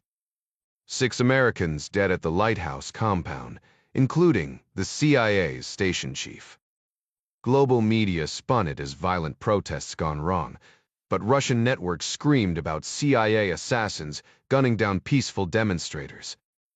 Then came Oksana Zueva's assassination, blamed on Ukrainian nationalists, with whispers implicating President Kovchek himself. Russia retaliated by cutting gas supplies, and the next day, a pro-Russian rally in Donetsk was bombed. Gazprom's propaganda machine pointed fingers at the CIA's Sevastopol outpost. Ryan had long passed anger now. He operated in cold focus. The world was on a knife's edge, and only steady hands would pull it back. He turned to CIA Director Jay Canfield. "Jay, what's Moscow's so-called proof linking us to Donetsk?" Canfield didn't hesitate. Photos of the lighthouse wreckage. Lists of our assets. They're peddling leaked CIA documents, supposedly instructing nationalists on bomb-making. Ryan's brow furrowed. From their mole in Ukrainian security? Exactly, sir. Ryan leaned back, tapping his pen. The reports had been clear, but one detail nagged at him. Why the hell would we use hexogen? The origins of this tactic trace back to World War II, Mary Pat Foley interjected. Russian intelligence claims we chose hexagon to make it appear like some backwater militia assembled the explosives. It's readily available, simple to transport, and detonates with minimal effort. Jack Ryan exhaled sharply in frustration. I get it. I'm just relaying their accusations. He leaned forward, his tone darkening. This mirrors the Golovko poisoning, the Biryukov bombing, even Oksana Zueva's assassination. Same playbook every time. Foley nodded grimly. Exactly. It's Roman Talenov's signature move, sacrificing his own people, pinning blame on rivals. The EFSA director treats lives like chess pieces. Canfield cut in, his voice edged with irritation. Look, we operated in Sevastopol, but we had zero involvement in Donetsk, Zueva's murder, or the deaths of Biryukov and Golovko. Talanov can spin whatever narrative he wants, but there's not a shred of evidence. Ryan tapped his desk. The survivors from Sevastopol pointed fingers at a Russian crime syndicate active in Ukraine.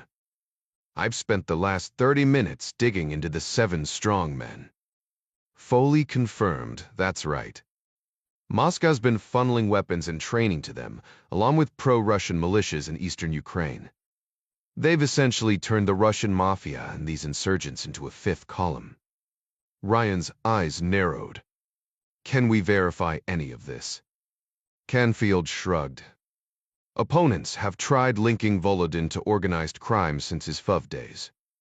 His rise was suspiciously smooth, but he's covered his tracks.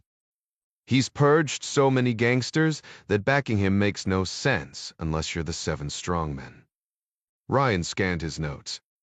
This group's a ghost. No known leader, no clear hierarchy. He looked up, exasperated. How is it we can't ID their top guy? We've pinpointed a high-level operative in a Kiev hotel, possibly their second in command, Canfield admitted. But their command structure... Min and Prangada and Plex. Recent events suggest they're now FSBROK's proxy force in Ukraine. Ryan frowned. What's their angle? Why play along? Mary Pat smirked. Classic quid pro quo. Help Russia swallow Ukraine, and the Kremlin looks the other way while they operate. Jack massaged his temples. Between the Russian military, intelligence agencies, and mob, Ukraine was being squeezed from all sides. If they succeeded, the next target would be farther west. Defense Secretary Burgess leaned in. Mr. President, the escalation speaks for itself.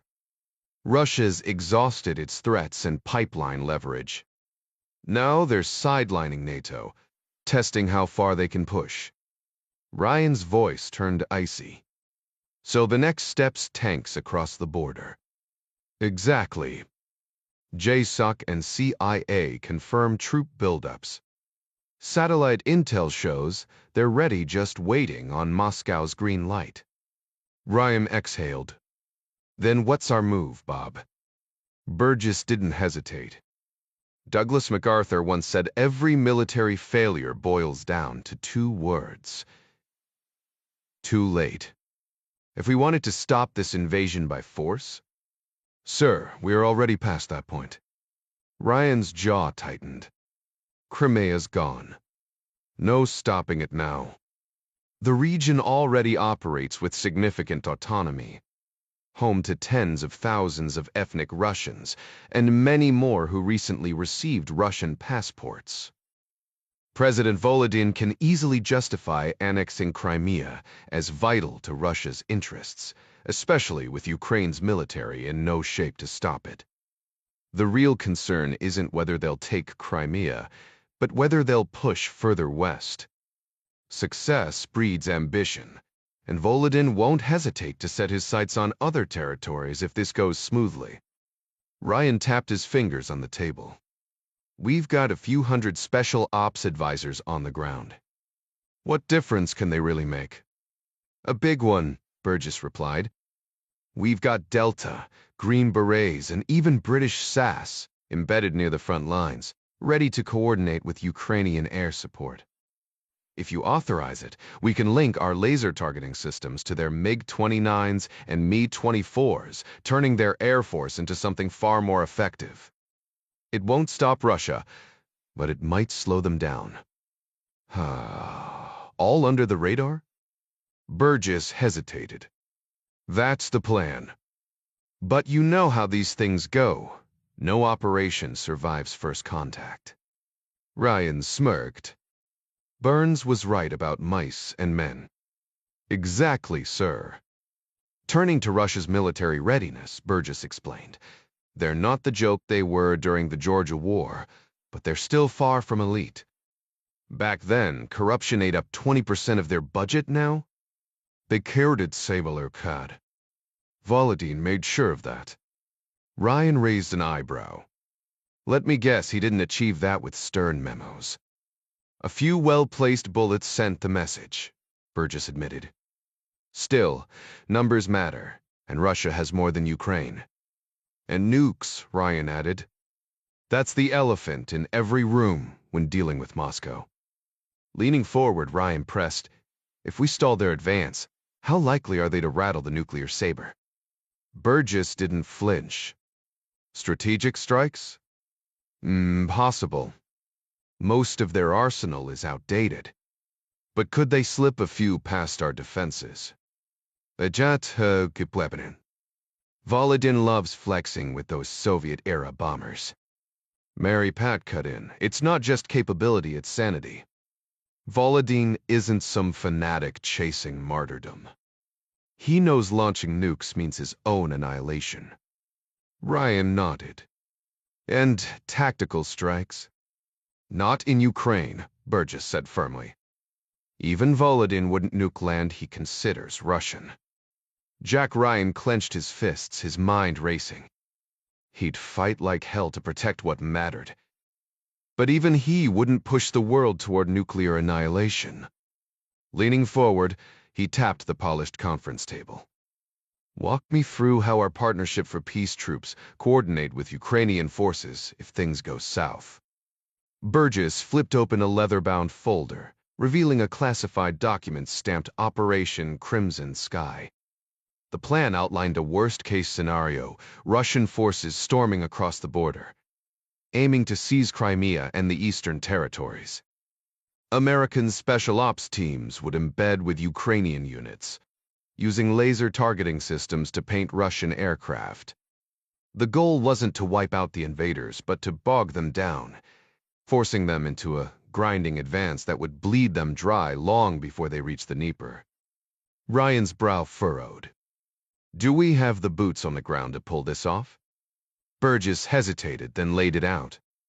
If we greenlight Crimson Sky, we'll deploy a company of NATO scout choppers into Ukraine under the partnership banner, officially for training, unofficially as forward spotters.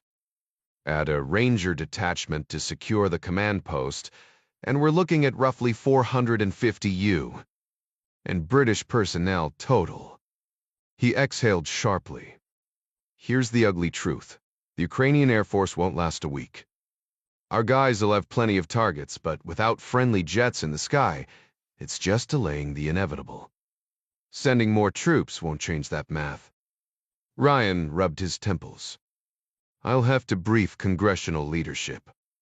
This stretches the partnership mandate past the breaking point. Agreed, sir, Burgess said. Ryan checked the wall clock, then made the call. Crimson Sky is authorized. Get me whatever resources you need. Mary Pat and Jay will backfill from defense. As the meeting broke up, his voice turned grim. Those 450 men and women are walking into hell. Pray they come home. 3 decades earlier, young CIA analyst Jack Ryan shoved his gloved hands deeper into his coat pockets, teeth chattering as he trailed MI6's Nick Eastling through the icy streets of Zug. They'd spent the day retracing David Penright's final movements, his hotel, the rental agency where he'd picked up a Mercedes, the quiet cafes where he'd dined alone. Only 2 spots broke the pattern. The restaurant where Penright had met Morningstar before his death, and a bar where he'd struck out with a German woman. As dusk settled, they reached the MI6 safe house, a quaint 2-story chalet nestled in the hills north of town. Inside, the place had been turned upside down. Eastling nodded to the exhausted team. Find anything, Joey? Ryan took in the chaos drawers emptied, floorboards pried up. Whatever Penright had been working on, someone didn't want it found. The house had been thoroughly ransacked, floorboards torn up, wall panels ripped away, sofa cushions slashed open as if someone had gone at them with a knife. Nothing obvious left lying around, one of the agents muttered. He kept sensitive documents locked in the safe. What kind of documents? Molkretreved. Mostly in German, naturally. Internal transfers from RPB, printed on that old dot matrix paper. Pages of numbered accounts, transaction details, just stacks of the stuff. Eastling rubbed his temple. Penright hadn't reported anything to Century House since he arrived. He met with Morningstar the night he died. Could be he got those papers from him, brought them back here, then headed out again. Joey smirked. At least he followed protocol. Lucky for him, he wasn't caught with RPB files on him when they hauled him off to the morgue. Eastling gave a curt nod. Keep searching. The house itself was well kept, with sleek modern furniture and a massive front projection TV in the living room. A West player sat beside it, flanked by shelves of tapes. One agent was methodically fast-forwarding through each one, eyes glued to the screen. Meanwhile, in the kitchen, another agent dumped cereal boxes into bowls, sifting through granola and cornflakes like a prospector panning for gold. A third man crawled across the tiled floor, flashlight in hand, inspecting every grout line for signs of tampering. Ryan turned to Eastling. Why didn't Penright just stay here? Why book a hotel? Eastling shrugged. Wanted easy access to a lobby bar. Somewhere he could bring women back without complications. You know that for sure, or just guessing? Jack, I've dealt with dead officers before. Everything I've seen today points to an accident. I get it, you want this to be some KGB hit. But they don't take out our guys in broad daylight on European streets. Before Ryan could argue, the phone in the study rang. One of Eastling's men answered, then passed it over. While Eastling took the call, Ryan stepped onto the balcony, breathing in the crisp night air. The view stretched over the quiet town and beyond to Lake Zug, its dark surface reflecting the distant glow of streetlights and windows on the far shore. The cold clarity of the night made the distance feel deceptively close, like he could reach out and touch the opposite bank. Eastling joined him minutes later, carrying 2 bottles of Sonnenbrepro from the fridge. Ryan accepted one, though the chill made beer the last thing he wanted. He took a sip anyway, gaze drifting back to the lake. Just got off the phone with London, Eastling said. Our examiner checked Penwright's body in Zurich. No needle marks, no signs of poisoning. We'll find alcohol in his system, but anything else will take weeks. Right now, it looks like he just drank too much and took a bad fall. Ryan stayed silent. Eastling exhaled. A field officer getting that sloppy, it's a disgrace. He took his job seriously, Ryan snapped. You're making him sound like some reckless idiot. He deserves better. Eastling's expression softened slightly. He wasn't an idiot. He was a man who danced on the edge too long. The drinking, the distractions, it's how some of them cope. Happens to the best of us out here. I understand the pressures they're under, but my responsibility is to deliver results no matter what.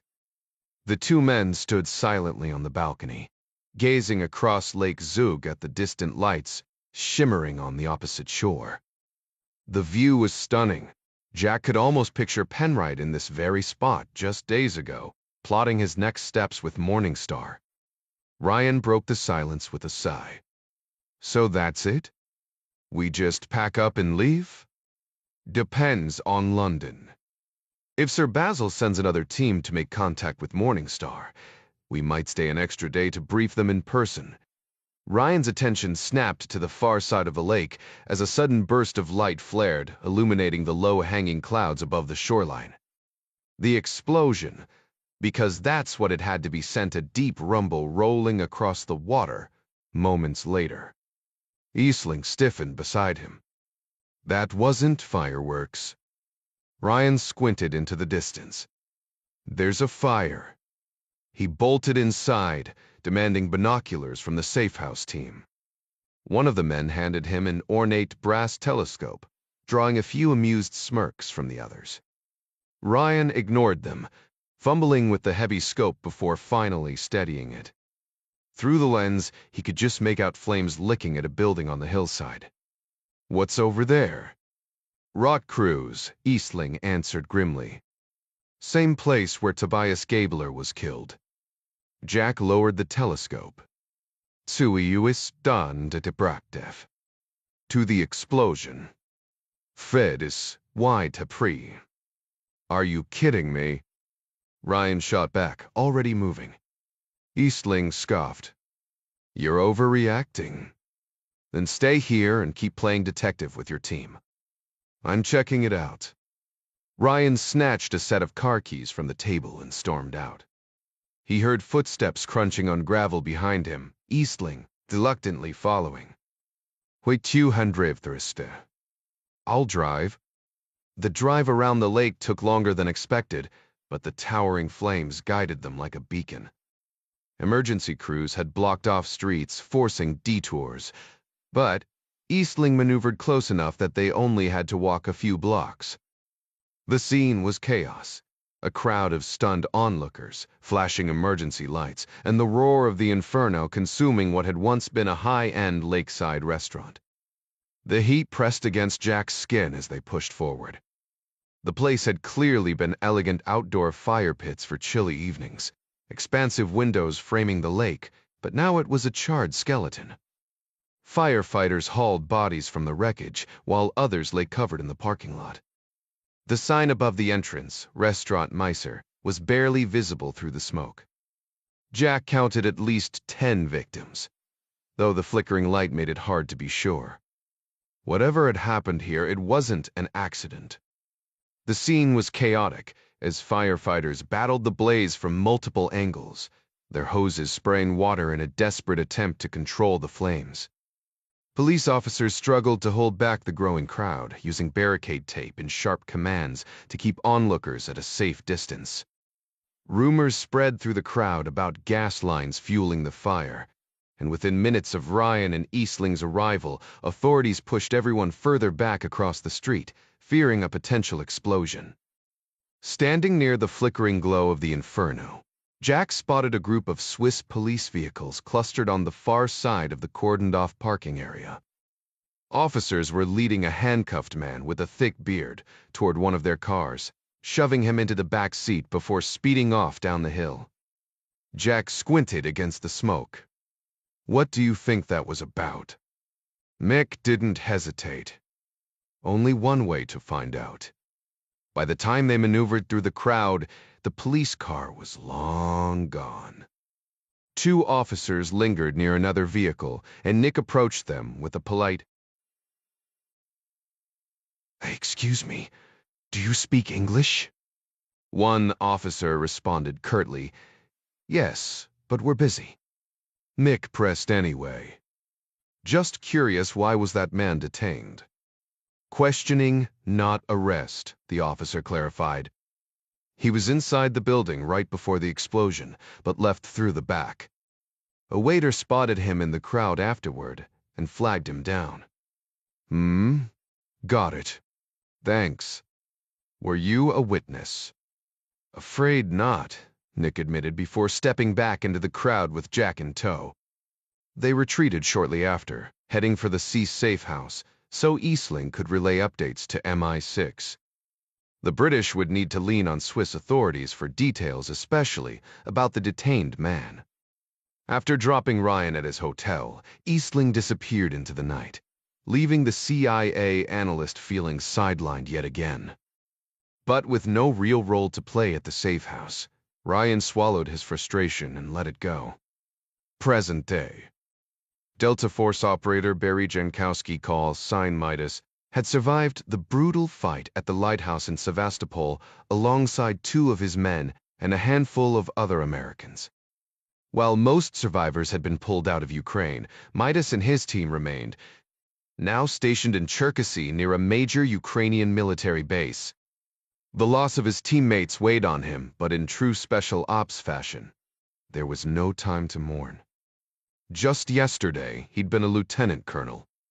Then came the late-night call from Fort Bragg promotion to full colonel, putting him in charge of all U-Coals and British forces for Operation Red Coal Carpet. 17 years in the military had taken him from Ranger enlistee to Delta Force's elite recce unit, a term borrowed from the British SAS, thanks to Delta's founder, Sergeant Charlie Beckwith. Midas had clawed his way up the ranks the hard way, proving himself as both a soldier and a leader. Now, with his new rank came heavier responsibilities, and the fight was far from over. Delta Force had inherited several traditions from the British SAS, including their slang like calling reconnaissance missions wretch, pronounced recce. Midas, whose real name was Barry Jankowski, came from a Polish-American background, fluent in both English and Polish, with a working knowledge of Russian from his college days. After spending nearly a year embedded in Ukraine, his expertise in the terrain, local forces, and enemy tactics made him the Pentagon's top choice to lead ground operations. His role had started small, commanding just 3 Delta operatives in Sevastopol as part of an advanced force operations team, an unusual assignment for a lieutenant colonel. But his linguistic skills and regional knowledge made him indispensable. Now, in a sudden shift, he found himself overseeing a multinational force of 429 troops. His command included Delta's B Squadron, Green Berets from the 5th and 10th Special Forces Groups, a British SAS detachment, and a Army Ranger platoon handling base security. The air support was just as formidable Black Hawks and nimble little birds from the 60th SOAR, plus 4 CIA Reaper drones freshly deployed from Boryspil Airport. Earlier that day, additional helicopters had arrived from Poland, primarily for laser targeting. But Midas had other plans. He'd requested a specific flight crew to report to him as soon as they settled in. The Ukrainians, though present along the border, were in rough shape. Reports painted a grim picture: outdated gear, poor training, and sinking morale. Worse, many officials in Kiev seemed convinced NATO would rush in to save them if fighting broke out. Midas knew better. That morning, he'd spent hours on secure calls with Ukrainian commanders, bluntly telling them the 429 American and British troops were all the help they'd get. One artillery colonel, full of bravado, insisted they should strike first. "We'll hit them before they cross the border." Midas, exhausted, replied that invading Russia wasn't on the agenda. The colonel scoffed, predicting a half-hearted Russian assault, rusty tanks, symbolic airstrikes, naval posturing. "Then I'll die on my feet, gun in hand." "Debre," he declared. Midas didn't bother asking when the man had last fired a weapon.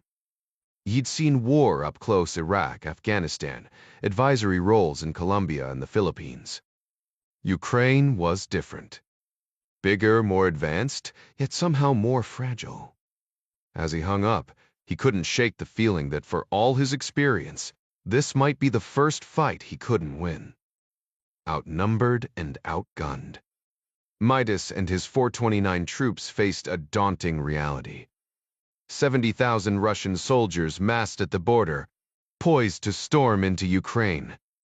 His mission wasn't about winning, it was about buying time. Every ambush, every skirmish had to sting the Russians enough to make them reconsider. The goal, Kerns, make the invasion so costly they'd walk away. Over the past day, Midas had transformed a nondescript building in Cherkasy into a nerve center, packed with comms gear and analysts tracking every Russian move. Then there were the wild cards: Clark, Chavez, and Caruso. Not CIA, not military. But after seeing them in action during the Sevastopol evacuation, Midas knew they were assets. They'd offered backup from Kiev, where they were already tangled with an EFS-backed crime syndicate. Officially, he had no business involving civilians, but rules tended to blur when survival was on the line. Midas had studied strategy, even earned a master's in military science, but nothing summed up war like an old quote from Helmuth von Moltke.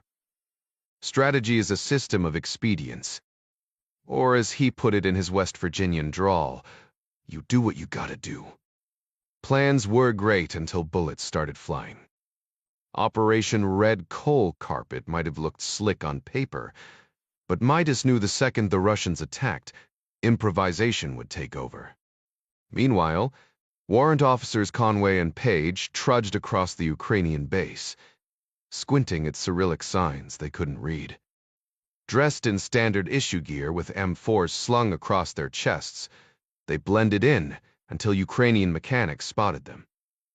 No shared language, just grins and handshakes.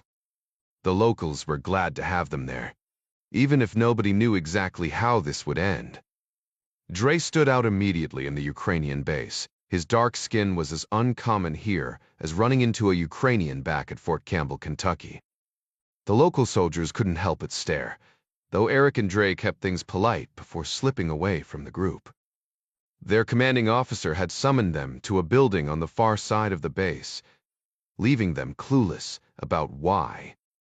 After their brutal tour in Estonia, Chief Warrant Officers Conway and Page had been reassigned to Poland, working under UCOM alongside NATO forces training with Polish troops.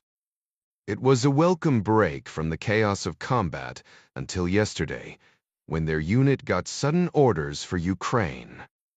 Everyone assumed it had something to do with the bombing of the Partnership for Peace office in Sevastopol. But beyond wild guesses among the ranks, no one knew for sure. There hadn't been time to dwell on it. Within 24 hours, they'd prepped gear, loaded helicopters onto C-17s, and touched down in Cherkasy just an hour ago. As they crossed the base, Eric and Dre joked about what awaited them, annoyed they'd been pulled aside while the rest of their company settled into barracks for some much-needed rest. They reached a checkpoint manned by American soldiers, elite guys from the 75th Ranger Regiment, not the kind they usually rubbed shoulders with. Passing rows of open-air barracks, they spotted a group of scruffy, bearded operators unpacking gear. The haircuts, or lack thereof, and high-end equipment screamed Special Forces. Dre nudged Eric. First Regiment, now Green Berets? We're moving up in the world. Eric chuckled, but curiosity gnawed at him. Just how deep into the Army's inner circle were they headed? The final building had another ranger detail checking their name tapes before radioing for clearance. Inside, a hallway led to a closed metal door. After a hesitant glance at each other, Eric knocked. A deep voice barked, "Enter." The room held 6 men in civilian clothes, all older than the green berets they'd seen earlier, dressed like they'd walked out of an outdoor gear catalog. Each had a pistol holstered at his hip, personalized sidearms, a dead giveaway. These weren't just operators, they were GSO. Delta or SEAL Team 6, most likely. Eric and Paige exchanged bewildered looks as one of the bearded men leaned back in his chair. "Glad you boys could make it," he said, grinning. "We've got a little job for you." In the U. Army casual drop-ins aren't a thing these operators had been sent by their commanding officer. But if they wanted to keep things relaxed, Conway and Paige weren't about to argue.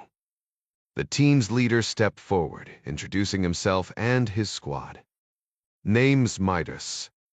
This is Boyd, Greyhound, and the guys in back Arctic, Beavis and Slammer." Both pilots exchanged a glance. No doubt about it, these were Delta operators. Midas grinned. "Heard about your stunt in eastern Estonia. Grabbed a road map, flew so low the Russians mistook you for a cabbie, then wiped out half a dozen T-90s. That's some legendary work." Conway knew the after-action report was classified, but Delta had a way of getting their hands on anything. He shrugged, trying to downplay it. Luck played a part. Paige smirked. "And a couple of Apaches." The room erupted in laughter. Midas clapped Paige on the shoulder. "So, tell me, Conway as good as the report says?" Paige sighed dramatically. "Hate to feed his ego, but yeah, he's that good." Midas nodded, satisfied. "Figured I'd ask the guy who trusts his life to Conway's flying." He motioned to a worn-out sofa, and the 2 warrant officers took a seat. Grabbing a few bottles of Slavich beer from a cooler, Midas cracked them open on the table's edge and handed them over. "Welcome to Ukraine," he said, taking a swig before the pilots followed suit. Conway couldn't shake the surreal feeling, like he'd stumbled onto some bizarre military prank show. Meanwhile, the Delta team prepped HK-416s, their rifles a sleek upgrade from the standard M4s. Midas leaned against a table, watching them. "Bet you're wondering why you're here." Paige, ever the talker, answered first. "Yeah, kinda." Midas exhaled. "Some general handed me command of this mess. With your unit here, we've got 429 troops, correction, 408 men, and 21 women. Intel, flight ops, even a pararescue pilot." Greyhound muttered, "Saw her earlier." "Definitely not hard to look at." Ignoring the comment, Midas continued. "The Russians are coming. Could be today, could be next week. Either way, we'll have SOF teams spread out, marking targets for Ukrainian airstrikes." "Your Kiowas?" "Same job laser designation. Let the Ukrainians do the rest." Conway hesitated. "Understood, Midas." The informality felt unnatural, but orders were orders. Midas smirked. "Good. Now drop the 'sir' sounds weird coming from you guys." The tension eased slightly as the reality of their mission settled in. Outside, the distant hum of helicopters reminded them this wasn't a drill. The Russians were coming, and they'd be ready. The Kiowa team would be equipped with Stinger missiles for basic air defense, but Conway had bigger plans. "Listen up," he said, leaning forward. "I'm loading you with Hellfires instead. When things go south, I need you handling the final strikes yourselves." Paige raised his beer in acknowledgement before catching Midas's sharp look and correcting himself. The tension broke as Conway continued. "Our main job is painting targets for Ukrainian forces, but that's just the starting line. When the situation demands it, we operate solo, no hand-holding. Conway nodded, the pieces clicking into place. They'd have CIA Reapers on standby, but Midas wanted his own team, airborne and ready to strike at a moment's notice. "Consider it done," Conway said. Midas smirked. "Good. Because conventional thinking won't cut it here. After that stunt you pulled in Estonia? You're exactly the kind of pilots I need, adaptable, unpredictable." As the meeting wrapped up, Paige couldn't resist one last question. "Where exactly are we deploying?" Midas shook his head. "Din de Tezemat. Definitely not Crimea, probably not Donetsk. Just stay ready for the call." Eric hesitated at the door, then turned back. "Midas, Ukraine's not NATO. Are we really going to war for them?" The reply came, dry and unflinching. "The U isn't. Il sepseteble, sepulestinaim. Welcome to the shadows." 3 decades earlier, Jack Ryan jolted awake at the pre-dawn knock on his Zurich hotel door. He swung it open before remembering basic field protocol. No peephole check. No hesitation. Sloppy. Nick Eastling stood there, wired and grim. "We've got a problem," he said, stepping inside. The cramped sitting area barely fit them as Eastling delivered the news. The bombing at Restaurant Meiser had left 14 dead, including their key asset, Marcus Wetzel, codename Morningstar. Ryan's stomach dropped. "Random attack?" he asked, though he already knew the answer. Eastling scoffed. "Don't be naive. This was a hit, just like Gabler's. But not Penright's." Ryan pressed. "Different game," Eastling shot back. "German radicals wouldn't give a damn about Penright." Ryan exhaled sharply. The pieces were moving, but the board was still half in shadow. "What's all this about?" Jack asked, his voice edged with skepticism. Eastling leaned forward, lowering his voice. "They identified one of the victims from the rock cruise explosion, a 25-year-old German woman named Marta Schuring. The Swiss got suspicious because of where they found her body. She was in the kitchen, right by the gas lines, but she didn't work there. The theory is she brought explosives inside, but something went wrong. The damn thing detonated before she could finish setting it." Jack raised an eyebrow. "Or maybe she just needed to use the restroom." Eastling smirked. "You mean the toilet, right?" "Yeah, whatever." "Not a chance. Marta had ties to the Red Army Faction 2 prior arrests in Germany for subversive activities. She lived in Berlin. They found her ID and address in a backpack she ditched in an alley behind the Meiser. Jack knew the RAF didn't usually operate in Switzerland. Why would they target a random restaurant? Eastling shrugged. "No clue. But I'm heading to Berlin. Century House already looped in German police. They're raiding her apartment, and I'll be there when it happens." "What about the other guy?" Jack pressed. "What other guy?" "The one Swiss cops hauled out of the Meiser in cuffs." Eastling scoffed.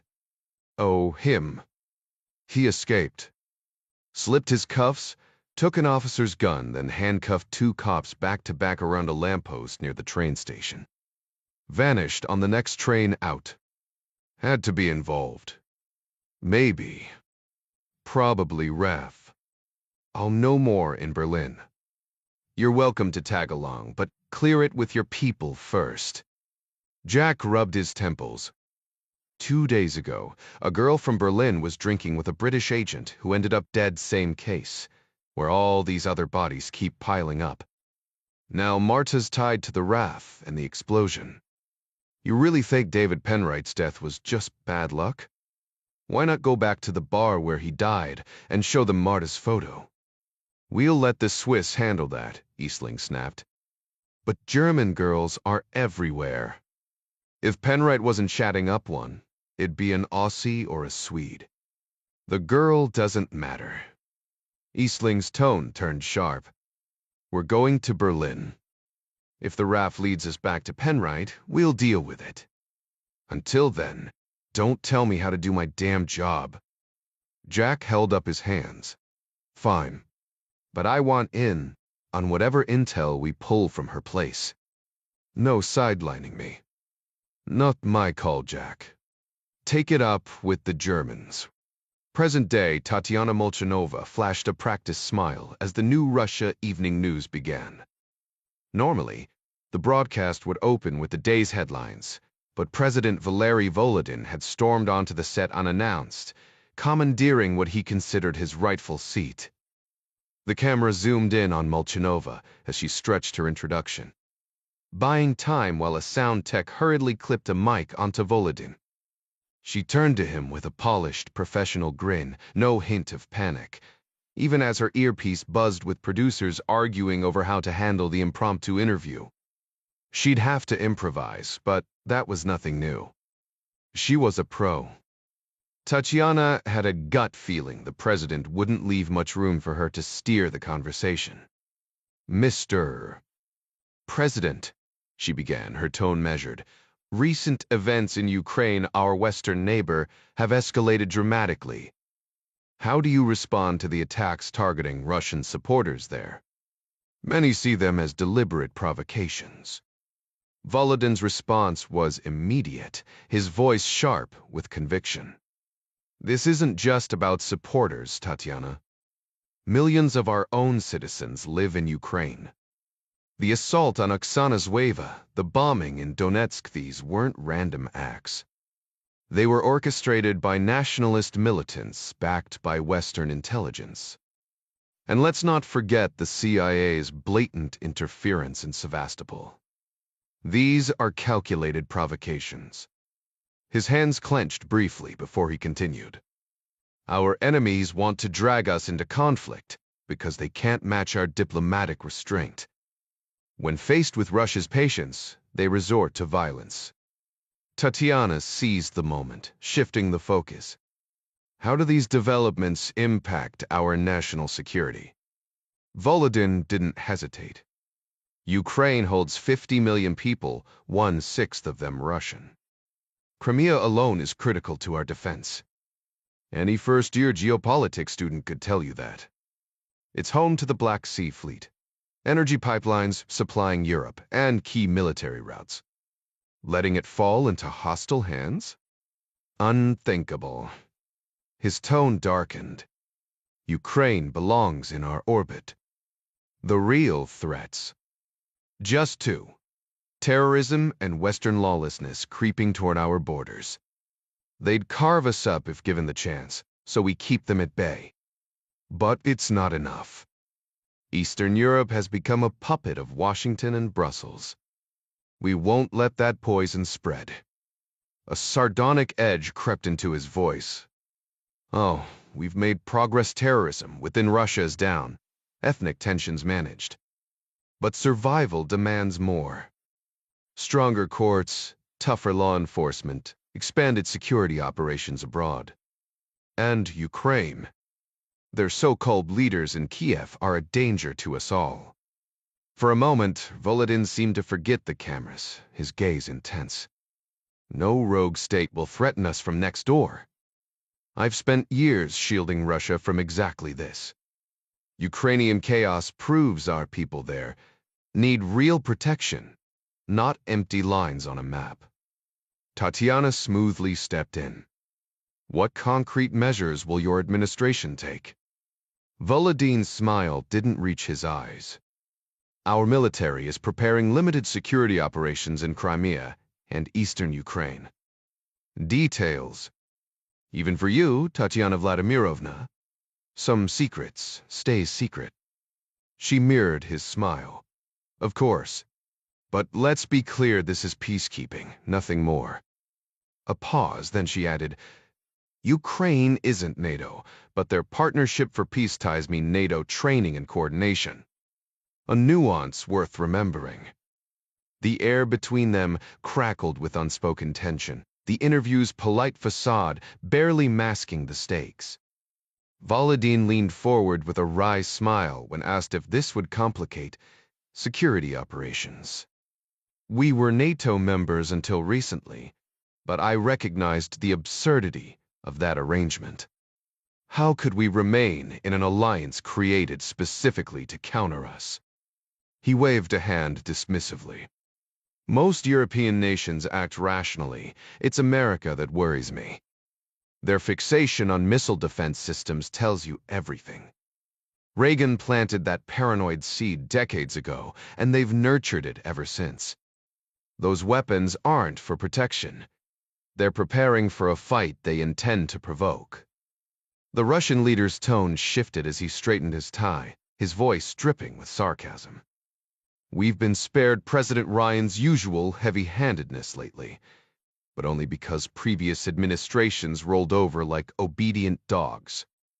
America enjoys playing the generous master, throwing scraps to those who kneel.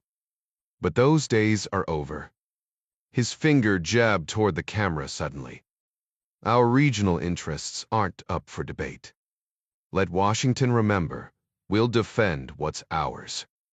When pressed about these privileged interests, Volodin's gaze turned icy. The former Soviet territories with Russian populations, their safety is my duty. He addressed the lens directly, as if speaking to Western leaders. This is our neighborhood. You've been stomping through it unchecked for years. Consider this your final warning. Tatiana Moshinova hesitated before her next question. But Volodin plowed ahead unprompted. To our Ukrainian friends, he said with exaggerated warmth, we cherish your nation. We're not here to erase your identity just to correct historical oversights. Crimea has always been Russian. Unified laws, shared prosperity. Isn't that better for everyone? The journalist barely managed her follow-up about Crimea being the operation's goal before Volodin cut her off with a theatrical shrug. Patience, Tatiana. If Ukraine stops harboring terrorists, our peacekeepers will gladly withdraw. His raised palms feigned innocence, though artillery shells were already raining on Ukrainian border posts as he spoke. The invasion unfolded with brutal precision. Evening strikes caught defenders mid-meal. Missiles obliterating trenches before T-90s rumbled across the frontier. Ukrainian T-64s put up a scrappy defense from fortified positions, but Russian air dominance proved decisive. MiGs circled like vultures, picking off artillery emplacements as Grad rockets turned the landscape into a hellscape. By midnight, the first Russian armored columns were pushing westward under a sky lit by burning fuel depots. The Ukrainian forces possessed a considerable arsenal of self-propelled 15 2mm artillery systems. Russian-made Masta mobile howitzers, named after the river where they were first tested. Though these weapons were well concealed and highly mobile, posing a serious threat to Russian T-90 tanks, Ukrainian commanders chose to hold most of them in reserve. This decision left the forward-deployed M-STA units exposed, making them easy prey for Russian attack helicopters and MiG-29s. By nightfall, the towns of Sverdlovsk and Krasnodon, both dangerously close to the Russian border, had fallen without much resistance. Meanwhile, Mariupol, a key port on the Sea of Azov, was overrun by 10:15 p.m. At midnight, 6 massive Antonov On-70 transports roared into Ukrainian airspace from Russia, each packed with 200 to 300 elite troops. The bulk of these soldiers belonged to the 217th Guards Airborne Regiment, but among them were also hardened GRU Spetsnaz operatives. Russian fighter escorts and electronic jamming systems ensured their safe passage, while Black Sea warships provided additional cover with surface-to-air missiles. Ukrainian Su-27s scrambled to intercept, but were swiftly shot down 2 by Russian jets, the others by missile fire. Though 5 Russian fighters were lost, all 6 Antonovs reached their drop zones unscathed. Under the cover of darkness, paratroopers descended onto the southern Crimean Peninsula, securing key positions in Sevastopol by 1:30 a.m. Lightly armed but battle-hardened, they overwhelmed Ukrainian garrisons and neutralized anti-aircraft defenses. The purpose of their sudden deployment would soon become painfully clear. Meanwhile, across the Black Sea, a Russian naval flotilla in Abkhazia's port of Oshimshira set sail for Sevastopol, carrying 5,000 Marines who had been waiting for this moment. They wouldn't arrive until the next afternoon, but by then, the paratroopers would have already tightened their grip on the city. As Russian armor pushed deeper into eastern Ukraine, their superior night vision technology gave them a brutal advantage. Ukrainian forces, caught off guard and struggling to adapt, quickly realized their leadership had underestimated the speed and ferocity of the Russian assault. Half a world away, Jack Ryan Jr. laced up his running shoes in the damp London morning. The city's joggers were out in force despite the dreary spring weather, though not as many as in Washington, D.C. Jack usually preferred running before dawn, relishing the solitude and the quiet sense of achievement it brought. But today was different. His head throbbed from last night's ale, the cold air bit into his skin, and the usual post-workout high was nowhere to be found. He pushed through the discomfort, knowing that discipline, not motivation, was what kept him moving.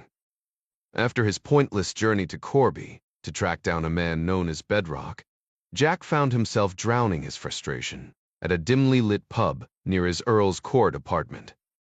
He scarfed down 2 greasy plates of fish and chips, washing them down with enough ale to make his head spin. Thankfully, the other patrons left him alone, but as he stumbled back toward Lexham Gardens, his instincts kicked in. He zigzagged through side streets. For nearly an hour, convinced a plain panel van had circled him 3 times. By dawn, exhaustion and paranoia kept him tossing in bed, his body paying the price for the night's excess. His morning run through Holland Park was sluggish, the mist clinging to the soccer field as he pushed himself up the steep incline toward Notting Hill. The narrow Holland walk path wound past brick townhouses, and he barely registered the smiles from 2 women jogging downhill with their designer strollers. Behind them, 2 burly men crested the hill at a steady pace, their relaxed strides belying their imposing frames.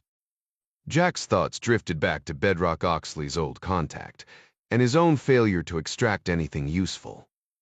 Part of him wanted to dump the whole mess on his father and let the CIA handle it. But with the war in Ukraine escalating, he knew any intel on Talanov might be crucial. As the 2 joggers closed in, Jack's training took over. His eyes flicked to their hands, their posture nothing seemed off. He forced himself to relax, shaking off the hypervigilance that had haunted him since Antigua. Then, in a split second, he spotted it, a rigid outline beneath one man's pullover, something solid shifting with his stride. Before Jack could fully process it, the man's hand dipped toward the hidden object. Every muscle in Jack's body tensed, his pulse roaring in his ears as adrenaline flooded his system. The quiet morning run had just turned deadly. The moment the 2 men adjusted their stride just 5 steps away, Jack recognized the subtle shift in their posture, a telltale sign of imminent aggression. Unarmed and outnumbered, he knew his only advantage lay in striking first, using their own momentum against them. The man on the right brandished a black metal baton, while the left lunged forward, arms wide, aiming to take Jack down with a full body tackle. Jack ducked low, slipping beneath the grab, then rolled across the slick pavement, springing back up with practiced ease. He pivoted and charged, his right fist connecting with the baton wielder's nose just as the man raised his weapon. The crack of cartilage echoed as the baton clattered to the ground, skittering into the bushes. Meanwhile, the second attacker, having stumbled against a garden wall, recovered and rushed Jack with his right arm extended. At first glance, there was no weapon until Jack spotted the glint of a small, curved blade. He deflected the strike at an angle, twisting the man's wrist hard while driving his own skull backward into the thug's face. The knife clattered to the pavement, and Jack sent it flying into the grass with a swift kick. Both men were bloodied but far from finished.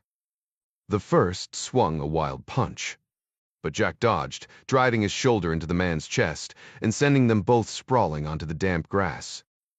Jack landed on top, delivering a brutal punch before rolling away.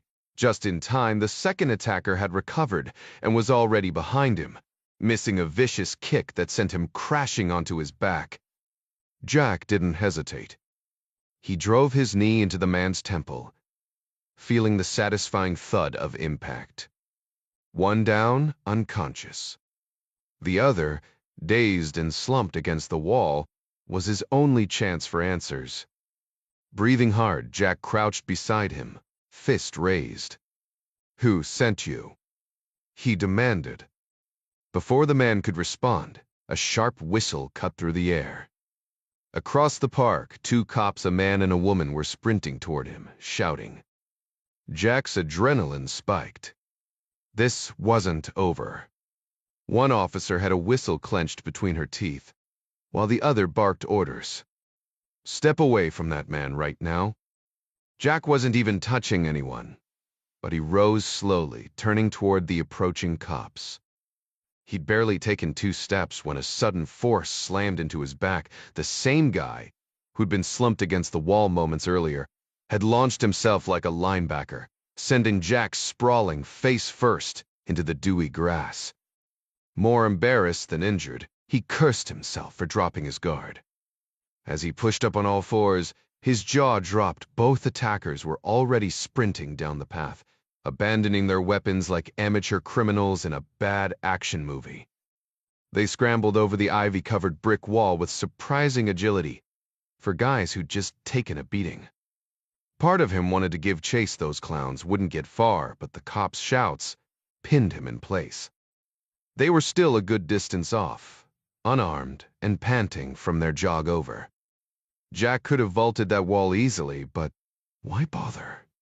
They'd already seen his face, and he wasn't about to turn this into some international incident. Raising his hands in surrender, he took stock of the damage. His gray sweatpants were now an abstract painting of mud and bloodstains from those idiots' broken noses. As the officer spun him toward the wall for pat down, the cold brick against his palms gave him a moment to think. If he mentioned the weapons hidden in the bushes, this would snowball fast. Next thing he knew, his dad would have him wrapped in Secret Service bubble wrap and shipped back to D. On the next flight. No thanks. So he spun the simplest story possible. Just a random mugging gone wrong. Never mind that nobody gets jumped at dawn by guys demanding imaginary wallets. The Notting Hill precinct rolled out the red carpet once they realized who they had apparently getting sucker-punched qualified him for VIP treatment. The real torture came from politely declining medical attention over and over to increasingly concerned faces. His knee throbbed, but it wasn't like he'd been shot. By 8:30 a.m., a squad car dropped him off at his apartment, where he deadbolted the door 3 times before stripping off his ruined clothes. Steam from the shower fogged up the bathroom mirror as he replayed the morning's events. Those weren't random muggers. They'd known exactly who he was. Leaning against the sink, he reached for his phone. Sandy needed to hear about this. After he scrubbed the park out of his hair, Ryan braced himself for the inevitable. "I told you so," lecture from his boss, though he couldn't shake the feeling this morning's ambush had nothing to do with his work at Castor and Boyle.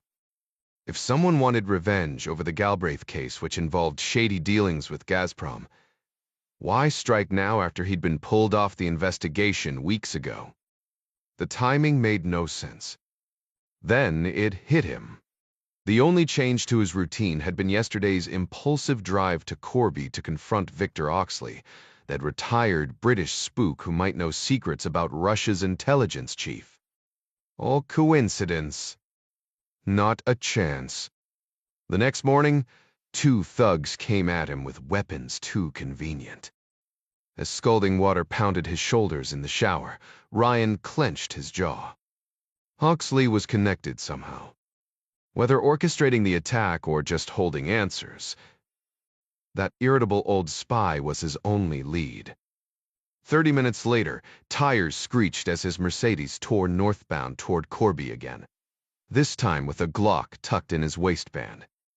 Meanwhile, pre-dawn chaos erupted over eastern Ukraine. Russian Kama-52 helicopters equipped with night vision clashed with Ukraine's outdated Mi-24s, turning the sky into a strobe-lit battleground. Below, a U.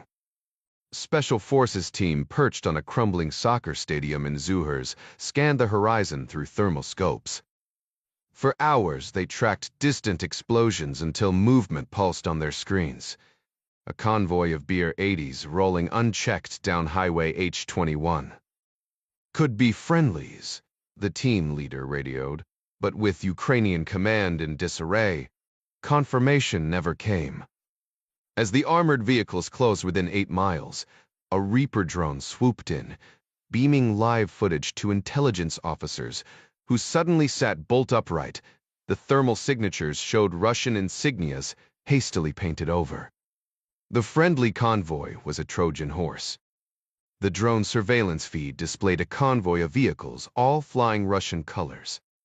Though the Reaper carried 2 Hellfire missiles, Midas instructed his comms officer to retransmit the target coordinates to Ukrainian forces. Within minutes, a pair of MiG fighters streaked into position. Locking onto the laser guidance from the American Soflem team, the Ukrainian pilots unleashed a barrage of KK-25 missiles, hammering the armored column advancing along the highway. The catastrophe. Special Forces team initially cheered the successful strikes until they noticed the MiGs lingering dangerously long over the hot zone. Their commander urgently radioed the Joint Operations Center, but only half the Russian vehicles had been obliterated when new threats appeared on the eastern horizon. Streaks of incoming missiles, launched by unseen jets, likely 30 miles out, tore through the sky. One Ukrainian fighter erupted in flames, while its wingman veered away. The ground team quickly painted 2 remaining targets for the Reaper's Hellfires, but 2 Butstror 80 armored vehicles escaped. Operation Red Coal Carpet had delivered mixed results. 6 Russian tanks destroyed deep in Ukrainian territory, but at the steep price of a prized fighter jet. Midas clenched his jaw. This exchange rate favored Moscow's war machine. Meanwhile, President Ryan slumped into an Oval Office sofa opposite Attorney General Dan Murray, both men rubbing exhaustion from their eyes. Crisis fatigue couldn't override decades of discipline. Ryan had spent the morning huddled with generals before resuming the diplomatic theater. Sanctions announcements, UN protests, even empty threats to boycott Russia's Winter Olympics. The real fight wasn't in press conferences, but in the shadows of eastern Ukraine, where American operators were turning the tide. Ryan poured black coffee as Murray laid out surveillance photos across the table. The first showed a young Latina entering a convenience store. Felicia Rodriguez, Murray confirmed. Our Golovko poisoner. The next image revealed a muscular man in a linen shirt, captured by crystal-clear security footage that made Ryan marvel at how surveillance tech had revolutionized counterintelligence.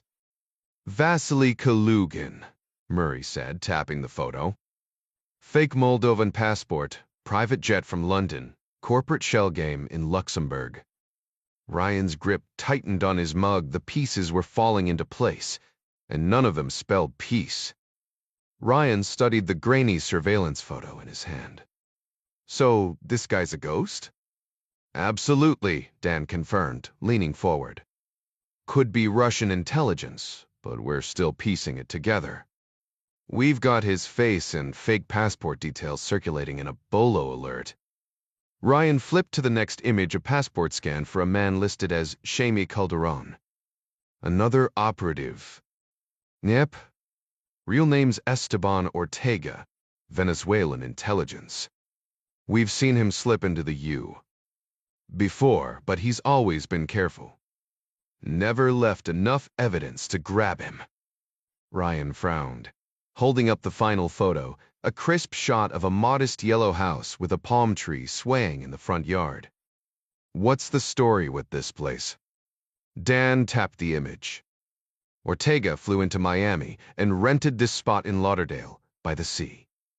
2 days later, our mystery Moldovan, whoever he really is, cleared customs at Fort Lauderdale Executive. Less than 2 hours after landing, he stopped by a market just 95 feet from this Venezuelan safe house. Jack raised an eyebrow. You measured it yourself? Down to the inch, Dan said with a smirk. Old habits die hard. Ryan chuckled. Favor sably, keep going.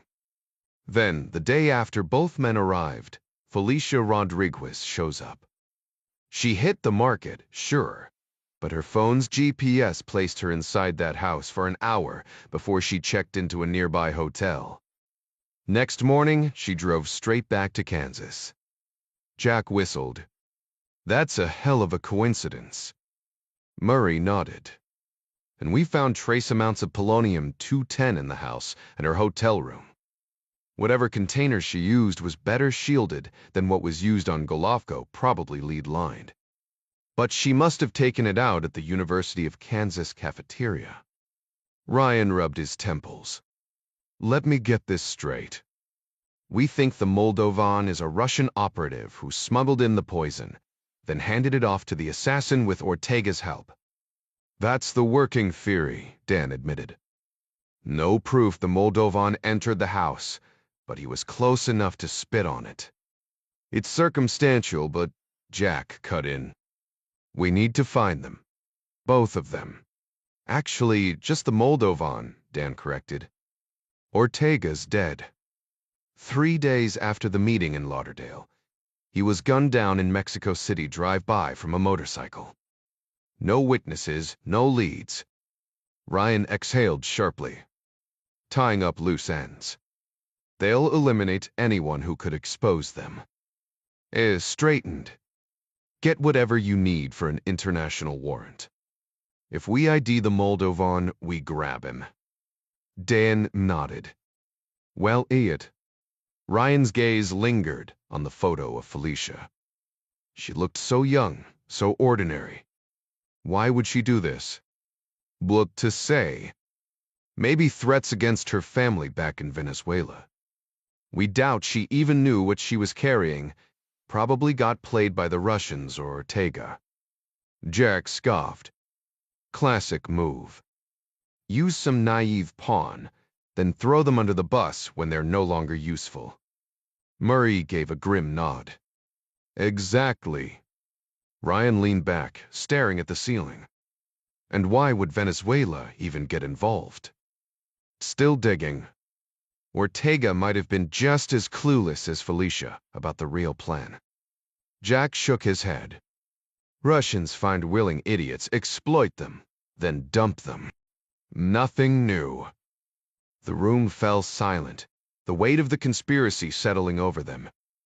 That definitely has Roman Talanov's fingerprints all over it. The FSVEB operative. That's it, seriously. Hate to admit it, but I don't have much intel on his background. Nobody does, Ryan replied. But I'm fixing that. By 11 in the morning, Jack Ryan Jr. rolled in a Corby under a sky even gloomier than London's. The chill bit deeper as he stepped out of his Mercedes, parked right in front of Oxley's building. The 2-hour drive had given him plenty of time to convince himself this was a waste of time. No way this washed-up ex-spy had anything to do with the morning's ambush. He'd nearly turned back in Huntington but pushed forward, if only to mess with the old man one last time. Ryan planned to drop the news of the attack and watch Oxley's reaction like a hawk. If the guy was involved, just showing up unannounced would rattle him. As Jack climbed the stairs to the first-floor unit, his knee throbbed from the earlier scuffle, should have iced it. Now he'd be limping for days. Shaking off the irritation, he braced himself for another round of Oxley's smug remarks. One more dig about his dad, and Jack might just knock the smirk off his face. Not that he would, but the fantasy kept him warm. At the door, he raised his hand to knock, then froze. The latch was busted, a muddy boot print stamped below the lock, splinters littering the frame. Someone had kicked their way in, and recently. Adrenaline spiked, his pulse hammering like it had that morning. He spun, scanning the empty hallway. Every instinct screamed to bolt, call the cops from the safety of his car. But if Oxley was still breathing, hesitation could cost him. Slowly, silently, he nudged the door open. Vic Oxley sat at his kitchen table, sipping tea like it was just another Tuesday. His hair was a mess, sweat glistening on his forehead, but otherwise he looked perfectly at ease. At his feet, two men sprawled on the hardwood, their bodies twisted in ways that left no doubt they weren't getting up. One had his neck snapped, head cranked sideways. The other's face was a bloody mess, eyes frozen wide. Oxley glanced up, eyebrows lifting in mock surprise. Oh, lovely. Dropping by for a cuppa, are we? Ryan's hands crept up, ready for anything, but the old man just took another sip, unfazed. Jack lowered his arms. What the hell happened here? Just now, you mean? Ryan could only nod, staring in disbelief. The son of the U. President had just strolled into his kitchen, and Oxley had shifted from being an outright jerk to a sarcastic wise guy. Ryan wasn't convinced this was an improvement, but at least the man was speaking. Stepping inside, Ryan closed the door behind him. I meant the guys before this. Oxley smirked, swirling his tea. Oh, those lads. They had a disagreement with my brass knuckles. Thought they'd try their luck twice, didn't end well for them. Ryan crouched beside the bodies, checking for pulses. Nothing. Oxley sipped his tea, his expression turning cold. You dragged trouble right to my doorstep, didn't you, boy? I didn't bring them here. Funny how you arrive, and suddenly so do they. Either you led them or they followed you. Either way, it's your fault. His grin was mocking, the kind that made Ryan's jaw tighten. You don't blame Puddles for the rain, do you? Ryan dragged a chair across the floor and sat. 2 men came after me in London this morning. Different guys. What a bloody coincidence, Oxley muttered. Ryan exhaled sharply. I'm guessing it wasn't. His eyes flicked between the bodies and the older man, struggling to reconcile how Oxley, stocky and weathered, had taken down 2 trained operatives. You did this? Unless they dropped dead from bad manners, yeah. Oxley set his mug down with a thud. Despite your lineage, I suppose I should play host. Tea. He lumbered to the kitchen, filling the kettle with practiced ease. The gas flame roared as he adjusted the burner. I don't want tea, Ryan snapped. I want to know how the hell this happened. Ignoring him, Oxley plucked a dusty mug from the cabinet, tossed in a tea bag, and poured scalding water. He dropped in sugar cubes with grimy fingers, eyeing Ryan. No milk for you. Too rough around the edges, eh? Ryan's mind raced. Here he was, the president's son, surrounded by corpses, while a retired operative acted like it was just another Tuesday. Every instinct screamed at him to bolt, but he needed answers more than escape. Oxley slid the tea across the table and leaned back. Drink fast, mate. You're leaving soon, either through the door or the window. So talk. What do you know? Ryan hesitated. This might be about you. Your past with British intelligence. Oxley scoffed. Ryan pressed further. Or maybe it's about bedrock. The name didn't faze him. Oxley took a slow sip. Bedrock's buried. Digging him up will get more people killed.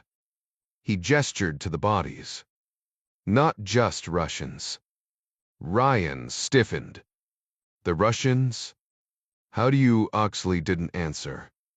Instead, he groaned as he lowered himself to the floor beside the dead men, his knees cracking. Jack watched as Oxley struggled to his feet, his movements stiff and pained, though the source of his discomfort wasn't obvious. Setting his coffee aside, Jack sprang up, ready to catch the old man if he stumbled. But Oxley managed to steady himself, then bent over the first body on the floor. Instead of checking for a wallet or ID, he yanked off the dead man's jacket with surprising force, tossing it aside before going for the belt. "What the hell are you doing?" Jack demanded, disgust twisting his face as Oxley wrestled with the corpse's shirt, peeling it up to reveal a canvas of ink. The tattoos were everywhere: shoulders, chest, even the throat. A dagger through the neck, military-style epaulets, a religious icon, and an iron cross. Jack's stomach turned. Russian mob. "Looks that way," Oxley muttered, tracing a massive tattoo of 7 stones spanning the man's torso. 7 strong men. The dagger means he killed someone inside. The epaulets. Rank. Iron cross, no remorse. The Madonna.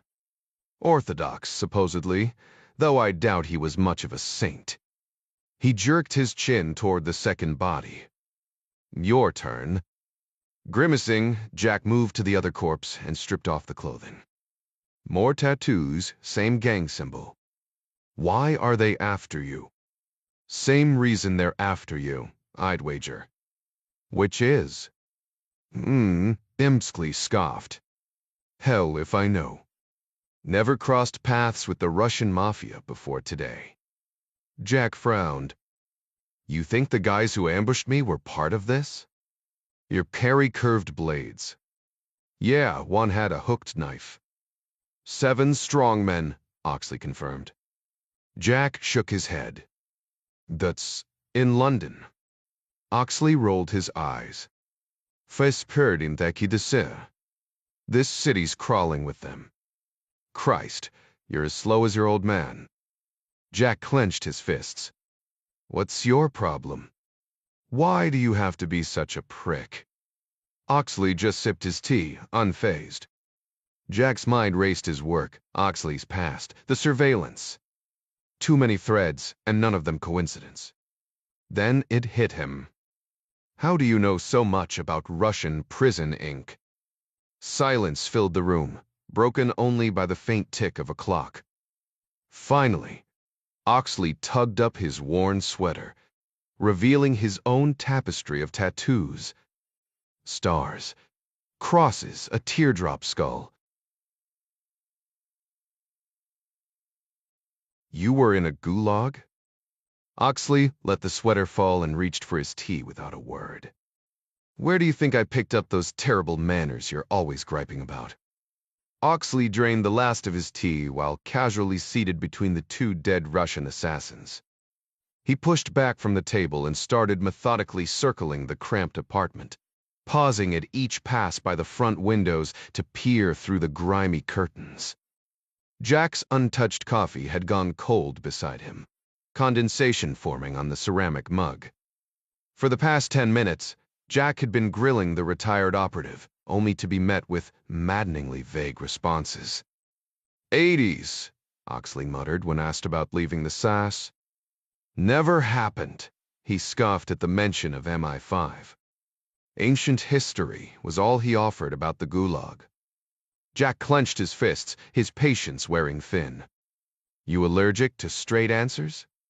Oxley barely glanced at the ringing phone on one of the corpses. Go home, kid. You're making this worse. You think I can just walk away? Those guys weren't here for tea and biscuits. 7 strong men don't use guns, Oxley remarked dryly. Not on British soil, anyway. Oh, fantastic, Jack shot back. That's a real comfort. They prefer blades, weighted clubs, real medieval stuff. And they never travel alone. Jack eyed the bodies. You planning to turn this place into a butcher shop? Oxley shrugged. Got a hacksaw, a tub, and some heavy-duty bags. Problem solved. You're joking. Dead serious. The moment British intelligence catches wind of Russians gunning for me, I'm back on their radar. And trust me, that's the last thing I want. Jack frowned. Why? What'd they do to you? Oxley froze mid-step, his jaw tightening. Bev turned on me. He repeated it like a curse before resuming his restless pacing. Jack's mind raced his father would yank him out of London the second he heard about this mess. But before he could press further, Oxley suddenly ducked away from the window. Truce, Oxley muttered, flexing a set of brass knuckles. Because we've got company. Two blokes just parked down the street, moving fast. And if they're smart, they've got a third coming up the back. Jack didn't wait. He snatched a kitchen knife and bolted toward the rear window, heart pounding. Outside, a shadow flickered near the alley stairs. Goarkut circumskolka. The cramped backyard barely fit a couple of clotheslines and a parking space for 4 cars. Jack's eyes darted across the tiny lot, and the laundry flapping in the breeze, but the alley behind the apartment building stayed empty. He scanned the neighboring yards for any movement before pivoting to rush back toward Oxley's unit, only to freeze at the heavy footsteps thudding up the rear staircase. 2 men, judging by the sound, moving fast and with purpose. They were already inside. Jack pressed himself against the hallway wall near the stairwell entrance, the carving knife gripped tight in his right hand. The first man appeared hulking, distracted, his focus locked on Oxley's door. Jack seized the moment, snapping a sharp left jab just as the guy turned. The punch cracked against his jaw, sending him stumbling into his partner. Before Jack could follow up, both men surged forward, blades flashing. The Russians slashed at him in the narrow corridor. Jack ducked low, slipping between them before driving his own knife across the first attacker's shoulder. The man howled, clutching the wound, but the second lunged. Jack barely deflected the strike with his free hand. Realizing too late, he was cornered. His back hit the neighbor's door, so he kicked it hard, just as both Russians came at him again. The door burst open, sending Jack sprawling inside, his knife clattering to the floor. The wounded man loomed over him, but Jack drove his heel into the guy's knee, buckling him with a shout. Behind them, an old woman's furious voice cut through the chaos, not fear, but outrage at the home invasion. Jack ignored her, rolling clear as the second attacker's blade sliced the air where his throat had been. He sprang up, narrowly dodging another wild slash, then stomped down on the man's calf, dropping him to his knees. The first Russian was still struggling to rise when Jack tackled him from behind, smashing his face into the hardwood. One brutal head slam later, the guy was out cold. The other scrambled to his feet, knife still in hand. Jack knew he had to move fast. He bolted back into the hallway, the Russian right behind him. At the last second, Jack spun, sweeping the man's legs out from under him. They crashed to the floor in a tangle of limbs, both grappling for the fallen blade. Meanwhile, Victor Oxley had already spotted the 2 men charging toward his apartment, but they weren't coming from the back. They were barreling up the front stairs. The brass knuckles connected with the first attacker's jaw with a sickening crack, sending him tumbling down the staircase in a tangled mess. The second man dodged to the side, narrowly avoiding his falling comrade before lunging forward, knife glinting in the dim light.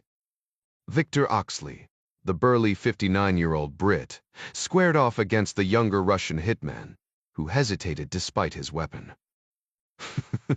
Dave, Oxley taunted, his voice dripping with challenge.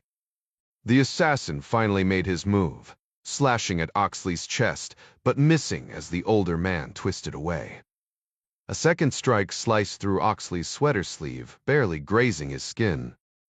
With a grunt, Oxley barreled into the Russian, pinning the knife arm against the wall in a desperate struggle.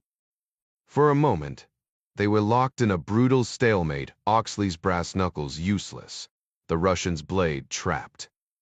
Then, with a surge of raw strength, Oxley forced his opponent backward toward the landing's large window. The assassin's eyes flickered with panic as his back hit the glass.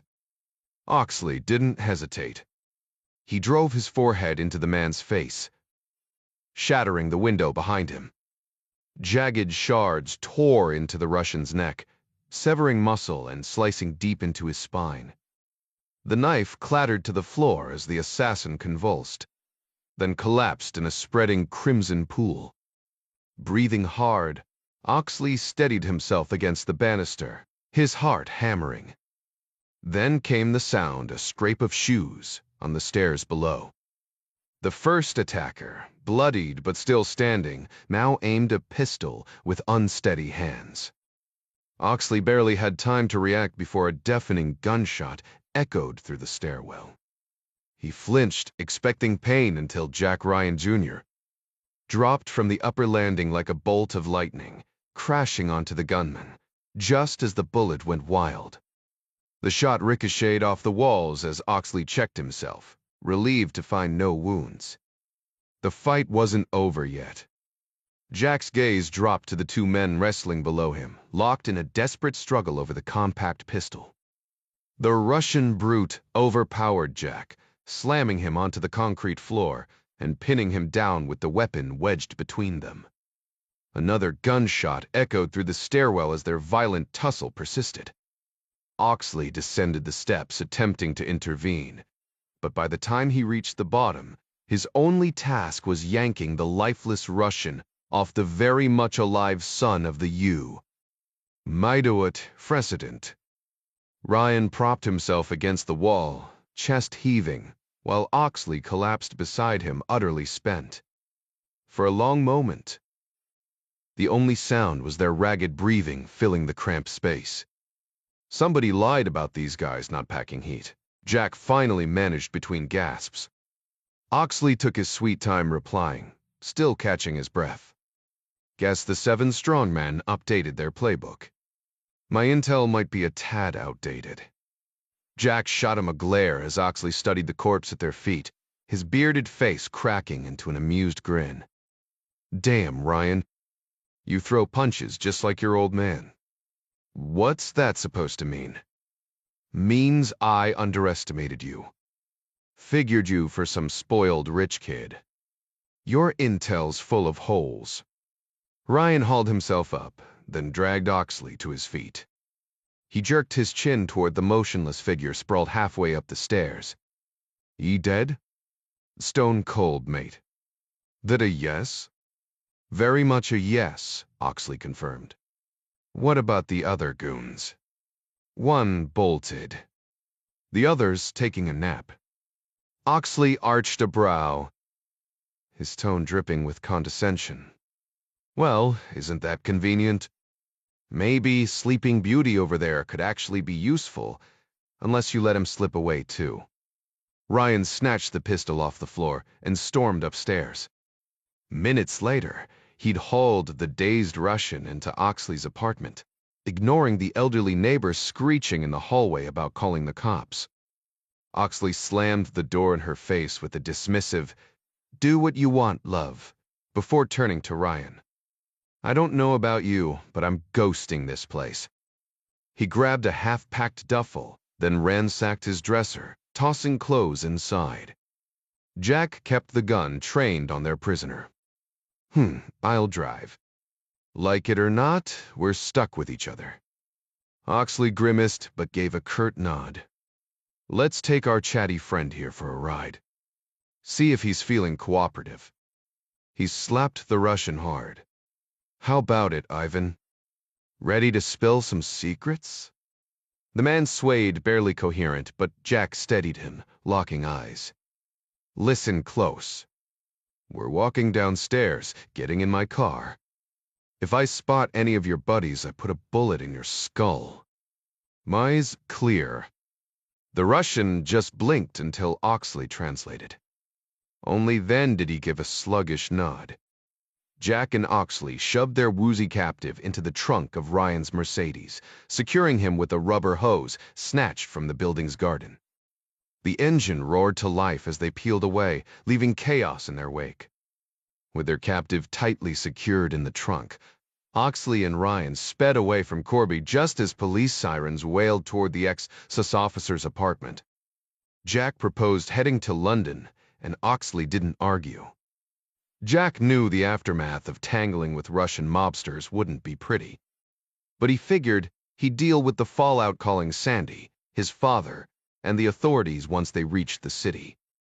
For now, he had Oxley alone in the car, a perfect chance to pry into the man's past. But Oxley had other plans. He muttered something about needing a breather, and before they'd even cleared the outskirts of town, Jack glanced over to find him snoring loudly. A rough shake barely roused him, just enough to confirm he wasn't dead before Oxley grumbled for Jack to leave him be and let him recover. Jack sighed and focused on the road, the only sounds filling the car being Oxley's rhythmic snores and the muffled thrashing of their Russian prisoner in the trunk. 3 decades earlier, West Berlin thrived as a bustling, educated enclave, an island of capitalism encircled by the socialist grip of East Germany. The Berlin Wall, a jagged scar of concrete and barbed wire, stood as a stark divide between two worlds, one free, the other shackled.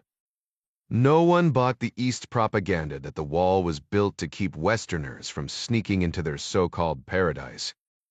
Just a few blocks from that grim barrier, a brick building on the corner of Sprengelstrasse and Tegelerstrasse housed a busy auto repair shop on its ground floor, catering to the steady stream of luxury cars rolling through Wedding, once part of the French sector. Upstairs, artists rented shared studio space, their creative energy lingering late into the night. But the real secret lay higher still, a hidden attic flat where 6 young radicals, members of the Red Army faction, plotted their next move.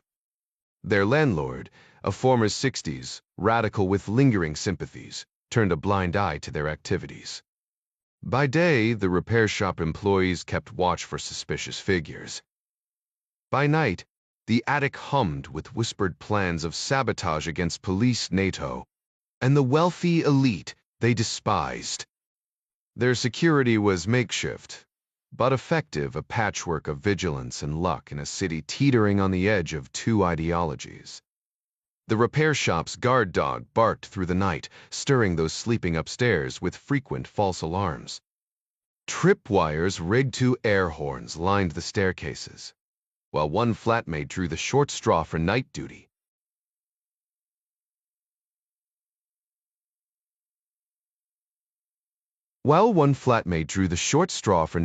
Parked on the common room couch with an aging Walther Mowell across their knees, half watching static.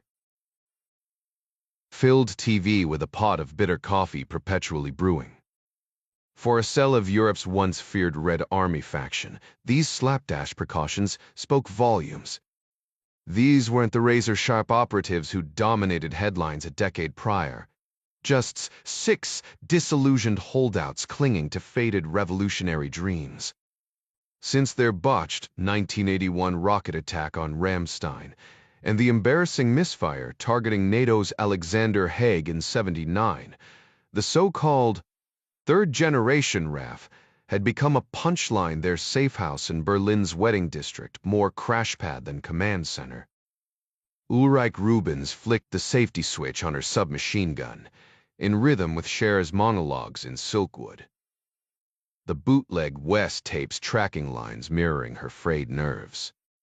The film's depiction of corporate negligence stoked her smoldering rage, though these days her anger felt more performative than purposeful. Down the hall, 4 fellow militants snored beside their civilian lovers, their bedside arsenals consisting of clunky Cold War relics rather than the sleek MP5s from their propaganda posters. The 5th cell member, Marta, had vanished 3 days prior without explanation, leaving behind a half-empty tube of toothpaste and unanswered questions. As Ulrike shuffled to rewind the tape, the coffee pot's acidic aroma couldn't mask the staleness of their revolution. Meanwhile, 6 blocks away in a repurposed concert hall, Jack Ryan nursed his own bitter brew among a hive of German cops and MI6 agents. The Brits and Germans huddled like old friends, leaving the CIA analyst as isolated as he'd been during that Swiss op. Perched on the edge of the stage, he studied the blueprints of the RAF safe house, noting the single fire escape and the dog's patrol pattern, while the others debated assault tactics in rapid German. Somewhere between the caffeine jitters and the gnawing sense of déjà vu, Ryan realized nobody had briefed him on whether they planned to take prisoners tonight. The day had stretched on endlessly for Jack Ryan. Their journey began with an early morning flight from Zurich, touching down in Frankfurt just 90 minutes later, followed by a quick shuttle ride to Bonn, the heart of West Germany. At the British Embassy, Ryan was handed a secure office with a direct line to Langley, while Eastling and his team disappeared into marathon meetings with officials from West Germany's Domestic Intelligence Service and Federal Border Police. By late afternoon, the diplomatic groundwork was laid successfully. The British had convinced their German counterparts to storm an RAF safe house in Berlin. Though the operation would be entirely German-led, Eastling and his crew would get first crack at any intelligence recovered.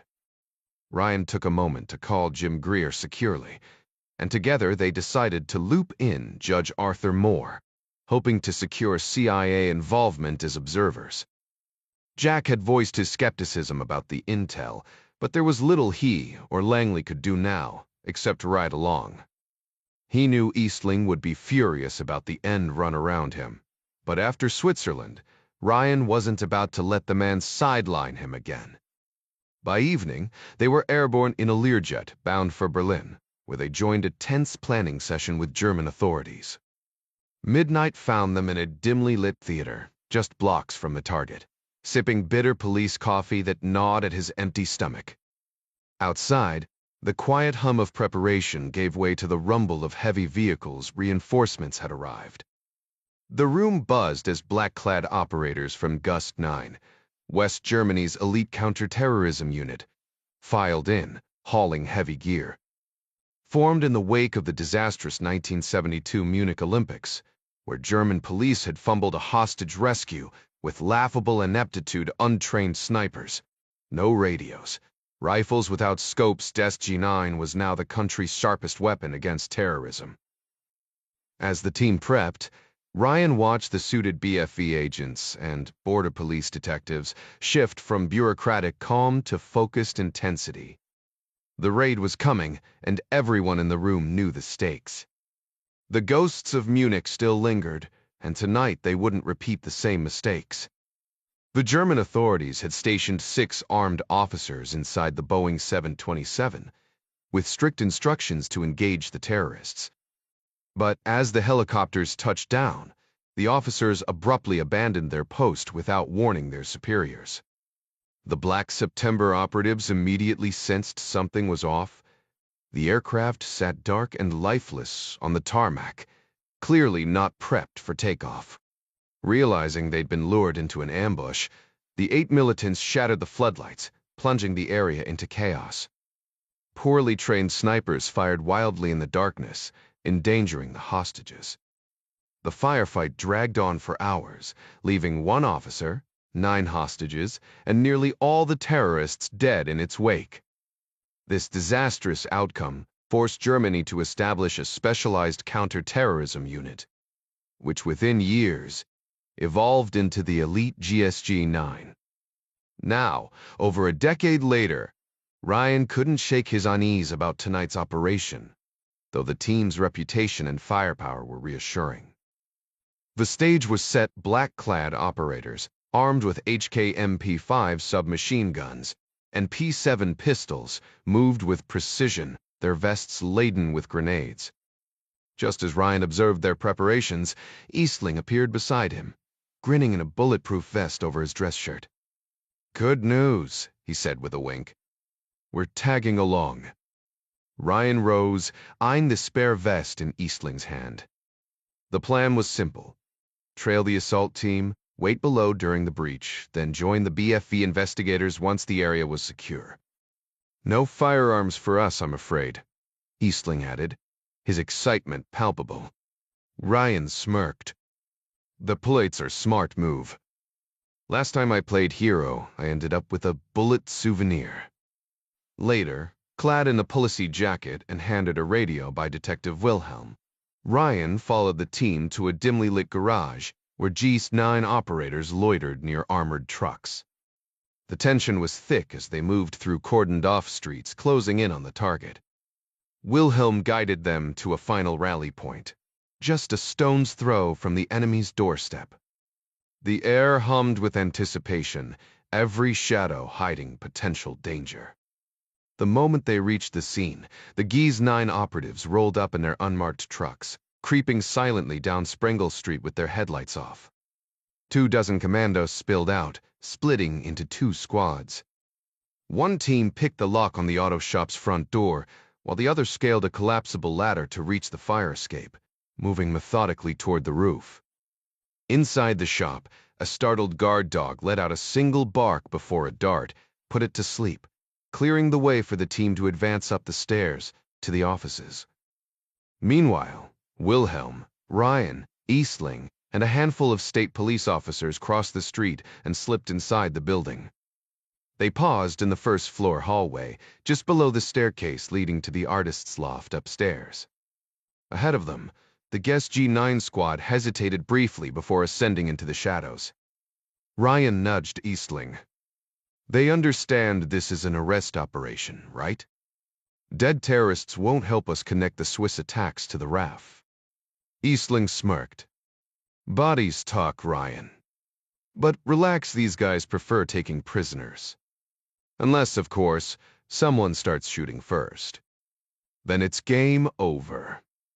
The commandos reached the second-floor studio, a sprawling space cluttered with half-finished canvases, paint-smeared carts, and supply racks. Moonlight spilled through the open windows, casting eerie patterns across the floor, so they moved without flashlights. A chilly draft swept through the room, carrying the faint scent of turpentine. Midway across, their radios crackled. The rooftop team signaled readiness. The squad leader acknowledged with a whisper, then peered up the narrow stairwell. The door at the top stood ajar, flickering with the faint blue glow of a television. As he raised his hand to signal the advance, a sharp crack split the air. The leader jerked sideways, collapsing into an art cart with a deafening crash. The room erupted into chaos. Men hit the deck, weapon lights slicing through the dark. 2 commandos sprayed suppressing fire up the stairs, while others dragged their wounded leader to safety. Upstairs, Ulrich Rubens bolted upright on the couch. That wasn't a rat. The crash downstairs sent her scrambling into the kitchen, just as gunfire exploded in the stairwell. She shrieked, nearly dropping the submachine gun slung over her shoulder as she backpedaled into the counter. No warning, no time to think, just the sudden, brutal reality of the raid. The piercing blare of an air horn shattered the silence. Someone had triggered the tripwire on the staircase. She barely had time to raise her weapon before a blinding floodlight engulfed her. The first attacker through the door didn't hesitate, unloading 8 rounds of 9mm NATO into her chest before she could even squeeze the trigger. Her body hit the floor like a sack of bricks. Jack Ryan had anticipated the raid on the terrorist safe house, starting with the muffled thumps of stun grenades upstairs. Instead, the dark hallway where he crouched erupted with the deafening chatter of automatic gunfire directly overhead. Police radios exploded with frantic chatter, and shouts ricocheted through the stairwell. Ryan and his team instinctively flattened themselves against the floor. Wilhelm, their assigned Bundesgrenzschutz officer, shot them a tense glance, debating whether to pull them back downstairs as the firefight erupted closer than planned. More shouts echoed from the stairwell, gunfire intensifying above. Eastling grabbed Wilhelm's arm. What the hell's going on? The team leader's down, second floor. The officer barked. Ryan barely processed the words before a squad of Geese G9 operatives stormed into the hallway, their weapon-mounted lights cutting through the darkness. At first, he thought they were retreating, but then he saw them struggling to drag something heavy, gear snagging, boots slipping on the linoleum. A wounded man. No, worse. The tactical officer was limp, his head lolling as three men hauled him toward the stairs. Ryan caught a glimpse of blood-streaked tactical gear before they vanished into the chaos. Then boom. A fragmentation grenade detonated upstairs, shaking the building. Plaster rained from the ceiling, dust coating Ryan's shoulders as radio chatter spiraled into incoherent shouting. Another group of commandos stumbled into view, dragging a second casualty. This one was still alive, his uniform soaked in dark, glistening blood. Without thinking, Ryan shoved off the wall and lunged forward, grabbing the man under his arms. The Germans, weighed down by gear, struggled to keep pace, so Ryan took charge, barking orders they didn't need to understand. Mick. Bold that scree for. Grab his legs. Eastling scrambled over, and together they hauled the wounded operative toward the stairwell. The man's breath came in ragged gasps. A bullet had torn through his jaw, leaving his face a mess of blood and shattered bone. His MP5 dangled uselessly from its sling, grenades and spare mags strapped to his vest, clinking with every step. Overhead, the battle raged on, the hallway trembling with each new explosion. Whatever plan they'd had was gone. Now it was just survival. Nick and Jack strained under the unconscious officer's weight as they carried him down to the garage of the auto shop, where two paramedics waited with a stretcher. The four of them wrestled the wounded man onto the gurney, sweat dripping down their faces. One of the medics muttered something to Ryan. He couldn't make out the words, but the gesture was clear enough. He quickly unclipped the MP5 sling and handed it over before following the paramedics outside to the waiting ambulance. Meanwhile, Eastling turned back toward the stairs, brushing past a third wounded man, this one clutching a bleeding arm as a uniformed officer helped him down. The ambulance peeled away, leaving Jack standing in the street, the distant pop of gunfire echoing from the apartment above. More emergency vehicles had arrived, their lights painting the pavement in flashing red and blue. Cops stood tense, weapons drawn, their eyes fixed on the flickering muzzle flashes in the windows. Jack hesitated, unsure who to give the submachine gun to, so he kept it slung over his shoulder until he spotted Wilhelm. Nearby, a team of officers scaled the fire escape on the building's south side, reinforcements rushing into a firefight that had dragged on far longer than anyone anticipated. Ryan sprinted back toward the garage entrance, only to find another paramedic team loading a man with a shoulder wound onto a second gurney. Determined to get back to his post, he circled the building and made for the fire escape, figuring he could follow the cops up a flight and rejoin the fight. As he climbed the metal ladder, a sharp hiss cut through the air, then bricks shattered inches from his face.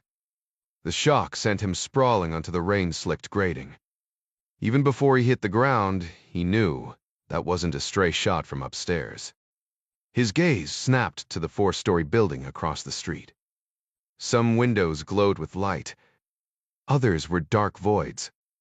Pressing flat against the wet metal, he scanned the facades, too many possibilities. Then it hit him. No sniper would fire from a lit room. He zeroed in on the darkened panes. Then, reconsidered an open window would be the real giveaway. His eyes locked onto a fourth-floor corner window, just as a faint glint flickered in the glass. 75 yards away, maybe more. No bullet whizzed past this time, suppressed fire. Worse, the shooter had shifted targets. Fumbling for his walkie-talkie, Jack barked into the receiver. Sniper. Gray building up the street, fourth floor second window from the corner. A garbled response crackled back in German. He didn't bother translating. Repeating the warning, he lunged through the nearest window, rolling into cover. The gunfire upstairs drowned out any chance of hearing another shot, but he wasn't sticking around to find out. The G's 9 operatives, still engaged in the firefight inside the top-floor apartment, had quickly realized they were being targeted from the south-facing windows. After 2 of their team were hit, they initially suspected the RAF gunmen in the rear bedrooms were firing through the thin plaster walls. The muzzle flashes illuminated fresh bullet holes appearing in the drywall, and they could feel the sting of flying debris as rounds tore through. In response, the G's 9 team unleashed a barrage of automatic fire toward the bedrooms, emptying magazine after magazine. But when a third operator collapsed with a gunshot wound to his right shoulder, slamming face first onto the coffee table, it became clear the threat wasn't just ahead, it was also coming from their flank. Over the radio, someone barked the word, "Sniper," followed by a rapid burst of English. The term needed no translation. As more glass shattered from another incoming round, the entire team dropped to the floor. Ryan's shouts for backup were drowned out by the relentless gunfire echoing through the hallway. Frustration mounting, he risked another glance out the window and spotted movement in the darkened room where he'd seen the muzzle flash earlier. Without hesitation, he raised the unfamiliar MP5, lining up the iron sights as best he could. The weapon wasn't exactly his first choice, he'd barely trained with it, and taking on a sniper at this range was borderline suicidal. He steadied his breath, squeezed the trigger, and nothing happened. A quick glance confirmed the safety was still engaged. Swearing under his breath, he flicked the selector to semi-auto. Just as he took aim again, another shot flashed from the distant room, briefly revealing a sniper crouched behind a bed, his rifle braced on a bipod. Ryan fired 3 quick rounds, the recoil jolting his shoulder, though he had no clue if he'd even come close. Dropping below the window, he barely had time to warn 2 approaching officers before yanking one down by his sleeve. "Stay low," Ryan snapped. If the sniper was still active, this window was now ground zero. The officers, pistols drawn, exchanged frantic words, but Ryan kept his focus on the unseen threat across the way. Every second stretched too long, the air thick with tension and the acrid smell of gunpowder. The unwavering certainty in the American's expression made the 2 German state police officers reconsider their position. Without another word, they radioed officers on the ground to sweep the building the CIA operative had pointed out, while others tightened the perimeter, watching for any sign of a fleeing sniper. Only then did they confiscate the American's weapon, baffled as to how he'd even gotten his hands on it in the first place. The firefight in West Berlin's wedding district lasted barely 6 minutes, but to Ryan, every second stretched into an agonizing eternity. Upstairs, Guest 9 operatives finally declared the apartment secure, though everyone stayed crouched low until police confirmed the sniper's nest up the street had been cleared. Jack was still sprawled on the hallway floor when Wilhelm approached him moments later. We located the sniper's position across the street. Ryan pushed himself up, brushing dust from his sleeves. There's blood on the carpet and 3 bullet holes in the wall. You hit someone, but they still managed to grab their gear and slip away. Wilhelm extended his hand. "Thank you, Mr. Ryan." Jack nodded absently, his mind racing. How did the RAF know to station a sniper here? Did they expect us? Nay, I don't know. Is this their usual playbook? No. Never like this. Wilhelm's voice tightened. 2 GSG 9 officers and 1 state cop dead. 6 more wounded. The RAF has never hit us this hard before. It took another tense stretch of minutes before Eastling and Ryan were permitted upstairs. The studio space was a wreck-shattered glass, bullet-riddled walls, and a wounded commando being patched up by his team. Upstairs, the Germans swept their rifle-mounted flashlights across the darkened flat until Eastling flicked on a kitchen lamp, its dim glow stretching eerie shadows through the smoke. Ryan waved a hand through the haze. his stomach turning as he spotted the first body, a young woman sprawled near the stairs, her torso torn apart by gunfire. Her weapon lay just out of reach, likely kicked aside during the assault. Further down the hall, 8 more corpses littered the bedrooms. Some still clutched rifles, others lay empty-handed. One wall was so riddled with bullets. Daylight peeked through from the living room. Ryan turned to Eastling. No raft survivors. None. None. Ways, damn. As officers documented the scene and arranged the bodies in the living room, Jack and Nick began their own search until a crackling radio interrupted. Wag Bree Bester Sarnav. Gaif Dobel Tuta. Mr. Despisid Solme. You're needed in the back bedroom. They moved down the hall, stepping over debris, toward the smallest room in the apartment. The room had seemed insignificant during their initial sweep. No bodies, no immediate signs of struggle, just another empty space in the building. But as Ryan stepped inside, the beam of his flashlight caught 2 shattered photographs on a dressing table. The images were damaged, one riddled with bullet holes, but the face of a young woman was unmistakable. Marta Shoring, matching the ID photo they'd seen earlier. This was her room, one of the BFV agents confirmed. The cramped 10 by 10 foot space was sparse and narrow bed, a few scattered tables, a laundry basket overflowing with clothes, and a closet jammed with coats. It didn't take long for the German investigators to pry up loose floorboards beneath the bed, revealing a hidden compartment. Inside lay a sleek silver briefcase, secured with a basic 3-digit lock. One agent made quick work of it with a lockpick, while Ryan and Eastling watched intently. The contents were methodical, neatly organized notebooks, files, and a stack of photographs. The first image sent a chill through Ryan. Tobias Gabler, the banker from Zug, captured in grainy black and white, unmistakably the same man from the news reports. Beneath it was another photo, this one labeled with a typed white sticker, Marcus Wetzel.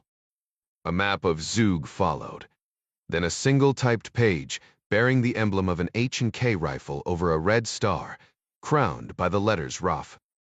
A communique, the German agent muttered, recognizing the format. At Eastling's request, he translated the message, a fiery condemnation of bankers profiting from wars in Central America and Africa, declaring Gabler and Wetzel's deaths as acts of revolutionary justice. Ryan frowned. You think this is genuine? The agent hesitated. It looks real. But these killings happened days ago. A real RAF cell would have released this immediately. Eastling smirked. Maybe Shoring was supposed to distribute it, but she ended up barbecued in Switzerland. The German shook his head. Propaganda isn't handled by bombers. Someone else would have sent this to the press.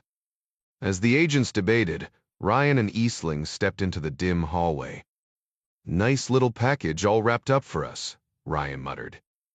Eastling exhaled sharply, wrestling with his own skepticism. Suspiciously convenient, wouldn't you say? Ryan didn't hesitate. This is a setup. No question. Eastling paused, turning to face him in the narrow corridor. Ever seen one before? Ryan had to admit he hadn't. But something about the crisp, staged nature of the evidence left no doubt in his mind this wasn't just sloppy work. It was deliberate. And that made it dangerous. Jack Ryan wasn't a field investigator, but his sharp analytical mind had dismantled countless enemy propaganda operations over the years. The so-called evidence scattered around this Berlin apartment didn't just raise his eyebrows, it made his entire face contort in disbelief. Back in the blood-stained living room, German detectives knelt beside the corpses, comparing the dead faces to mugshots of known Red Army faction members. 5 identities confirmed, 4 still mysteries. When a detective barked orders to search bedrooms for wallets, Jack exchanged a loaded glance with his partner. 9 trained officers taken down by these kids and some guy 2 streets over, Ryan muttered, towing a spent shell casing. That math doesn't add up unless we're missing half the equation. Eastling ran a hand through his thinning hair. They walked into an ambush. Either German intelligence has a mole, or we're staring at Moscow's handiwork, Jack cut in. His finger traced an imaginary trajectory through the bullet-pocked wall. Think about it. If the RAF was framed for Switzerland, the Kremlin would need permanent silencers. What better way than rigging this arrest to explode into a firefight? One skilled sniper on that rooftop turns survivors into Swiss cheese before they can protest their innocence.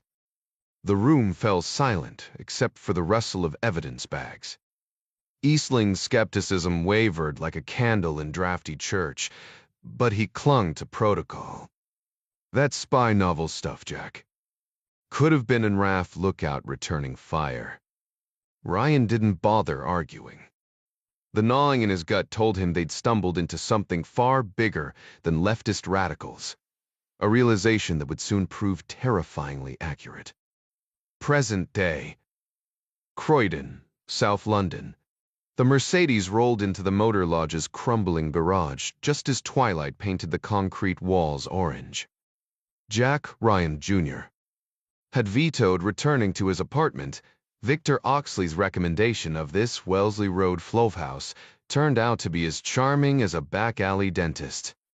Peeling wallpaper competed with suspicious carpet stains for dominance, while the private garage beneath each room clearly existed for guests who valued discretion over hygiene.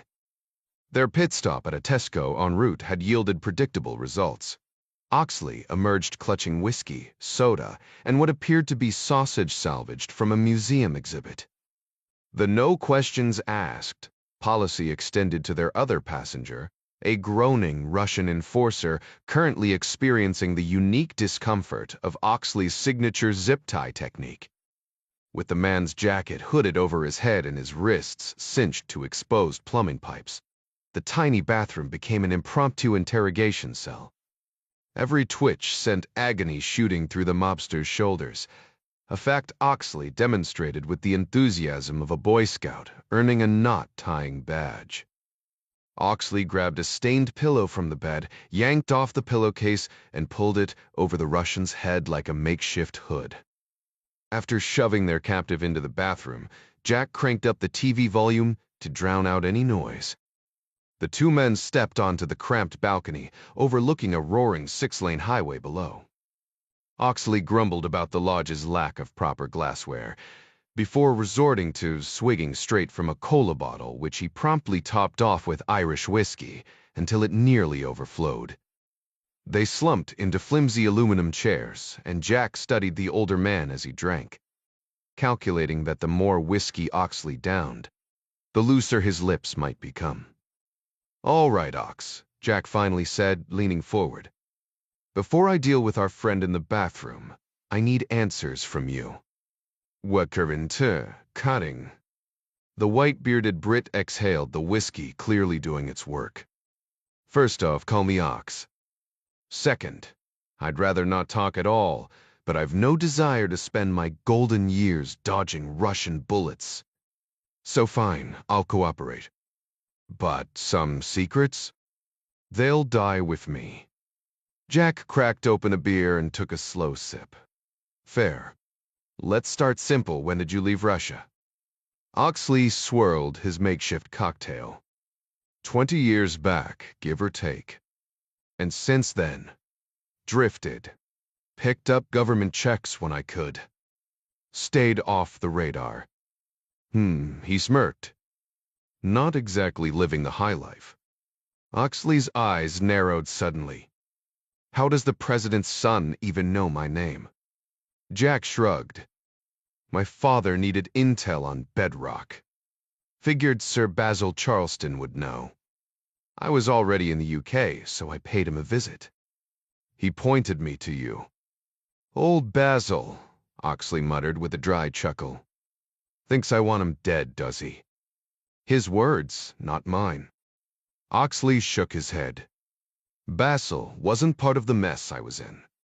Didn't help me, but he's no villain. Jack pressed. He said you blended in behind the Iron Curtain like a local. My mother was Siberian Omsk, to be exact. Defected before the wall went up. Married a British officer, settled in Portsmouth. Dad was always at sea, so I grew up speaking more Russian than English. Ye took another swig. Now, why's your father digging up bedrock after all this time? Jack pulled a photocopied police report from his jacket. Oxley fumbled for his reading glasses before squinting at the page. This is in bloody German. Yeah, but you erased codenames there. Next to a report about a bombing in Rockreuth, Switzerland.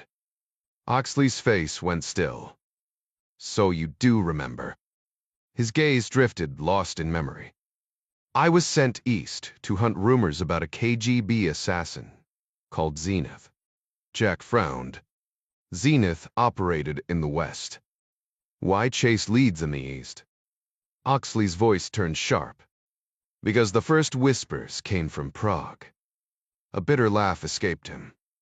And let's just say the Czechoslovakians had opinions about him. In Prague, 2 investigators working a case were discovered floating lifeless in the Vltava River. Around the same time, a Russian guest at a nearby hotel vanished abruptly, leaving behind unpaid bills. When authorities searched his room, they uncovered luggage containing a KGB cipher book, its inner flap scribbled with cryptic notes. Czech intelligence cracked part of the code, revealing the word Zenith. Whether it was the operative's code name or just a random reference, nobody knew for sure, but the moniker stuck.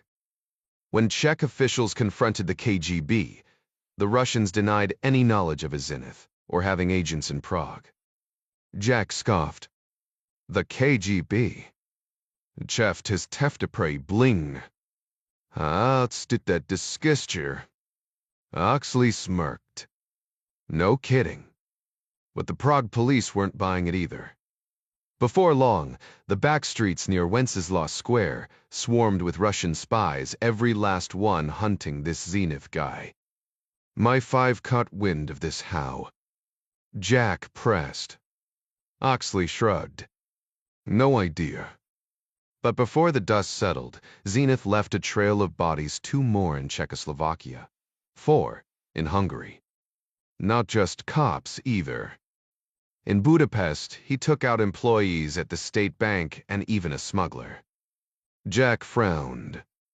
A smuggler. Human trafficker. Back then, Hungary was crawling with them, helping defectors slip across the border. Oxley swirled his drink. Our intel suggested Zenith wasn't KGB. More like a rogue agent, maybe ex-GRU, working for the West. Problem was, his spree risked dragging us into the mess. Why the UK? Oxley's laugh was rough. Because we had our own man behind the Iron Curtain doing similar work. Jack's eyes narrowed. You. Not as slow as you look, Oxley muttered, fiddling with his glasses. I was in Prague under Russian cover when Zenith went active. The Czechs grilled me, but I talked my way out. Then Hungary happened, and some genius in London panicked, worried I'd get blamed. The Cold War was thawing. Poland was pushing for democracy. Reagan and Thatcher had the Soviets on the ropes. Zenith was screwing it all up. So they sent you to silence him before the KGB pinned his rampage on the West? Exactly. Then what? Oxley exhaled. Sue couldn't find the bastard. Neither could the KGB. I tailed their agents to Switzerland, hoping they'd lead me to him. Next thing I know, bodies start dropping in Zug. Zenith's work? Oxley stared at the traffic below. Depends who you ask. Jack met his gaze. Right now, I'm asking you. A faint smile. Then, yeah, he killed them all. Oxley set his glass down. Free of Menzex tour Mayo. Why's your dad digging this up now? After 30 years, hasn't he caused enough chaos? Not a fan of his policies? Or two, politics. Oxley snorted. Dis couldn't care less. Then why the grudge? Oxley's voice turned icy. Webble, the tilde personal. Jack leaned in. Is how personal? You know my father? Ryan asked. Oxley scoffed, waving a dismissive hand. Don't know him, don't care to. Answer the question, kid, why now? What's your old man want with me after all this time? Ryan shrugged. Your alias popped up in the Zenith case files. Buried deep, untouched for years, until someone dug up an old note linking Roman Talanov to the operation. Oxley's eyes narrowed. Wait, Talanov. Yeah, that name rings a bell. But that was ancient history. Why the hell does it matter today? Jack raised an eyebrow. Wait, you knew Talanov was Zenith? Pretty sure I was the one who scribbled that note in the file back in '92, right after I got out of the gulag, Oxley muttered. But why would anyone care about some rogue KGB ghost from 25 years ago? Jack glanced around the sparse apartment. I don't see a TV in here. Don't need one. No radio either. Sometimes catch a match at the pub, but I steer clear of the news. That explains it, Ryan said. Oxley frowned. Explains what exactly? This isn't about the past. It's about right now. You really don't know, do you?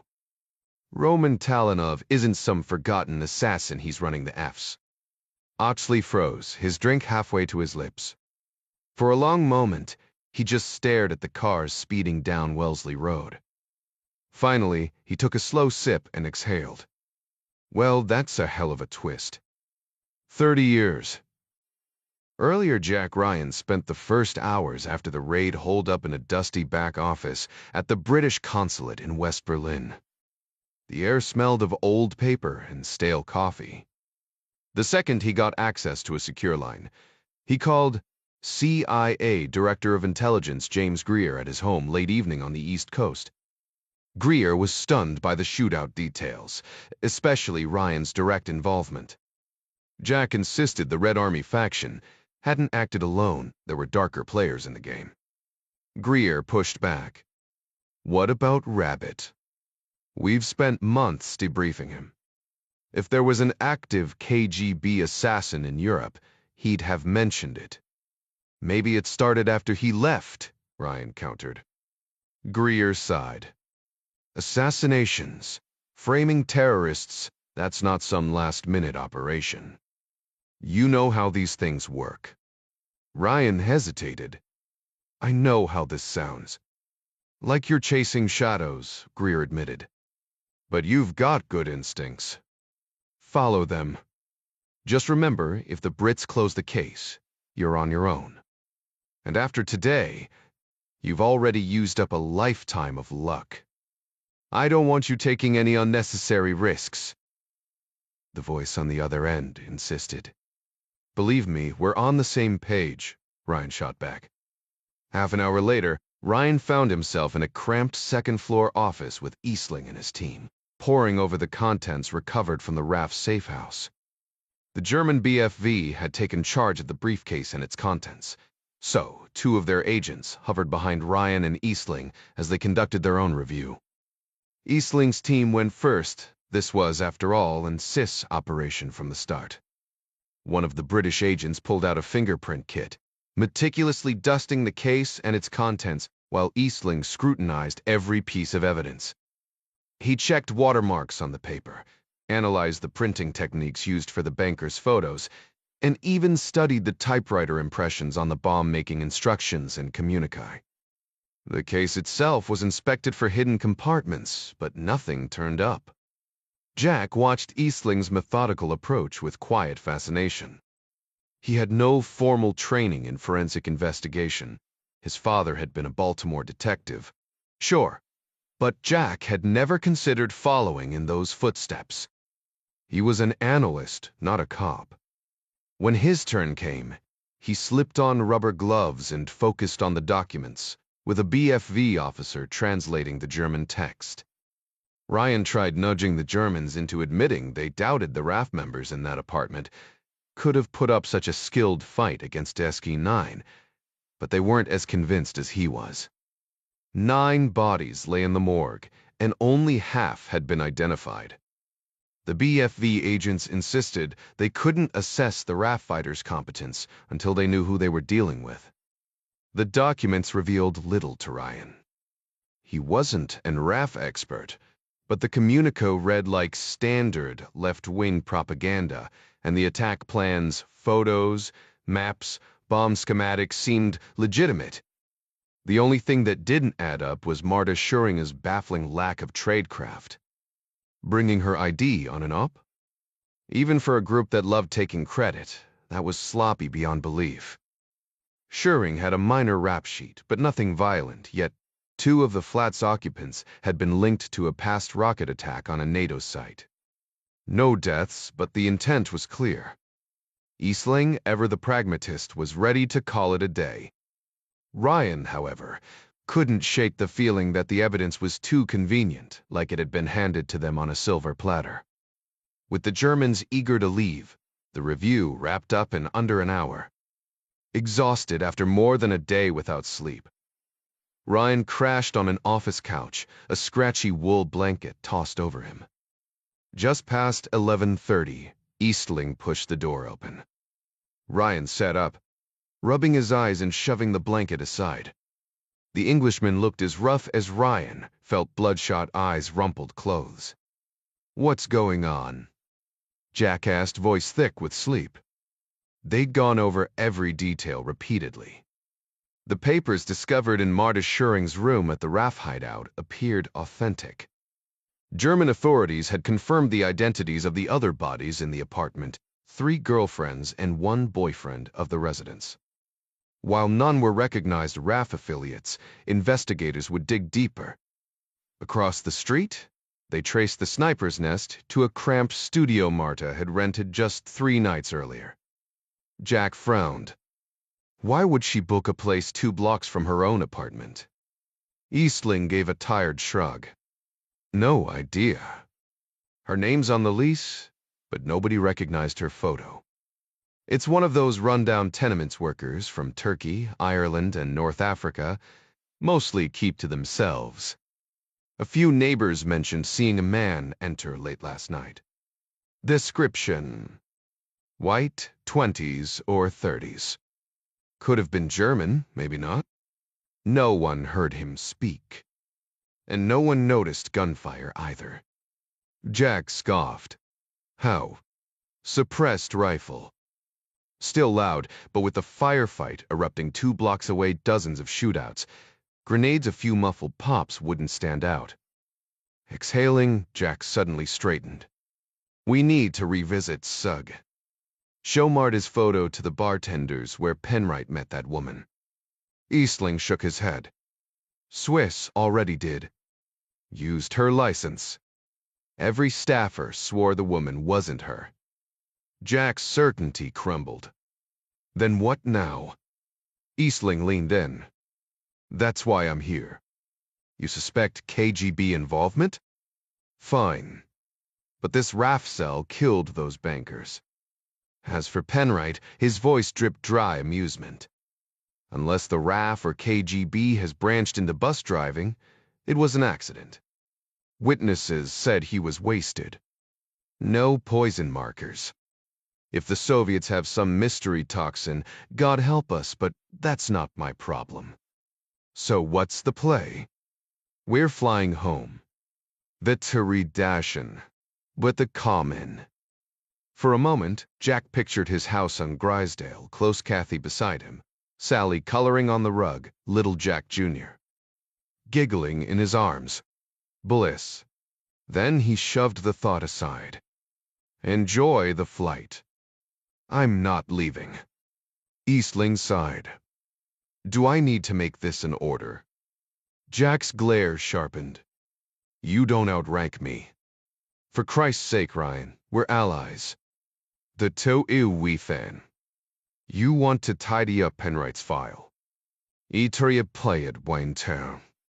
Something else is going on here. You boss. Maybe. Or maybe we're being manipulated.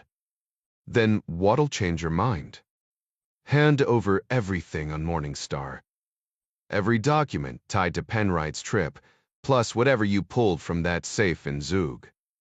Hand that over. I need to see everything before I decide what really went down. I can't just... Basil brought me in for a reason. I know this world. Maybe not directly, but well enough.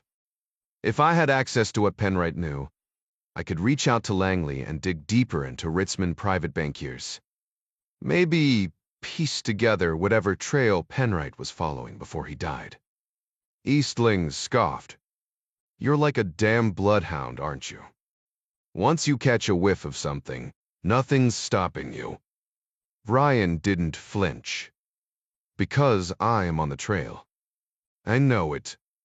Silence hung between them until Ryan pushed.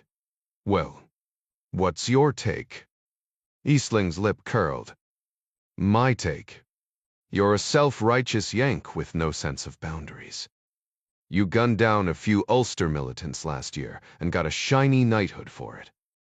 Then, this morning, you drop in RAF sniper, and next thing you know, the Germans will probably crown you emperor for all I care. Luck's carried you further than teamwork ever will. If it were up to me, you'd be tossed outside the U, consulate in a shipping crate, and sent back where you belong. He exhaled sharply. But it's not my call. Mose be, Mather sigh. I'll talk to Basil. He'll decide if you get so much as a glance at the Morningstar files. That's all I'm asking. Present-day Victor Oxley and Jack Ryan Jr. waited a full hour before starting the interrogation. Ryan had nudged the Englishman multiple times to get moving, but Ox insisted on letting their captive, a 7-strong men enforcer, marinate in the cramped bathroom a little longer. The guy was trussed up uncomfortably, disoriented, and Oxley explained that letting him sweat was standard procedure for breaking hostile subjects. Ryan suspected Ox just wanted to nurse his whiskey a while longer, using protocol as an excuse. At one point, Ryan stood, ready to jump in and start questioning the man himself, but Oxley waved him off. Patience, lad. We might need the old good cop, bad cop routine, and I'm starting as the bad cop. That's non-negotiable. Oxley set his whiskey and cola mix down on the balcony's concrete ledge, stood without another word, and strode back inside.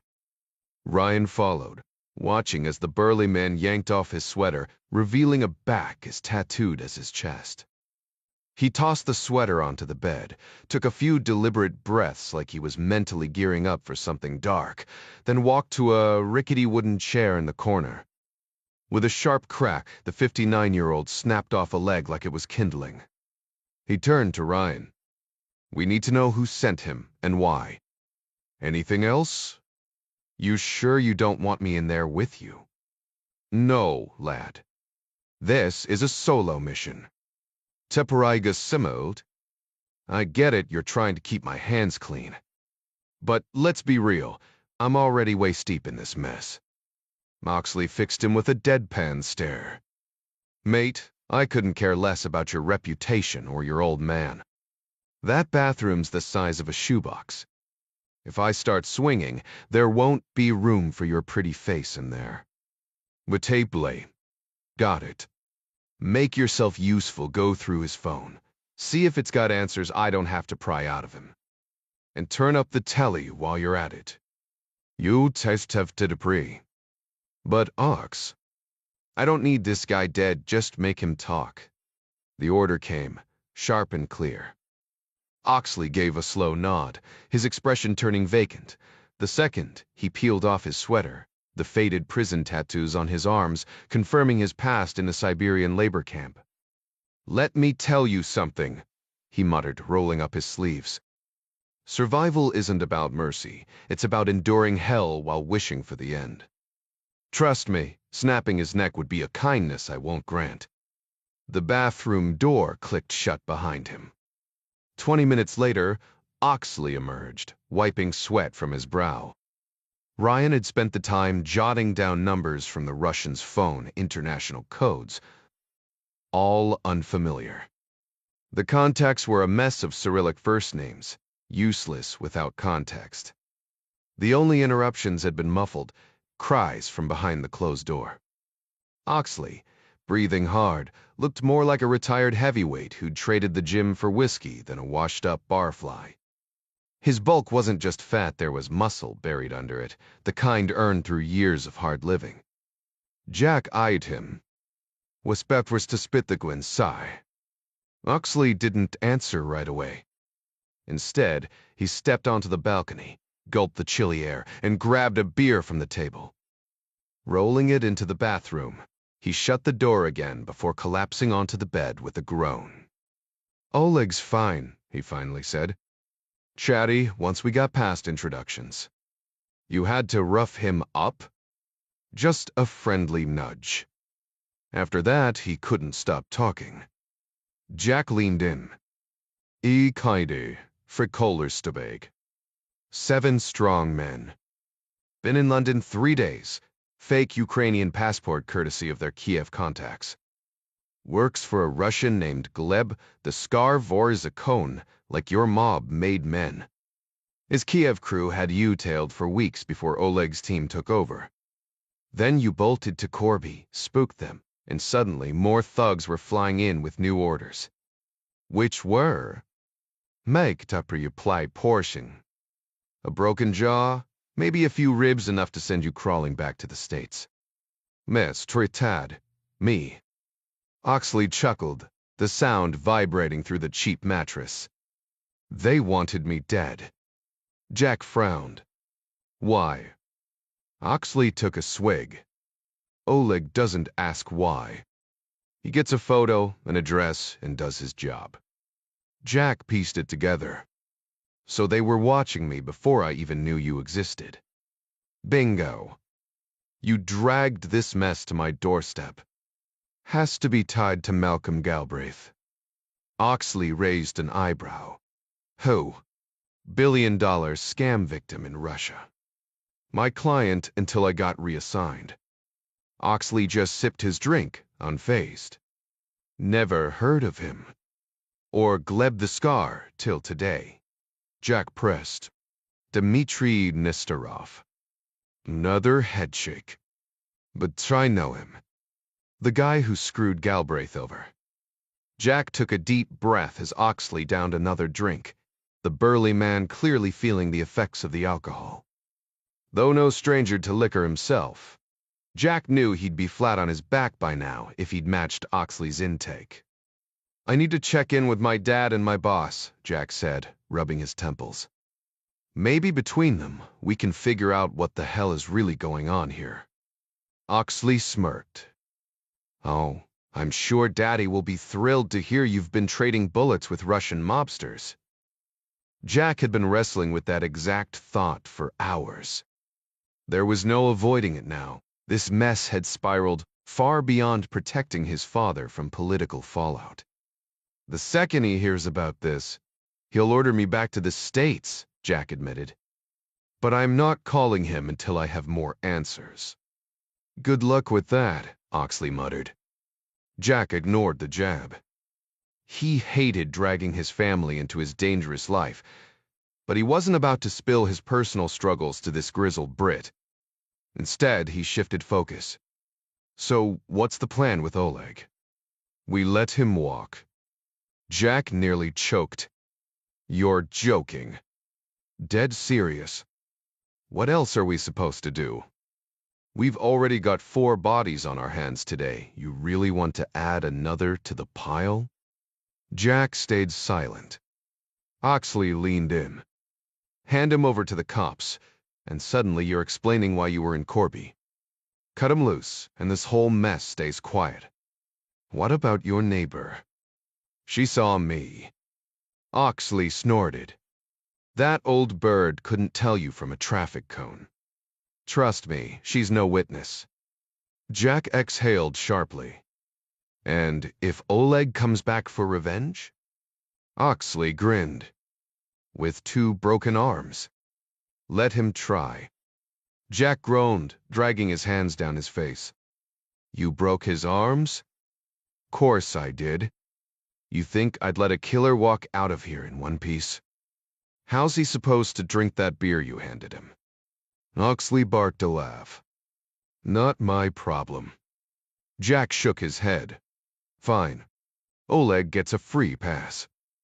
But if Gleb the Scar sent 6 guys after us, he can send 6 more. Oxley nodded grimly. This town's probably crawling with his thugs. Then come with me, Jack urged. I'll talk to Sandy, maybe he knows something about Gleb. Why Castor, too? If anyone's crossed paths with these guys, Oxley suddenly stiffened, his drunken haze vanishing in an instant. What did you just say? Sandy Lamont. My boss. The other name. Hugh Castor. He runs Castor and Boyle, my firm. Oxley was on his feet in a flash, looming over Jack with the dangerous glint in his eye. You never mentioned him before. You asked if I knew people, not specifically about Castor. Oxley's grip tightened around the bottle. Tell me again, how do you know me? Your code name. Brew Bedrock. I showed you the file. Yeah, you did. Oxley's voice turned icy. But how do I know Castor didn't send you? Jack's pulse spiked. The fragile trust between them was crumbling. Though one, send me. Why? Who is Castor to you? Oxley's jaw clenched. He was my handler at MI5. Jack's stomach dropped. Oh, hell. Oxley studied him, searching for any hint of deception. I swear I didn't know, Jack said, standing. He never mentioned you. I've been trying to connect the dots between my job and you. Now, I guess I have. But I still don't know what it means. Oxley turned away, his silence heavier than any accusation. Jack could see the emotion swirling in the man's eyes, whether it was rage or the whiskey's burn. He couldn't tell. Oxley's face flushed, his grip tightening around the glass. What went down between you two, Ox? Jack pressed. Ox just shook his head, and Ryan knew better than to push. All right, I get it, he said, leaning forward. But here's the thing, I need answers. My father sent me to dig into your past, to see if it connects Talanov to the Zenith murders. Stories and theories won't cut it. I need hard facts, and right now, you're the only one who can give them to me. Slumped on the bed, Ox took another swig, his gaze drifting somewhere far beyond the room. The alcohol wasn't the reason for the distance in his eyes, it was the ghosts. What kind of help? He muttered. Jack didn't hesitate. Tell me where you first heard Talanov's name. Oxley flinched, as if the question had physically struck him. When he finally spoke, his voice was rough, weighed down by years of buried pain.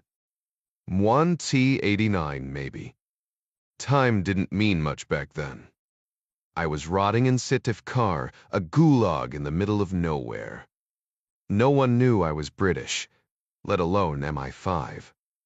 Just another Zek, another prisoner. Zek. A convict, Oxley clarified with a bitter smirk. By then, I'd been in the system long enough to earn some respect. Knew enough field medicine to patch up the others, strong enough to be useful on work crews. Survival's a currency in hell, Ryan. Jack nodded. I can imagine. Didn't matter that I was locked up, I still treated it like an op. Every conversation, every rumor, I mined for intel. Figured if I ever got out, I'd make it count. Probably the only thing that kept me sane. His voice dropped, raw with the memory. Prisoners talk. Over the years, I pieced together locations of Soviet military sites, names of officers. Useless in the end, but it gave me purpose. Ryan stayed silent, letting him continue. One night, I'm eating slop in the mess hall when I overhear two Zeks talking. One's babbling about some feverish prisoner dragged into the infirmary, no tattoos, still fighting like a madman. Typhoid symptoms, but he wasn't going down easy. Jack's pulse quickened. What happened? Oxley's laugh was hollow. Guy starts screaming he's KGB, demanding the doctor call Moscow to verify. Gives a name that didn't match his records. No one believed him. Prisoners spin tales all the time. I once met a guy who swore he was Yuri Gagarin. But this one was different, Ryan guessed. Oxley's fingers twitched around the glass. Then the bastard starts ranting about Kabul, about storming the presidential palace when the Soviets invaded Afghanistan. Claims he was GRU after that. And then, his voice cracked. He tells the doctor to call Moscow and say Zenith needed emergency extraction. Ryan's breath caught. That's when you knew. Oxley's eyes locked onto his, haunted. That's when I realized the past wasn't done with me. What happened to him? Oxley exhaled, shaking his head. Nobody bought his story, but he was convincing enough that a nurse actually picked up the phone. You have to imagine the mindset everyone in that infirmary was thinking. Sure, it's probably just the fever, but if there's even a sliver of truth here, we're all dead if we ignore it. Ryan nodded. Makes sense. So the nurse calls, and the guy on the other end acts like she's speaking gibberish. Just hangs up. Mais Bierna's case. They figure the poor bastard on the gurney covered in vomit, blood, and worse, has maybe a 50-50 shot at making it through the night. So they shove him into a corner like any other inmate and forget about him. Ryan could feel the tension building. There was more to this, and Oxley was dragging it out. His pulse quickened as he waited. 5 minutes later, Oxley continued, I'm in the kitchen, chugging salt water. Next thing I know, I'm hurling my guts out in the mess hall. They haul me to the infirmary, and that's when things got interesting. Ryan leaned in. What did you see? Couldn't see Zenith, I was cuffed to the bed. But I heard everything. Around midnight, trucks rolled in. Not KGB, just a standard prison transfer. Except when have you ever heard of a transfer with medics waiting in the back? Papers were in order, though. They loaded him up, and that was it. Later, a janitor stopped by Oxley's bed. In exchange for a stash of food Oxley had hidden in his cell, the guy spilled what he knew. The typhoid patient. He called himself Talanov. Ryan's breath caught. No way. Oxley shrugged.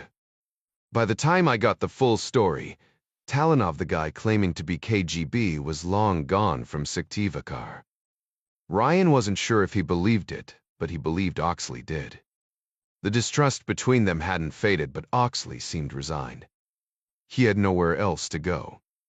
After a beat, Oxley muttered, I'll stick around for now. But keep in mind I'm watching you. Datch under D. So, what's the plan?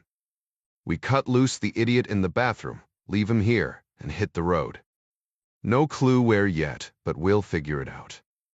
Once we're somewhere safe, I'll call a contact who can pull every detail from Oleg's phone records. That'll give us a lead. Oxley smirked. Sounds like a useful friend. Ryan grinned. He has his moments. At 5 D. Eric Conway and Andre Page strode toward their helicopter, the pre-dawn air thick with tension. They'd been awake for over an hour, downing coffee and studying weather reports in the flight ops center. Fog blanketed Cherkasy, and storms loomed to the north enough to keep Conway at the weather desk longer than usual.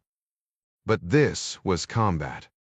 A little bad weather wouldn't stop their 6A. Departure. The base was eerily quiet. Most of the Ukrainian forces had already deployed to the front, leaving behind the American scout helicopters, Ranger Security, and Midas's operations team.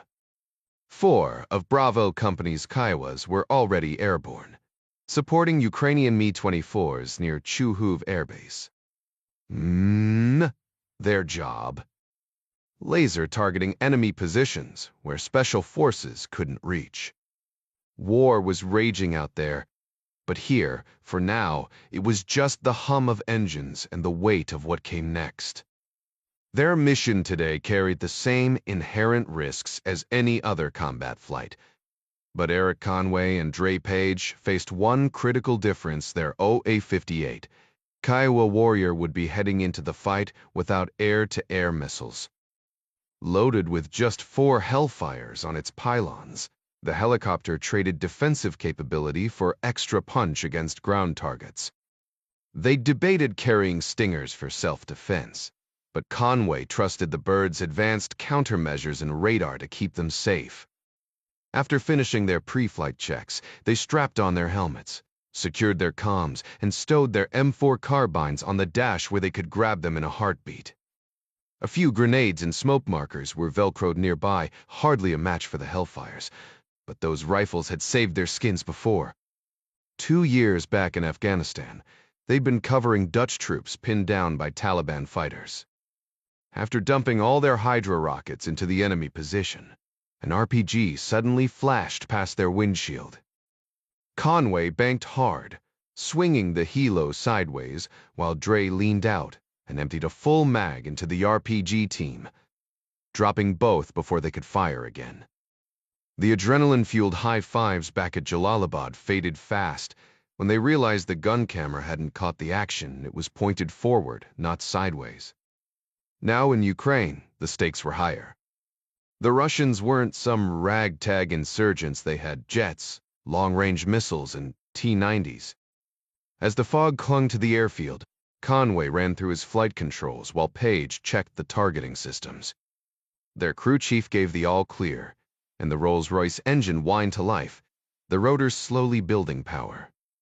Page radioed about the possibility of a quick rearm if things got hot, and the chief promised he'd be ready, no matter how soon they came back.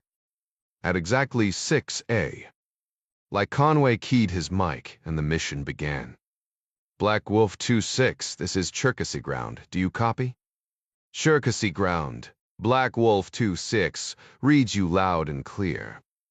Black Wolf 2-6, you're cleared for takeoff. The flight controller gave the green light, and the sleek O-58 Kiowa lifted into the thick morning mist, banking south as it left the base behind. Barely a few hundred feet up, their headsets crackled with a transmission not from Bravo Company Flight Ops, but from the Joint Operations Center. Black Wolf 2-6, Warlock 01. How's your signal? Conway and Page exchanged glances. That was Midas on the net. Officially, he ran the JOC, but in classic Army fashion, his radio handle didn't match his Delta call sign. Warlock 01, solid copy. En route to Waypoint Alpha. It's 19 minutes. Roger that, 2-6. Redirect to Waypoint Golf and hold position. No targets assigned yet, so stay on standby. Waduz, confirm. Black Wolf 2-6 acknowledges. Conway nudged the cyclic forward, pulling up on the collective as the chopper climbed through the fog, racing toward Crimea. Page smirked over the intercom. Not in the mood for some low-altitude sightseeing in this pea soup?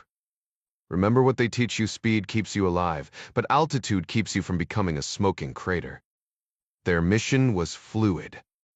Officially, they were gathering intel for command, but Conway knew Midas, or whatever alias he was using today, could flip the script any time, tasking them to back up one of the U.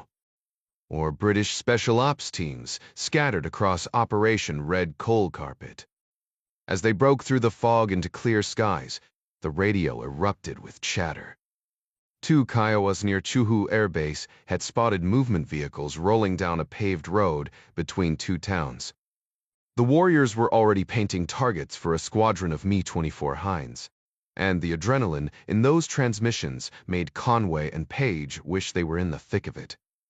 Most of the fighting had been concentrated in Donetsk and Luhansk, where Delta teams were working to slow the Russian advance, but birds were ordered to steer clear officially, at least. An hour later, Black Wolf 26 skimmed low over the E50 highway, east of Dnipropetrovsk.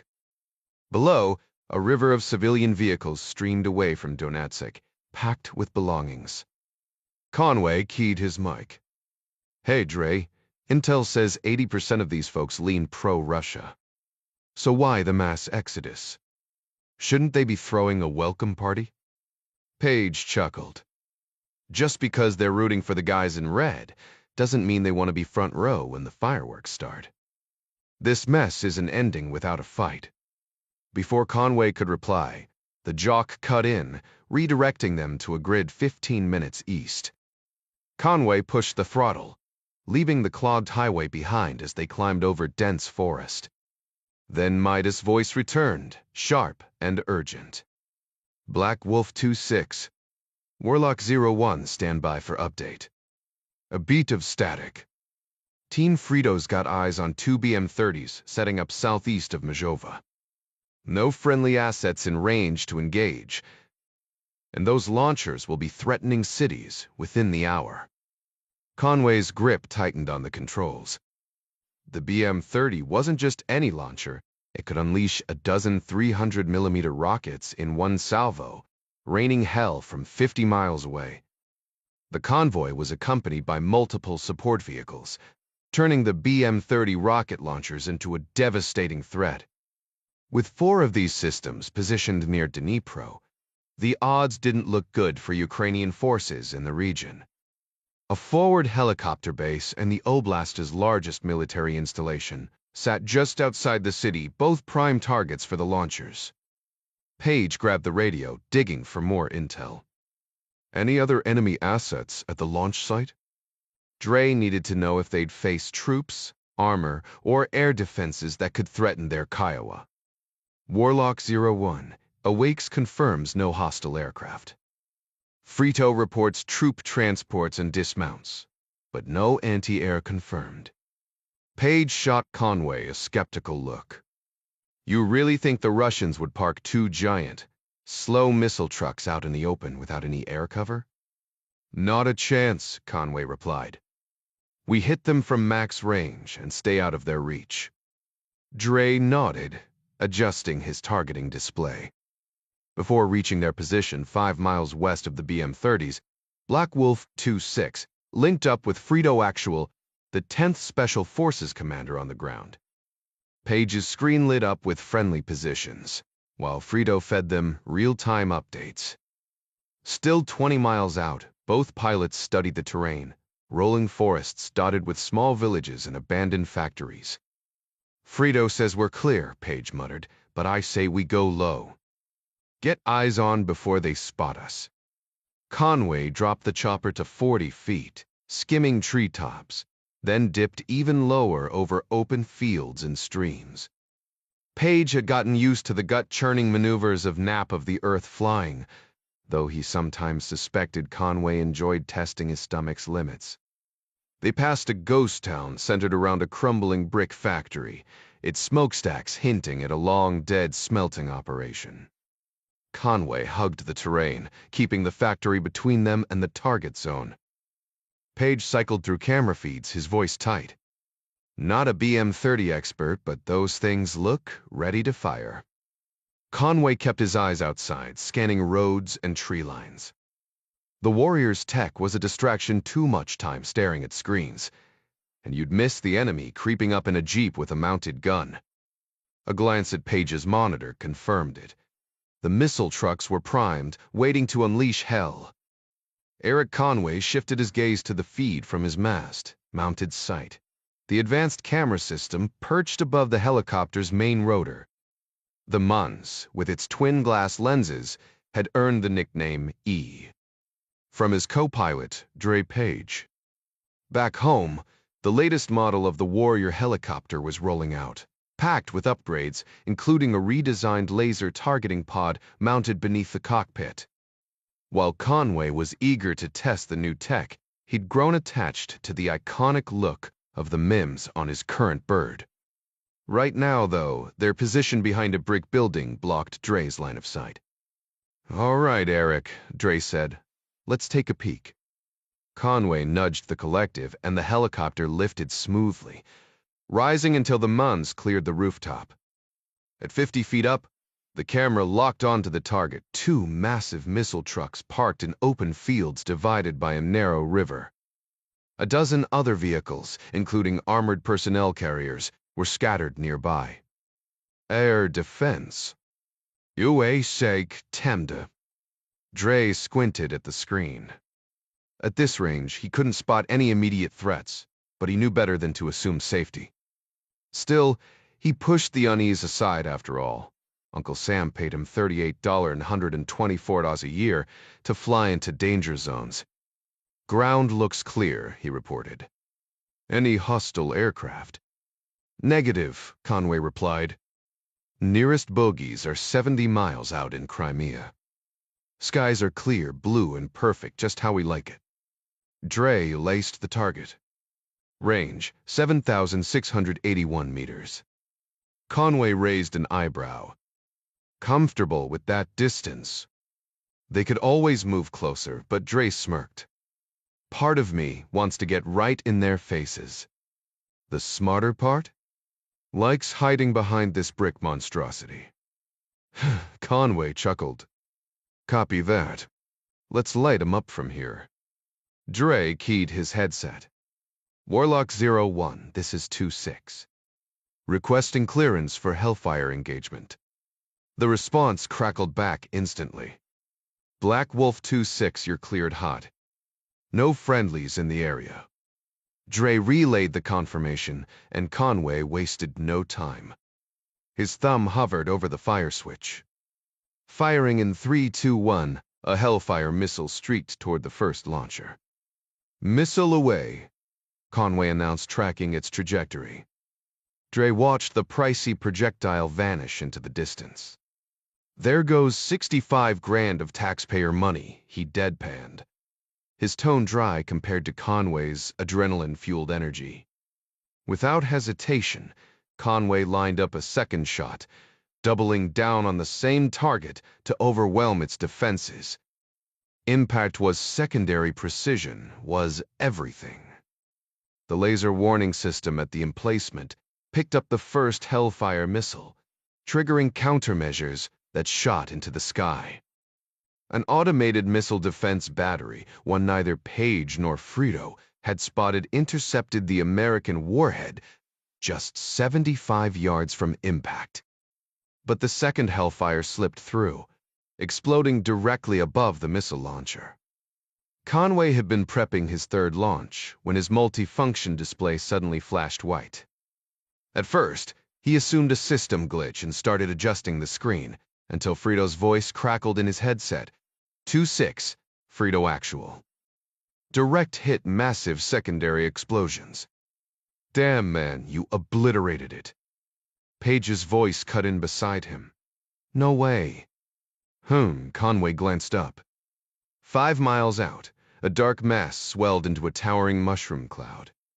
Seconds later, the distant boom rumbled through his headset, merely drowned out by the rotor blades overhead. Shaking off the shock, he lined up his third shot eastward. Just as he fired, a digitized voice blared, "Laser warning. Me 11 o'clock. Incoming, incoming." Page shouted, "Fire now." Conway yelled, launching another missile at the second BM-30. He jerked the cyclic right, stomped the left pedal, and sent the helicopter into a sharp 90-degree turn. Nosing down, he dove toward a gravel road behind an old brick factory. Countermeasures. Page barked, and the Kiowa unleashed a burst of flares as it plummeted. At the last second, Conway leveled out, skimming just feet above the ground as they tore across an open field. Behind them, a shoulder-fired missile slammed into one of the factory's smokestacks, reducing it to rubble and hurling brick shrapnel in every direction. A second missile struck the factory as they sped away, the explosion shaking the air. Over the radio, Frito's team whooped. Target 2 down. That's another neutron bomb special. Copy, Page replied, cool as ever. The alarms had gone silent, but both men kept scanning for threats. Then Warlock 01's voice cut through. Black Wolf, stellar work, but you're painted. Lie to be. Roger, returning to base, Conway confirmed.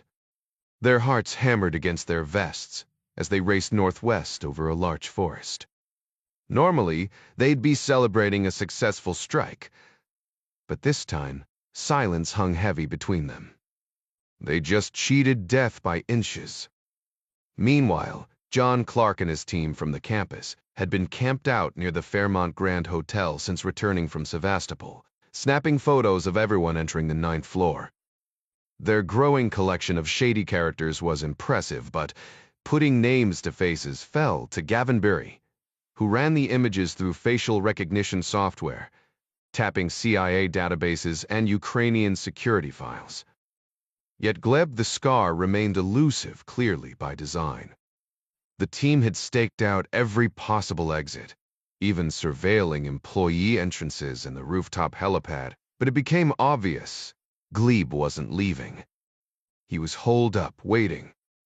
Clark relocated to a smaller safe house just 2 blocks from the Fairmont, borrowed from a contact of Igor's, where they continued their watch.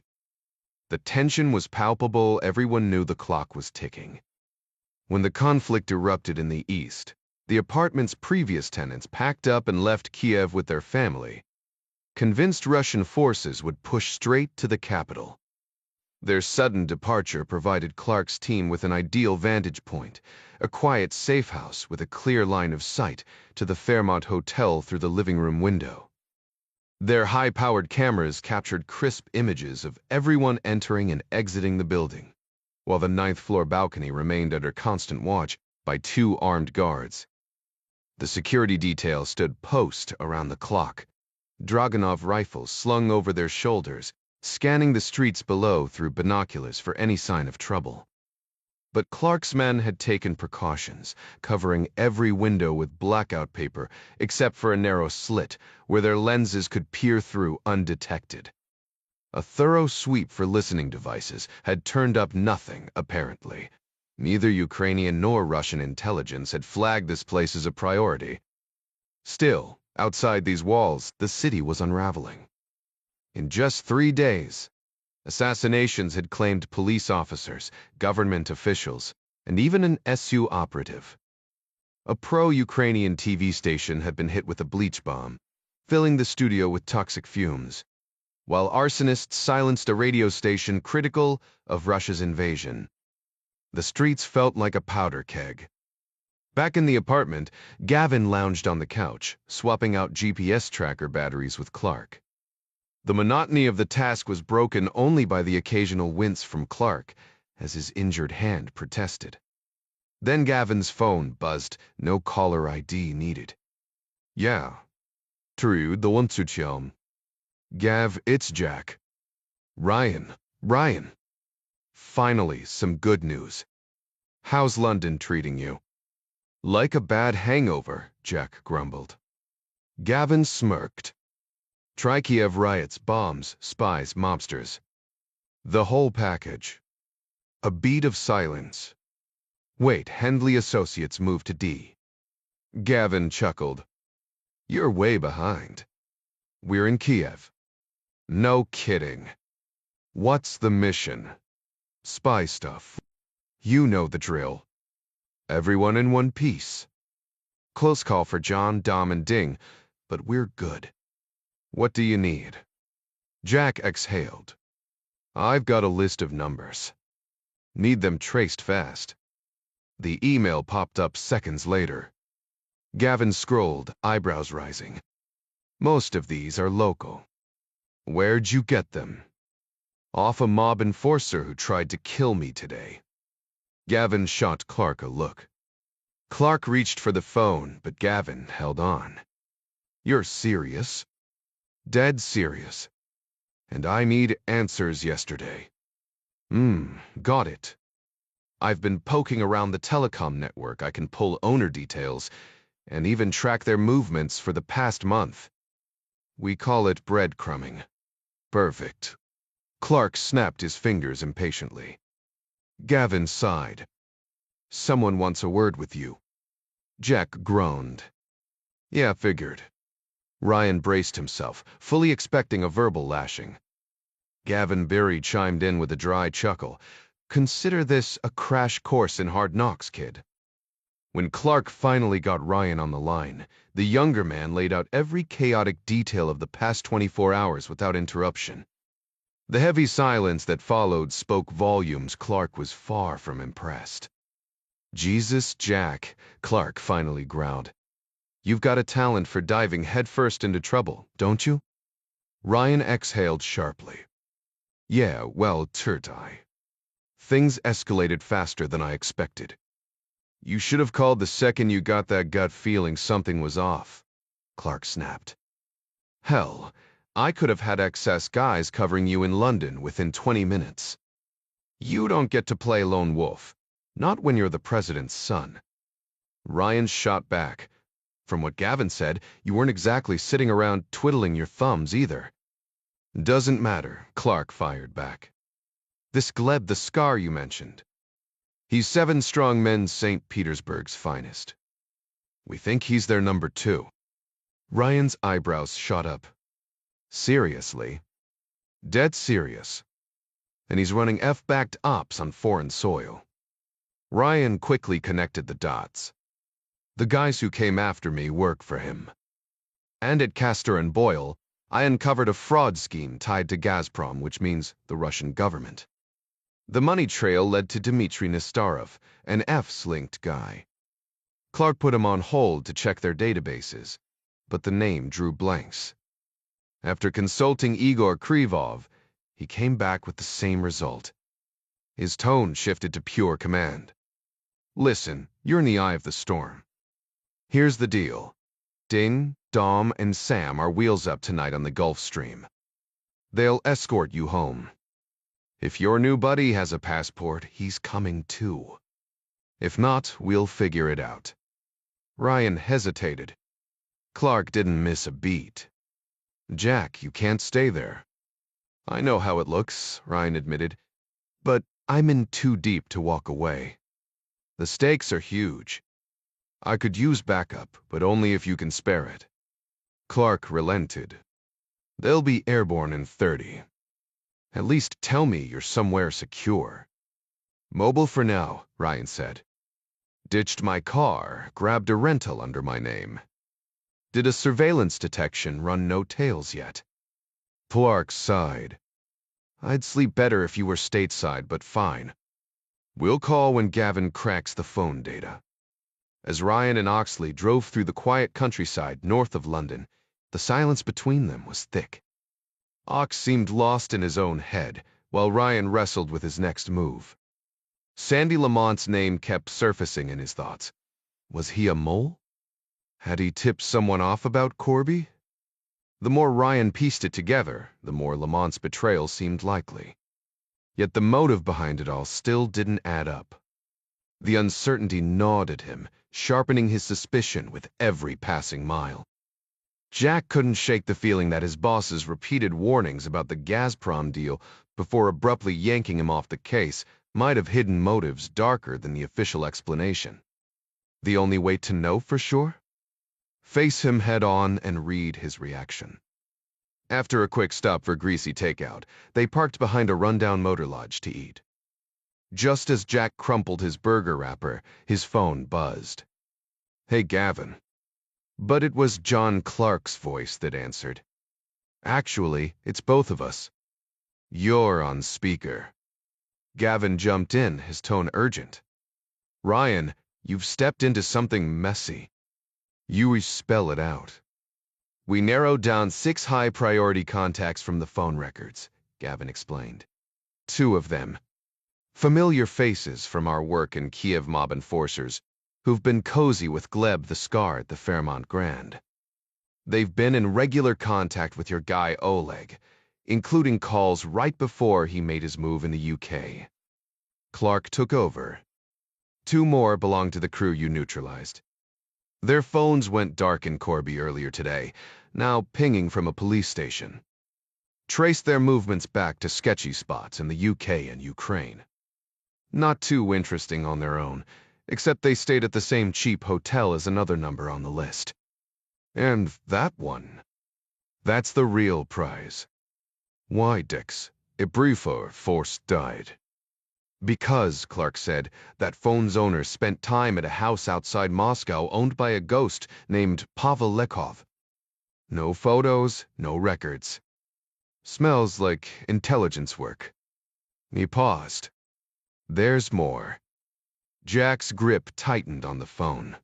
Go on. Gavin cut back in. Tracked Lexkov to a few London hotels, but Friday night? He visited a private residence in Islington. A cold knot formed in Jack's stomach. After I saw Ox. Whose place? Clark's reply was grim. Beery Casters. 25 minutes inside. Jack exhaled sharply. So, my boss has 2 links to this mess, ties to the 7 strong men, and a history with Oxley. Now Lekkov shows up right after my meeting. Feels like someone's cleaning house. Clark's voice turned stern. Jack, it's time to come home. Not yet, Jack countered. There's one person in London I need to confront. Then Malcolm Galbraith might help connect the dots. When Clark stayed silent, Jack pushed. I'll meet the team at Stansted. We'll fly to Edinburgh. It's not a war zone. Ding, Sam, and Dom will have my back. Adara's watching the plane in Oxley. What's the worst that could happen over tea with a billionaire? Clark's sigh said it all. Jack Ryan stepped out of the British consulate, his mind still buzzing from the tense exchange with MI6 investigator Nick Eastling. He flagged down a taxi, directing the driver towards Zellendorf, a quiet West Berlin suburb. The cab rolled past tree-lined streets until they reached Clay Alley, where a sprawling military complex dominated the landscape. This was Clay headquarters, home to the Berlin Brigade and the nerve center of American operations in the divided city. No you. Embassy existed here, so Mission Berlin served as the State Department's foothold, and, unsurprisingly, the CIA had tucked away one of its most secure facilities behind those official buildings. Ryan endured the usual security checks, ID verification, pat-downs, and a few hushed phone calls before finally being escorted through a side entrance. The air smelled of freshly cut grass as he walked past manicured hedges toward a nondescript annex. Inside, a no-nonsense officer handed him a secure phone after verifying his clearance. His first call was to Kathy, but Hammersmith Hospital informed him she was in surgery. He left a vague message, careful not to reveal too much, then tried reaching Sir Basil Charleston. No luck there either, apparently. The MI6 chief was tied up in a transatlantic call. The waiting grated on him. He paced the small office, glancing at the clock every few minutes, until, finally, the phone rang. Basil's voice crackled through the line. Eastling's already filled me in, he said dryly. Let's just say he and I disagree on, well, nearly everything. Ryan could almost hear the eye roll. Counterintelligence types, they're like goalkeepers. Paranoid, always convinced the sky's falling. Meanwhile, we're the strikers, charging ahead while they grumble about leaving the back door open. Ryan smirked. So, do I get to take a shot? Judge Moore and Admiral Greer cleared it. You'll get the Morningstar files, plus Penwright's preliminary notes, but no hoarding intel. Anything you find, we hear it first. Relief loosened the knot in Ryan's shoulders. Why städtet gestern? Staying in Berlin. Unless you've got a better lead. Basil chuckled. This so? A courier's bringing the files from our consulate. He'll brief you on protocol, don't lose him. By dusk, Ryan was in Mission Berlin's lobby, tapping his foot as he waited for the MI6 courier. The man arrived with a locked briefcase and the wary look of someone who'd spent too long in the shadows. Ryan accepted it with a nod, already mentally sifting through the secrets inside. The man introduced himself as Mr. Tao. Miles. And Jack took one glance at him before concluding this guy had barely spent any time out of military service before landing a job with British intelligence. Despite his middle age, Miles had the rigid posture of a drill sergeant, his square jaw and muscular frame making him look like someone who took orders and gave them very seriously. He clutched a briefcase which Jack figured held the files, but when he reached for it, Miles tugged back his sleeve just enough to reveal the case was securely handcuffed to his wrist. How about we have a quick chat before I turn this over to you? Do you sound good, sir? Jack nodded. It hit him then that receiving classified intel in the field was a far cry from having it delivered to his desk back at headquarters. They made their way to the cafeteria, where Miles wasted no time sliding a stack of forms across the table. Jack scribbled his signature on each one, agreeing not to steal, copy, or, he smirked at the wording, do anything that might provoke the courier to introduce him to the nearest chair. Miles was easily the most no-nonsense Brit Jack had encountered since arriving in Europe, and he had to admit the man's presence certainly drove home the seriousness of the situation. Jack made a mental note not to crease a single page. Annoying this guy seemed like a spectacularly bad idea.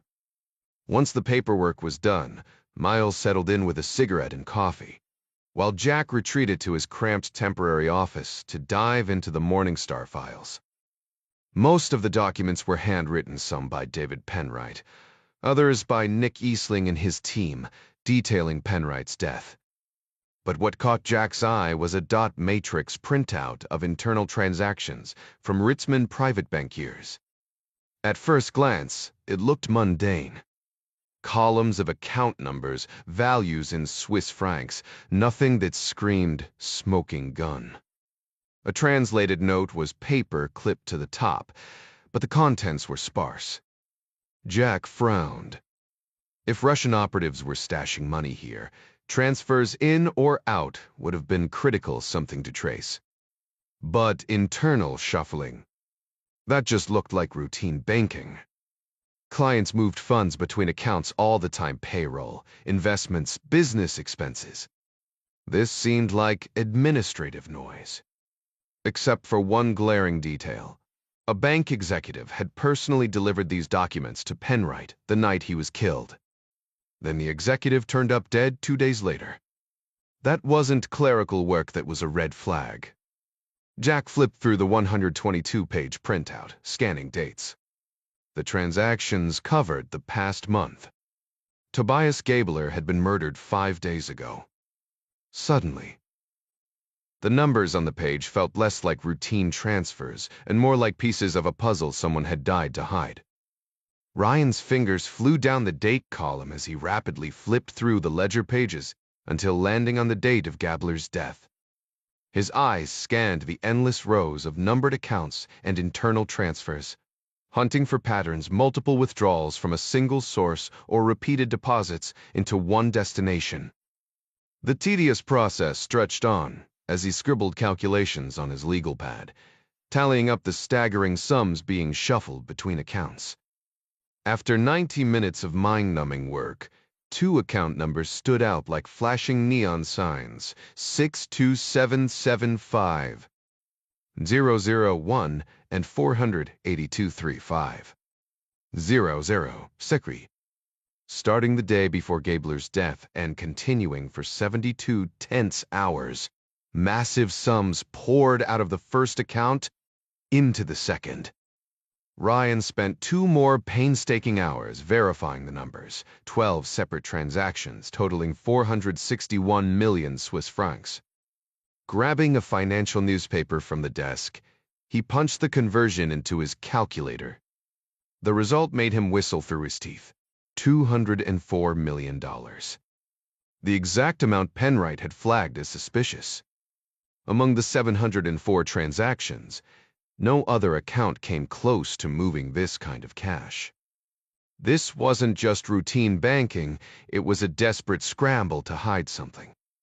But was it clumsy money laundering, or a payoff to some shadowy figure with an RPB account?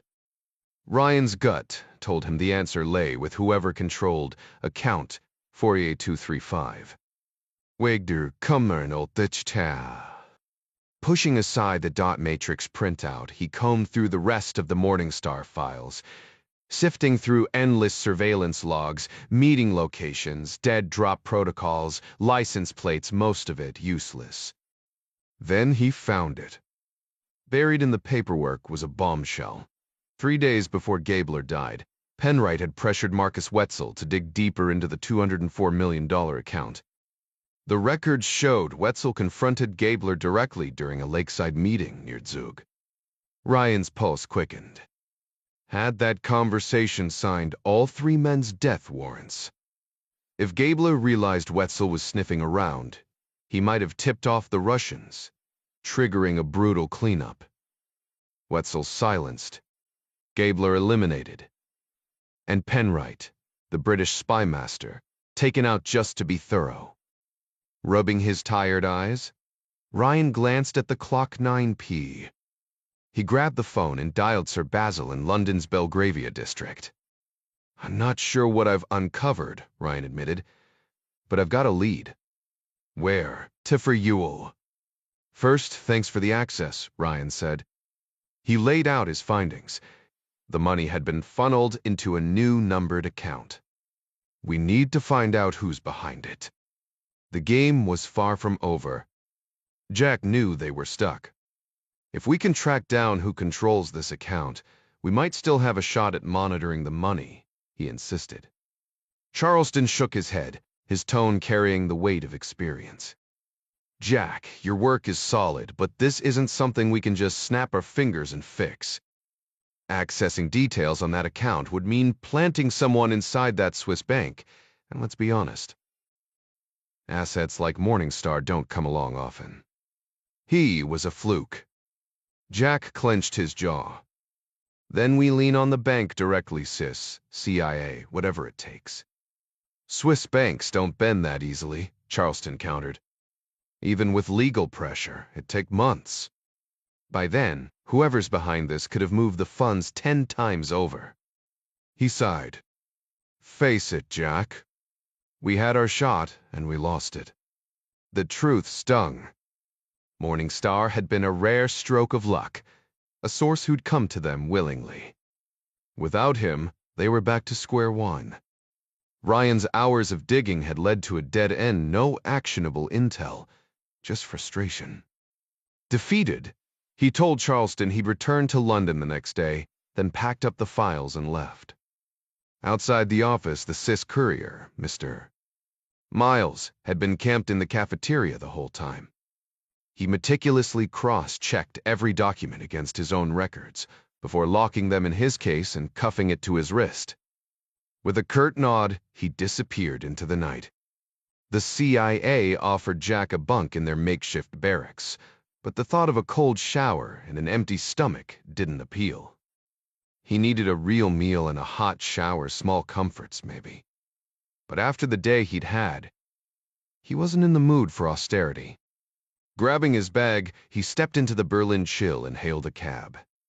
The driver barely spoke English, but hotel was universal. Which one? The man asked. Jack hesitated. He didn't know the city well, but wedding came to mind vaguely familiar from the night before. Any decent place and wedding? The driver shrugged. Ellis Clare. 20 minutes later, Jack stood outside a chain hotel overlooking Leopoldplatz, a stark square surrounded by post-war buildings. After checking in, he barely made it to his room before hunger pulled him back downstairs. He snagged a map and an umbrella from the lobby, then braved the rain, craving a beer and something warm to eat.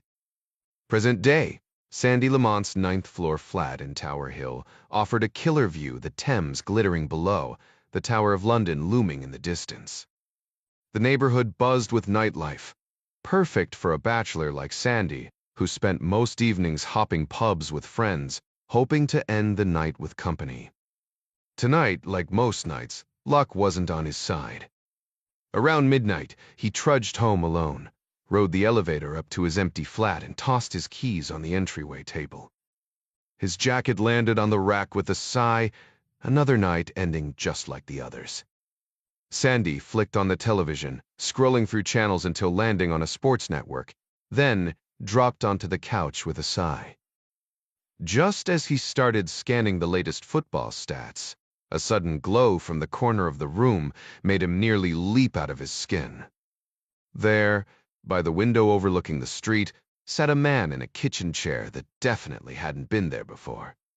Jesus Christ, Lamont barked, clutching his chest as his pulse raced.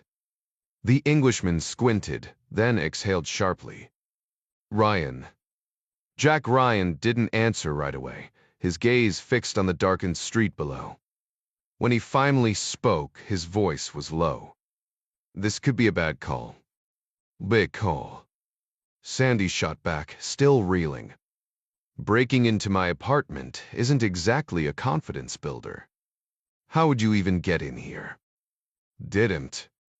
Did Stormabend. Ryan tilted his head toward the shadows, where a broad-shouldered figure leaned against the wall like he'd been waiting forever. Lamont's stomach dropped. Wong did the burr prestect. Ryan cut him off. I wouldn't be here at all if I didn't think you were clean. Back in St. John's, you had no clue what was coming. I saw your face. You were just as blindsided as I was. You're talking in riddles, Jack. If you'd known about the guys hunting me, you wouldn't have looked so shocked. And yeah, you pushed me to drop Gazprom, but only after Castor lit a fire under you. Admit it, you were all in at the start, same as me. Lamont's hands trembled. Either start making sense or I'm dialing the cops. The shadowed man chuckled, a rough, humorless sound. Try it. See how far you get. Ryan moved closer, sinking onto the couch beside Sandy. I believe you, he muttered more to himself. You're not part of Castor's game. What game?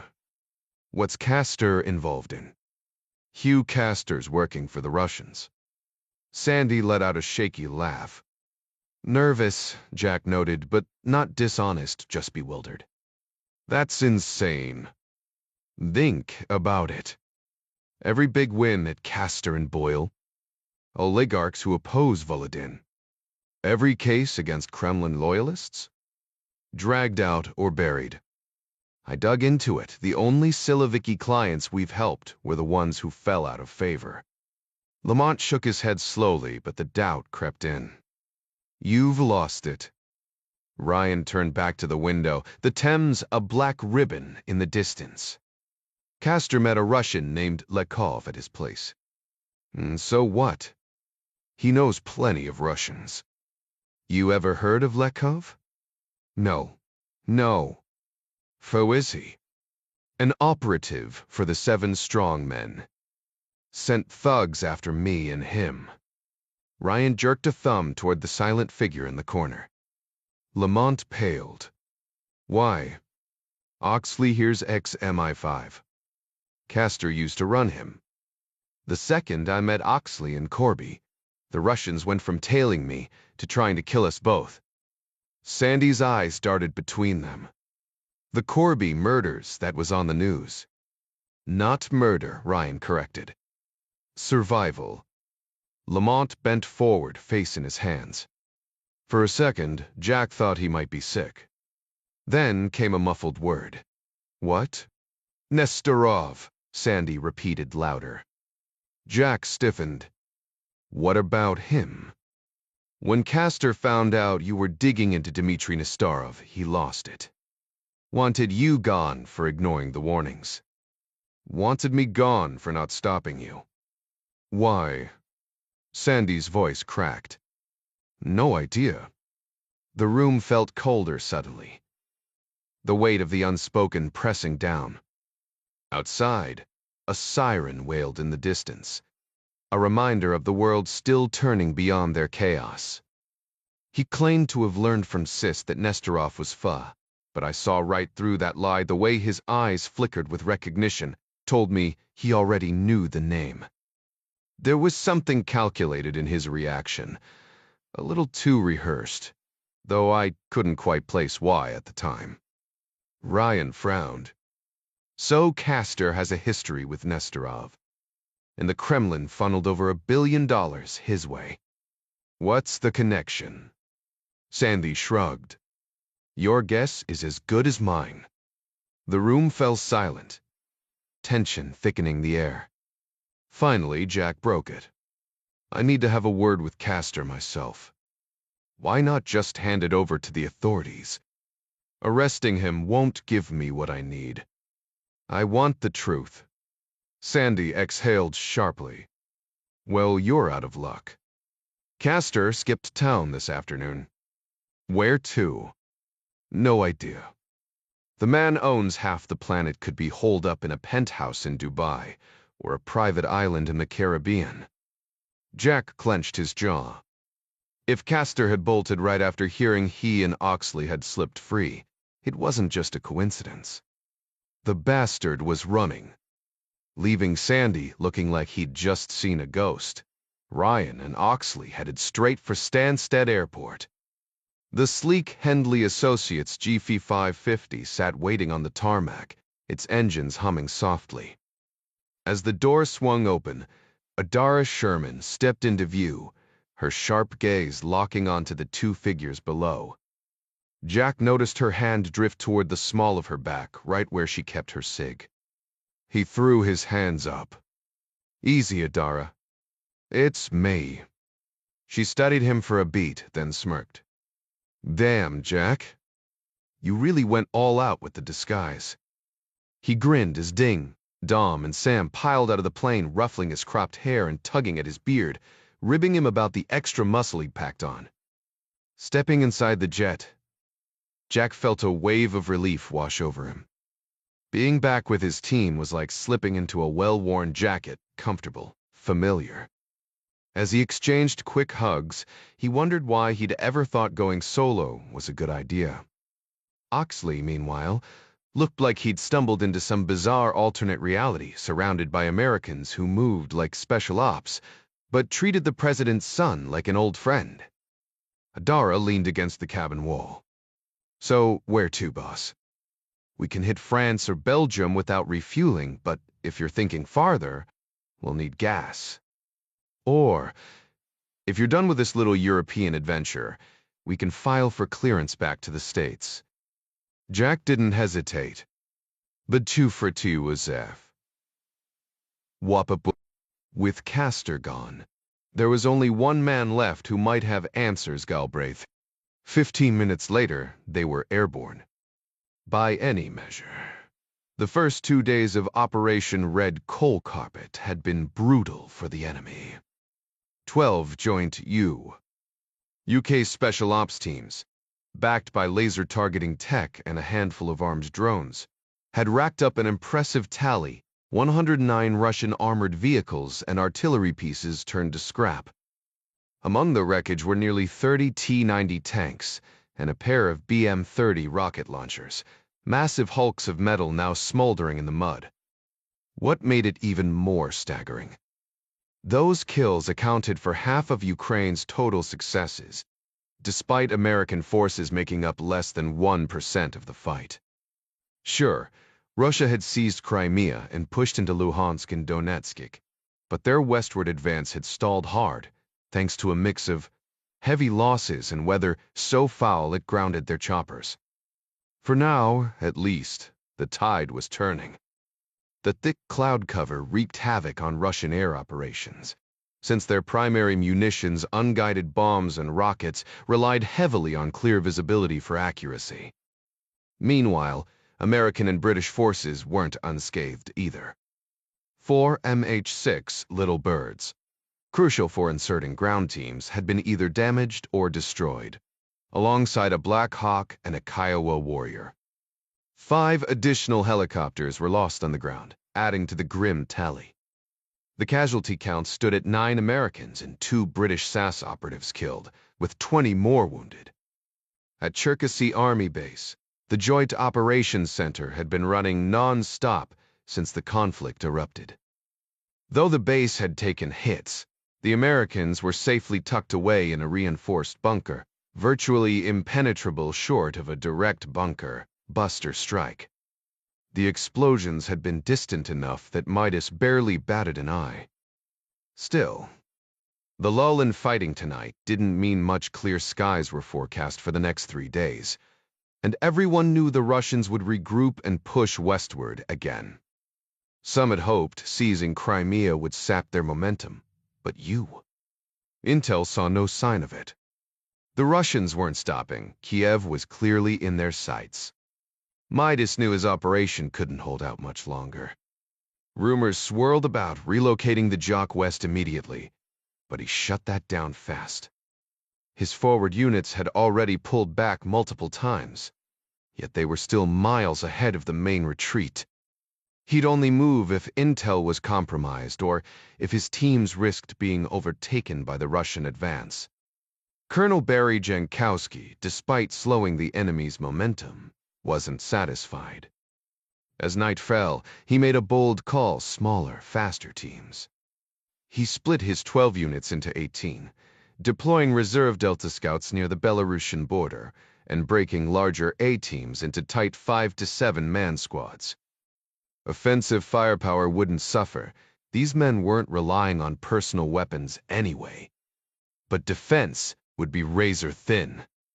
Over the radio, Midas framed it as an advantage: speed and stealth over brute force. After a brief power nap near the Jock, Midas was back on his feet, scanning the digital map projected on a wall-mounted screen, modest by civilian standards, but perfect for laser pointer briefings. Then, a comms operator flagged him down. "Boss, Kachis just spotted a column of T-90s slipping behind Ukrainian T-72s. They're bypassing their position, rolling up an access road off the M50. The tension in the room spiked another piece, sliding into place on the chessboard of war. The latest intel confirmed no available Ukrainian ground forces could engage the enemy at this moment. Midas studied the digital map as the operator highlighted the advancing armored unit's position with a laser. "Those tanks are pushing dangerously close to Cherkasy," Midas muttered, more to himself than anyone else. The operator nodded. "Affirmative. They've got infantry support and continuous air cover, though that might fade after dark with this weather. By dawn, Cochise estimates they'll be within 20 miles of the Joint Operations Center." Midas rubbed his temple. "What's their current strength?" After clashing with the T-72s, Cochise reports 15 operational T-90s, plus over 40 armored personnel carriers and mobile rocket launchers. A grim silence settled over the room. Midas exhaled sharply. "No Keys took casualties yesterday." The controller responded as if it were a formal inquiry. "Yes, sir. Their captain was killed in action, and another operator was injured during the initial insertion. 4 men remain on the ground, led by a lieutenant." Midas clenched his jaw. "But their targeting system is still functional." "It is. But engaging this new column means abandoning their current position and moving southwest. That'll take them off the M50 highway, leaving other potential threats unchecked." The math was brutal. From Belarus to Crimea, Midas had just 18 teams to monitor 35 possible Russian attack routes. The Ukrainians were fighting hard, but outdated tech and limited training left them outmatched. What he needed was another laser team fast. Any chance Ukrainian special forces can assist? Negative. Their units are already deployed, and their gear isn't compatible. Using Rangers stationed at the base was off the table. They were stretched thin, protecting American assets. Midas made the call. Send in the Kiowa, Black Wolf 2-6, and any Reapers in range. The controller hesitated. That won't be enough firepower to stop them. That's the Tispika. But if we hit them tonight, we might slow them down long enough for the Ukrainians to scramble reinforcements by morning. The controller grabbed his radio. Vo, on it, boss. Meanwhile, across Europe, Jack Ryan stood in the dimly lit study of Malcolm Galbraith's Scottish castle. The billionaire's reputation preceded him, ruthless, bitter, and still obscenely wealthy despite losing billions in a Russian corporate takeover. His estate in Juniper Green was a fortress of old-world luxury, complete with private jets and helicopters. Yet the man himself radiated nothing but disdain. Ryan had requested this meeting under strict secrecy. Arriving alone, while his team waited outside in a running car, Galbraith's cold stare made it clear, whatever news Ryan brought, it wouldn't be welcome. Jack had anticipated tight security around a man of Galbraith's wealth, someone whose net worth dwarfed entire economies, but the setup was shockingly lax. A pair of bored guards at the gates, and a golf cart driving security guard barely qualified as protection. Inside, a sharply dressed assistant, possibly armed, led him to the study, where the only intimidating presence was a pair of corgis lounging by the fireplace. No attack dogs, no visible security detail, just an unsettling casualness for a man tangled in legal battles with the Russian government. The oddities didn't stop there. No refreshments, no formalities, just Galbraith, strolling and wearing grease-stained jeans and a wrinkled t-shirt, bypassing Jack's outstretched hand entirely. The man smelled like he'd spent the morning wrestling with a diesel engine. Jack swallowed his irritation and launched into his pitch, detailing the tangled web of shell companies and hidden transactions. When he dropped Dmitry Nestorov's name, Galbraith barely blinked until Jack revealed the $1 billion payout. Galbraith's smirk vanished. Castor never mentioned this, he muttered, eyes narrowing. Jack shrugged. Some methods aren't exactly firm-approved. The old man leaned in, suddenly sharp. Zug. Dolpry B. Bank. Jack's eyebrows shot up. You've heard of it. Galbraith scoffed. Dirty money's old news. Russian, Scottish, doesn't matter. But here's what does. His voice turned icy. You think I don't recognize a shakedown when I see one? Wav, who sent you? Jack almost laughed. The man had no idea who he was talking to, and for once, that was refreshing. Jack simply uttered the name. Jack. Galbraith let out a bitter laugh, more frustration than amusement. All right, Jack. Let me take a wild guess. Your boss won't play ball, so here you are, young, ambitious, spinning some tale about looking out for my company's best interests. You're offering a backdoor deal, skirting around your own firm, promising to recover my stolen assets if I just cut you in. What's your angle? Cyber theft. You've got that tech-savvy look. Maybe you'll hack the Russians who stole from me, or act as some shady middleman. Only catch you skim 10% off the top, wired to some offshore account. Am I close? Bri a tef, Weseruman Selvosers. He pushed back from his chair, ready to dismiss Jack entirely. Listen, Malcolm, Jack shot back, refusing to stand. Politeness had gone out the window. I don't want a dime of your money. Yesterday, a crew of Russian thugs tried to put a bullet in me because of what I know about your mess. I'm here for answers. Galbraith scoffed. Kill you. Really? You watch the news? Corby, just outside London? Now for dead Russians. That got his attention. The Scotsman slowly sank back into his seat. Jack pressed on. Yeah, Turchistic as per. That was about you. What the hell are you talking about? I dug too deep. Found Dmitry Nestorov tangled up in this. Next thing I know, a hit squad from Ukraine's 7 strong men shows up to silence me and take out one of my contacts. Galbraith's demeanor shifted. You're not joking. Wish I were. Why hasn't Castor mentioned any of this? Jack hesitated, then laid it out.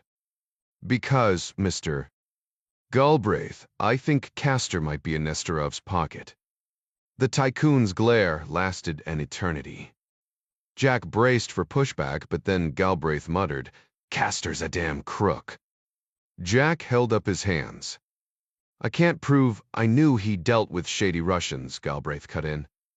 Just didn't realize they were the same shady Russians who robbed me. Who's this contact they want dead? An old British spy. Victor Oxley. Ring any bells? Galbraith shook his head. He was tied to a case in Switzerland back in the 80s RPB bank. The banker's Zenith murdered. That's the rumor.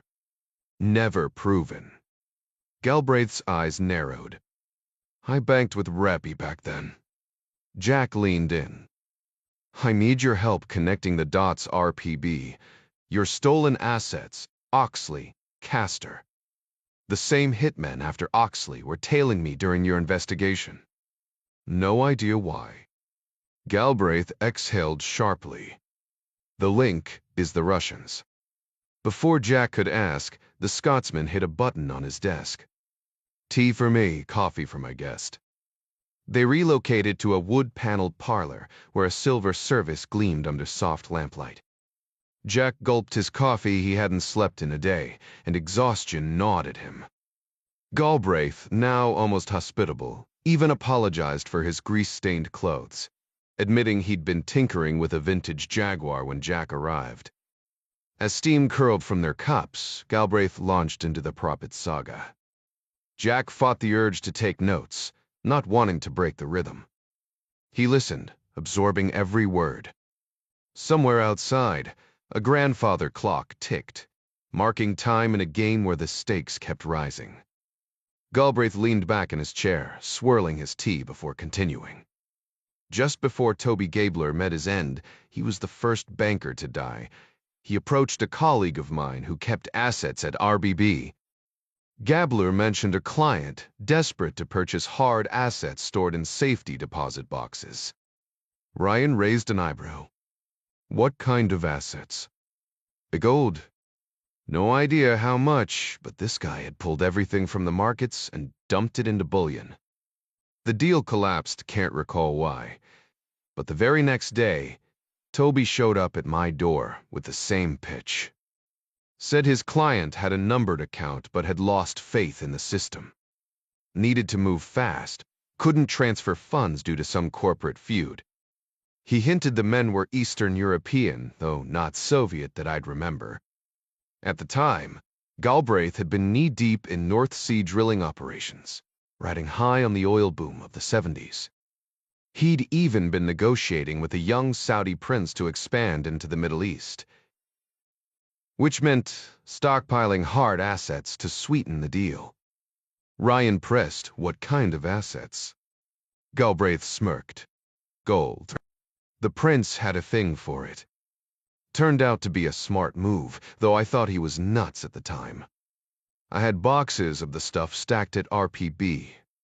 Ryan nodded, sensing the unspoken kickback, but hearing no guilt in Galbraith's tone. What did Gabler offer? Top dollar, way above market. I had over 100 million in gold, kid. His offer was insane, but I turned it down. Figured the Saudi deal would pay off for years. He chuckled darkly. Turns out I was the fool. The prince got arrested by his brothers, and I never saw a dime. And then Gabler was killed? Along with Wetzel, one of RPB's VPs. Germans took the blame, case closed. I didn't hear another word until the early 90s, when a pack of Russian accountants showed up at my door. Sevlik frowned. Ein Kebzigester der Bov? Galbraith snorted. Hardly. These were pencil pushers, hunting for a shadowy KGB slush fund siphoned from Soviet coffers. They'd heard me mention the April B. Gold story at parties and came sniffing around. He shook his head. I remember thinking Russia was doomed if the KGB had been replaced by these polite bean counters. Joke was on me, the KGB swallowed them whole and took back control soon enough. Did they give you any leads on the fun? Galbraith leaned in. Only that they didn't buy the RAF theory.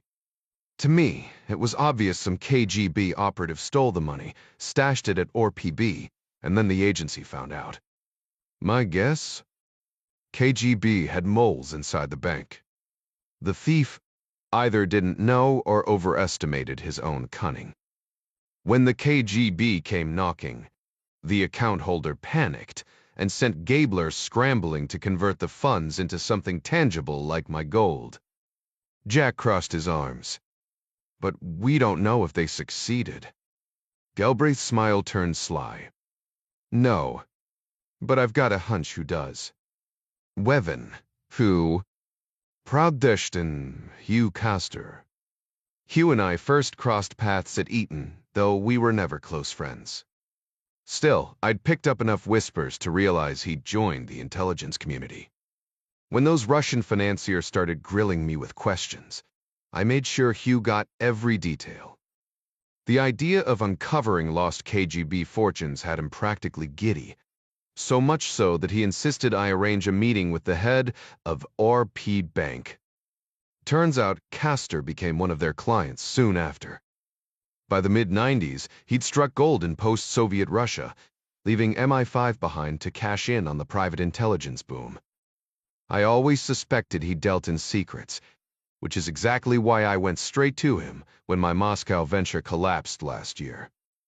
Figured his insider network could cut through the red tape.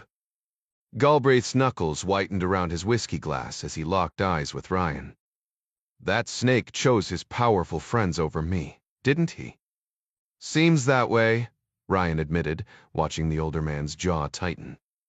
He even bought some lakeside chalet in Switzerland, probably, to keep an eye on his dirty money. Ryan's eyebrows shot up. Castor owns property in Zug? Right on the water, Galbraith spat. Hosted me for dinner there twice before stabbing me in the back for Gazprom. Wonder what they're paying him. When Ryan shrugged, Galbraith slammed his glass down. Let's be clear, this stopped being about the money weeks ago. Ryan respected the shift in tone. You've got guts for an analyst, Galbraith muttered. Jack's smile didn't reach his eyes. Brought my own security detail this time. Galbraith stiffened. Please tell me they're not on Castor's payroll. Christ, no. Why, they're putting this to Zagav. The billionaire leaned forward, rain streaking the windows behind him. Because I may have made a mistake. Called Hugh this morning asking why one of his junior analysts was harassing me in Edinburgh. Ryan's stomach dropped. That's exactly the loose end I wanted to avoid. Too late now. Galbraith tossed his phone across the table. Last dialed number's still up. Planning to confront him? Ryan pocketed the device. Not yet. But my tech guy can trace this.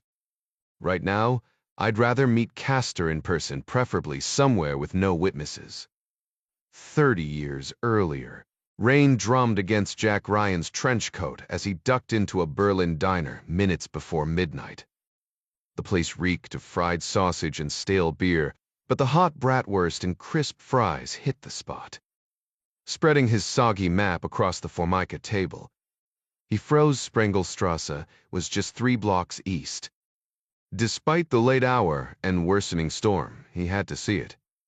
The crime scene tape was gone when he arrived, leaving only shattered glass glittering on wet pavement. No cops, no reporters, just eerie silence where gunfire had echoed 12 hours earlier. Ryan shivered, though he couldn't tell if it was from the cold or the realization that history had been made on this unremarkable street corner. The night before, Ryan had assumed the police barricade was keeping the intersection clear. But tonight, with no officers in sight, the street was just as quiet. Aside from a few slow-moving cabs and elderly couples walking their dogs under umbrellas, Springle Street was deserted. The rain grew heavier as he approached the corner, and he spotted a patrol car idling near the building, facing the wrong way. No one was inside, but the running engine suggested cops were nearby, likely keeping onlookers away from the crime scene. Jack ducked into a shadowed doorway at the intersection of Sprengel and Tegeler, scanning the area. The auto shop's bay doors were shut tight, and the brick building loomed dark. Even the shattered windows from yesterday's shootout had been covered with glossy black sheeting. A thought nagged at him.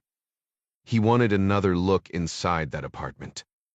Sure, the German intelligence service had probably stripped the place of anything useful, but what if they'd missed something small? Some overlooked detail linking Marta, suring the girl who died in Switzerland, to the Russians. He smirked at his own optimism. He wasn't a detective like his father. He wouldn't recognize a clue if it bit him. Unless he stumbled across a framed photo of Marta in front of the Kremlin, he'd never find the proof he wanted. Fat chance. Just then, another squad car pulled up beside the first. The officers rolled down their windows, chatting in low voices. From a distance, Jack caught the flicker of a lighter as one lit a cigarette. Seizing the moment, he slipped out of the doorway and crossed Tegeler, moving along the building's side. His pulse quickened when he spotted the fire escape ladder, still not fully retracted from last night. With a little effort, he could hook it down with his umbrella. The cops were distracted, their cars out of sight. No plan, just impulse. He hesitated, debating the risk. If caught, he could name-drop a few German agents he'd met, maybe get chewed out, but nothing worse. The reward? A chance to satisfy his curiosity. Twice he talked himself out of it. Twice he circled back. Finally, he stopped halfway down the block, turned, and retraced his steps. The street was empty. No witnesses. Just the rain, the dark, and one reckless decision. Ryan approached the fire escape once more, this time using his umbrella to carefully lower the ladder with as little noise as possible. He tossed the umbrella into a patch of scraggly bushes hugging the building's side before climbing up. The first-floor window had been shattered the previous night. Ryan's own gunfire had taken out the sniper positioned 2 blocks east on Sprengel Street. Now, a makeshift patch of cardboard wrapped in a black tarp covered the gap.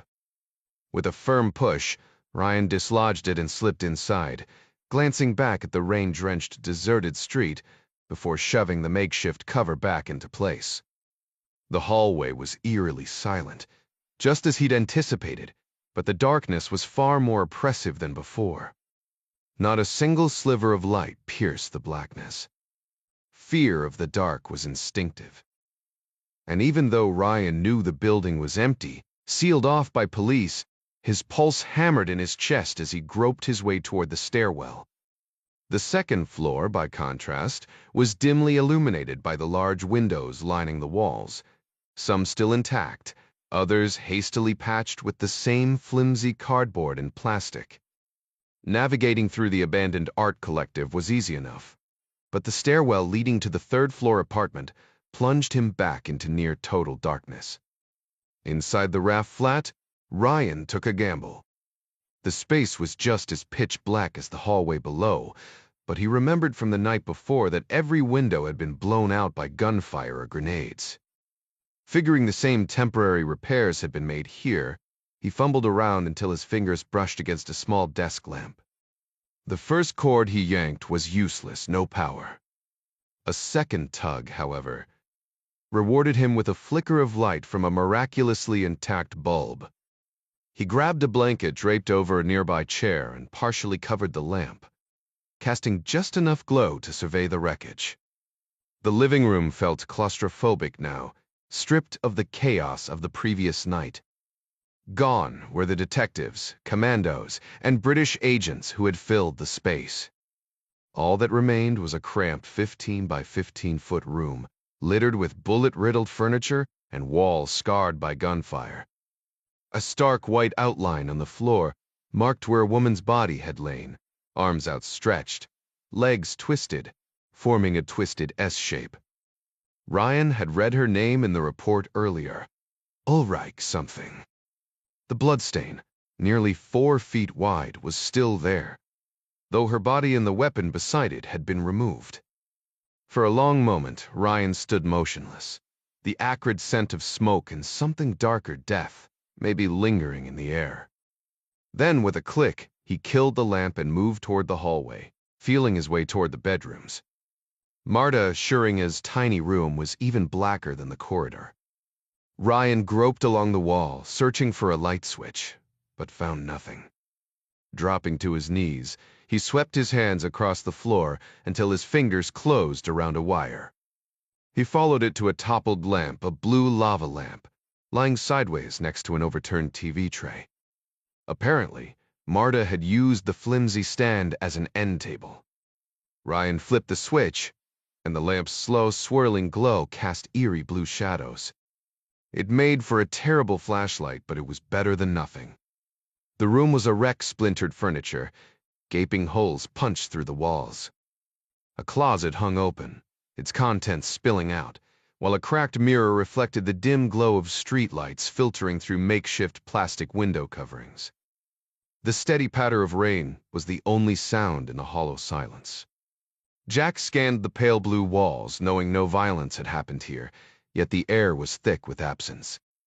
The woman who had lived in this cramped apartment had been murdered days ago in Switzerland, leaving behind only scattered remnants of her life. A laundry basket in the corner held a faded towel, a pair of worn jeans, a black sweater, and a simple beige bra and panty set folded on top. Standing there, Jack's stomach twisted. Logically, he knew German intelligence had already combed through everything, but curiosity had driven him here. Now, the idea of rifling through her belongings felt invasive, almost grotesque. He exhaled sharply, realizing how reckless this was. If his colleagues found out he'd broken into a crime scene, let alone Sir Basil or Jim Greer, he'd look like a loose cannon. Kathy wouldn't approve either, but some things were better left unsaid. He turned to leave, already mentally erasing the night from his record. Then a floorboard groaned. Jack froze, listening as slow, deliberate footsteps climbed the wooden staircase. He killed the lava lamp's glow, set it down silently, and retreated into the closet, pressing himself between Marta's abandoned coats and dresses. Great move, Jack. If this was the police, he was screwed. He hadn't been seen entering, but maybe a sliver of light had escaped through a bullet hole, drawing attention. The steps grew louder, pausing just outside the door. The closet was slightly ajar. Closing it risked a betraying squeak, so he held still, praying the intruder wouldn't look too closely. Then it hit him. No flashlight beam cut through the dark. Whoever was here wasn't law enforcement. The realization sent a chill down his spine. The footsteps resumed, stopping right at the threshold. Jack's pulse hammered as a shadowy figure stepped inside. He could feel them standing there just 6 feet away. His muscles tensed should he strike first. Was this the same person who'd ambushed him and the Guest 9 team yesterday? Unarmed, his only advantage was surprise. A scrape against the floor, the lava lamp shifting. Damn it. He braced himself, ready to lunge the second the light flicked on. The room plunged into an eerie blue glow as a shadowy figure in a heavy black hooded coat dropped to one knee near the bed. Ryan clenched his fist, poised to strike just 2 quick strides and he'd be on top of the intruder. But the stranger wasn't interested in him. Instead, they crept toward the bed, dropping to their knees again and fumbling beneath it. The faint creak of shifting floorboards told Ryan everything. Whoever this was, they were searching for the missing briefcase. And judging by the way their shoulders slumped in defeat, forehead pressing into the mattress, they just realized the cops had beaten them to it. Now was his chance. Ryan slipped from the closet, moving fast until a betraying groan from the old wooden floor shattered the silence. The figure whirled around in one fluid motion, a gloved hand darting into their coat. Ryan barely had time to register the glint of steel before the switchblade snapped open. No time to think. He lunged forward, driving his fist straight into the stranger's jaw with a sickening crack. The knife clattered across the floor as the body crumpled onto the bed, out cold. A sharp sting shot up Ryan's forearm. Blood seeped through his torn sleeve just a graze, but it burned like fire. Damn it. He yanked off his scarf, wrapping it tight around the wound, never taking his eyes off the unconscious figure. Hood still up, face hidden. He reached down, fingers brushing damp hair aside as he peeled back the fabric, then froze. Tu es deeply similar. His stomach twisted as he stared at his own bruised knuckles. The punch had landed clean, leaving an ugly welt along her jawline. My for hell. 5 minutes later, she groaned awake, wrists bound behind her back with a bra he'd snatched from a laundry pile. No ID, no extra weapons, just a keychain and a mix of East and West German cash. Interesting, but not as interesting as her face. Even in the dim glow of the lava lamp between them, even with her bangs plastered to her forehead and that fresh bruise darkening, recognition flickered. Then her eyes opened wide, terrified. Tears streaked her cheeks. I can gag you, Ryan warned, voice low. Scream and I will. Understood? Her breath hitched. After a beat, she whispered, Who are you? The German accent was thick but clear. Ryan leaned closer. Exhaustion shadowed her gaze beneath the fear. And in that moment, he knew. The man leaned forward with a faint smirk. Call me John. And you, Marta Shoring, right?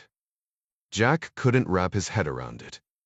The woman sitting across from him was supposed to be dead, charred remains identified after the firebombing in Rotkreuz. Yet here she was, very much alive. That's not my name, she snapped. Ryan wished Nick Eastling were here. The guy had a way of prying answers loose, even from the tightest lips. Denying it won't help, Jack said, scanning the room for photos of her. Nothing. Maybe the German intelligence guys had already scooped them up as evidence. Fucking pig, she spat, turning her face toward the wall. You American. Misway terror. Whisperchiver meal there. You a freiflers it, CIA. How about I ask the questions this time? She scoffed. Your questions are garbage. You're all idiots. You think we were in Switzerland? That we had anything to do with those attacks? There's das too in Sir. None of us were there. And now your pig slaughtered everyone here for nothing. Jack exhaled sharply. Not for nothing. Your friends died because you're RAF, and your ID was found at a crime scene where 14 people burned to death. Then, when Gusk 9 raided this place, someone started shooting from your rented room up the street. Her damp bangs clung to her forehead as she shook her head violently. What the hell are you talking about? What hotel room? 2 blocks away on Sprengelstrasse. You tell me why you'd rent a place there. Her laugh was sharp, mocking, but beneath it, Jack caught something else: honesty. Why would I? He leaned in. Look, Marta, I don't know you. But for your sake, I hope you're smart enough to see you've been played. Your whole group has. She tilted her head, letting her bangs fall into her eyes. You actually believe me. That I didn't kill anyone? Yeah, I do. But right now, I'm the only one who thinks the RAF is just a pawn in this. The second German intelligence finds out you're alive, you'll be public enemy #1. For a second, she looked like she might break down. Instead, she just muttered, "Fucking bourgeois pigs. Every last one of you. Who was the girl in Switzerland with your ID? Were you some Croatian?" Jack lowered his voice. "Nobody knows I'm here, Marta. I can walk out and tell the cops downstairs you're sitting here. Or you can talk to me, and maybe we both walk away clean." She mumbled something under her breath. "What was that?" "Ingrid Bretz." Her name was Ingrid Bretz. RAF. Marta shook her head. She worked at a bar in Alexanderplatz. East Berlin. East Berlin. She was from the East. De Kullerside Protokolev. So why was she carrying your ID? I gave it to her. A week ago, I crossed over. She needed papers to get to the West for a few days. We looked enough alike, so I handed mine over. You were friends? Pigezikan, sitzt having kostir. She paid me. To go east, give her my papers, and wait for her to come back. Who set it up? No one. It was her idea. Jack didn't buy it. No ID. How'd you get back into West Berlin? She shrugged. There are ways. Forza de Seven Taba. She rolled her eyes. A tunnel? Seriously. He let it go. Then why didn't Ingrid sneak across like you did? Marta shot him a glare, the kind reserved for capitalist oppressors. She was going to Switzerland. There's no tunnel to Switzerland. Genius. It clicked. Ingrid would have needed papers to get out of East Berlin into West Germany, and then across the border. Did she mention why Switzerland was her destination? Jack asked, leaning forward on the small bed where Marta sat. Marta shrugged. She claimed she had a boyfriend who moved there. Showed me some fancy diamond necklace he sent. Didn't even wear it. You think East German girls walk around dripping in jewels? Jack raised an eyebrow. You bought that story. Did she give you his name? No. But we were friends. The skepticism in Jack's expression made her scoff. Look, Ingrid had never set foot in Switzerland. Now you expect me to believe she just waltzed in alone and started shooting up banks. That's insane. They'll argue she wasn't alone, Jack countered. That the Red Army faction backed her. Maybe even you. Marta's laugh was sharp, brittle. Ingrid wasn't RAF. And why would we care about Swiss bankers? We've got plenty of capitalists right here, NATO, industrialists, spies like you. Her gaze flit to the blood seeping through the scarf on Jack's arm. So how'd the briefcase end up under your bed? Jack pressed. When she stayed silent, he answered for her. You didn't lend your ID for a handful of marks. Someone ordered you to hand it over Stasi, KGB, whoever pulls your strings. They needed a hiding spot and you gave them one. Then the raid happened, and you realized you'd been played. Typical CIA fantasy, she muttered, but her voice lacked conviction. Jack tightened his grip on the scarf, wincing. They used Ingrid because they couldn't risk a real RAF member. Your ID tied the bombing to your group. Your friends died for it. He leaned closer. You knew you were framed. That's why you came back hoping to find the evidence before the whole world blamed your little revolution for a massacre. Marta's jaw clenched. I have nothing to say. Don't you want the truth out? Jack's tone turned almost pitying. This wasn't about your cause. It was about money $200 million hidden in a Swiss account. People died to keep it quiet, and your friends took the fall. The Russians needed patsies, and the RAF was convenient. Her hands trembled, tears splashing onto the floor. Jack softened his voice. "They're gone, Marta. The only one left to protect is the man who betrayed you. If you stay silent, you're helping him." She didn't answer, just let the tears fall. "Fine," Jack said. "One last question, and I'll cut you loose." Marta lifted her head, eyes wary but hopeful. "What?" Jack held her gaze. "Who gave the order?" Marta sniffled, unable to wipe her nose with her hands restrained behind her. "Electrifying. What do you want to know?" Jack studied her. "Why are you still breathing?" She frowned, tilting her head. "What do you mean?" "These people don't leave loose ends." Ingrid was disposable, an East German nobody would miss. The men who knew about the Russian money. Dead. A friend of mine digging into their operation. Gone. And everyone in this apartment. Wiped out to erase any witnesses. He leaned in, not to intimidate, but to drive the point home. Yet here you are, Marta. A walking liability. You really think they'll just let you stroll through West Berlin and risk blowing their whole operation? Her jaw clenched, realization dawning like a slow, ugly sunrise. For a second, Jack almost enjoyed watching her world crumble, a terrorist facing the fact that her cause was propped up by ruthless killers. But the hollow look in her watery eyes killed any satisfaction. She wasn't a threat right now, she was just a scared kid. "I wasn't supposed to be here," she whispered. "I was in the East. Crossed over this morning when I heard what happened. You a cow. There's a tunnel. East German intelligence uses it. Sometimes we helped move things. Anyone know you're here?" She shook her head. Jack took a gamble. "Not even your KGB handler." Marta's tears spilled over.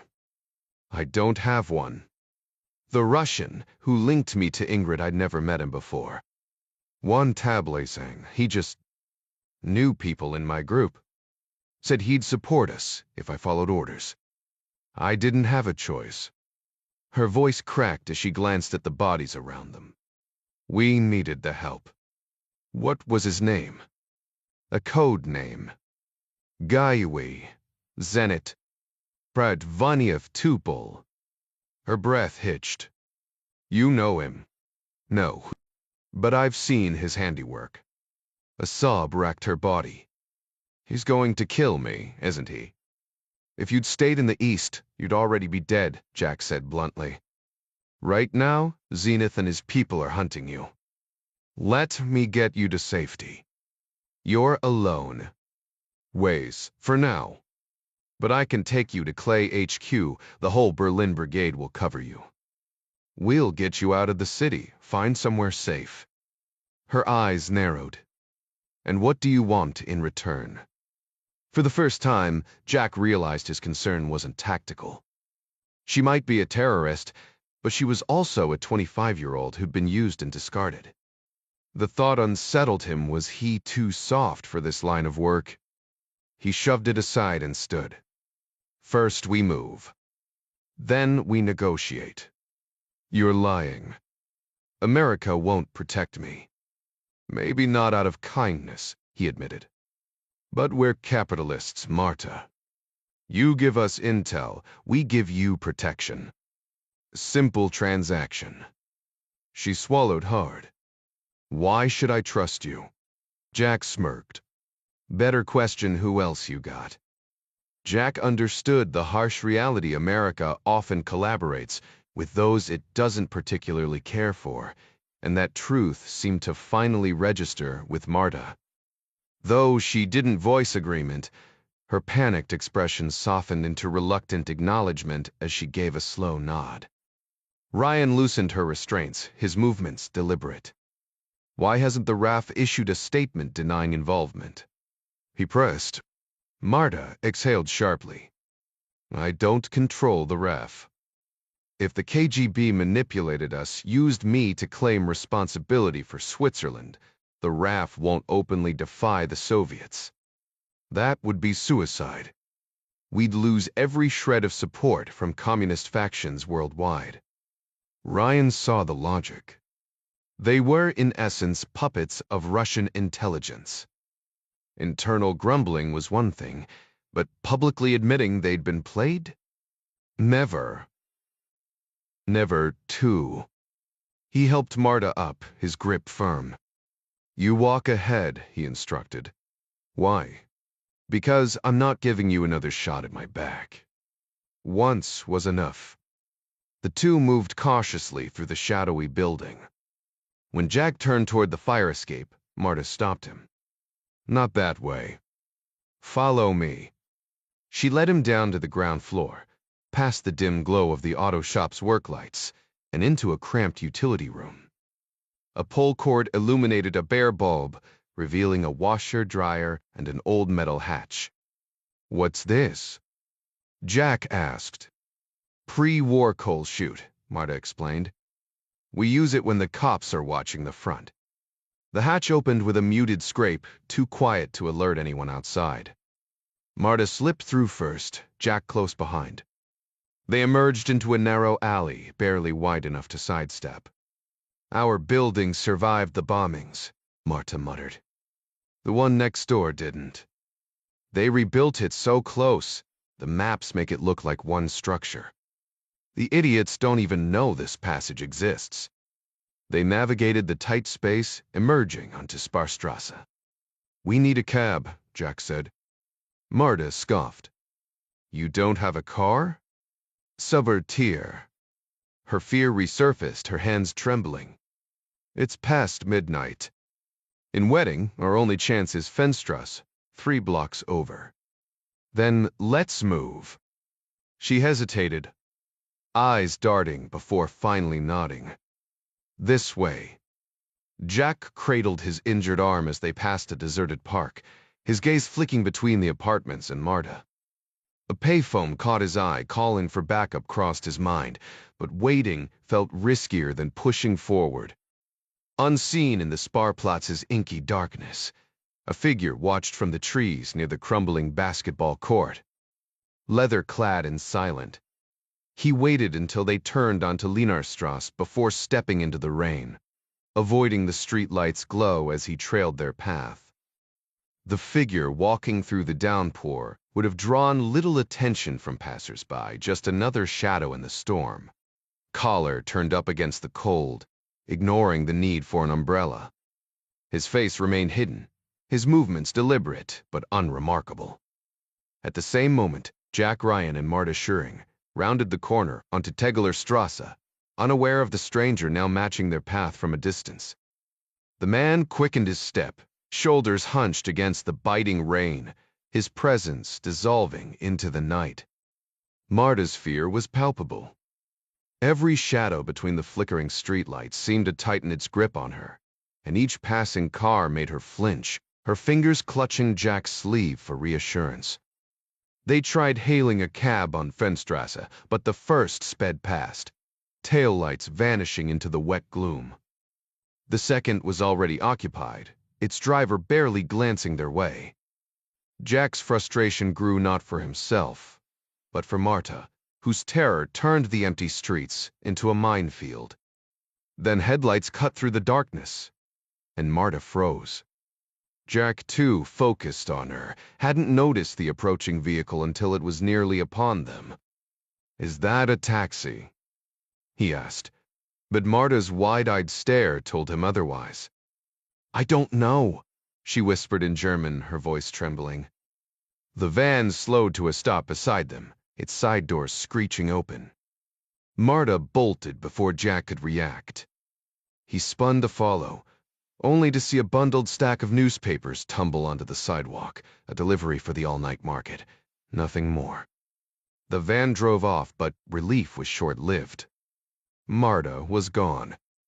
Jack sprinted to the nearest apartment building, but the door clicked shut just as he reached it. He pounded the locked entrance, then circled the building, his pulse racing.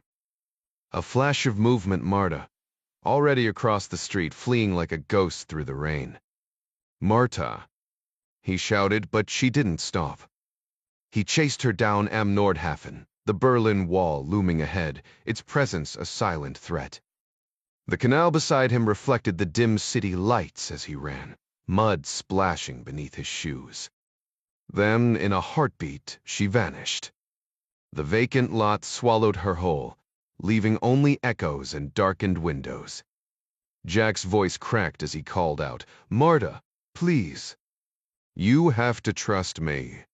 But the night swallowed his words, leaving him alone in the shadows, the weight of failure settling in his chest. The wall was close, yet too close, and Marta was gone. Jack rushed to the window, peering into a dimly lit room thick with the scent of sawdust and damp plaster. The German woman was nowhere in sight. She'd mentioned a tunnel, some hidden passage between East and West Berlin, but in the pitch-black night, finding it was impossible. Reluctantly, he accepted the truth. She was gone. Standing in the empty lot, he became acutely aware of his soaked hair, mud-streaked pants, and the biting cold. He retreated to the street, stopping under a flickering street lamp. Just a block ahead, the Berlin Wall loomed on Boyenstrasse, its harsh floodlights exposing the death strip, a no-man's land bristling with machine guns, guards, and snarling dogs. Jack clenched his fists. The evidence he needed for the Morningstar case had slipped through his fingers. Then the streets came alive. 3 cars appeared almost simultaneously, one rolling down Sellerstrasse, another speeding from Am Nordpfaffen, and a third crossing the canal bridge. Too many, too fast. Jack ducked into the shadows as a van screeched around the corner, followed by a sedan with 4 men inside. Their urgency screamed one thing. They were hunting Marta Schuring. Jack turned to leave, but a figure caught his eye, a man in a bomber jacket and riding cap, motionless beside a shuttered metal shop. Watching him, Jack bolted across the street, slipping into the tree line along the Nordhafen Canal. When he glanced back, the man had vanished. His plan was simple: reach Fenstrasse, flag a taxi, and alert the CIA station at Clay headquarters. Every second counted. But before he could take another step, 2 men in trench coats materialized from the trees. "Masti Kuriadersti," one demanded in heavily accented English. Jack eyed them. No badges, no uniforms. "May Fipulisters mine." He scoffed. "Right." The men didn't move. The trees rustled. Jack was out of time. Ryan found himself cornered with a cold canal at his back, the iron railing separating him from a 6-foot plunge into icy water. Escape wasn't an option. These men had him boxed in. "Let's see some ID," the same guy demanded, his tone sharp. This was West Berlin, not the East. What kind of game were they playing? Ryan had no intention of cooperating, but he played along, slipping his hand into his coat pocket, where his fingers closed around the stiletto. With a quick flick, the blade snapped open. As he started to draw the knife, both men rushed him. The first knocked the weapon from his grip, while the second tried to lock his arms behind his back. Ryan drove his elbow backwards, sending the guy stumbling, then lashed out with a kick that missed but bought him space.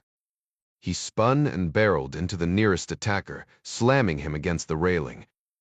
A wild punch glanced off the German's jaw, barely phasing him, but it kept him off balance long enough for Ryan to press forward. Another swing connected with the man's nose, sending him crumpling to the pavement. Ryan whirled around too late.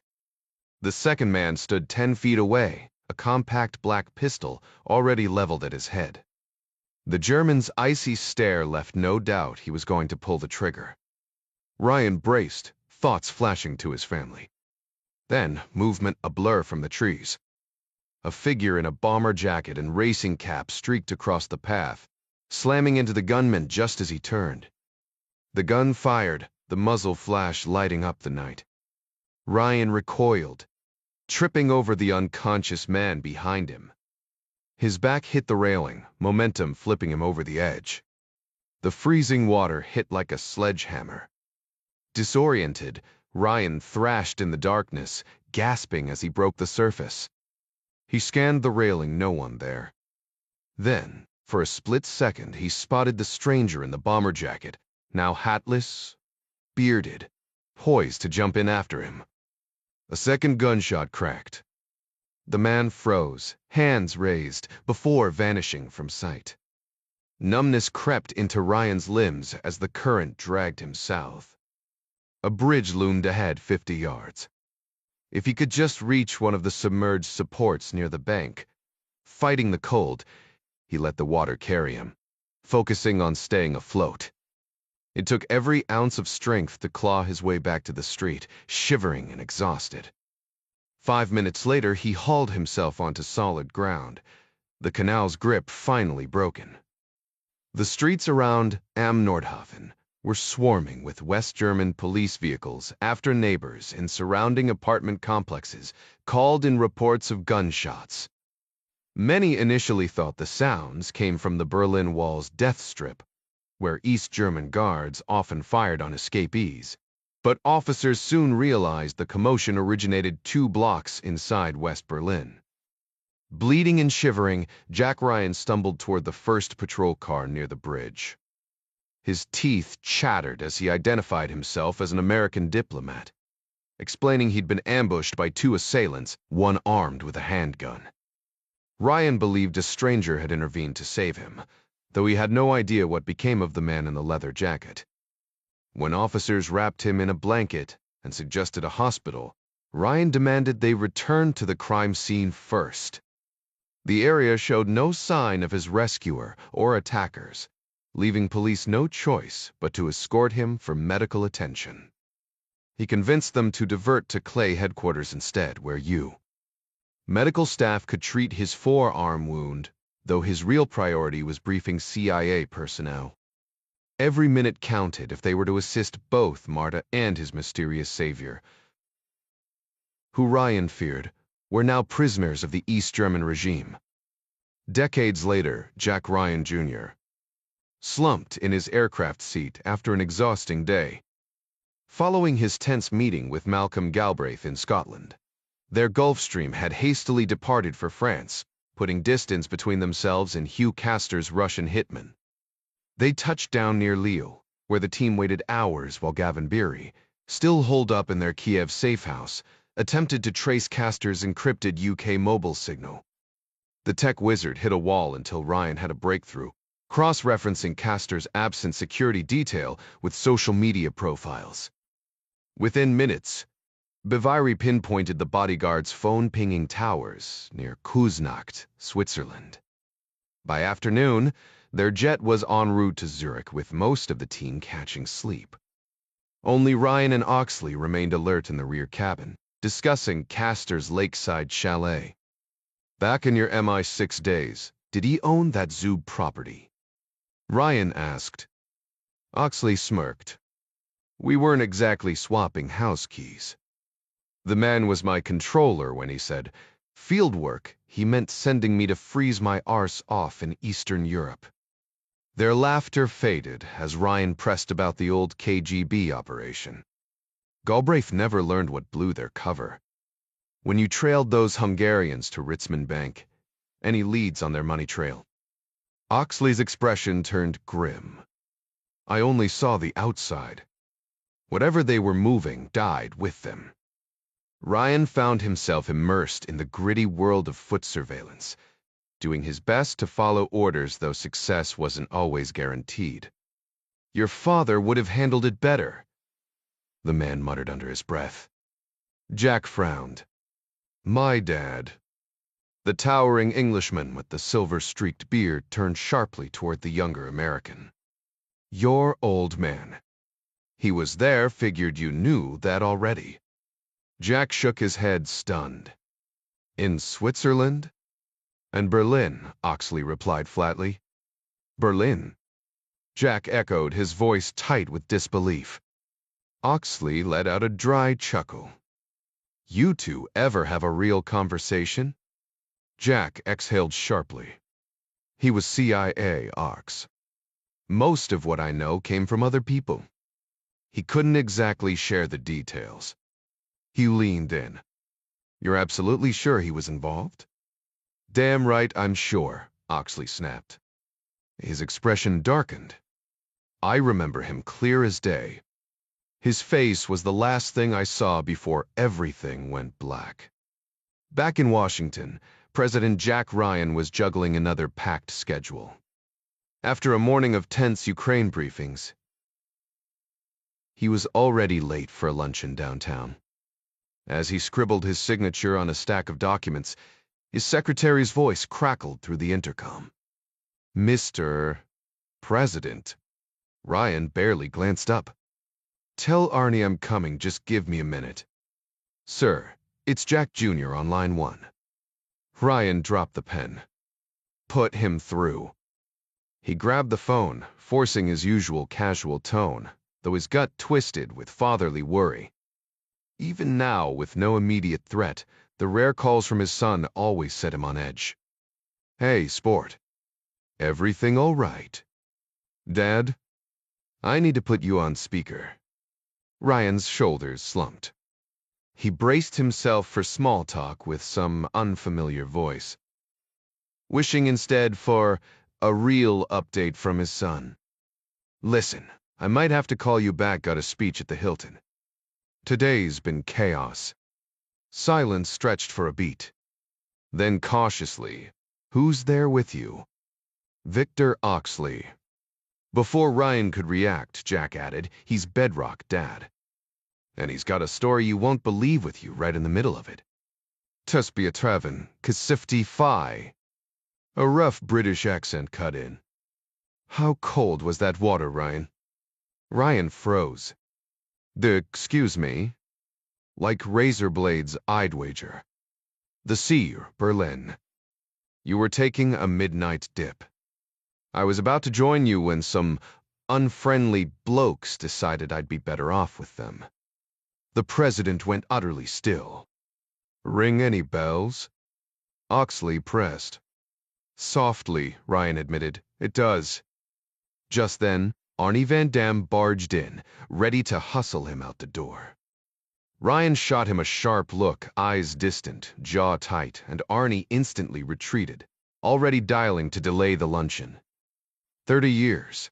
Earlier rain sluiced down, as the man in the bomber jacket lurked in the trees, watching the scene unfold. Behind him, the dim glow of Am Nordhofen's streetlights barely cut through the downpour. Ahead, 2 figures closed in on the CIA operative near the canal path. Stasi thugs, no doubt. At first, he assumed they'd just rough the American up. But when they started scanning the area, checking for witnesses, Bedrock knew their intentions were darker. Kidnapping. Maybe worse. Saving some clean-cut spook wasn't his mission. He stayed hidden, already mentally drafting his after-action report for Castor. Then, against his better judgment, he reached for his weapon. The night had been long and damp as Bedrock lurked in the shadows near the RAF safe house, convinced Marta Schuring wasn't as dead as everyone believed. The whole story about her ID being left at the bombed-out restaurant smelled like a setup. Why would a terrorist conveniently drop her identification before blowing herself up? No, Marta was alive, and if she had any sense, she'd circle back to check the flat. But instead of the German terrorist, Bedrock spotted the CIA officer from Zug, the one who'd been sniffing around Penwright's death. The American moved like a man with no plan, hesitating in the rain before finally scrambling up the fire escape, like a drunk trying to sneak into his own apartment. Bedrock almost laughed. This was the legendary CIA. He half expected the local cops to haul the guy away for trespassing. Then Marta appeared, slipping between buildings like a ghost. Bedrock's pulse quickened. Were she and the American about to tear each other apart up there? Or, given how long they stayed inside, maybe something far less violent was happening. When they finally emerged through the back alley, Bedrock tailed them, hoping Zenith would show his face. The Russian was his real target. Marta was just bait. For weeks, Bedrock had been piecing together Zenith's movements, feeding every scrap of intel to Hugh Castor, who, thankfully, hadn't shared a word with MI6. Now, as he followed the odd pair through Berlin's rain-slick streets, Marta suddenly bolted, leaving the American floundering. That's when Bedrock noticed two shadows lurking nearby Stasi, no doubt. The American, clueless as ever, walked right into them. To Bedrock's surprise, the CIA man actually held his own, dropping one with a decent punch. But when the other pulled a Walther, Bedrock sighed. Amateurs. He broke cover, charging in like some damn hero, taking down the second German just in time to watch the Yankee flail into the canal. No time to celebrate. 4 more figures emerged from the trees, more Stasi. The whole damn neighborhood was crawling with them. Bedrock didn't hesitate. He dove into the icy water just as a shout rang out. Halt! If these guys had come through a tunnel, they'd be armed. And if they caught him, this mission was over. The sharp report of a pistol echoed through the damp night, freezing Victor Oxley, better known by his codename Bedrock, mid-stride.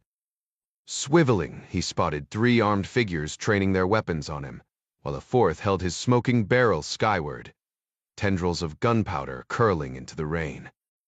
In that heartbeat, Bedrock realized escape into the canal was impossible. Rough hands yanked a sack over his head as guttural German commands barked around him. Dragged stumbling up the street, he was thrust into a nondescript building near Boyenstrasse's fortified border. The descent was nightmarish, first down creaking stairs, then deeper still in a rattling metal cage that groaned under their combined weight. For 15 agonizing minutes, Bedrock crawled through a claustrophobic tunnel, his bound wrists wrenching his shoulders as his knees shredded against rough concrete. When the pain became unbearable, he rolled onto his back, scraping elbows and skull raw while kicking forward like a wounded animal. Emerging on the other side, he was hauled into a waiting van, where his captors amused themselves with brutal kicks to his ribs. The 5th blow to his skull smashed his face against the steel floor, copper flooding his mouth from split lips and a broken nose. Just when he thought the torment couldn't worsen, the van screeched to a halt. New voices clashed in heated German, a power struggle over the prisoner. Bedrock caught the scent of cheap tobacco as a shadow loomed over him.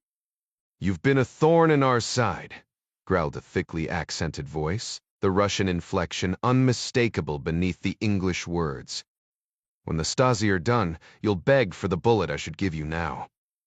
The threat hung like a guillotine before footsteps retreated. One dragging slightly a detail Bedrock filed away despite the fresh barrage of boots slamming into his ribs. Hours blurred as the van twisted through what might have been circles or countryside. When they finally stopped, Bedrock was Frog, marched through a labyrinth of stairwells and elevators until vertigo erased all sense of place. The hood ripped away revealed a sterile interrogation room, his cuffs clipped to a table hook. Bloodied but unbowed, Oxley made his fateful choice not silence, but Russian syllables rolling off his tongue, a gambit that would either break him or forge him into something far more dangerous. The man carried no identification. Everything had been left behind in his hotel room, giving him the freedom to spin any story without fear of immediate contradiction. Maintaining his cover was all that mattered. For 3 grueling days, his captors deprived him of sleep, alternating between ice-cold water and electric shocks, determined to break his resolve. Yet he held firm, speaking only in Russian, insisting to the Germans that he had no idea what they wanted, and that they had no authority to treat a Soviet citizen this way.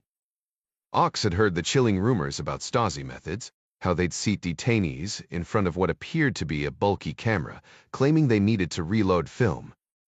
In reality, it was an X-ray machine, silently flooding their bodies with radiation. The sinister purpose: to mark them permanently. Any checkpoint with radiation detectors would flag them as Stasi targets. condemning them to a slow, agonizing fate. Cancer might claim them years later, but the Stasi didn't care. Efficiency trumped mercy. Fortunately for Ox, he wasn't subjected to that particular horror. His destination wasn't the West, it was the East. The Germans handed him straight to the KGB. Decades later, President Jack Ryan found himself gripping the edge of his desk as he listened to the raspy-voiced Englishman recount a story that had shaped both their lives in drastically different ways. When the narrative paused, Ryan sensed there was far more left unsaid, but the man seemed to be waiting for some acknowledgement.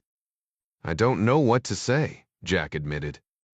"Did you even report what happened?" The Englishman pressed. "Veritas are crotchet in me." Ryan's voice tightened. "I was with German police within minutes, searching for you.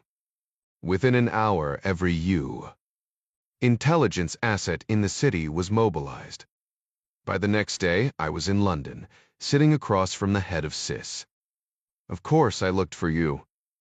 I didn't know you were one of theirs, but I turned the city upside down for you and Marta."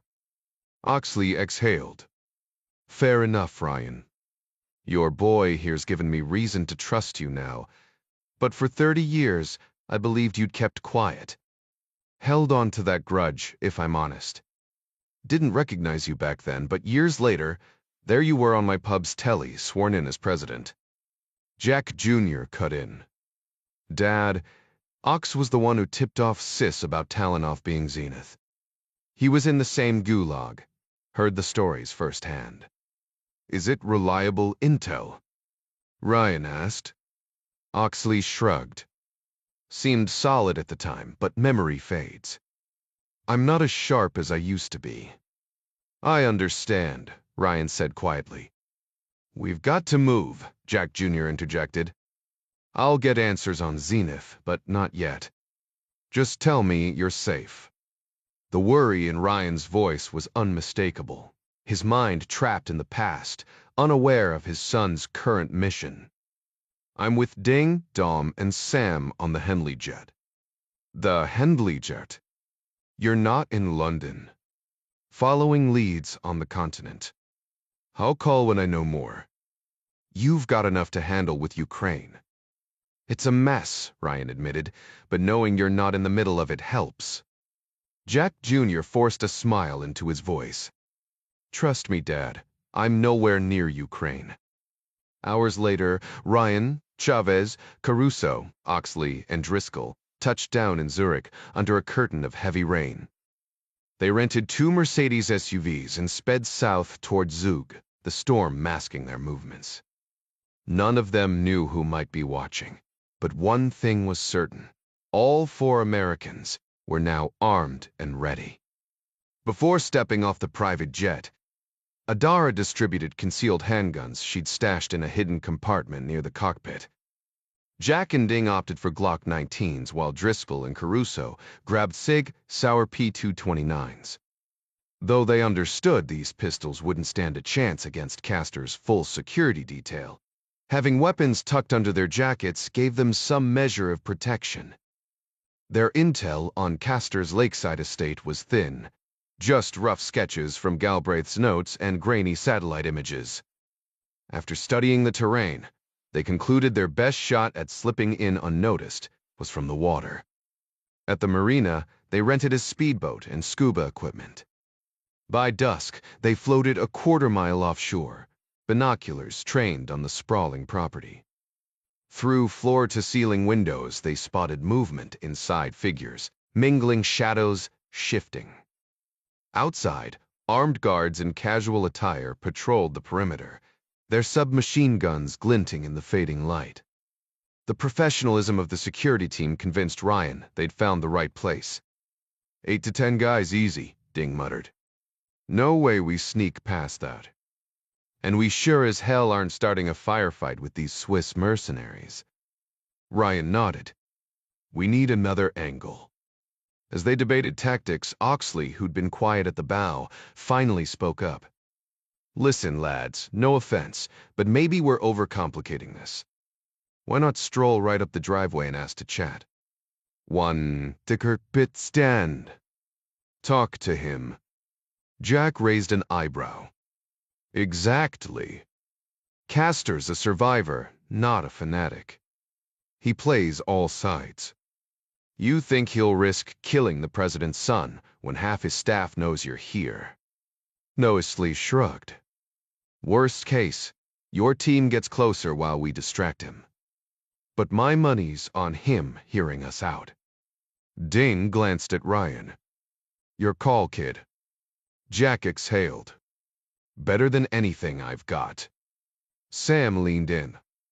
We'll drop you two upshore, then circle back underwater. Your arrival might give us the opening we need to get closer. Solid plan, Ding agreed. Then to Jack, but remember they'll pat you down. No guns, no comms. You go in clean. Jack understood, though he wished Oxley would stay behind. The older man had unfinished business with Castor, something darker than he'd admitted. Jack suspected Oxley's real leverage was the threat of exposure, not a confrontation. But Oxley wasn't budging. Try to stop me, he said, eyes sharp. I'm seeing this through. Meanwhile, across the lake, a Russian Mi-8 helicopter touched down in Zug. To casual observers, it was just another wealthy client arriving for private banking, except these men wore stiff new suits and carried themselves like soldiers, not financiers. Their youth and tense demeanor stood out in a world of polished oligarchs and aging embezzlers. These weren't ordinary 7 strongmen operatives they were, Spetsnaz, elite Fez special forces, though their commander Pavel Lushkov straddled both worlds. A dual operative, Lekov led a unit armed with compact Brugger and Fomet MP9 submachine guns concealed in shoulder holsters and hooked knives tucked at their backs. Before landing in Zug, they had studied blueprints of Hugh Castor's lakeside estate aboard their helicopter, each man memorizing his role. After switching from business suits to dark tactical gear at a secluded chalet near the forest's edge, they moved with precision toward the shoreline where an 8-man Zodiac inflatable boat waited.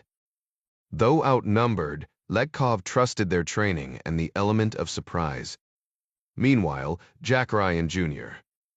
and Victor Oxley trudged up a quiet, winding road just past 11, the only sounds the occasional drip from wet branches and the distant hum of luxury cars. They had a mile to cover from their drop-off point. Plenty of time to strategize how to pressure Castor into talking.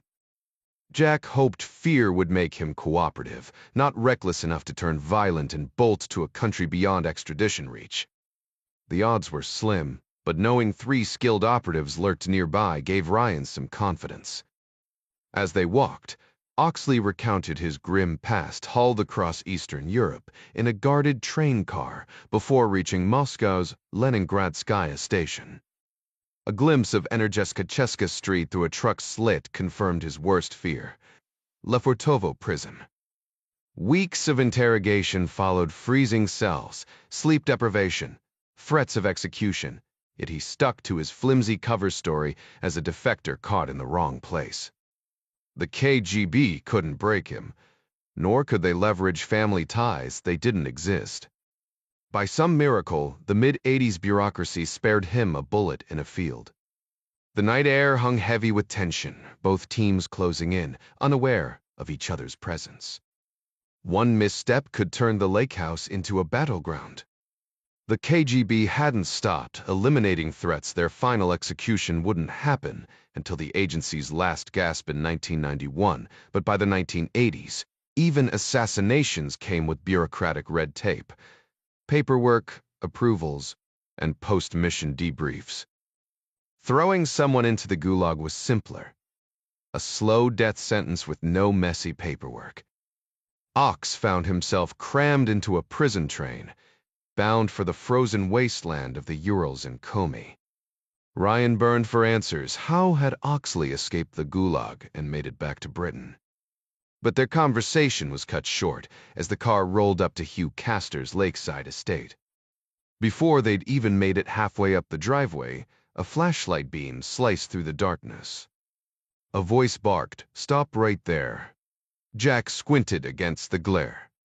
"We're here to see Castor." "Names?" "Thorian." "Oxley." The guard grunted. "Yeah, tu choitor pricholi. We've been expecting you." So much for the element of surprise. Ryan had hoped to catch Castor off guard, but the man was clearly 2 steps ahead. The guard radioed in, and moments later, and SUV rumbled down the drive. Armed men frisked them against the hood before herding them toward the house. Meanwhile, beneath the surface of Lake Zug, Sam Driscoll emerged like a ghost, careful not to let a single drop betray his presence. He shed his fins and tank, dragging them silently as his free hand gripped his pistol. To the south, Ding Chavez surfaced, stashing his gear behind a low wall where no stray flashlight beam would catch it. Under the pier, Dominic Caruso hauled himself onto the rocks, ducking just in time as a patrol passed. He held his breath, muscles burning as he hovered in a plank beneath the boathouse until the guards vanished. Once clear, the trio synced up via Bluetooth, scanning the mansion's windows for any sign of Ryan. Inside, Castor stood by the fireplace, the flames casting flickering shadows across his silver hair and wire-rimmed glasses. He greeted them with unsettling calm, as if this were a social call. Ryan braced for Oxley to lunge some outburst of decades-old rage, but the man just stared, silent. Castor motioned to the sofa, settling into a wingback chair, like a host offering drinks. 2 guards lingered in the kitchen, close enough to hear everything. 3 glasses of wine sat untouched on the table. Castor sipped his, unhurried. No restraints, no threats, just eerie hospitality. None of this matched Ryan's expectations. If anything, Castor seemed pleased they'd come. Castor took a slow sip of his wine before responding. "Jack, I swear on my life, I had no clue what went down in Corby until Sandy filled me in this morning. After checking the news, it's obvious some of my so-called associates stabbed me in the back, just like they did to you." Ryan narrowed his eyes. "So, Sandy mentioned I visited him yesterday?" "He did," Castor admitted with a dismissive wave. "But don't get the wrong idea. Sandy's clueless about any of this. He's just a loyal company man, a well-trained lapdog who's served me faithfully for decades. Sure, he suspects there's more going on, but he's smart enough not to dig into my private dealings with Russia's elite outside of Castor and Boyle." Castor swirled his wine before pointing the glass at Ryan. "But you're a different story. I've got to hand it to you, kid. You've pulled off some impressive moves. Clearly, I misjudged your skills." Ryan smirked. "And I overestimated your integrity." Castor's eyebrows shot up, and he shot Oxley a sharp glance. "Seems you've been running your mouth." Oxley scoffed. "You're the one flapping your gums, you snake. I don't owe you a damn thing. I could have left you to rot in that hellhole." Castor snapped, his composure slipping. "Or let them put a bullet in your skull." Oxley leaned forward, his voice dripping with contempt. "Should have done us both a favor, you backstabbing relic." Castor's grip tightened on his glass. "Don't push me, Bedrock. They might still come for you." Jack watched the exchange, baffled. Castor's gaze flicked between them. What exactly does he know? Oxley exhaled sharply. He knows the Stasi snatched me in Berlin when I was trying to help his old man. He knows the Russians took me next, that I rotted in the gulags, and that I crawled out years later. And naturally, he blames me, Castor muttered. Oxley stayed silent, but his glare spoke volumes. Castor crossed his legs. Though Jack noticed the tension in his shoulders, his calm was a facade. The clipped argument had rattled him. "Jack," Castor insisted, I had nothing to do with Victor's capture in Berlin. Just rotten luck. I spent years trying to track him down, years MI5 had already written him off as dead. Ryan glanced at Oxley, who gave a reluctant nod. Castor wasn't crooked back then, Oxley admitted. He turned when the Iron Curtain fell and all that dirty money started flowing. That's when he became one of them. Castor shook his head vehemently. I wasn't one of them, I was an opportunist. While MI5 buried Victor's file, I kept digging. Made contacts across Hungary, Czechoslovakia, Russia, even here in Zug. When the Soviet Union collapsed, I had leverage over powerful men. And I used it. Simple as that. Jack cut in. Malcolm Galbraith told you about Zenith and the stolen KGB funds. Bits and pieces, Castor conceded. By the time Galbraith mentioned the Russian account, the money was already gone. Zenith moved it through diamonds. Philippe Argens in Antwerp handled the transfer. 200 million in uncut stones handed off right here in Zug. Ryan frowned. What happened to the diamonds? The Russians held on to them until '91, then sold them back to Argens in pieces. A few million here, a few there. Perfect for laundering. By the time Russia's state auctions rolled around, they had the cash to buy up entire industries for pennies. Ryan whistled. $250 million buys a lot of firepower. So who stole the money in the first place? Castor's lips curled into a knowing smile. The tension in the room thickened as Castor swirled his wineglass, savoring the rich French vintage. Ryan and Oxley barely glanced at their drinks, their focus locked on the man spinning his tail. Castor smirked, relishing the moment before diving deeper. Long before Gorbachev loosened the Soviet grip, the KGB's top brass saw the writing on the wall. They knew their empire was crumbling, so they hatched a backup plan, quietly siphoning funds meant for communist revolutions abroad. One ambitious young officer even skimmed 10% of Moscow's aid to Cuba and Angola, building a secret war chest for their escape. Jack's eyes narrowed. The story had the ring of truth, but Castor's motives were anything but pure. Who was Zenith? Ryan pressed. Castor leaned in. To shield their operation, the old guard carved out a shadow unit. A rising star in the KGB was tasked with securing Western assets, and he recruited a ruthless assassin, a veteran of Afghanistan's bloodiest battles. Roman Talanov, Ryan muttered. Exactly. But here's the twist, Castor said, his tone shifting from grave to almost amused. The puppet master realized he held more power than his superiors. So, when it came time to divvy up the loot, he sent Talanov to silence them instead. The early '90s became a parade of accidents, defenestrations, mysterious drownings, suicides without guns. A real cleanup crew. Oxley scoffed, but Castor pressed on. One desperate GRU general, Mikhail Zolotov, begged me for help. He spilled everything except names. Then he forgot his boat in the Gulf of Finland. His grin was icy. Floating near St. Petersburg, they said.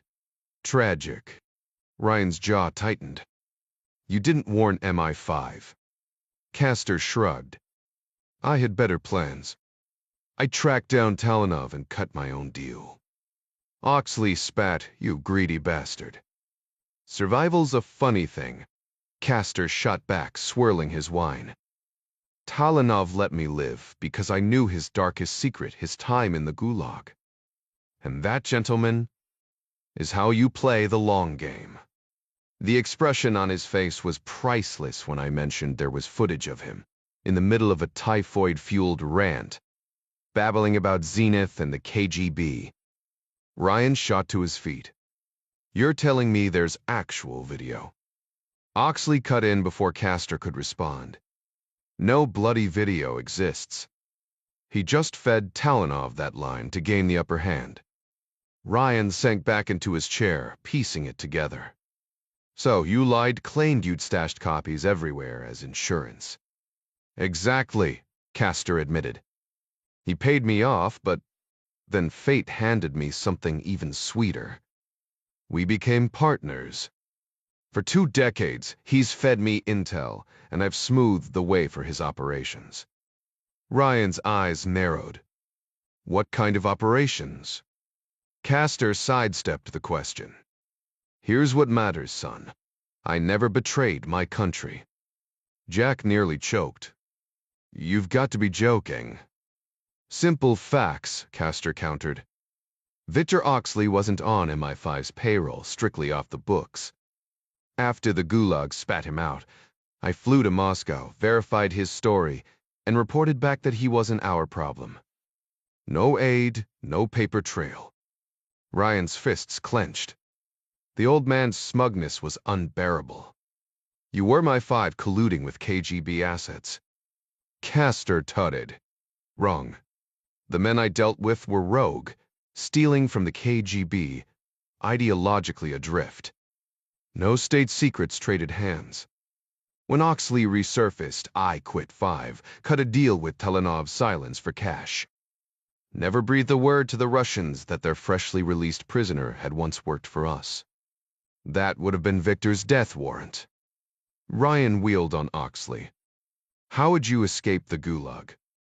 Political amnesty, Oxley rasped. Took a train to Moscow, half dead, not a damn thing to eat. Stumbled into the British consulate like a beggar. Told the clerk I was a citizen, chaos ensued. An CIS officer grilled me. I gave him Castor's name. Ryan glanced at Castor, who nodded. I was on a plane within hours. Oxley's chuckle was dry. Funny thing, I mentioned Zenith to the clerk. She pulled a file, saw the Mysore restaurant bombing in Rodcruz. When I said I'd been arrested there, she scribbled my codename beside the report. Decades later, when you showed me that file, Jack, I recognized her handwriting. Castor took over. I told Victor he was living on borrowed time. The Americans hung him out to dry. The KGB wanted him dead, but lost track of him in the Gulag. His only chance was vanishing forever. Oxley shrugged. And here I am. Castor kept his mouth shut. I kept mine. That was the deal. For years, I wired him enough cash annually to maintain his comfortable lifestyle, and in return, he kept his mouth shut. He understood all too well that certain influential figures in Moscow could have erased him from existence whenever they pleased. I was the only reason they didn't. Ox let out a bitter laugh. Turns out nobody in Russia had a damn clue who I was. The whole thing was a bluff. Castor scoffed. At least I never sold you out, you ungrateful bastard. He glanced at Ryan. Victor and I have been locked in this stalemate for 2 decades. A game of who blinks first. Oxley's voice was barely audible. All I wanted was to come back and disappear. Jack frowned. Then why agree to help me if you just wanted to be left alone? Oxley's jaw tightened. Because when the 7 strongmen came after me, I knew the Russians were closing in, and I realized Castor had broken his word. There was no running anymore, only fighting back. Castor stared into the flickering flames, his glasses reflecting the firelight, masking his expression. Which brings us to you, Ryan. The 7 strong men had been tailing you during your Gazprom investigation. I tried steering you away first through Lamont, then more directly when I ordered you off the case. But they knew you wouldn't stop digging. Then, one of their operatives showed up at my place and told me you were meeting someone in Corby. The second they gave me the address, I knew it was Oxley. So I told them exactly who he was. What he knew. Jack's voice turned icy. And that's when they decided to kill him. Castor leaned forward, the firelight glinting off his lenses. Even now, after all these years, good old bedrock here could still wreck everything. 30 years earlier, the Lufthansa flight shuddered violently as it descended through a storm over Heathrow, tossing Jack Ryan around in his seat like a rag doll. He clenched the armrests, his bandaged forearm throbbing with every jolt. When the wheels finally touched down, he exhaled in relief, only to remember he wasn't heading home to Chatham. Duty called, and Century House would keep him late. He barely had time to drop his suitcase and shake off his raincoat before Simon Harding barged in. "Welcome back, Jack." How was Simon's eyes locked onto the thick gauze wrapped around Jack's forearm? "Christ, what happened to you?" Jack had ditched his ruined suit jacket in Berlin. No way was he bringing a blood-stained coat home to Kathy, after promising her a safe trip. Now, with his shirt sleeve rolled up, the injury was impossible to hide. "Just a little accident," Jack muttered. Simon smirked. "Let me guess, ironing mishap. Every time I'm away from the missus, I end up burning myself like some hopeless bachelor." The phone rang, cutting off Simon's rambling. Jack grabbed it. "Wayfrix, tu ever in the Kudraim." Basil's voice crackled through. "Good, you're here. Come up as soon as you're ready." Minutes later, Jack sat across from Nick Eastling and Sir Basil in Charleston's office, declining the offered tea. The weight of what he'd uncovered in Berlin hung heavy in the air. The tension in Jack's gut had twisted tighter than a coiled spring during the flight over London, compounding the relentless stress of the past few days. The last thing he needed was to pour coffee on top of the acid already churning in his stomach. He took a moment to mentally retrace his steps, since Eastling had left him in Berlin, carefully reconstructing the sequence of events. At first, his explanation flowed smoothly. He emphasized the suspicious $224 million in internal transfers he'd uncovered at Ritzman private bankiers, though he had no idea how to dig deeper into that mess. But when he reached the part about returning to the RAF safe house on Sprengelstrasse, his words faltered, the details thinning out like fog. He couldn't quite articulate what had drawn him back there, other than a desperate hope to salvage something useful from what had otherwise been a disastrous mission. Neither Eastling nor Charleston pressed him on it, but Jack still wrestled with his own justifications. Then came the late-night encounter with Marta Schuring in her bedroom. Eastling, ever the skeptic, grilled him about how he could be sure she was the real Marta and not some Stasi plant. Jack bit back his irritation and laid out his reasoning as clearly as he could. Eastling jotted down the name Ingrid Bretz, promising to look into her, but Jack had already done his homework. "Langley's got nothing on her," he said. "Neither does the BFV.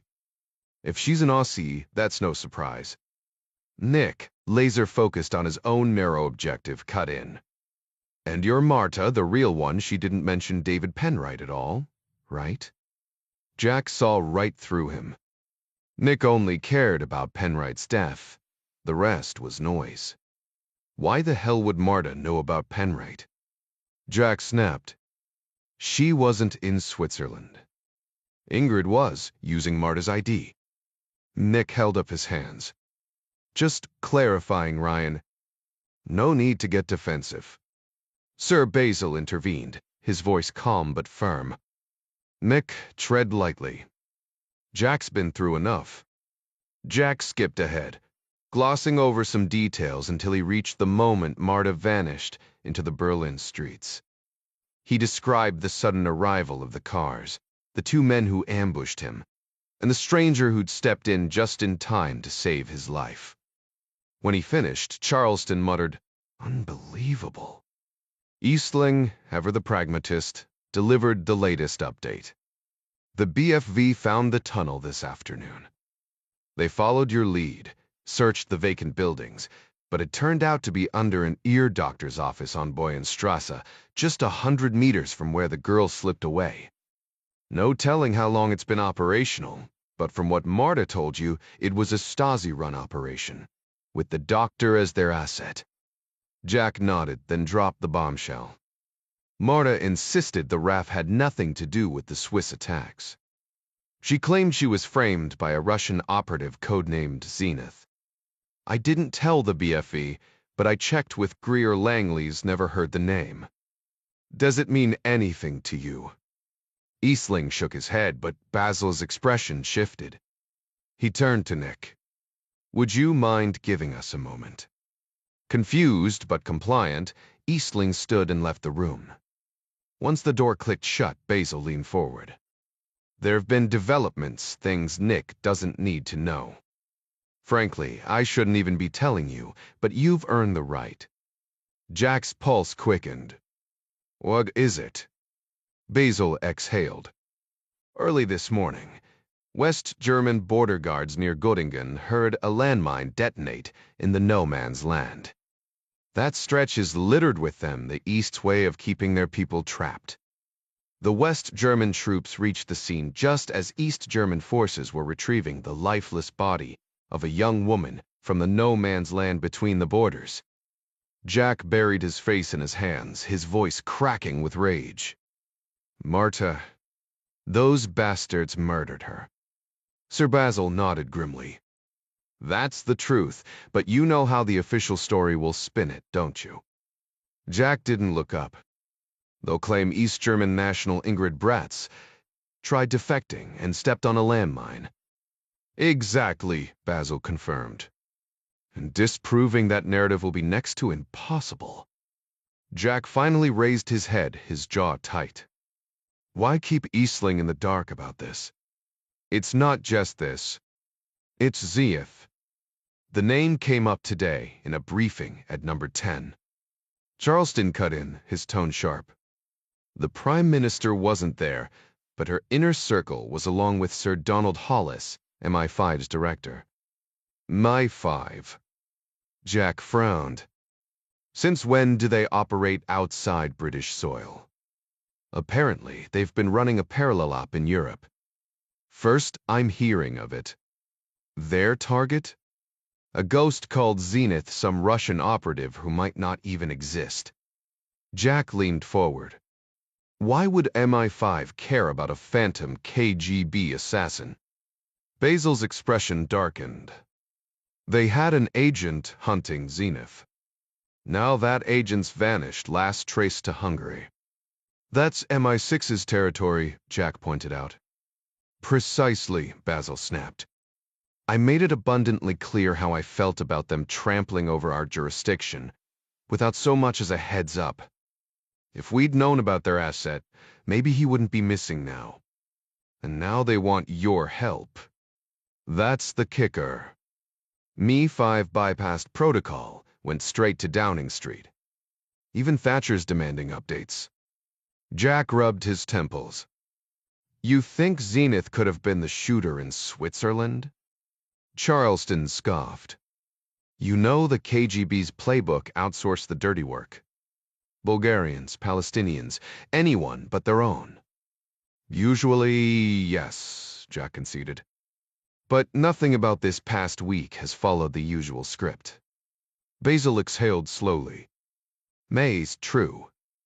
But despite what Marta told you, we believe the KGB ordered the RAF to handle Switzerland. Maybe not her cell, maybe not even her, but Ingrid Bratz was tied to them. There's precedent RAF and KGB collaboration isn't exactly unheard of. So Zenith's just a myth? All I can say is we've found zero proof of some rogue KGB killer loose in Europe. Hell, we don't even know the KGB did this. Why kill Tobias Gabler? He was their banker, their guy. Unless he was about to talk, Jack countered. To who? Not CIA. Not us. Doubtful he'd risk reaching out to any other Western agency. Jack's eyes narrowed. What if he was talking to the KGB? Basil blinked. Why would they silence their own informant? Jack hesitated, then plunged ahead. I've got a theory. No proof, just pieces that fit. Let's hear it, Basil urged. Jack laid it out Penright's claim about rival Russian factions at RPB. The ruthless cleanup of anyone tied to the $24 million account, the elaborate framing of the RAF, then wiping them out to bury the truth. He paused, the weight of speculation pressing down. As an analyst, he knew the line between insight and guesswork was razor thin. "I think the KGB is tearing itself apart from the inside," Jack mused, leaning back in his chair. "One depects that the prayed."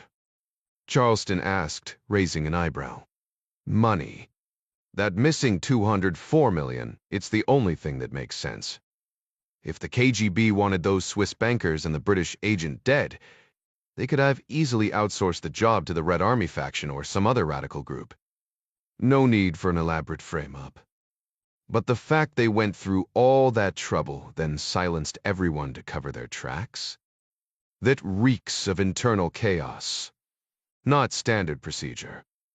Jack rubbed his temples. Still, whoever pulled this off had to be KGB. No one else could have mobilized Stasi contacts that fast. Charleston crossed his arms. Why would KGB officers hide money from their own agency? And why stash it in Western Europe? Jack smirked. Ever heard of a rainy day fund? Maybe a few of them decided to skim off the top, tuck away a fortune in a Swiss account, just in case they needed a quick exit. History's full of examples. Hell, half the Nazis who escaped after the war did it because they had cash stashed outside Germany. "That's all conjecture, Jack," Charleston said, though not unkindly. "I appreciate your creativity. It saved our necks before, but give me something concrete. Anything we can actually act on." Jack exhaled, defeated. "Nothing solid. Just gut instinct." Charleston sighed, making his decision. "Eastling wants to shut down the Penrite investigation. I'll block that, but without new leads, it'll go cold. As for the missing MI5 operative, that's their problem. We'll poke around Central Europe, see if anyone's heard anything. But if they're coming to us this quietly, odds are he's already in deep trouble. Probably too late to help him." A thought struck Jack. How long's he been missing? Could he be the guy who helped me in Berlin last night? Charleston shook his head. He hasn't checked in for weeks. And his territory was Hungary. West Berlin wasn't his patch. Jack frowned. "I'm no field expert, but don't deep cover assets go dark for a while? If he was operational, he couldn't exactly call home for tea and crumpets. Maybe he went rogue, chasing leads on Zenith." Charleston considered it. "I'll pass your theory to Hollis, but this isn't our man. I can't speak for his methods." "So what now?" Jack asked, frustration creeping into his voice. Charleston softened. "Go home. Be with your family. You stood up to Eastling when it mattered, saved lives in Berlin, nearly got yourself killed doing it. That's something to hold on to. But until we know otherwise, we have to assume the missing operative is behind the Iron Curtain. The last thing he needs is rumors about a vanished British spy making the rounds. You're telling me to keep Langley out of it. If May 5 wants CIA help, they'll ask. But as your liaison, I need your silence on this. Loose lips could get him killed." Jack ran a hand through his hair. This whole operation's a mess of unanswered questions. That's the job, lad. The other side gets a vote too. Jack grimaced. "Feels like we lost Basil."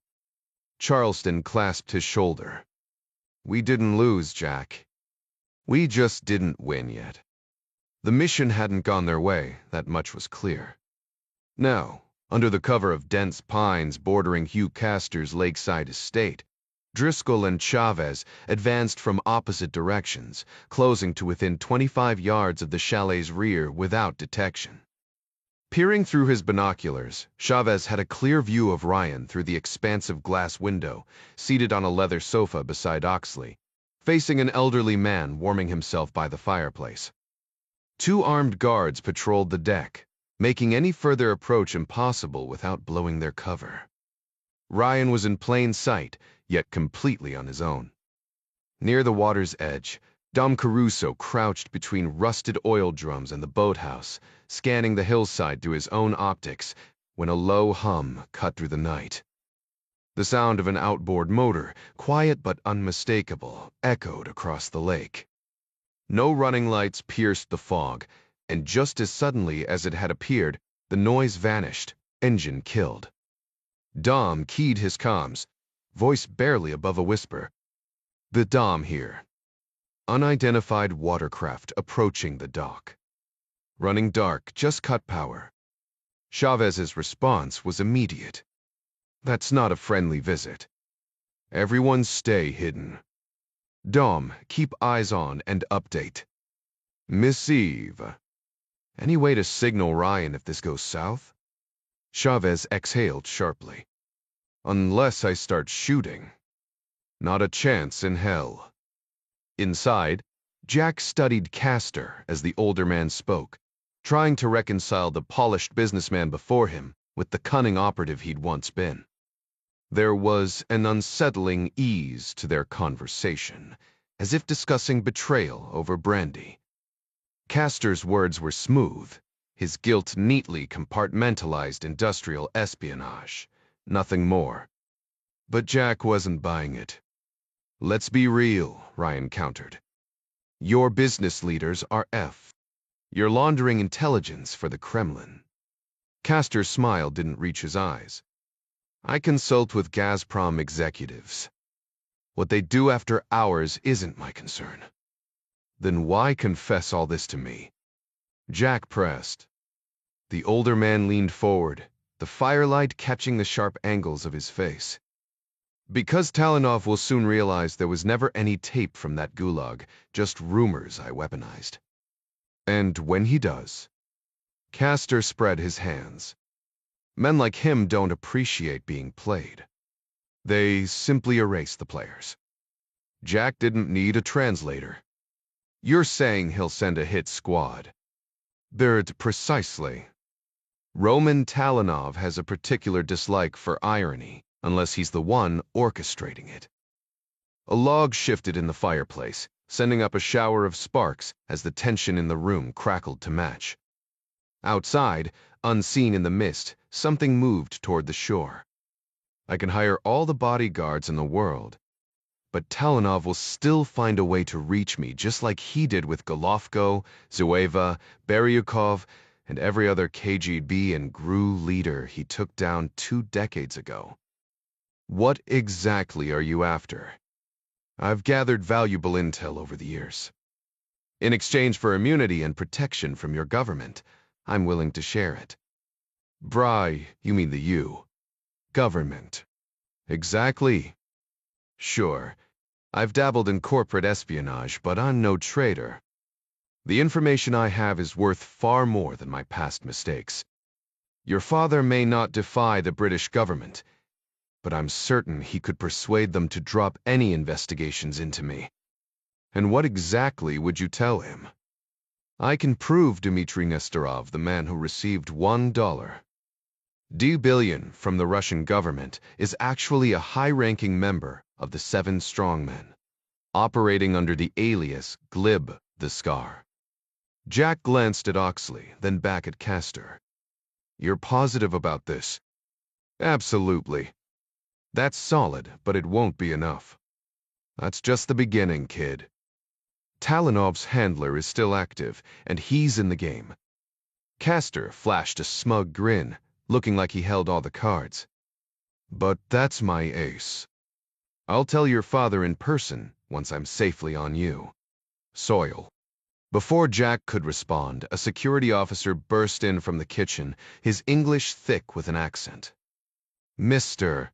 Castor, armed men are approaching from the lake. We need to move you upstairs now." Dom watched as the black-clad operatives leaped from their boat at the dock, sprinting past the boathouse and scaling the low stone wall before fanning out toward the chalet. Their movements were precise, moving in pairs like a well-oiled unit. He had no doubt they were Russian. Who else would pull a stunt like this? Whether they were after Ryan, Oxley, Castor, or all three, he couldn't say, but their submachine guns and tactical discipline made their intentions clear. Dom keyed his earpiece. "They've passed my position. I can take them out from here if you want." "Negative," Ding snapped. "If we start shooting in the open, the Swiss security will light us all up. They'll target every muzzle flash and turn this into a bloodbath." Hidden behind a cluster of pines, Chavez raised his rifle. "I'm firing a warning shot to alert Ryan. Do not engage. Repeat, stand down." Just as Ding's finger touched the trigger, gunfire erupted from the driveway. A lone security guard was firing down at the advancing Russians, now spread across the hillside. Ding lowered his weapon. "Fine. If they breach the house, we move in right behind them. Neutralize any threats and extract Ryan. Until then, hold position." Sam and Dom acknowledged over the radio, but their voices were drowned out by the deafening roar of automatic gunfire as the firefight exploded around them. The security officer shoved Castor, Ryan, and Oxley up the stairs and into a back bedroom, thrusting a pistol into Castor's hand before rushing back downstairs. The Englishman gripped the weapon, his earlier bravado fading fast as he turned to Jack. "You brought backup." Jack shook his head. "Not my guys. Which means they're probably Russians. Talanov saw through your lies faster than you thought." Castor's face went pale as the realization hit him Jack was right. The tension in the room was palpable as Castor gripped his pistol with unsteady hands. "My guys will handle this," he muttered, though his voice lacked conviction. Ryan scoffed, shaking his head. "Right. Because your Swiss rent-a-cops stand a chance against Russian special forces." Oxley, despite the danger, couldn't help but smirk at Castor's panic. "Help me." Castor pleaded, desperation thick in his voice. Ryan extended a hand. "Hand it over." But Castor tightened his grip. "Not a chance." "You're holding that thing like it's your first time," Ryan shot back. "Guess you'll have to sweet-talk your way out of this mess." Castor's eyes darted to Oxley, searching for backup, but the older man just grinned. "Listen to him, you idiot." A sudden crash of breaking glass made Castor whirl around someone, had shattered a window downstairs. Ryan lunged for the gun, but Castor jerked it back toward him. "Wait." Millie Deed stammered. "I'll tell you everything. Call your dad, get reinforcements." Ryan barked a laugh. "You think bargaining works when killers are already inside?" Gunfire erupted from the kitchen below, making Castor flinch. He swung the pistol toward the door, his hands shaking. Oxley sighed in frustration. "For God's sake, Hugh. Drop the damn gun before you shoot one of us by accident." Castor shook his head wildly. "I'm keeping it. If they get up here, I'll need it." Oxley muttered under his breath, "At this rate, you'd be better off turning it on yourself." Castor's voice turned icy. "If I go down, you're coming with me." Meanwhile, Chavez, Driscoll, and Caruso were moving fast. Driscoll reached the side entrance, finding a dead guard sprawled on the pavement, his weapon nearby. He snatched it up, reloaded, and slipped inside. Chavez, tracking a pair of Russians through the trees, watched them breach a sliding glass door. The moment they entered, gunfire erupted inside. Ding barely dodged a burst of submachine gun fire before diving through the doorway himself. Caruso, taking the longest route, reached the shattered back door just in time to spot two Russians sweeping the kitchen. He fired first, dropping them both. Then came more gunfire, this time from the next room, followed by shouts in German. Bullets tore into the wall near him, sending plaster flying. Dom hit the deck, taking cover behind a couch. Upstairs, Castor stood frozen, his gun swinging between Ryan, Oxley, and the door. His hands trembled so badly, Jack feared he might fire accidentally. "Your father needs me alive," Castor insisted. "I know things, important things." Oxley rolled his eyes. "You've been selling secrets your whole life. Right now, they won't save you. Shut up and wait for the Russians to finish the job." But Jack kept his voice steady. "Listen, Castor. Panicking won't help." The air smelled of gunpowder and sweat. The distant gunfire, a grim reminder that time was running out. 3 armed men are positioned outside, ready to assist. We just need to hold on until they secure the area. But let me make one thing crystal clear. If anyone other than me is spotted holding a gun when they breach that door, they won't hesitate to pull the trigger. Castor's voice cut through the tension. "It was Volodin. I have proof. Valery Volodin was Roman Talenov's handler. He orchestrated Zenith in the 80s, embezzled funds from KGB brass, and had them eliminated when the Iron Curtain fell." Jack scoffed. "You expect me to believe that?" "Believe what you want, but get me out alive, and I'll hand you the evidence." Ryan shot Oxley a questioning glance, but the man just shrugged, no way to verify Castor's claims. Leaning in, Castor continued. "Volodin saw the writing on the wall. When the USAR collapsed, he knew the underworld would fill the power vacuum. The prison gangs, the ones ruling the gulags with their own twisted code. They'd be the new kings. So he and Talanov hatched a plan. Talanov got himself tossed into a Komi Republic gulag near Syktyvkar to earn his stripes with the mob. Typhoid nearly derailed everything, but after recovery, he doubled down. 4 years in another hellhole, climbing the ranks of the 7 strongmen. Gunfire erupted below, shaking the chalet's foundation. Once out, Talanov was crowned Vori Vakanyai, untouchable. He built a private army, shielded Volodin's allies, and cleared the path for their rise. Politicians who stood in their way, gone. Talanov took over the 7 strongmen in the shadows, then stepped into the light as a Novosibirsk police commissioner. When Volodin reached the Kremlin, guess who got promoted to regional FC chief? Ryan's jaw tightened. And now, Volodin has Talanov running Russian intelligence. Oxley barked a laugh. Absolute bollocks. The Russian mob would never accept a former Soviet agent as Vori. That's like trusting a fox to guard the henhouse. Jack countered, unless they never knew he was KGB. Castor's eyes lit up. Exactly. The perfect lie. Oxley's smirk turned predatory. But if the 7 strongmen ever found out, they'd carve him up like a Sunday roast. The door exploded inward. Castor whirled, raising his weapon, but Jack was faster.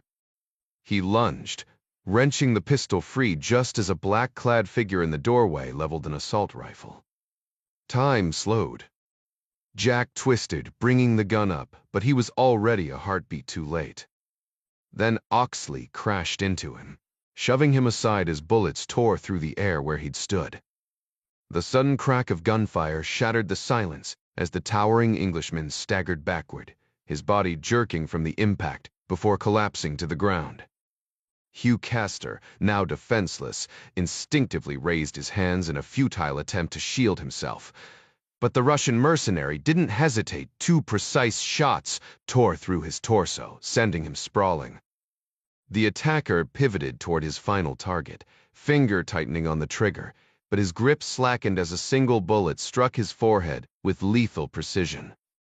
Jack Ryan had taken him down from just a few yards away.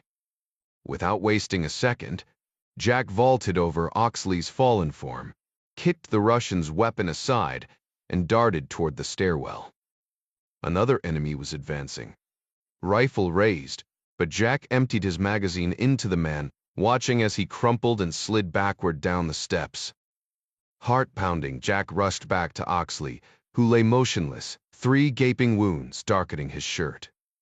The older man's breath came in ragged gasps, his eyelids fluttering weakly. "Damn it, Ox.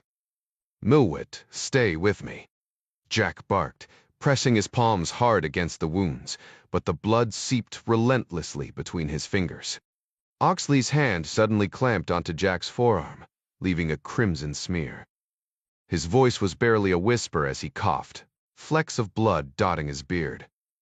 "Easy, mate. All right," he murmured, his grip surprisingly firm. "You just watch your back out there." Then, just like that, his fingers went slack, his eyes dimmed, and he was gone. A noise from the stairs snapped Jack back to reality. He whipped his pistol toward the doorway just as Don Caruso appeared, weapon lowered. "Clear up here," Dom reported into his headset before rushing to Jack's side. One glance at Oxley told him everything. There, side the aftermath was grim. Bodies littered the chalet grounds, 18 in total. The team moved swiftly, gathering intel photos of the dead, phones, anything useful before Chavez herded them into the waiting Zodiac. The boat sliced through the fog-shrouded lake, just as distant sirens began to wail. An hour later, they were airborne out of Zurich, flight plan logged for Paris, a ruse to avoid scrutiny. Jack sat slumped at the cabin table, numb with grief. Oxley had taken bullets meant for him. The weight of that sacrifice pressed down like a physical force. Around him, the others debriefed, strategized, occasionally clapping him on the shoulder. But Jack couldn't bring himself to speak. Then Clark's call came through. The decision was made. Kiev was their next stop, though Jack wouldn't be stepping off the plane. The others would continue the hunt for Gleb the Scar while he was ordered home. But before they could settle into the plan, Clark called again. Sam hit the speakerphone, and the cabin fell silent. "Hey, what's going on?" Chavez asked as the team huddled in the G55's cabin.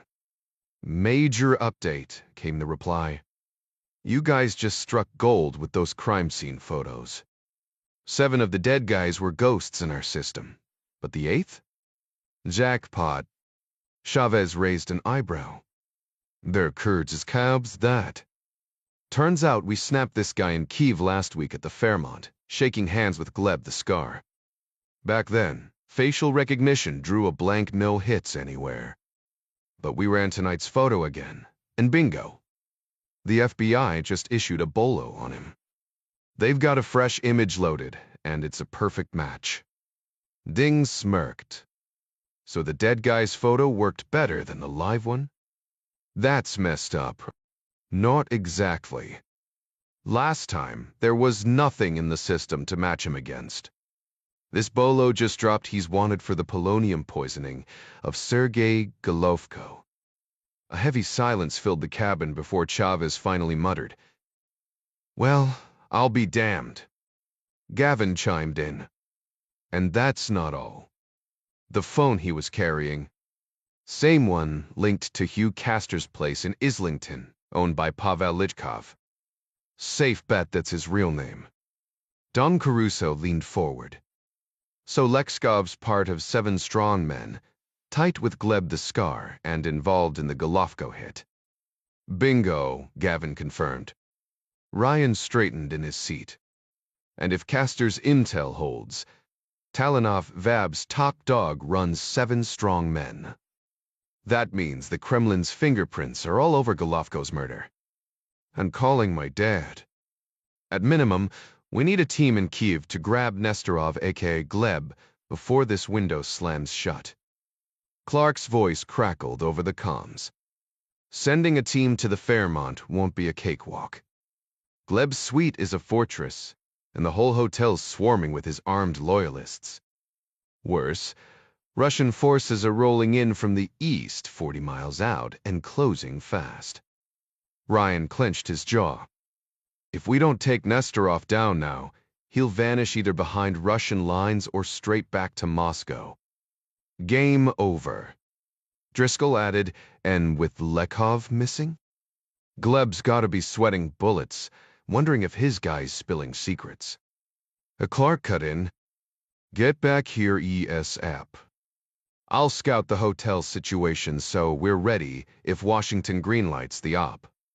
I'll meet your plane and haul you to the safe house. Meanwhile, at Boryspil International, the 75th Rangers had touched down in Fort Chinooks earlier that afternoon.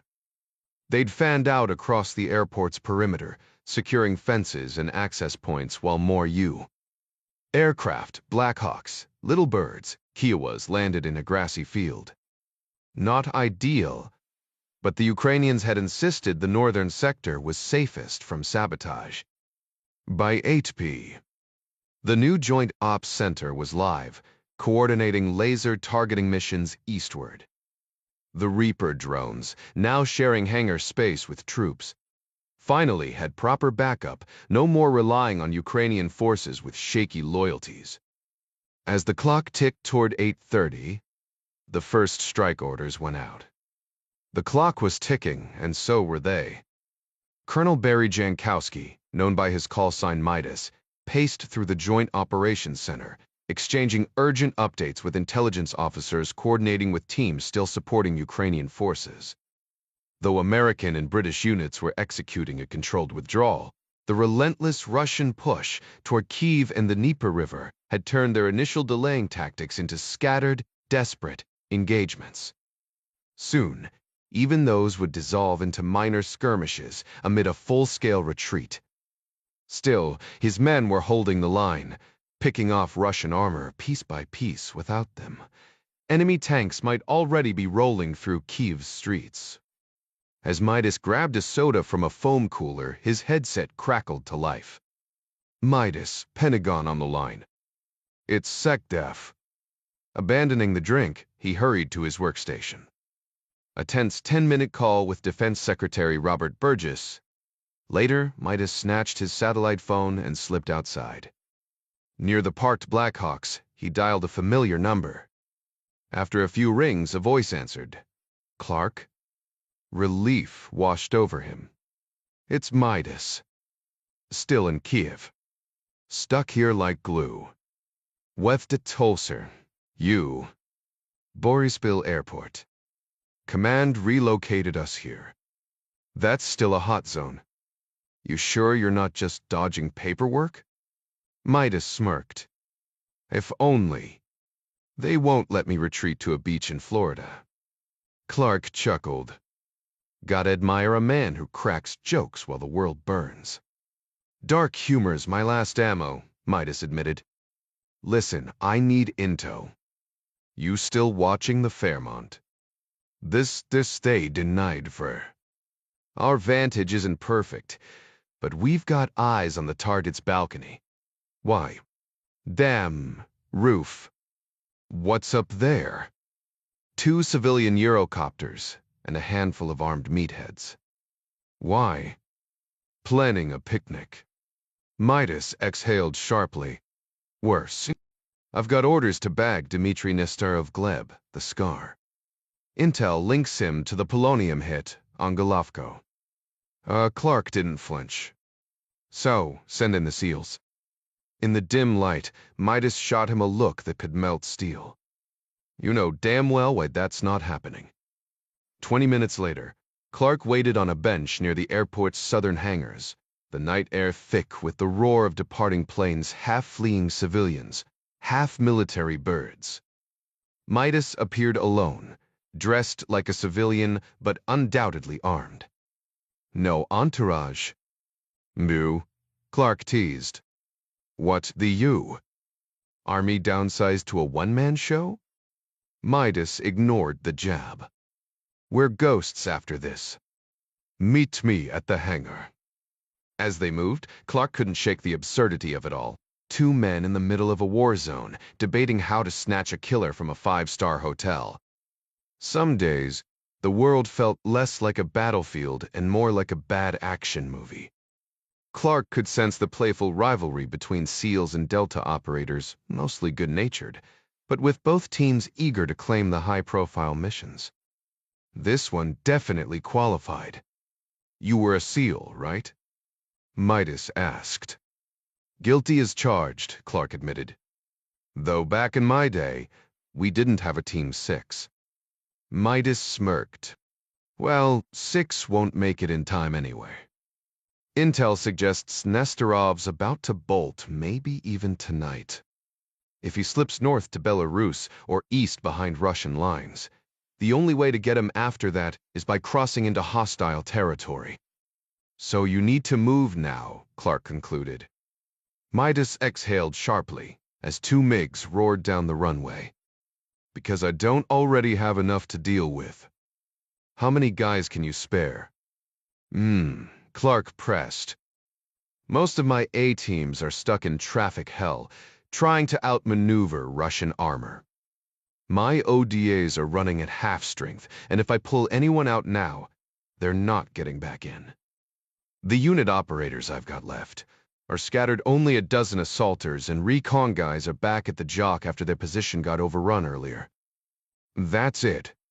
What about the Rangers? No shot. The Kerf's on standby for emergencies east of here, and the rest are holding security. Rangers could handle it, but this is exactly the kind of mess the Army pays us Delta guys to clean up. Mrs. Kulik shook his head. A dozen guys can't storm that hotel. They don't need to storm it, just grab Nesterov. Clark let out a low whistle. Damn, Midas. If you're seriously thinking about sending 12 guys in there, let me talk you out of it. Delta or not, that's a suicide run. Midas rubbed his temple. I've got a play. There's a Ukrainian colonel I've worked with, hardcore nationalist. Purged his unit of anyone with Russian sympathies. He's tight with the CIA, and I've known him since I got here. I don't trust him to take Nesterov alive.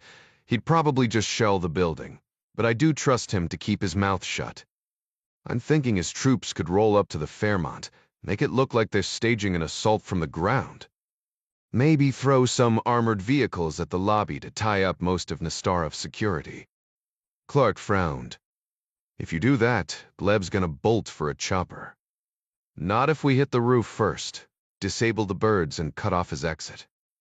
Honestly, I'd love to just blow the Eurocopters to scrap with the little bird, but we need Nesterov alive.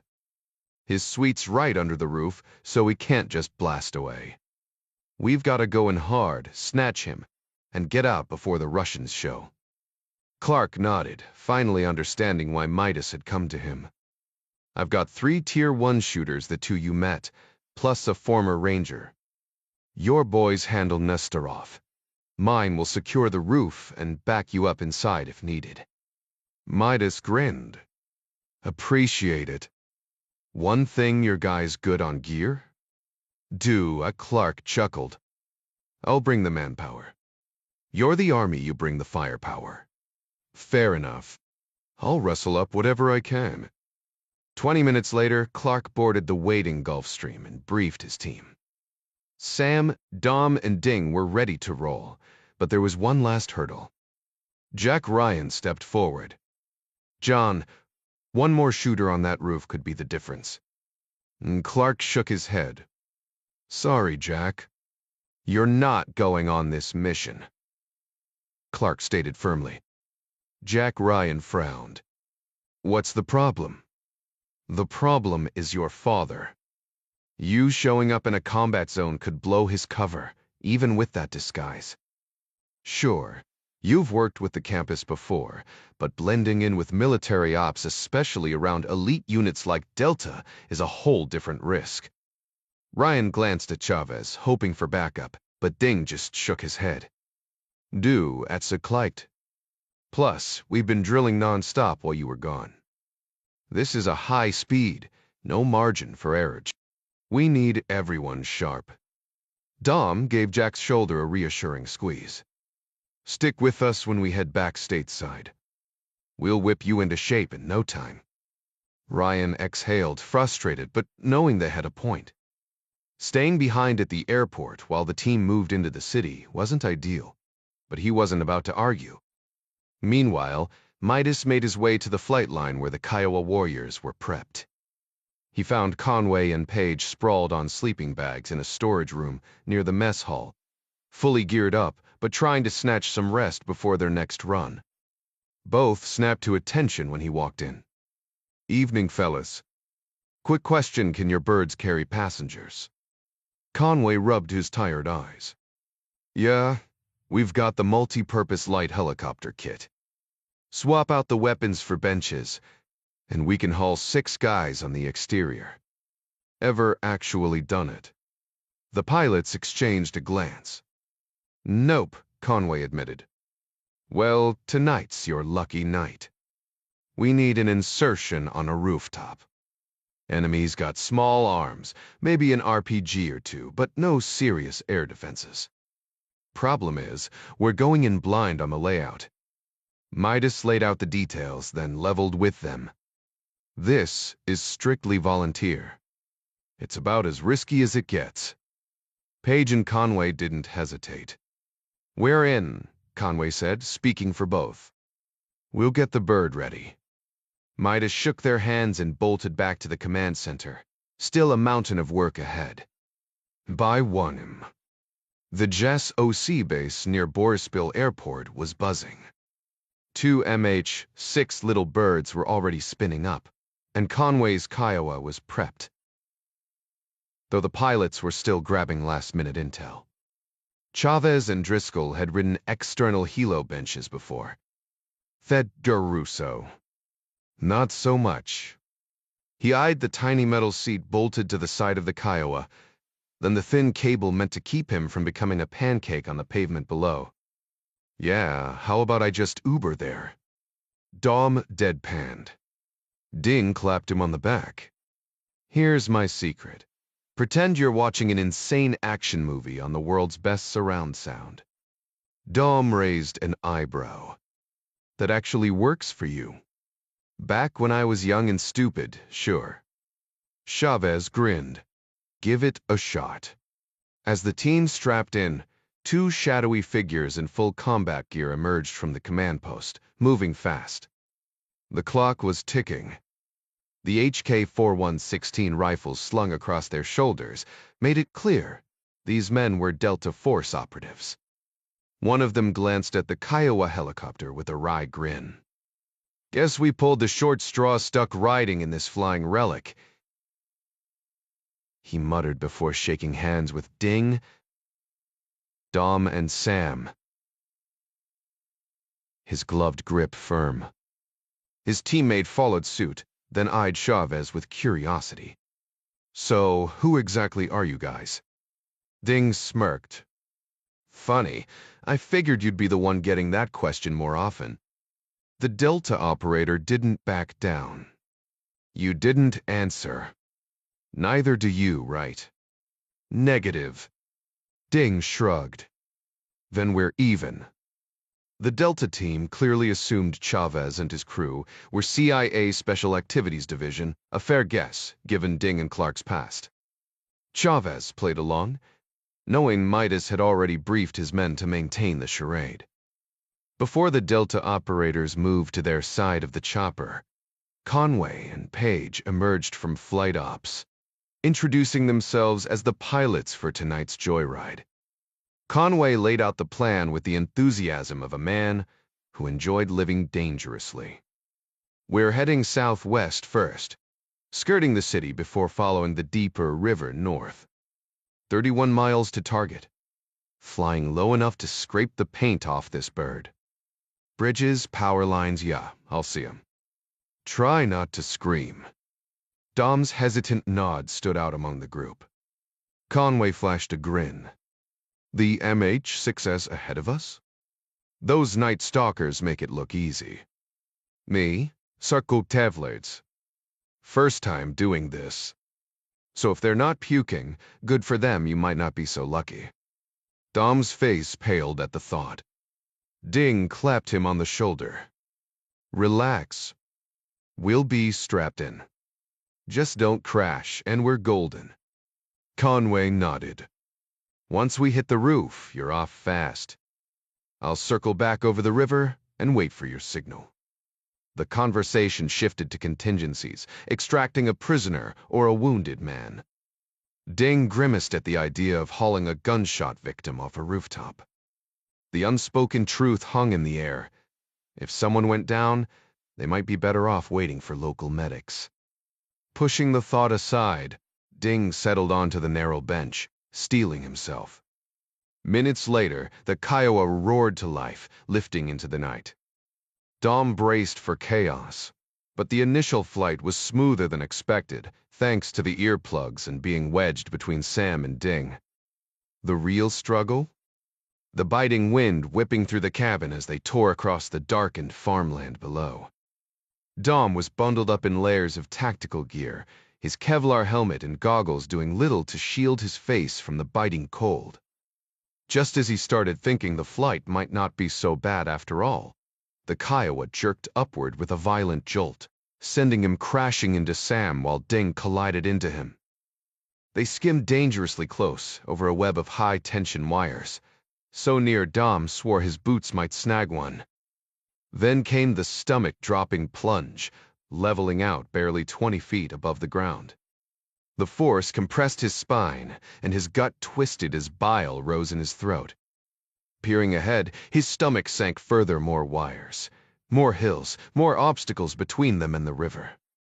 This wasn't just a rough ride, it was like being trapped in a nightmare, reliving the same terrifying crash over and over.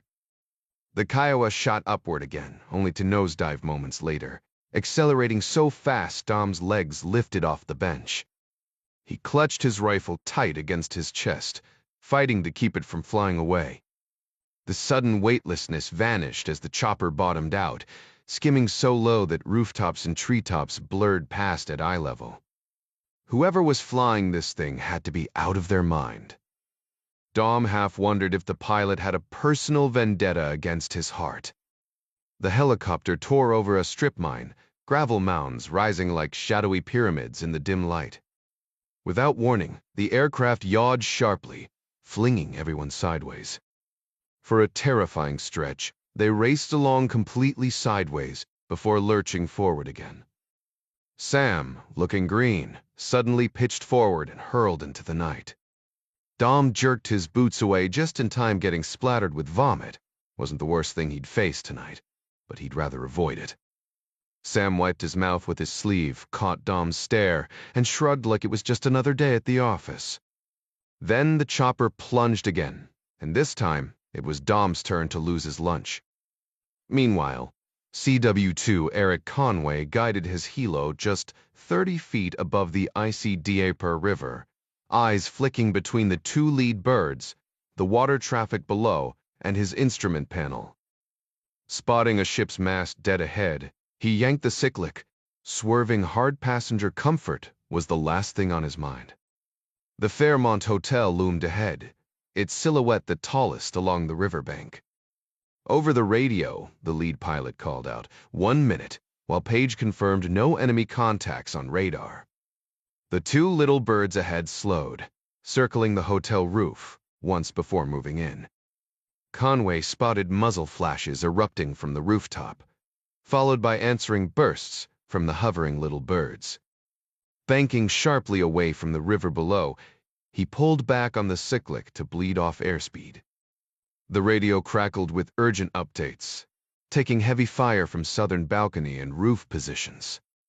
Leveling out at rooftop altitude, Conway reduced speed as Delta operators leaned from his helicopter's open doors, peppering enemy positions with precise rifle fire. Within moments, the hostile gunfire ceased.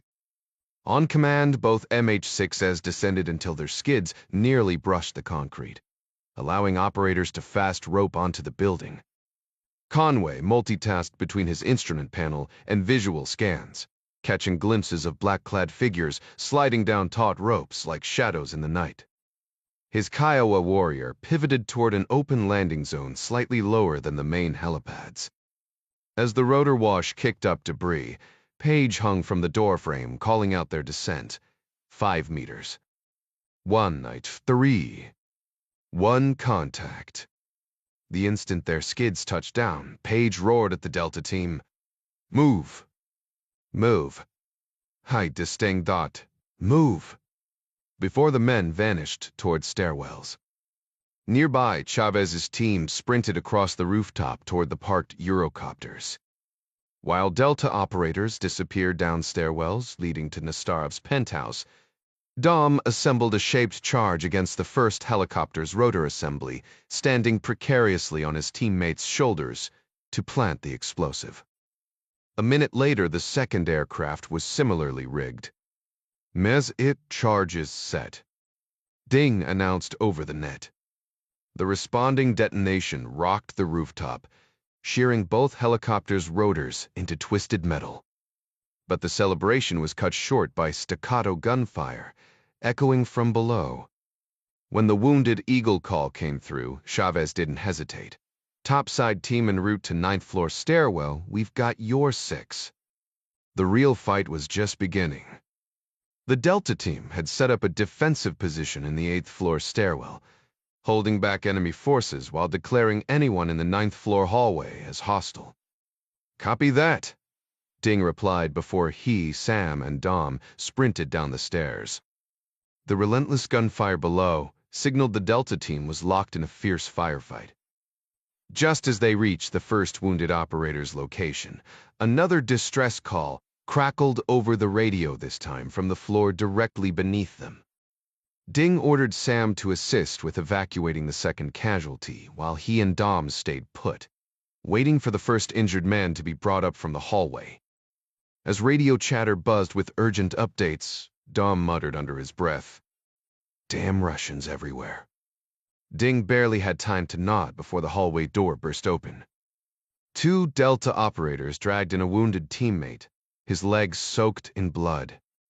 Dom and Ding hoisted him up, slinging his arms over their shoulders, just as a deafening explosion rocked the stairwell below. One of the Delta men shouted over the chaos, "It's going south, fast, get him to the roof, then get back here." Struggling up the steps with the injured man, Ding and Dom barely made progress before gunfire erupted again across the upper floors. Over the radio, Delta confirmed they had captured Dmitry Nestorov in the suite, but were now trapped. Sam and 2 surviving operators had barely escaped the stairwell before being swarmed by 7 strongmen fighters, now desperately lobbing grenades to hold them off. The Delta team leader yanked Ding and Dom into the hallway, ordering them to secure the elevators. The first elevator revealed a grim scene, a dead assaulter sprawled inside alongside 4 fallen enemies. The second car arrived with a jolt, revealing half a dozen armed hostiles. Both Americans hit the deck, unloading their magazines in a deafening barrage. Dom lunged forward, wedging a corpse in the door to prevent reinforcements from arriving. Then, a door at the end of the hall swung open. Ding whipped up his pistol, his rifle empty, only to lock eyes with 2 Delta operators escorting a hooded prisoner. For a tense second, muzzles swung between allies before Ding barked into his radio, "Friendlies!" Recognition flashed and weapons lowered. One of the Delta men was bleeding heavily from his shoulder, but there was no time to tend to it. Dom scavenged gear from a fallen operator, hefting the body onto his shoulders as they retreated. They hadn't made it far before Sam and 2 more Delta fighters burst through the stairwell door. Another heart-stopping moment passed before they identified each other. "Stairwell's lost," Sam panted. "We need another route up." The group fell back toward the suite, Ding and Sam covering their 6. The stairwell door exploded open, and they cut down the advancing gunmen. A Delta operator hurled smoke, masking their desperate retreat as the team leader's voice crackled over the radio, calling for extraction. The remaining team had successfully secured the rear stairwell, allowing everyone to retreat through an employee access corridor where they regrouped with Delta Force operatives. It took close to 15 tense minutes to evacuate everyone to the rooftop. The Delta team had suffered casualties, 2 dead and 6 wounded. Sam Driscoll bore the marks of an explosion in the stairwell, his face and arms laced with cuts, but Dmitry Nestorov was secure in their custody. The first little bird swooped in, loading the two most critically injured between four others, with lighter wounds, before banking sharply toward the relative safety of the river. As the Kiowa descended toward the roof, Page's voice crackled over the radio, hard right. Now, Conway reacted instantly, though he had no idea why until he saw Page snatch his rifle and lean out the open door. Spin 180 and hold position. Conway obeyed, hovering just 25 feet above the rooftop. Through the open door, he spotted 4 armed men scaling the building from a 9th-floor balcony, bypassing the guarded stairwells.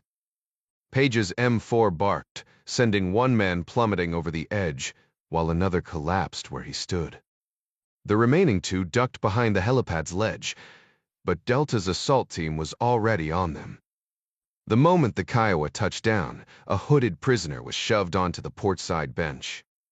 Operators piled in, some bleeding but focused. Conway kept his eyes locked on the stairwell exit, finger tense near the trigger of his own rifle. The radio blared, 30 seconds. But Conway wasn't waiting. Screw 30, we're leaving now. He glanced back just as gunfire erupted near the opposite stairwell. Bullets could rip through the fuselage any second. Page's voice cut through the chaos, clear on my side. 3 passengers secure.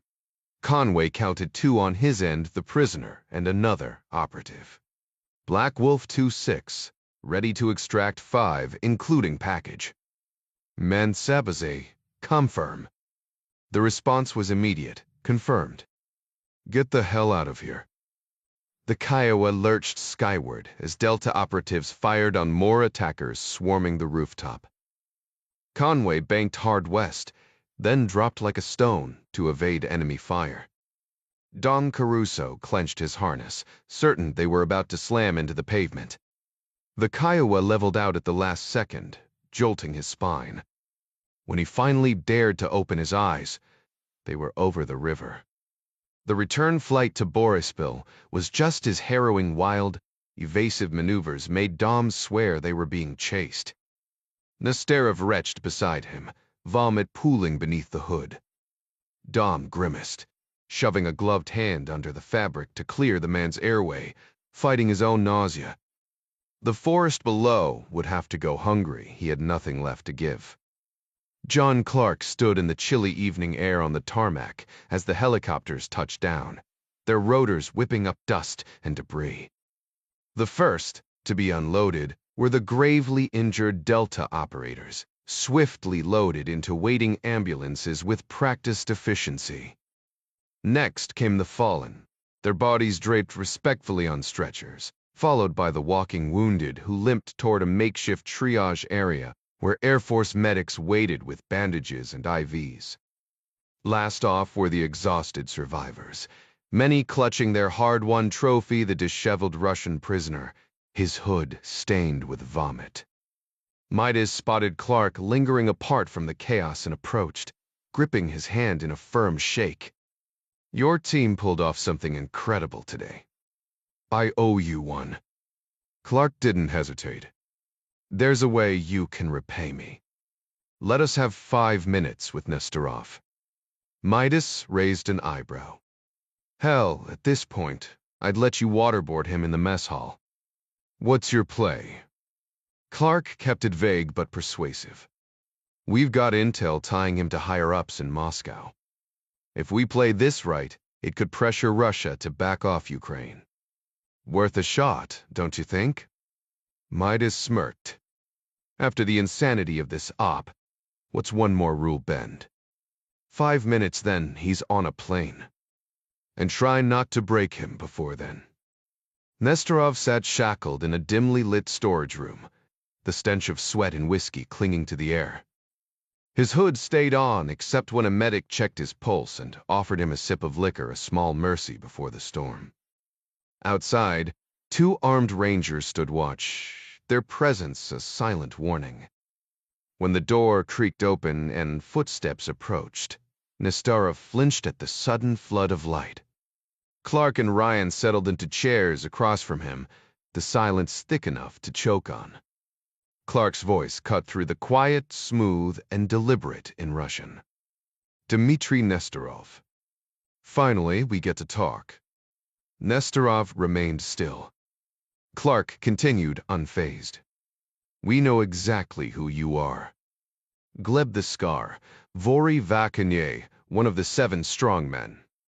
Also the polished banker in Antigua, the chairman of Tiefltings. Gusev Tavdiwim. Nestorov's voice wavered. Fascinating fiction. Do go on. Pavel Lechkov is in our custody, Clark said, watching for a reaction. The man who smuggled polonium into the U. Who plotted against the president's son, who met you in Kiev. He botched an assassination in Switzerland, and now? He's singing like a canary. Nestorov scoffed. I have no idea what you're talking about. Clark leaned in, his breath hot against the hood. You're F's, but Russia's losing this fight. You'll vanish into a black site, and no one will even remember your name. He paused, then added with icy calm, You're ours now, Dmitry. Game over. When Nestorov stayed silent, Clark leaned back, his tone shifting to something almost conversational. Here's what I really want to know. How do you sleep at night working for Roman Talanov? Nestorov barked a laugh. First I'm Mob, now I'm FSB. Pick a story, Tavarish. Clark chuckled, clapping him on the shoulder like an old friend. Then his grip tightened, his voice dropping to a growl. Talanov runs the 7. We've got proof. Proof. Nestorov sneered. Did you find it on some conspiracy forum? Clark's laughter faded, his expression hardening. The room seemed to grow colder. The truth was undeniable now, Dmitry. Roman Talanov had spent years in the Soviet prison system during the late 80s and early 90s. That's where he earned his place among the 7 strongmen. He wasn't just a member. He helped build the organization from the ground up. Nestorov's hood didn't so much as twitch. You're missing the point, he said, his voice dripping with amusement. Talanov didn't start in the gulags. He was KGB first. Whoever fed you this story clearly doesn't know what they're talking about. Clark smirked. Then enlighten me. Where exactly am I wrong? Everywhere, Nestorov shot back. Your entire theory is built on sand. Then explain how a former GRU captain and KGB operative could ever be accepted as Vori Vakonya, unless it was all a setup from the beginning. Clark's tone turned icy. Face it, Talanov played your whole organization. The Kremlin used him to infiltrate the underworld, and 7 strongmen was just another tool for them. Nestorov's silence was telling. You know I'm right, Clark pressed. He didn't join your ranks out of loyalty. He used you to climb higher. And now, he's sitting at the top of the FA while your people rot in the shadows. A bitter laugh escaped from under the hood. You think we'd let that slide? That we wouldn't notice. Notice? Maybe. Do anything about it? That's the real question.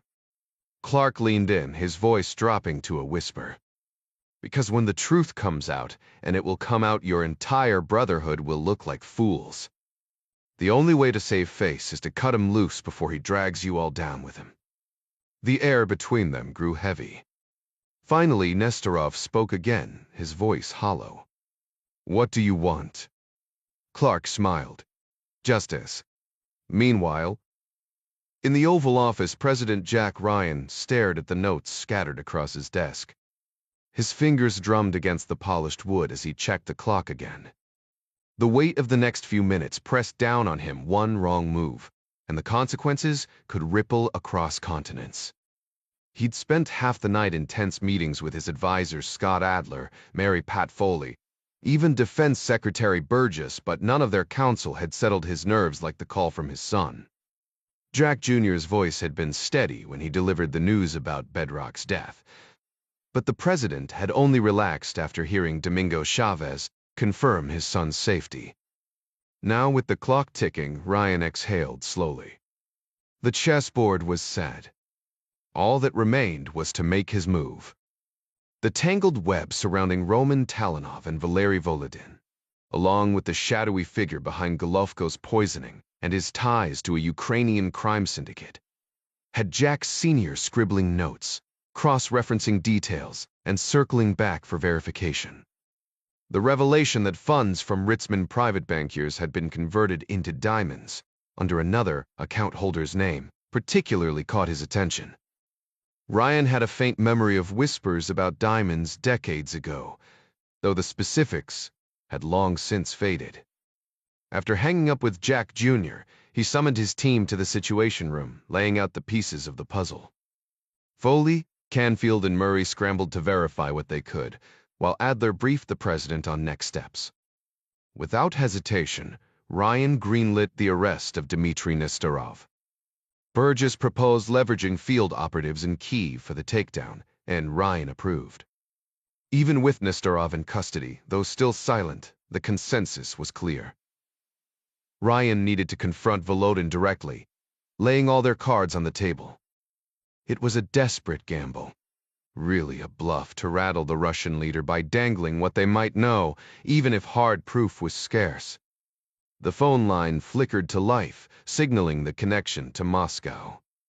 Ryan straightened his notes, drew a steadying breath, and picked up the receiver. Volodin's voice crackled through, rapid and smug, his Russian translated crisply by the interpreter in the communications room. "Mr. President," Volodin began, "we finally speak." Ryan kept his tone measured, replying in English. "President Volodin, I'd like to open with a suggestion, one I urge you to consider carefully." Volodin chuckled. "And? Let me guess you'll ask for my resignation." His laughter rang hollow. Ryan didn't bite. "Actually, I suggest dismissing your translator. What I have to say is for your ears only. Mine can relay it. If you disagree afterward, you're welcome to bring him back." Volodin's voice turned icy. "You don't dictate terms here. This is a cheap trick to steer the conversation. I won't be pushed around, Ryan. That might worked with my predecessor, but not me." Ryan let the bluster fade before dropping the hammer. "This is about Zenith." A beat of silence. Then, feigned confusion. "I don't know what that is." "Then let me enlighten you," Ryan countered. "Account numbers, names, dates, every damning detail. Should your translator step out, or shall I proceed?" For a moment, there was only static. Then grudgingly, "Fine." Briefly. The shift in Volodin's tone was palpable, guarded, tense. With the line cleared, Ryan went straight for the throat. "Mr. Dabbleporyadev, President, we have irrefutable proof linking you to Golovko's polonium poisoning." Volodin scoffed. "Right on schedule. I warned the world you'd spin lies to smear Russia." Pavel Lexkov, an enforcer for the Seven Strong Men syndicate, handed the poison to Venezuelan operatives. "We have photos of him on you. Soil. One nattered sit to photos." Volodin sneered. "Chef de pufferis, ork chef de teprik. And even if he was a criminal, what's that to me? Your own country isn't exactly crime-free, is it?" Ryan didn't flinch. The game was on. Jack Ryan leaned forward, his voice steady but edged with steel. "Should I hold you personally responsible for the actions of your criminal networks?" The tension in the room was palpable as he continued. Lekhkov wasn't exactly discreet. He was caught on camera meeting Dmitry Nestorov, one of the Seven Strong Men's inner circle. With deliberate calm, Ryan signaled for his translator to rejoin the call. "Everything I say now is for the Russian people to hear. though I suspect they'll only see the desperation of a relic from the Cold War trying to cling to power. Ryan didn't wait for a reaction. You built Roman Talenov's reputation within the Seven Strongmen as an intelligence operation, just like you climbed your way to the Kremlin. But Talenov's usefulness is over. We've already leaked the truth to key members how he was KGB long before he became a made man. That kind of deception doesn't sit well in their world. Frankly, I doubt he'll survive the fallout. Volodin's voice cut in, sharp and defensive, his translator conspicuously absent. These are nothing but fabrications. Ryan smirked. Hugh Castor handed us proof you know exists. We took Nestorov alive last night, and he's singing like a canary. Imagine the spectacle when he goes on air detailing how the FSB paid him. $1 billion to destabilize Ukraine, poison Sergei Golovko, and funnel state assets into private pockets. Once that story breaks, your grip on power will crumble. He paused, letting the weight of his words sink in. But here's the deal. Talanov is finished either way. If you cut him loose now, we'll pin the polonium investigation on the 7 strongmen. That gives you just enough time to save yourself before the storm hits. Volodin's tone turned icy. What do you want? Ryan didn't blink. Metepr simple. Pull your forces back to Crimea. Take your hollow victory and walk away. Do that, and we won't expose your ties to Zenith. You think you can blackmail me? Volodin spat. No, Ryan countered. But history can. The old KGB hands will trace the money. The bankers will follow the accounts. Europe will reopen every cold case. This isn't about propaganda, it's about proof. And once it starts rolling, nothing will stop it. The line went dead. An aide's voice crackled through. Should I reconnect the call, Mr. Wavry Tune did a time as. Ryan exhaled. No need. The ball's in his court now. 2 days later, as Russian troops retreated from Ukraine, Roman Talenov's resignation from the FSV was announced not by him, but by Volodin during a staged TV interview. Flanked by flags, the president sighed theatrically. After careful consideration, he declared, I've lost all confidence in Roman Talanov. The cameras didn't catch the relief in his eyes. Shocking revelations about Roman Talanov's ties to organized crime surfaced, prompting Valery Volodin to publicly declare him unfit for duty as Russia's intelligence chief. In a swift move, Volodin replaced him with an obscure figure, handpicked from his inner circle, a man with zero intelligence background, while erasing Talanov's name from all official records overnight. For Talanov, disgrace within the Vori underworld meant instant peril. Every ally could become a threat in seconds. He barricaded himself in his Black Sea dacha near Krasnodar, guarded by 20 loyal men armed with stolen Spetsnaz weapons. Volodin's emissary, too wary to meet in person, offered government protection and Gazprom payouts in exchange for silence. Talanov complied, conditioned by decades of obedience. Yet betrayal came from within. 6 days after his KGB deception was exposed, an ambitious junior guard, a 7 strong men hopeful, ambushed him post-shower, driving a dagger through his heart. The killer's social media post of Talanov's lifeless body on the tiles became the ex-spy's grotesque public epitaph. Meanwhile, Jack Ryan, Jr. phoned his father mid-flight over the Atlantic, finally free of London's gloom. The move out had dragged on despite Dom and Sam's help, and dodging his dad's calls had been a tactical choice, no need to amplify the usual parental worry. Sure, he'd missed the UK, but the Russian mob's antics had soured the experience anyway. His father, of all people, understood the pull of duty over safety. You shifted the balance, Jack Sr.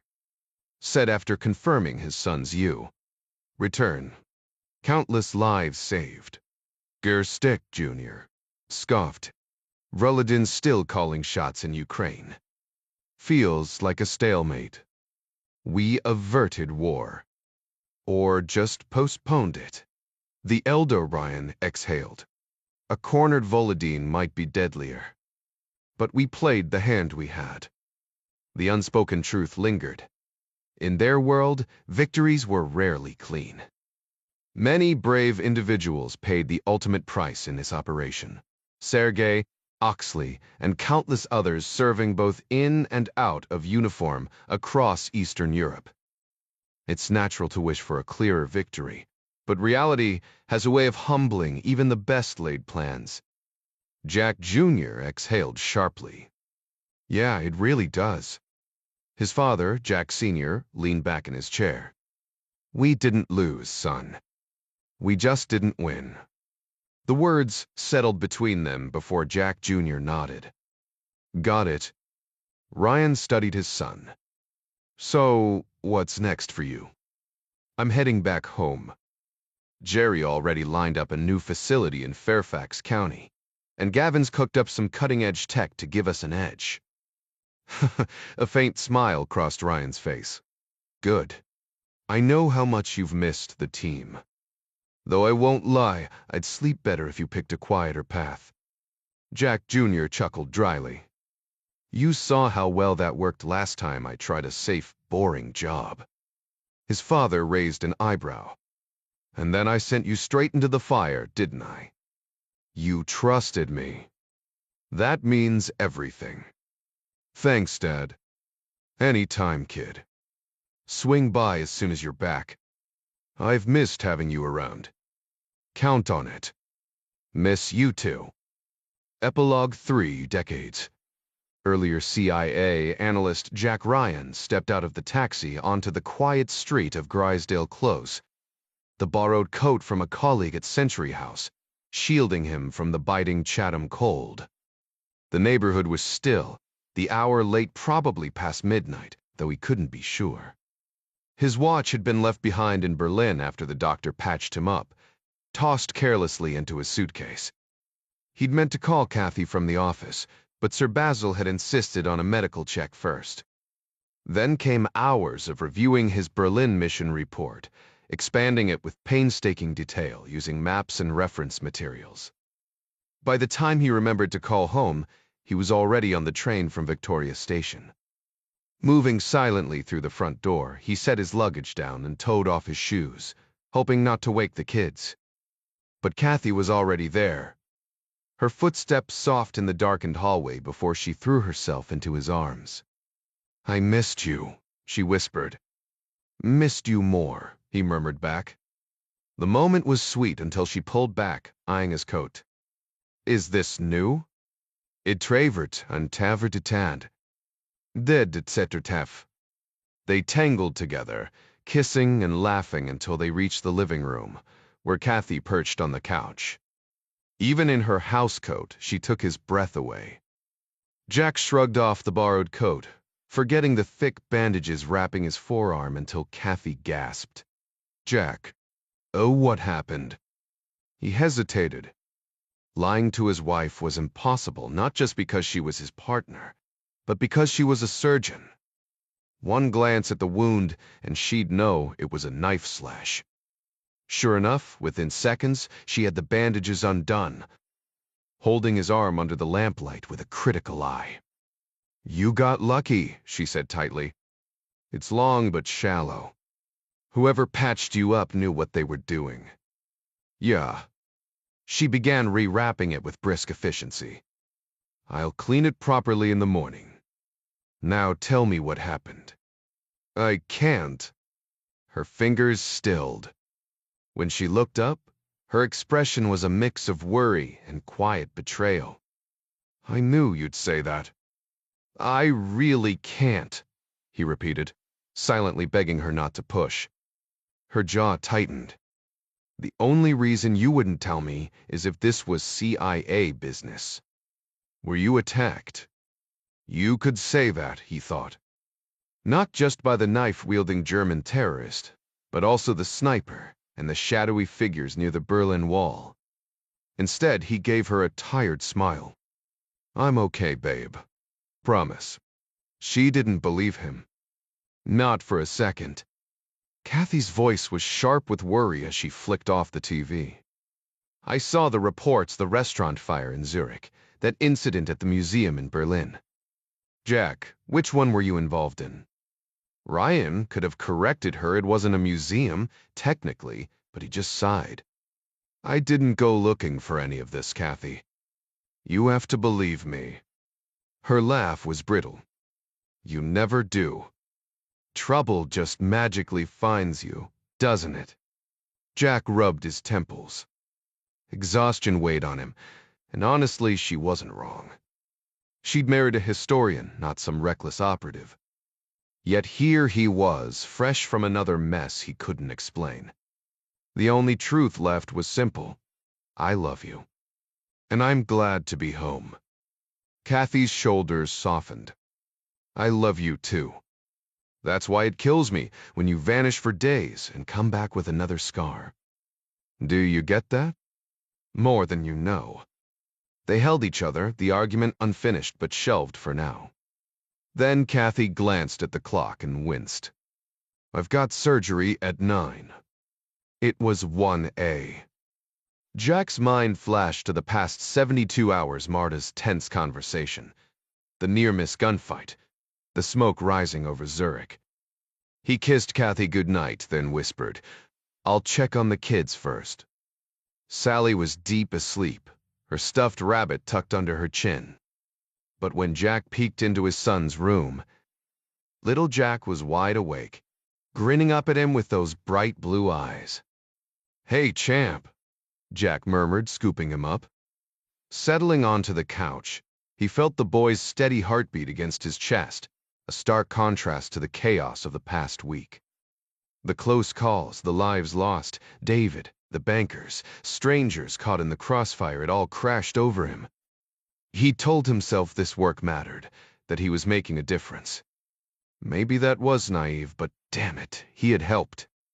Little Jack dozed off in his arms, peaceful.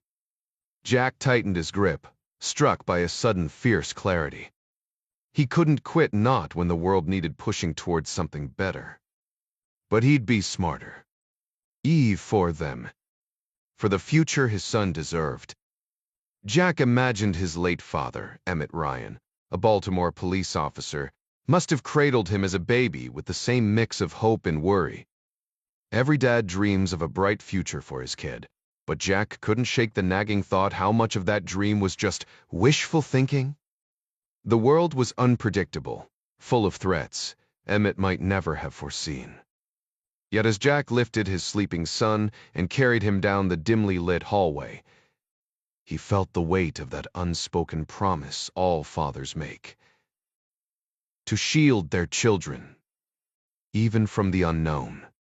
The nursery door creaked softly as he laid the boy down, tucking the blanket snug around his shoulders. For the first time, he understood it wasn't about guarantees, but the stubborn act of trying.